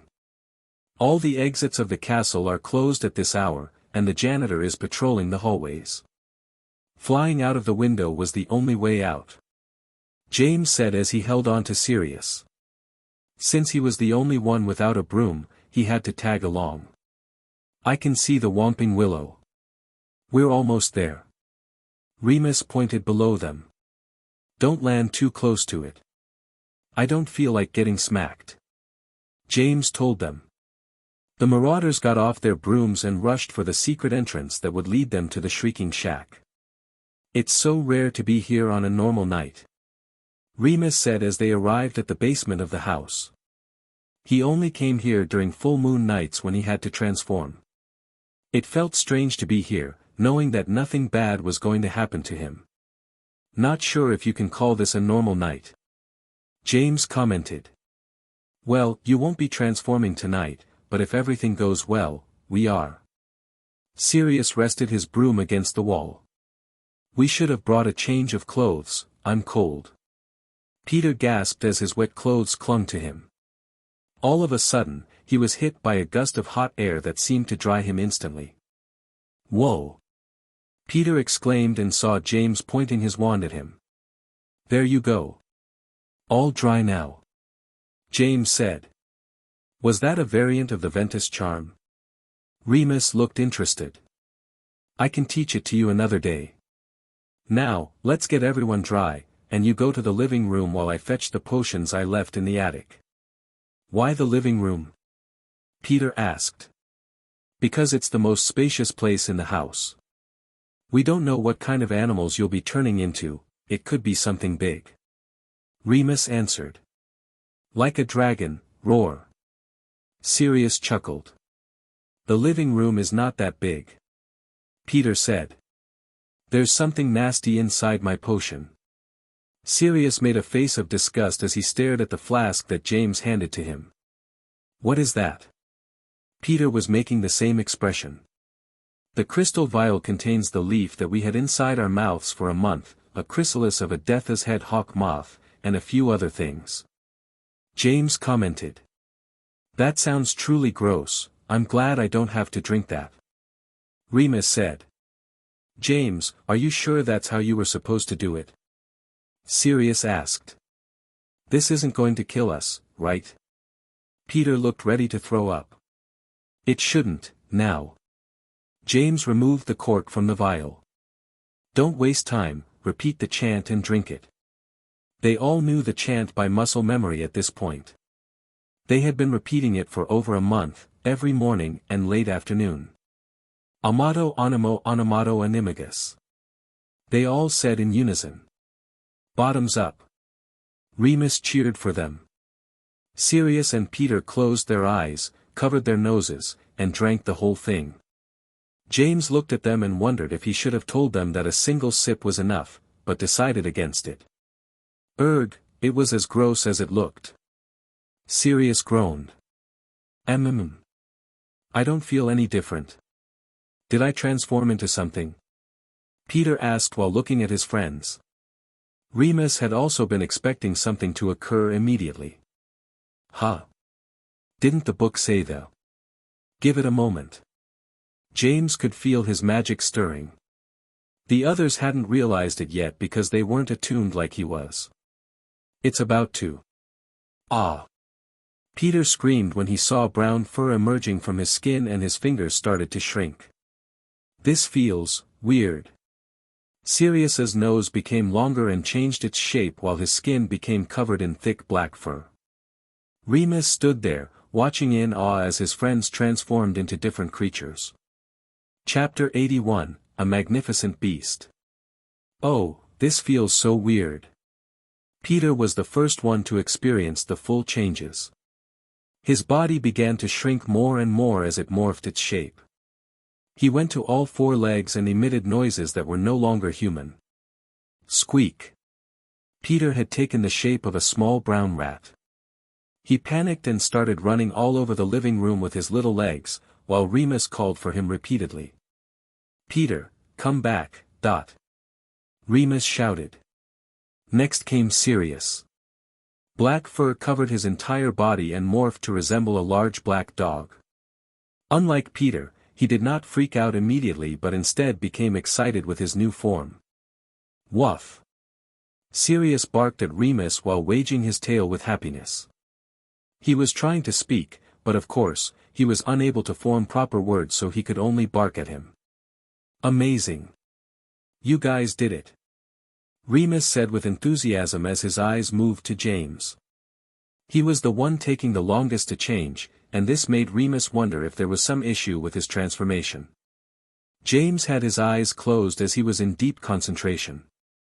Pale white fur was covering most of his body. James, is everything alright? Remus stopped mid-sentence when he heard James' body making some strange noises. His muscles and bones seemed to be twisting in unnatural ways. Remus gasped as he thought that James must be in tremendous pain right now, but his friend didn't utter a single sound of complaint. James kept himself calm despite the situation. He had experienced many crazy things during his previous life and could at least manage to maintain his composure. Although this was the first time he performed this particular ritual, it was easy to guess that what was happening to him was not normal. James had done plenty of reading in advance, just in case he had to do something to help Sirius or Peter. But he was not expecting to be the one to be in trouble. Just focus, and keep your magic in control. The transformation was messing with some part of his magic, and it was causing problems. This is why he was having so much difficulty changing. Since he was now James Potter, he had assumed that his transformation would be a simple stag and was more than ready for that. It became quickly obvious that this was not the case. The white fur on his skin was the first clue. The fact that the creature that he was transforming into had its own magic power was also unexpected. The book only mentioned transformations into non-magical beasts. He clenched his teeth as he felt the bones in his arms begin to shatter. The pain was excruciating, but he could not let it dominate him, or he was likely to die. Should I call one of the professors? Maybe McGonagall? Remus was certain that she would know what to do, as the professor was an animagus herself. No. James managed to utter some words despite the trouble. Calling the professors was not going to save him. This was something he had to fix himself. Peter had concluded his panic attack after sensing that something was not right with James, and the little brown rat was now looking up at him from beneath one of the couches. You. Sirius emitted a whimpering noise while in his dog form. He wished he could speak or do anything to help James, but he was at a loss right now. Remus clenched his fists. He was now regretting not having paid more attention to the animagus ritual. He only did a bit of research at the beginning and read the materials that Sirius brought, but didn't bother with it afterward. This was because James seemed to have everything under control, so he was not very concerned about it. His friend had become so competent that he had lowered his guard a bit too much this time. And now, there was nothing he could do to help but watch his friend struggle. Grr. James groaned. His arms and legs snapped back into their original position. I can do this. It was a complicated process, but he was starting to get the hang of it. Normally, the animagus would just have to follow the flow and allow their body to change into its determined animal shape. But because the creature that James was changing into was a magical being, this came with the complications of having a different magical energy that he needed to adapt to. This added another layer of complexity to the process, as the way magic worked for beasts was completely different from humans. Instead of having a generic source of power that they could harness to create spells, what magical beasts had was more in line with innate abilities that they could trigger at will. James needed to understand these abilities and weave them into his own magic while at the same time making sure that his body was changing in the correct way, otherwise, his limbs would begin to break apart like they were doing before. Wait. I think he is doing it. Remus' eyes opened widely. He could now see James' body transforming properly, and whatever issues he had before, he seemed to have solved them by himself. Remus, Sirius, and Peter stood in their places and watched as James' body grew in size. His hair turned long and silvery white fur seemed to glisten like metal, and his face became elongated. Pristine horns emerged from the sides of his head, growing and expanding while forming more complex shapes.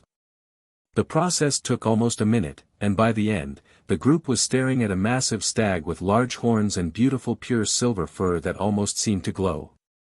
Wow! I have never seen a stag like that. Remus muttered while staring in disbelief at the creature that James had turned into. James turned toward the voice of his friend. His mind was still a bit foggy, but he could see everyone clearly. In fact, he could see things more clearly than ever. He then made a gesture with his head to point at the front door of the house with his horns. But more than anything, James was now feeling the urge to go outside and run free while in his animal form. Remus realized what he wanted to do. James, you want to go outside? Image. James tapped the wooden floor with his hoofs to say yes. Chapter 82, Shopping Trip. Mr. Potter, you look terrible. McGonagall stared at him with eyes of disapproval.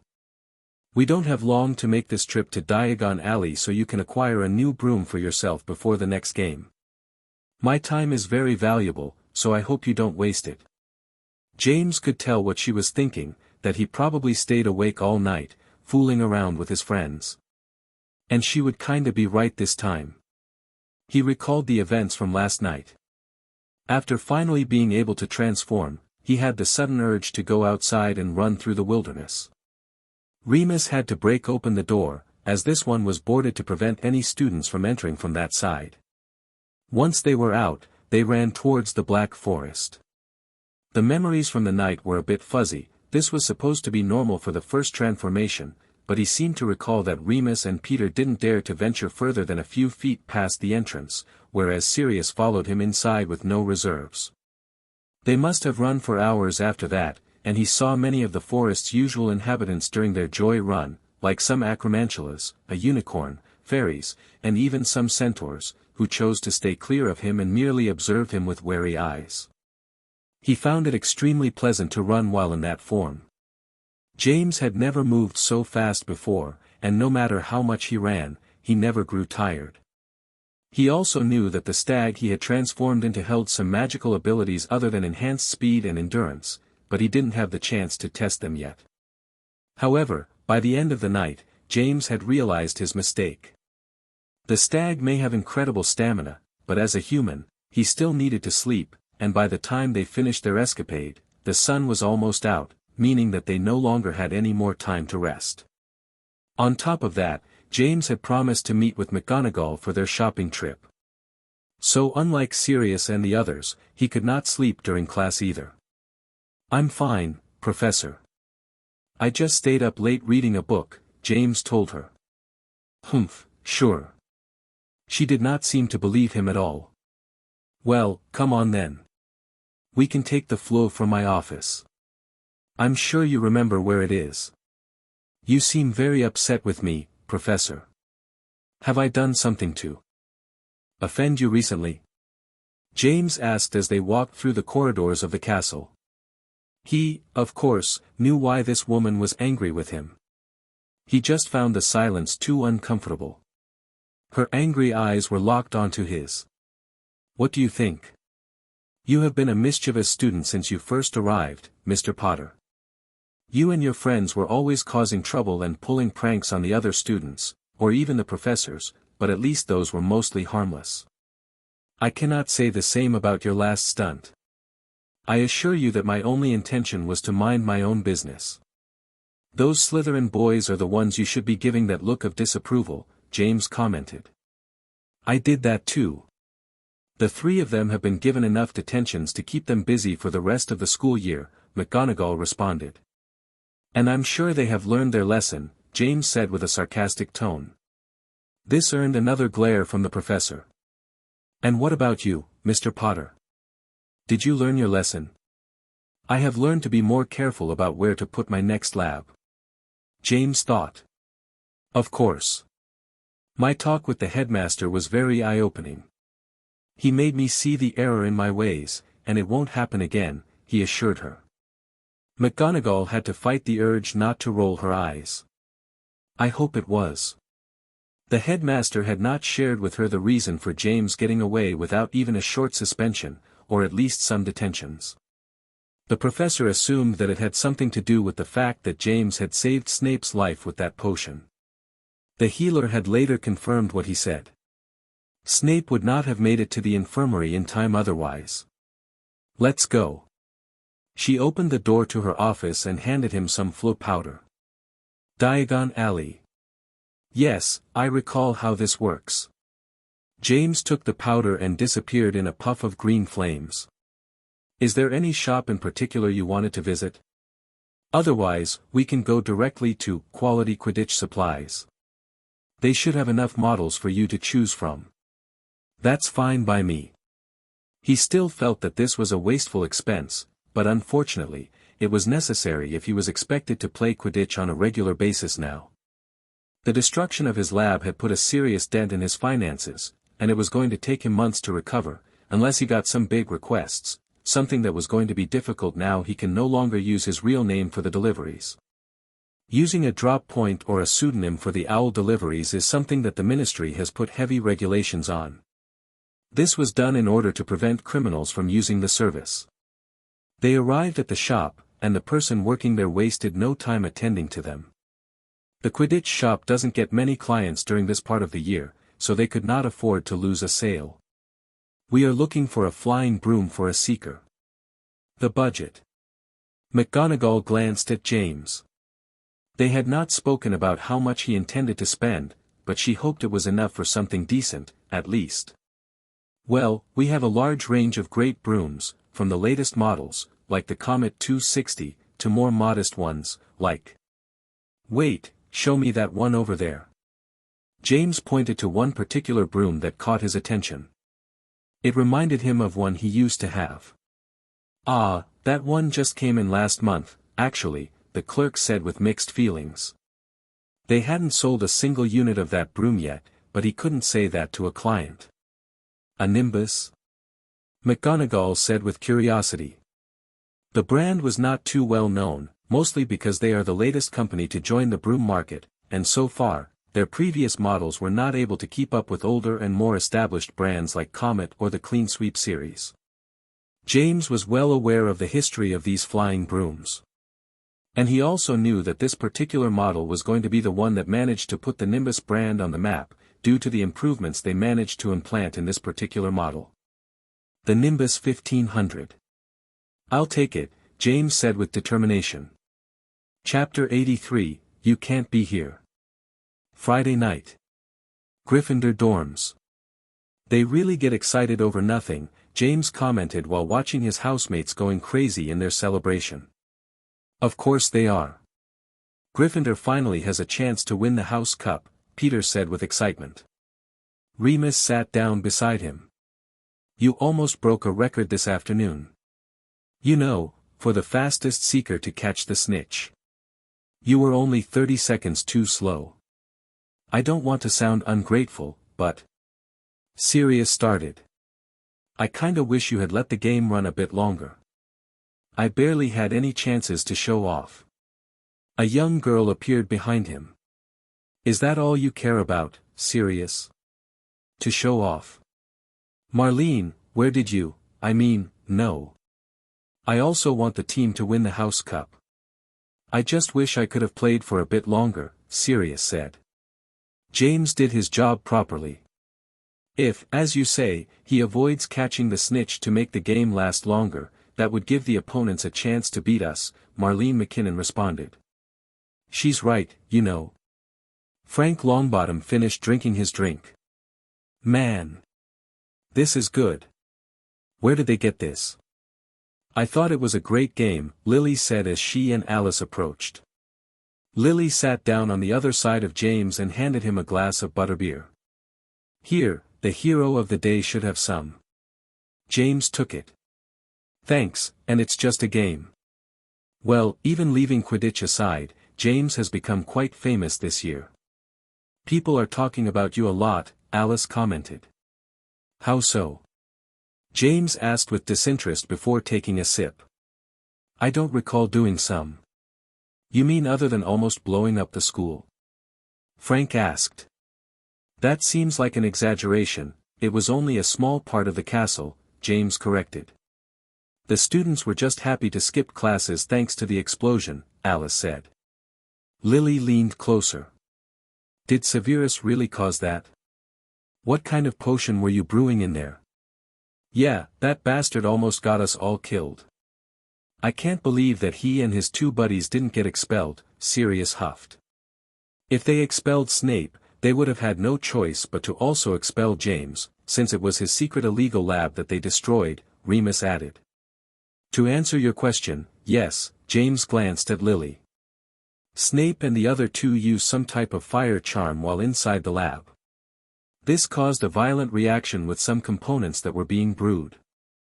As for the potion I was working on, it was a complex one. Oh. Lily looked a bit sad to hear it from him, even though she already knew the whole story from others. I'm sorry he did that. You're not responsible for his actions. Snape is old enough to make his decisions and understand the consequences, James told her.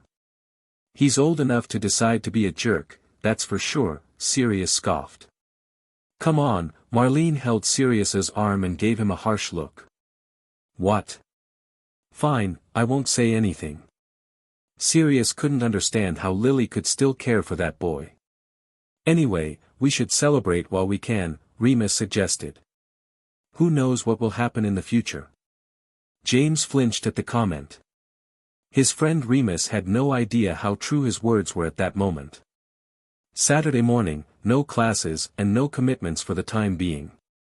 It was the perfect opportunity for him to secure another lab. Although perhaps looking wasn't the correct word, since James had already decided on its location. Other than the headmaster, there was probably no one who knew this place as well as he did. There were few rooms that could accommodate his needs, and right now, he couldn't take any more risks. So in the end, there was only one place he could use. He made his way to the girls' bathroom on the second floor, and after making sure that no students were around and no living portraits were nearby, he walked inside. Hey! What do you think you're doing? It only took a couple of seconds before he was found out by the only inhabitant of this room. The ghost of Moaning Myrtle flew out of one of the stalls and hovered over him with an accusatory glare. This is a bathroom, isn't it? What do you think I'm doing? James asked the translucent girl. This is a girl's bathroom. No boys are allowed, she shouted while pointing at him. That seems very judgmental. James ignored the ghost and walked past her toward the end of the stalls. But then again, this is the 70s. Hey! I'm serious. You need to get out of here, the ghost insisted. No girls use this bathroom. No one would care if I came here for a bit, James responded. I care. Myrtle told him.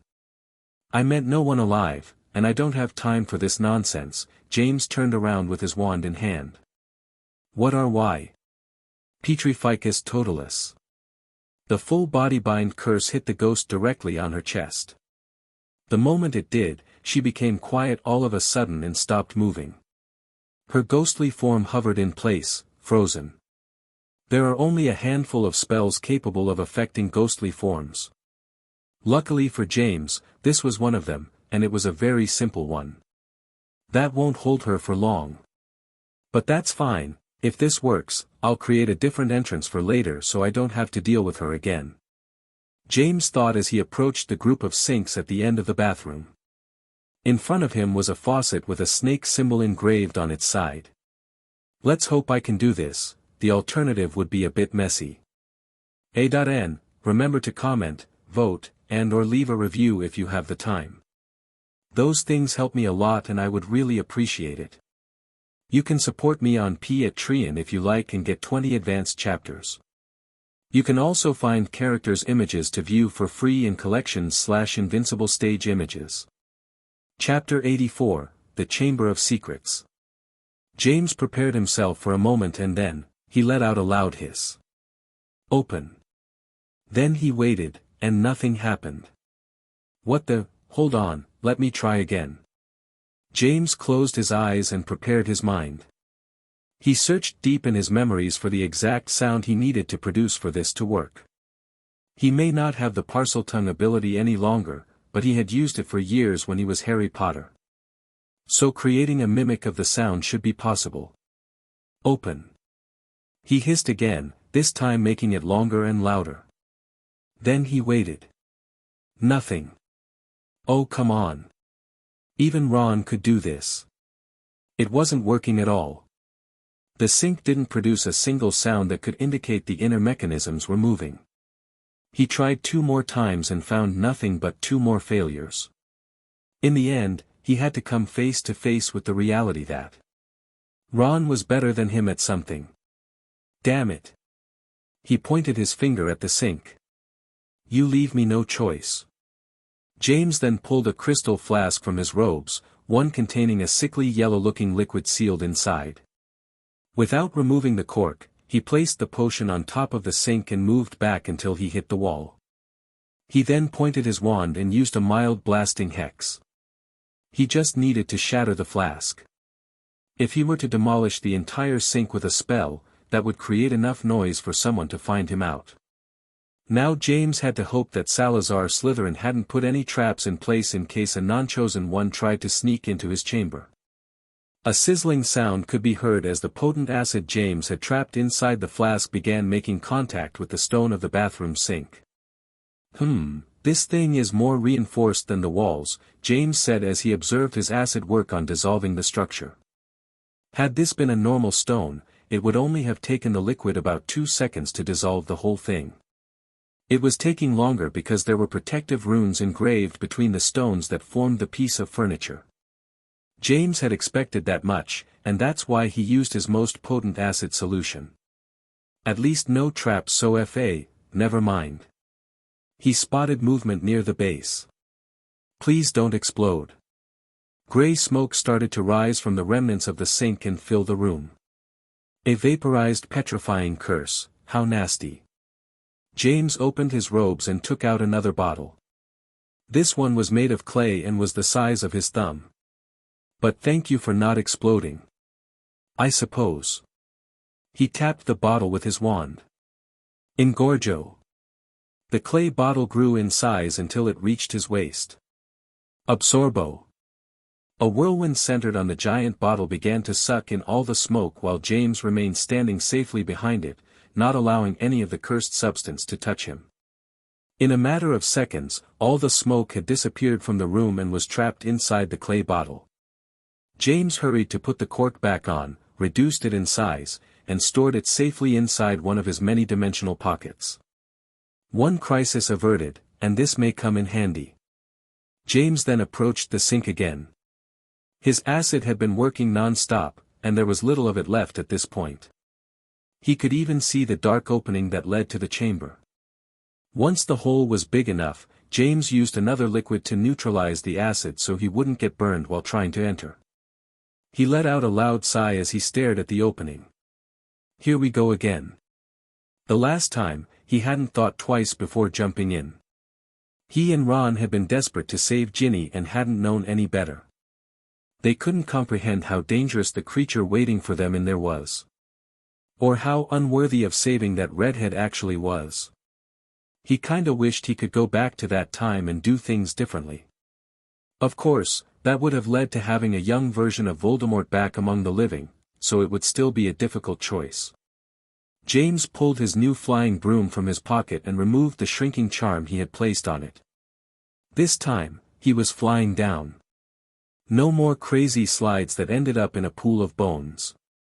He held his broom vertically and lowered himself into the hole with care. Still smells awful. James covered his nose when he got to the bottom. It is said that smells can bring back memories more efficiently than any other sense. These were not memories he wanted to relive, but here he was. Although it did bring back something he shouldn't have forgotten about. Oh bloody hell, there was another door. He stood in front of a circular metallic gate with several snake symbols. He was supposed to use Parseltongue again to bypass this one too.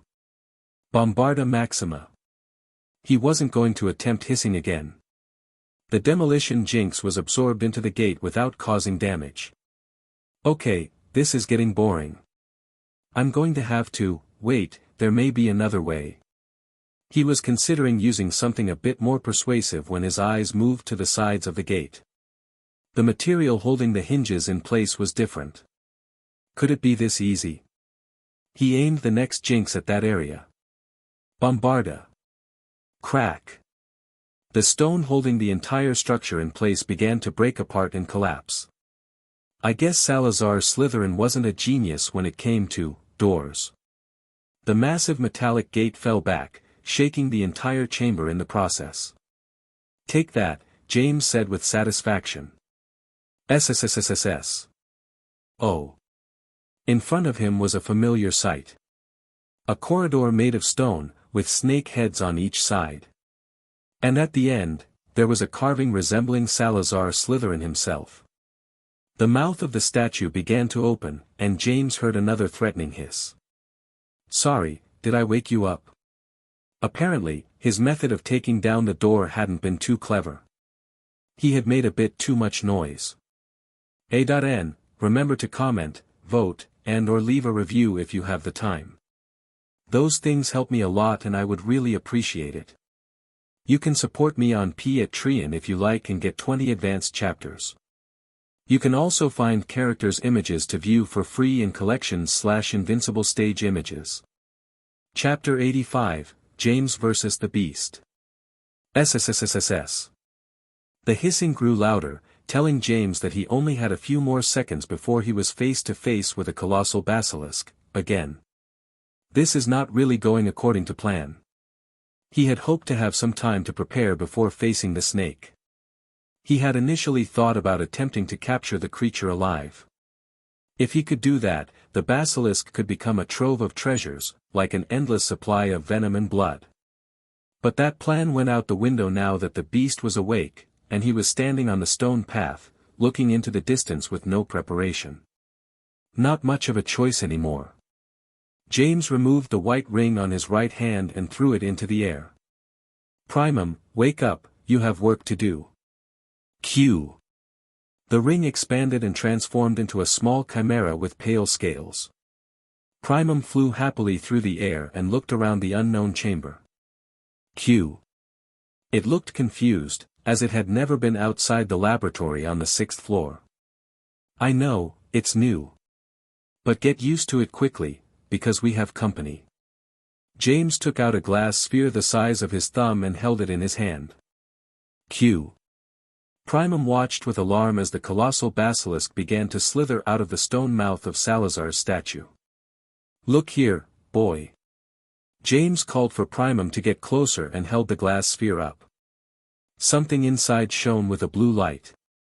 The little creature reacted immediately when it saw what James held, rushing forward and opening its mouth wide, as if James held the most delicious treat in the world.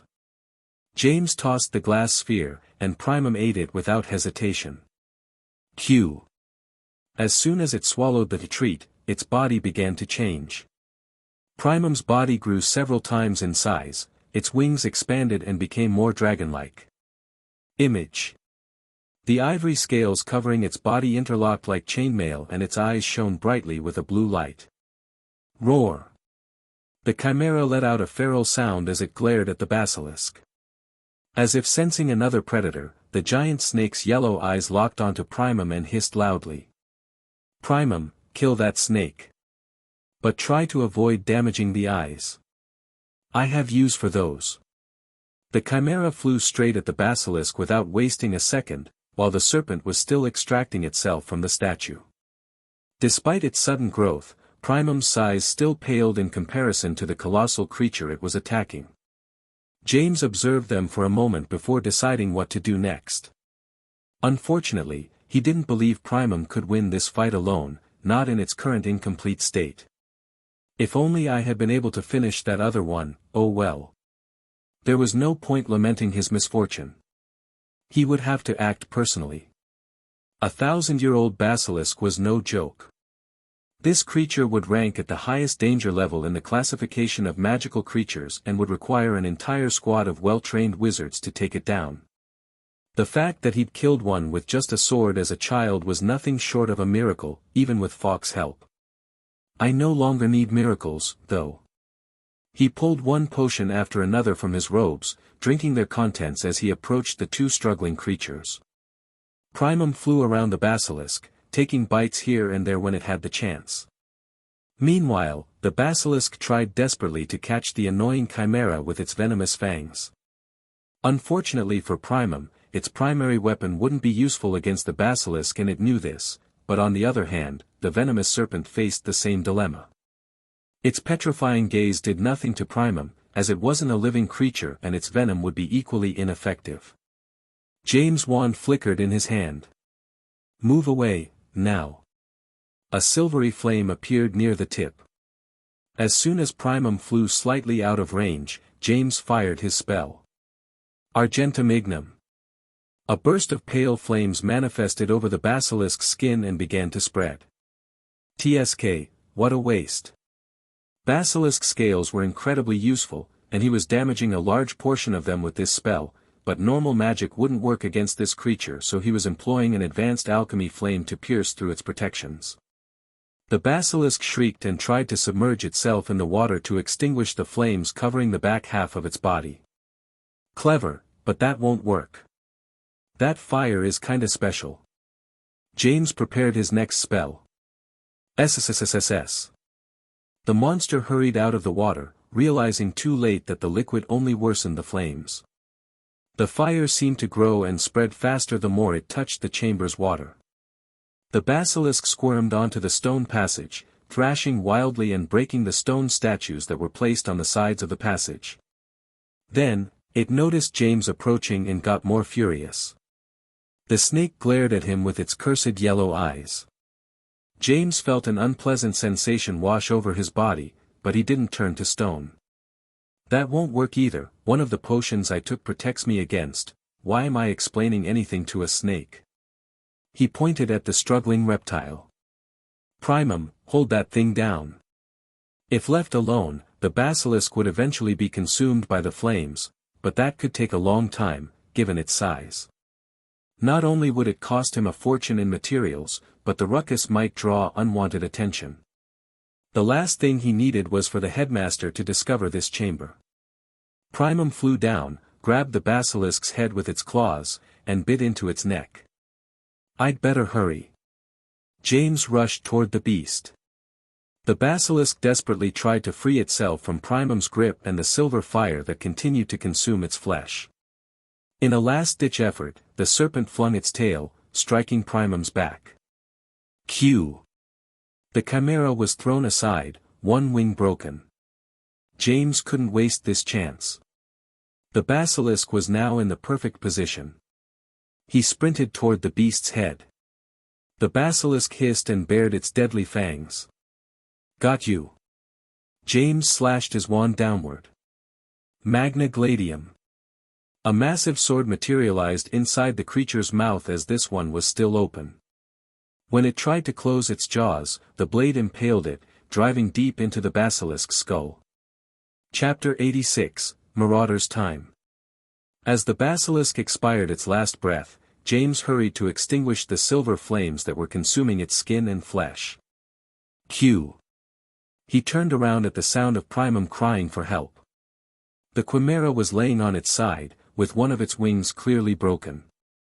Don't worry, I'll fix you as soon as I can. For the moment, you can return to sleep. James told the creature. Q. Primum lifted its head to look at him and waited. Yes, you did a great job. James knelt down next to Primum and pawed its head. Q. This one let out a happy sound in response. Okay, go to sleep. I'll let you out as soon as I have this place cleaned up a bit. James transformed the camera back to its ring form and placed it on his finger. He then turned to check the state of the basilisk. TSK, at least half the skin will be unusable. He lamented at seeing the damage caused by his fire spell. It was unfortunate, but there was no way around it. Killing a creature such as this without causing any significant damage to its body would have required a lot of preparation, something he hasn't had time for. No, this was his own fault. He came unprepared and awoken the snake prematurely. What's done, it's done. James spent a few more minutes observing the state of the fallen monster. Luckily, the eyes were in perfect condition, as well as the fangs, and the internal organs. The heart is the most important one. Overall, James knew that he couldn't complain too much. If he sold the entire corpse as it was to the goblins, he would get a small fortune. But he had other plans for it. He could always sell what he didn't need afterward. It's going to take me a while to process all these ingredients. He has not forgotten the fact that he had made an absolute mess in Moaning Myrtle's bathroom while opening the entrance. Fixing that should be his first priority. If he left it as it was, someone could find out. As a magical creature, the basilisk corpse would stay fresh for days without any issues. He could come back tomorrow and begin processing the ingredients and storing them in sealed containers for conservation. He also needed to create an alternative entrance to reach the chamber. He didn't want to keep going into the girls' bathroom and dealing with that annoying ghost all year. Once that was over, he would need to properly set the laboratory in the chamber, and create a delivery path for the owls to come and go without being seen by the professors or the headmaster. That was going to be tough. There is so much to do. James was growing exhausted just by thinking about it. Setting up this lab was going to be a lot of work, but the materials from the basilisk alone should make it worth his time. The next week passed quickly. James spent most of his free time, setting everything up while his friends worked on something else. Apparently, Remus needed some help with his magical map, the one that James knew, later on, would be known as the Marauder's Map. The project was still in its infancy stages, and Remus needed help mapping the castle properly. Something that was quite difficult, due to the constantly changing nature of the magical structure. Not to mention the amount of secret rooms and passages. James promised to join them later on. By the coming week, he predicted to have some more free time since the lab should be done by then. But before that, the Marauders had something else to do. Another night of full moon had arrived and it was time for Remus to spend the night at the Shrieking Shack. However, they were excited for this one. Not only had Remus the Wolfbane potion that allowed him full control of his wolf side, but now, Sirius, Peter, and James had officially become animagus and could accompany their friend during his transformation. "This is going to be awesome," Sirius said with excitement. The four friends were currently waiting in the basement of the shack. They had decided to leave through the tree's secret entrance, instead of using the front door like last time. That day, Remus was forced to repair the door after they broke the boards to leave the house. But that was just an inconvenience. The real problem was that the front door could be seen from the path that leads to Hogsmeade. The chances of being spotted leaving the house were too big. And they should not take those risks if they could help it. "Do we have to go to the forest?" thought. "We could stay inside the house," Peter suggested. Unlike his friends, his animagus form was that of a tiny brown rat. And the forest was filled with dangerous creatures. Not to mention it was very difficult for him to keep up with their speed. "You could come with me, Peter," James suggested. "You can hold on to my back as we run." "Really? Peter seems to like the suggestion. "By the way, James. Have you done any research about that white deer that you turn into? It didn't seem like a normal one," Sirius asked. They had all been curious about it since they first saw it. Sirius and Peter's transformation appear to be common animals. A dog and a rat. But they felt like James' animal was a magical variant. "It's a stag, not a deer," James corrected. "I don't think there is much difference, isn't it, Peter asked. "Well, no matter. And no, I have been very busy this week, so I haven't had the time to do any research. The only thing that I know for sure is that the species is most definitely a magical creature variant," James said. "How can you be so sure? It could be something like an albino stag or something," Remus asked curiously. Magical variants were something unheard of for animagus. At least as far as they knew. It wasn't like Hogwarts had much information on those types of magic. "Well, the first time I transformed, I had to adjust myself to the completely different type of magic that the white stag used. But it also came with the knowledge of how to use it," James explained. "Is that why you had so much difficulty to change, Peter asked. "Wait, you can use magic while transformed, Sirius asked with interest. "What can you do, Remus also was very eager to know more. "It would be best to see it by yourself instead of me explaining it. Why don't I show you tonight?" James suggested. Chapter 87, Hunting Trip. The sun came down, allowing the sky to darken and the full moon to be displayed in all its glory. Remus's transformation commenced soon after. Thanks to James's potion, it went smoothly and without the usual unpleasant sensation as his body morphed and lost control. The others waited patiently for his changes to end, not taking their eyes off him as his body grew in size and turned into a terrifying werewolf. Remus, now in his bestial form, let out a soft growl before looking at James, Sirius, and Peter. They had been through this before, so none of them were worried about being attacked. Remus's eyes soon recovered their usual light, and they all knew he was in full control of his senses. "You okay there, buddy?" Sirius asked.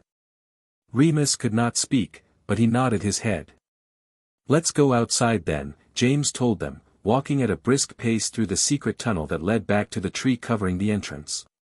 He scanned the area with his eyes to make sure no students were around, not that it was likely for anyone to be out here at this hour of the night. Remus left the safety of their hideout, quickly followed by Peter and Sirius, who had already transformed into their animagus forms. "Come here, Peter." James knelt down and placed his palm close to the floor so Peter could easily climb up. He then placed the brown rat on his shoulders before he also began to transform into a majestic silver stag. Peter managed to stay on top of him by using his little hands to hold on to his fur. James tapped his hooves on the ground a few times as a signal to depart and then began to run towards the forest. Sirius and Remus had no trouble keeping up at his current speed, although James was aware that he could go many times faster than this, far beyond what any normal animal could achieve. They entered the forest, with James acting as the guide, running between the trees with extreme precision as Peter held on as best he could to his silvery fur. The Black Forest was massive in size, at least 10 times bigger than the rest of the Hogwarts grounds combined. Watching it from the highest floor of the castle, one could see it stretched into the horizon with no end in sight. The forest was also magical in nature, and as such, it was home to countless species of magical beings. Some of them were completely harmless, while others should be avoided at all costs. James was fairly familiar with this forest. Although he was nowhere near an expert like Hagrid, he at least knew his way around it. He also knew he could find some targets for the demonstration he had promised his friends. The nest of acromantulas was 2 miles north of his current position, but he had no plans of going directly there. Aragog, the mother of all these acromantulas, hadn't done anything that would justify being exterminated. However, her children were a lot more dangerous and savage. Usually, the centaurs were the ones who patrolled the area surrounding the nest and eliminated any acromantula that ventured too far. Tonight, James was going to be performing that task. Grrrr. James could hear the growling coming from Sirius, who was right behind him. Remus reached his side and made a similar sound. James understood what they meant. His friends were trying to warn him of the danger ahead. They must have caught the scent of some acromantulas already. The silver stag shook its horns and hoped Sirius and Remus would understand that he was telling them not to worry. James increased his speed. His sense of smell was not as sharp as theirs, but his eyesight was excellent. Even inside this forest in the middle of the night, he could see everything clearly. Like the 3 acromantulas climbing onto some nearby trees. Peter started to make squeaky noises and pulled at James's fur as hard as he could. It was obvious that he had also detected the creatures ahead and was getting worried. James wished he could tell his friend that everything was under control. But soon, there would be no need for that. He just had to show them. The acromantulas didn't make a sound as the silver stag approached. They stayed hidden in the trees and waited for their prey to get close enough before launching their attack. It was too bad for them, this stag was no prey. The 2 horns on the stag's head began to glow and emit sparks of electricity. This startled Peter, who tried to bury himself in the fur on James's back. Sirius and Remus reacted to this and created some distance between themselves and James. The acromantulas must have sensed the danger then and attempted to retreat by jumping onto the ground and crawling away. Sparks traveled across the stag's silver fur and reached his legs. Of them was about the essence of a djinn that he claimed to have found a few decades prior and attempted to use, but failed in his attempts many times, and ended up wasting the materials. James was distraught when he heard about it, since it was something he had always wanted to get his hands on. Djinns had been extinct for over 2,000 years, so any materials from them were truly invaluable. But now he had another chance, and James just so happened to have a good use for that material, making it more valuable for him than even the basilisk heart. No matter, it is not for sale. I need it, the old man responded stubbornly and put the box down. Hear my deal before making a decision, James suggested. Chapter 93, The Deal. The old man shook his head. Don't waste your time. As I said, I have use for the essence. I won't trade it away. Who is the one dying? James saw the other man flinch as he asked the question. What do you mean? James pointed at his clothes. The stains on your robes are all from a very precise set of ingredients. The same goes for the smell in this room. Meaning that you have been trying to brew the same potion over and over, and failing at it. There is only one potion that I know that uses those particular ingredients, and it requires the essence of an ancient jinn. Panacea, a legendary elixir capable of curing all diseases. It doesn't look like you are sick, so who are you so desperate to save? Your child? Your wife? Or given your age, a grandson? The old man kept quiet for almost a minute before speaking again. Granddaughter, actually. And you don't know why you are failing to brew this elixir. I can tell you why, and it's not for lack of skill. James knew that this man was an incredible potion grandmaster who would even put Lord Pollux to shame. And you will tell me? The old man asked with suspicion. I can tell you that you are missing a key ingredient, James responded. The old man's eyes opened widely. You know the recipe. This was not something that one could find in some shop lying around. The recipe for panacea had been a secret well kept by Middle Eastern magical societies, who were the ones to invent it, thousands of years ago. He had paid a grand price to acquire the one he had in his possession. James produced a piece of parchment and a quill before he began to write the complete recipe. He had actually acquired the incomplete version from this very old man, when he was at the end of his road. Later on, he managed to produce a functional panacea elixir after much testing. However, he had to make changes due to the lack of jinn essence, and because of this, its effects were lower than the original version.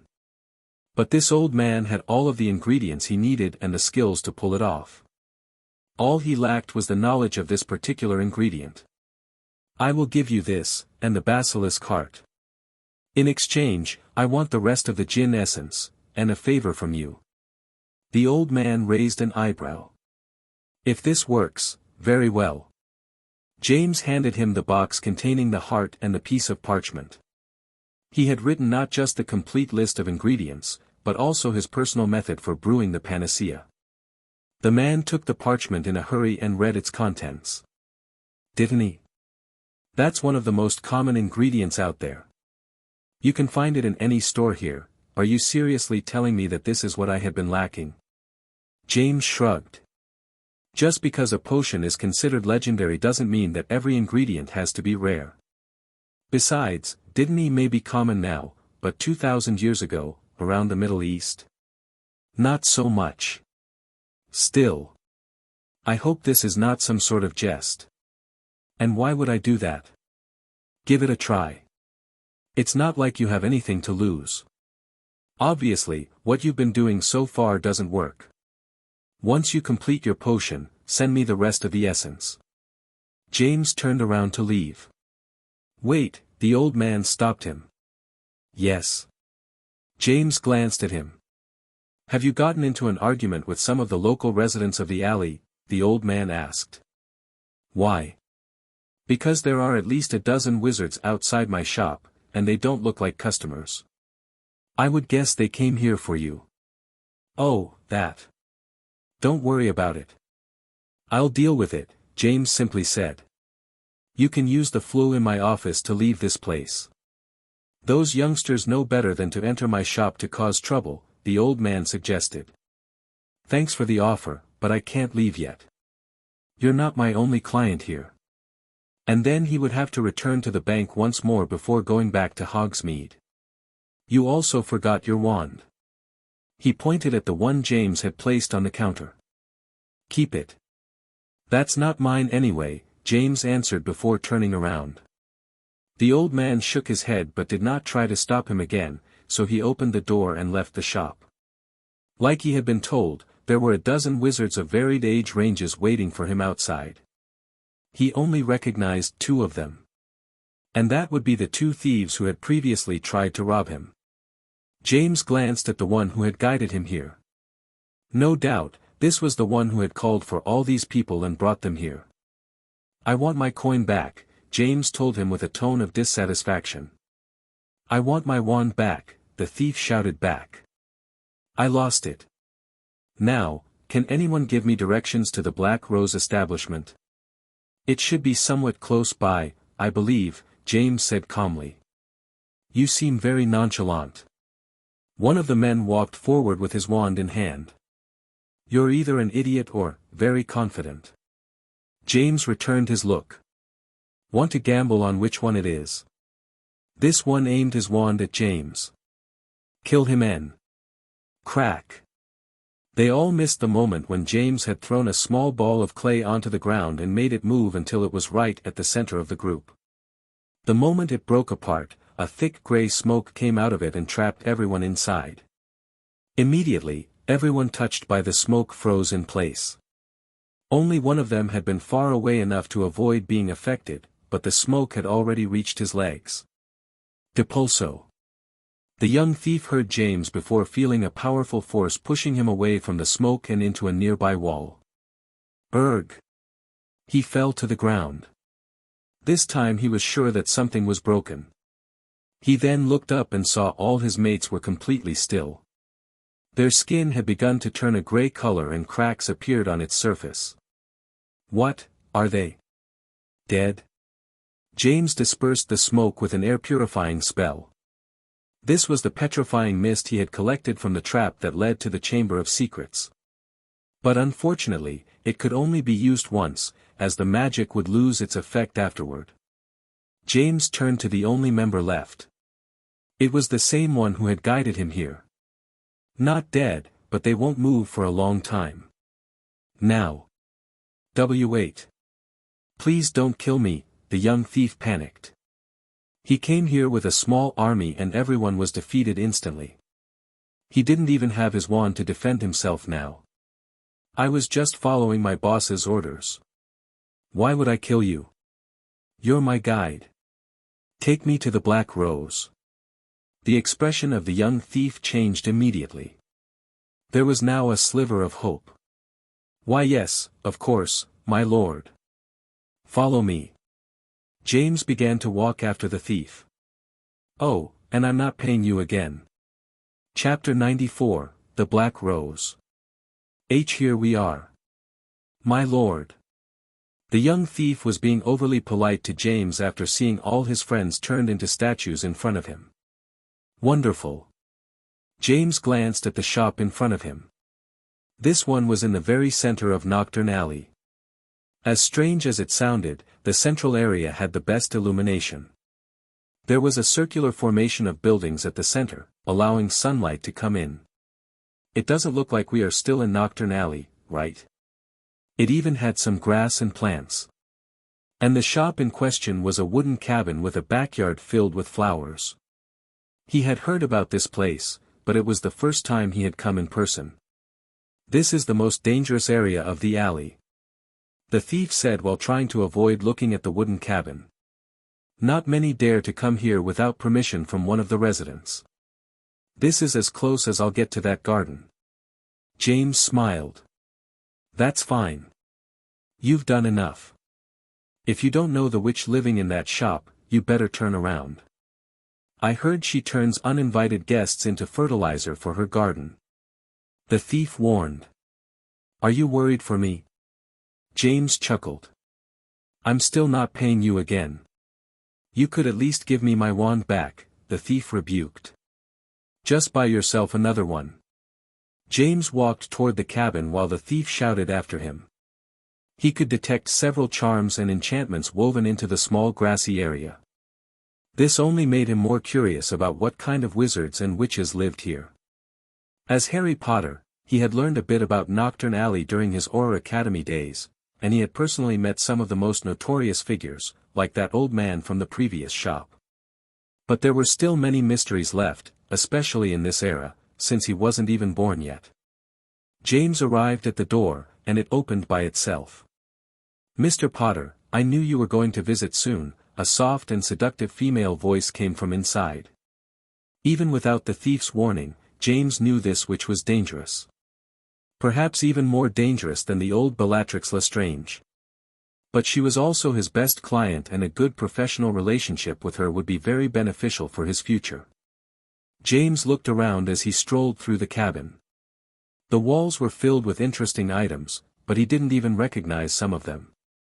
This person was neither a potioneer nor an alchemist. She was a merchant of anything rare and valuable. Had he trusted her, she would have been his first choice to sell the basilisk body to instead of the goblins. But that wasn't the case, as he had only known her for a few months, and this was the first time he saw her in person. "Oh my, you are as young as I expected. But much more handsome." The woman was sitting comfortably on a large leather sofa, holding a drink in her left hand. "I assume you know why I'm here." James moved closer. He had no idea how old this witch was supposed to be, but she was certainly older than she looked. The seductive woman had a long mane of black hair and a pair of piercing blue eyes. She wore an elegant crimson dress that accentuated her curves and just the right amount of makeup. She smiled gently. "It's not every day that I hear about a Hogwarts student blowing up the castle. Not to mention one with the same name as the supposed potion master I've been dealing with for months." She took a sip and placed her drink on the table beside her. "You're here because you want to make sure I'll keep buying potions from you, even if you obviously have no license and won't have one for many years. You're in the 4th year, right?" James shrugged. "Age is just a number. And the ministry permit is just a piece of paper.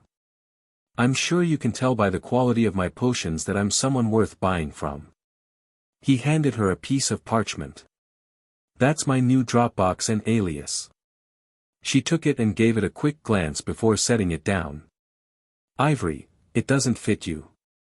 It used to fit me better when I had a long white beard, I suppose." James thought of his past. "It's just a name." "What about the alchemist part? Is that also just a name?" Her eyes moved to the white ring on his right hand. "Do you mind if I take a closer look at that thing on your finger?" "It's not for sale," James replied. The fact that she detected Primum's magic so quickly just went to show how skilled this woman was. "I see." She didn't seem offended by his refusal. "I will, of course, continue to buy potions from you, for so long as you can maintain the quality. You see, I only buy the best." "That's perfect, because I only sell the best. But if you really are an alchemist, perhaps there's something else you can make for me." "And what would that be?" His only alchemy projects so far were the ones he was making inside his briefcase. Those took more time, attention, and materials than potions. That's why he hadn't considered selling them. "I need a time-turner sand synthesizer," she said nonchalantly. "No." James didn't have to think about it. "No, as in you don't know how to make it? Or you don't want to do it?" she asked. "No, as in no. The reason doesn't matter." "So, it's the second one then. That's interesting. I've never found an alchemist who knew how to synthesize time sand, other than Flammel. But he won't even talk to me anymore." She pouted slightly. "He probably doesn't want to become the ministry's #1 criminal. And neither do I. If there isn't a serious request, I'll take my leave," James said. She chuckled. "Come on, Mr. Potter.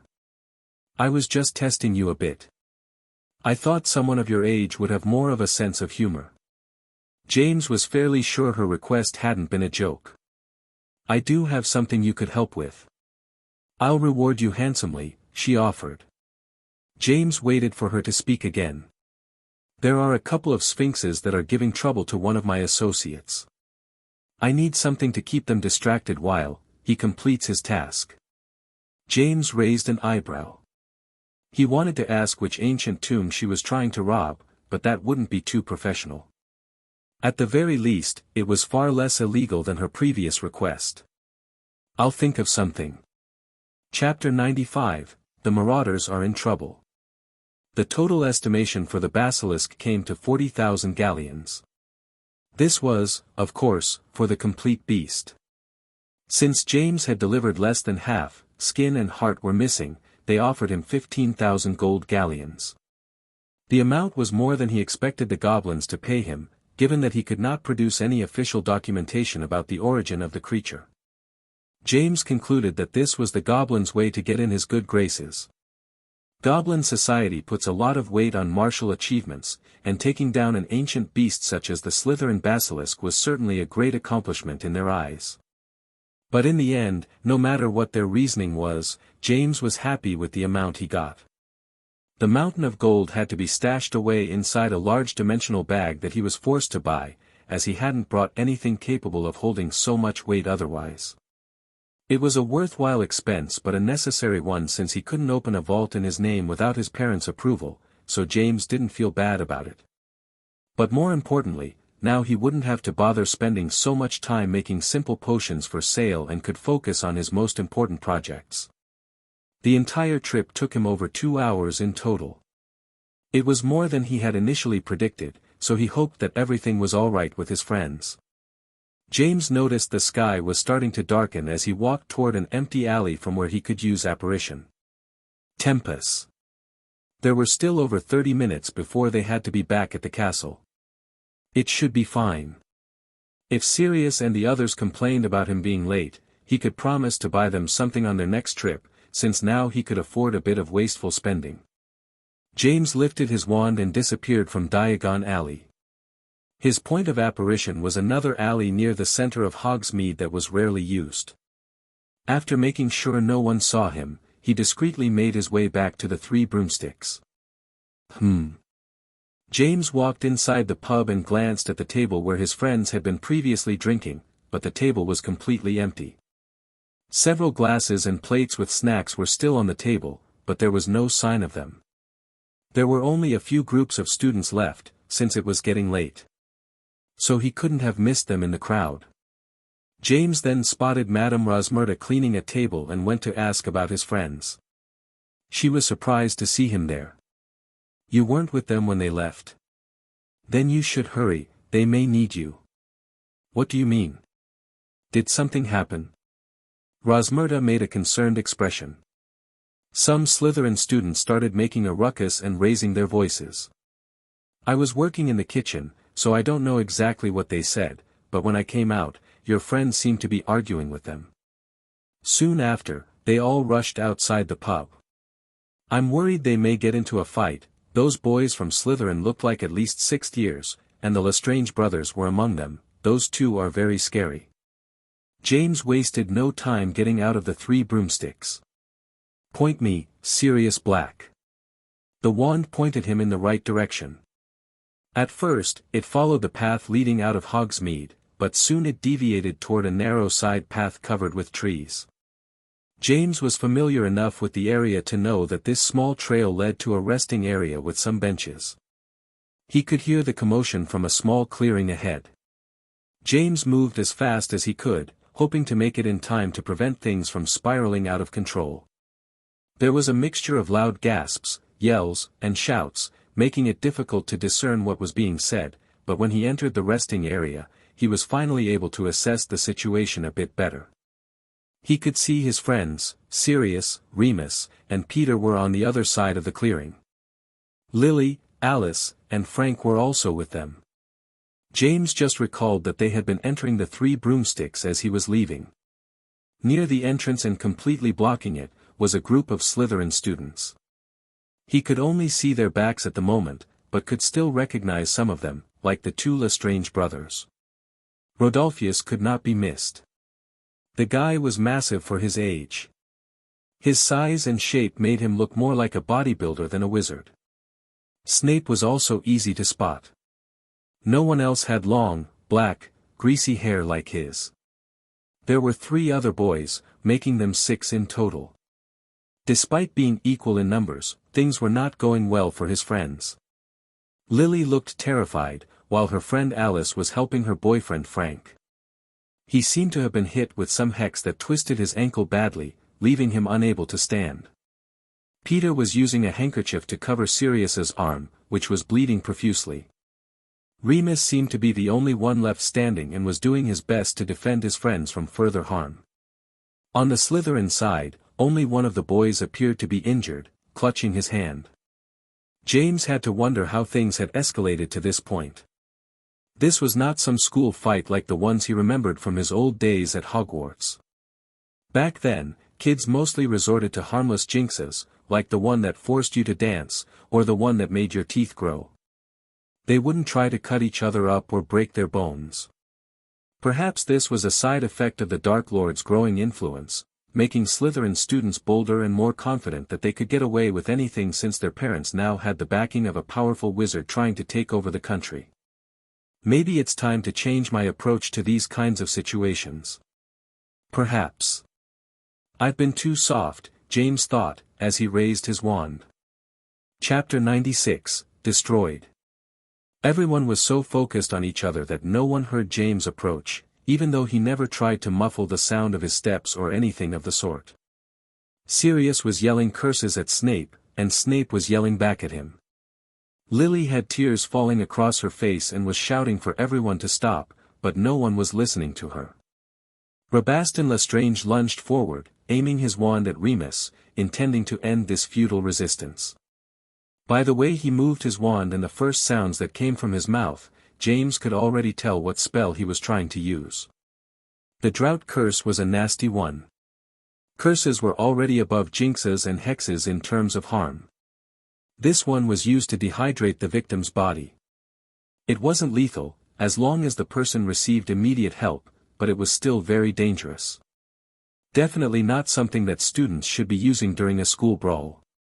Remus raised a protective charm. Unfortunately for him, that wouldn't work against a curse like the one heading his way. Rabaston shouted the incantation, and a blue orb came flying from his wand. But it never hit its intended target. Instead, it impacted against a small brick wall that manifested between them. Physical objects were the best way to block curses, as very few of them could pass through and still retain significant force. What the? Rabaston and the others stared in shock at the wall as it was crushed by the spell. None of the other Gryffindor students had moved, and Remus was still holding his protego, so it wasn't him. That's when they realized someone else had arrived. The eyes of the Lestrange boy moved swiftly until they found the figure of James, standing just a short distance behind them, right before the entrance of the clearing. That was as far as Rabaston got before 4 Bonebreaker curses hit his 2 arms and legs. They came out of nowhere and he didn't even see James moving his wand or muttering any chant. It all happened too quickly.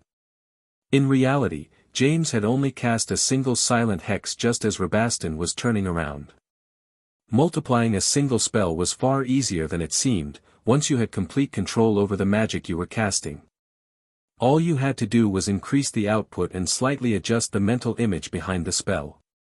While Rabaston collapsed onto the ground, screaming, James had already cast his next spell. A bright ray of light shot into the sky before exploding about 50 feet in the air. From the initial burst, a translucent dome emerged and covered the entire area. This charm created a thin barrier with one simple purpose, to prevent any sound from leaving the dome, no matter how loud it was. Snape stared at him in shock, mouth open to speak. The 3 unknown Slytherin students turned to look at him. But even after seeing their faces, James still had no idea who they were. James! Sirius and Remus called out to him. A potion fell from James's pocket and shot like a bullet, propelled by a silent banishing charm. It shattered at the feet of the 3 Slytherin boys. These ones looked confused, likely wondering what the purpose of the potion was. No smoke, mist, or any other harmful substance seems to emanate from this one's remnants. They had about a second and a half to wonder, before thorn vines erupted from the ground and wrapped around them, bending their limbs in unnatural ways, piercing their flesh, restraining their movements and lifting them into the air. The boys screamed like crazy, and James moved to the next target. Snape didn't even notice the brick wall that appeared behind him. What he did notice was the sudden, powerful force that slammed him backward into it, breaking several bones in the process. Before he could process what had just happened, or how much pain he was in, another spell hit him. His flesh and bones began to twist and morph. His skin turned green and slimy, while his body shrank to a fraction of its original size. Croak. Snape could only emit noises now. Even if he was a big green toad with a long patch of black hair on his head, he couldn't jump, not with broken legs. Rodolphus Lestrange knew better than to waste time talking. The boy had been trained in combat by his father and uncle since he was a toddler and knew how to recognize danger. Crucio, he shouted. He had always been proud of being able to cast an unforgivable curse at such a young age, a feat not many could boast. The Cruciatus curse was harder to dodge than even the killing curse, which was why many dark wizards used it first. It was meant to disable their victims before moving on to the killing blow. James didn't even try to avoid it. The next instant, every pain receptor in his body lit up, sending waves of agony through him. He couldn't be called a combat veteran, and yet, he had been hit with this curse so many times that he had developed methods to push through the pain, just enough to remain functional. The grin of satisfaction on Rodolphus's face quickly faded when he realized the curse hadn't even slowed James down, not even a little bit. The most agonizing curse in the world hadn't even made him flinch. James's wand flicked like a lightning bolt, and a barrage of spells flew toward Rodolphus. Expelliarmus. Jellylegs Jinx. Langlock. Full Body Bind. All of them hit at once, sending the large young man tumbling down like he was nothing. Only then did James take the chance to pull out a potion and drink it. As soon as he did, most of the pain from the Cruciatus faded. The fight was over, and it had lasted less than 10 seconds in total. His friends stood there, frozen, watching in shock as the quiet James Potter, who usually only cared about working in his lab or reading books, had completely dominated 6 senior students in an instant and defeated them in such a brutal way, leaving them bloody and broken. This was a glimpse of the real James Potter.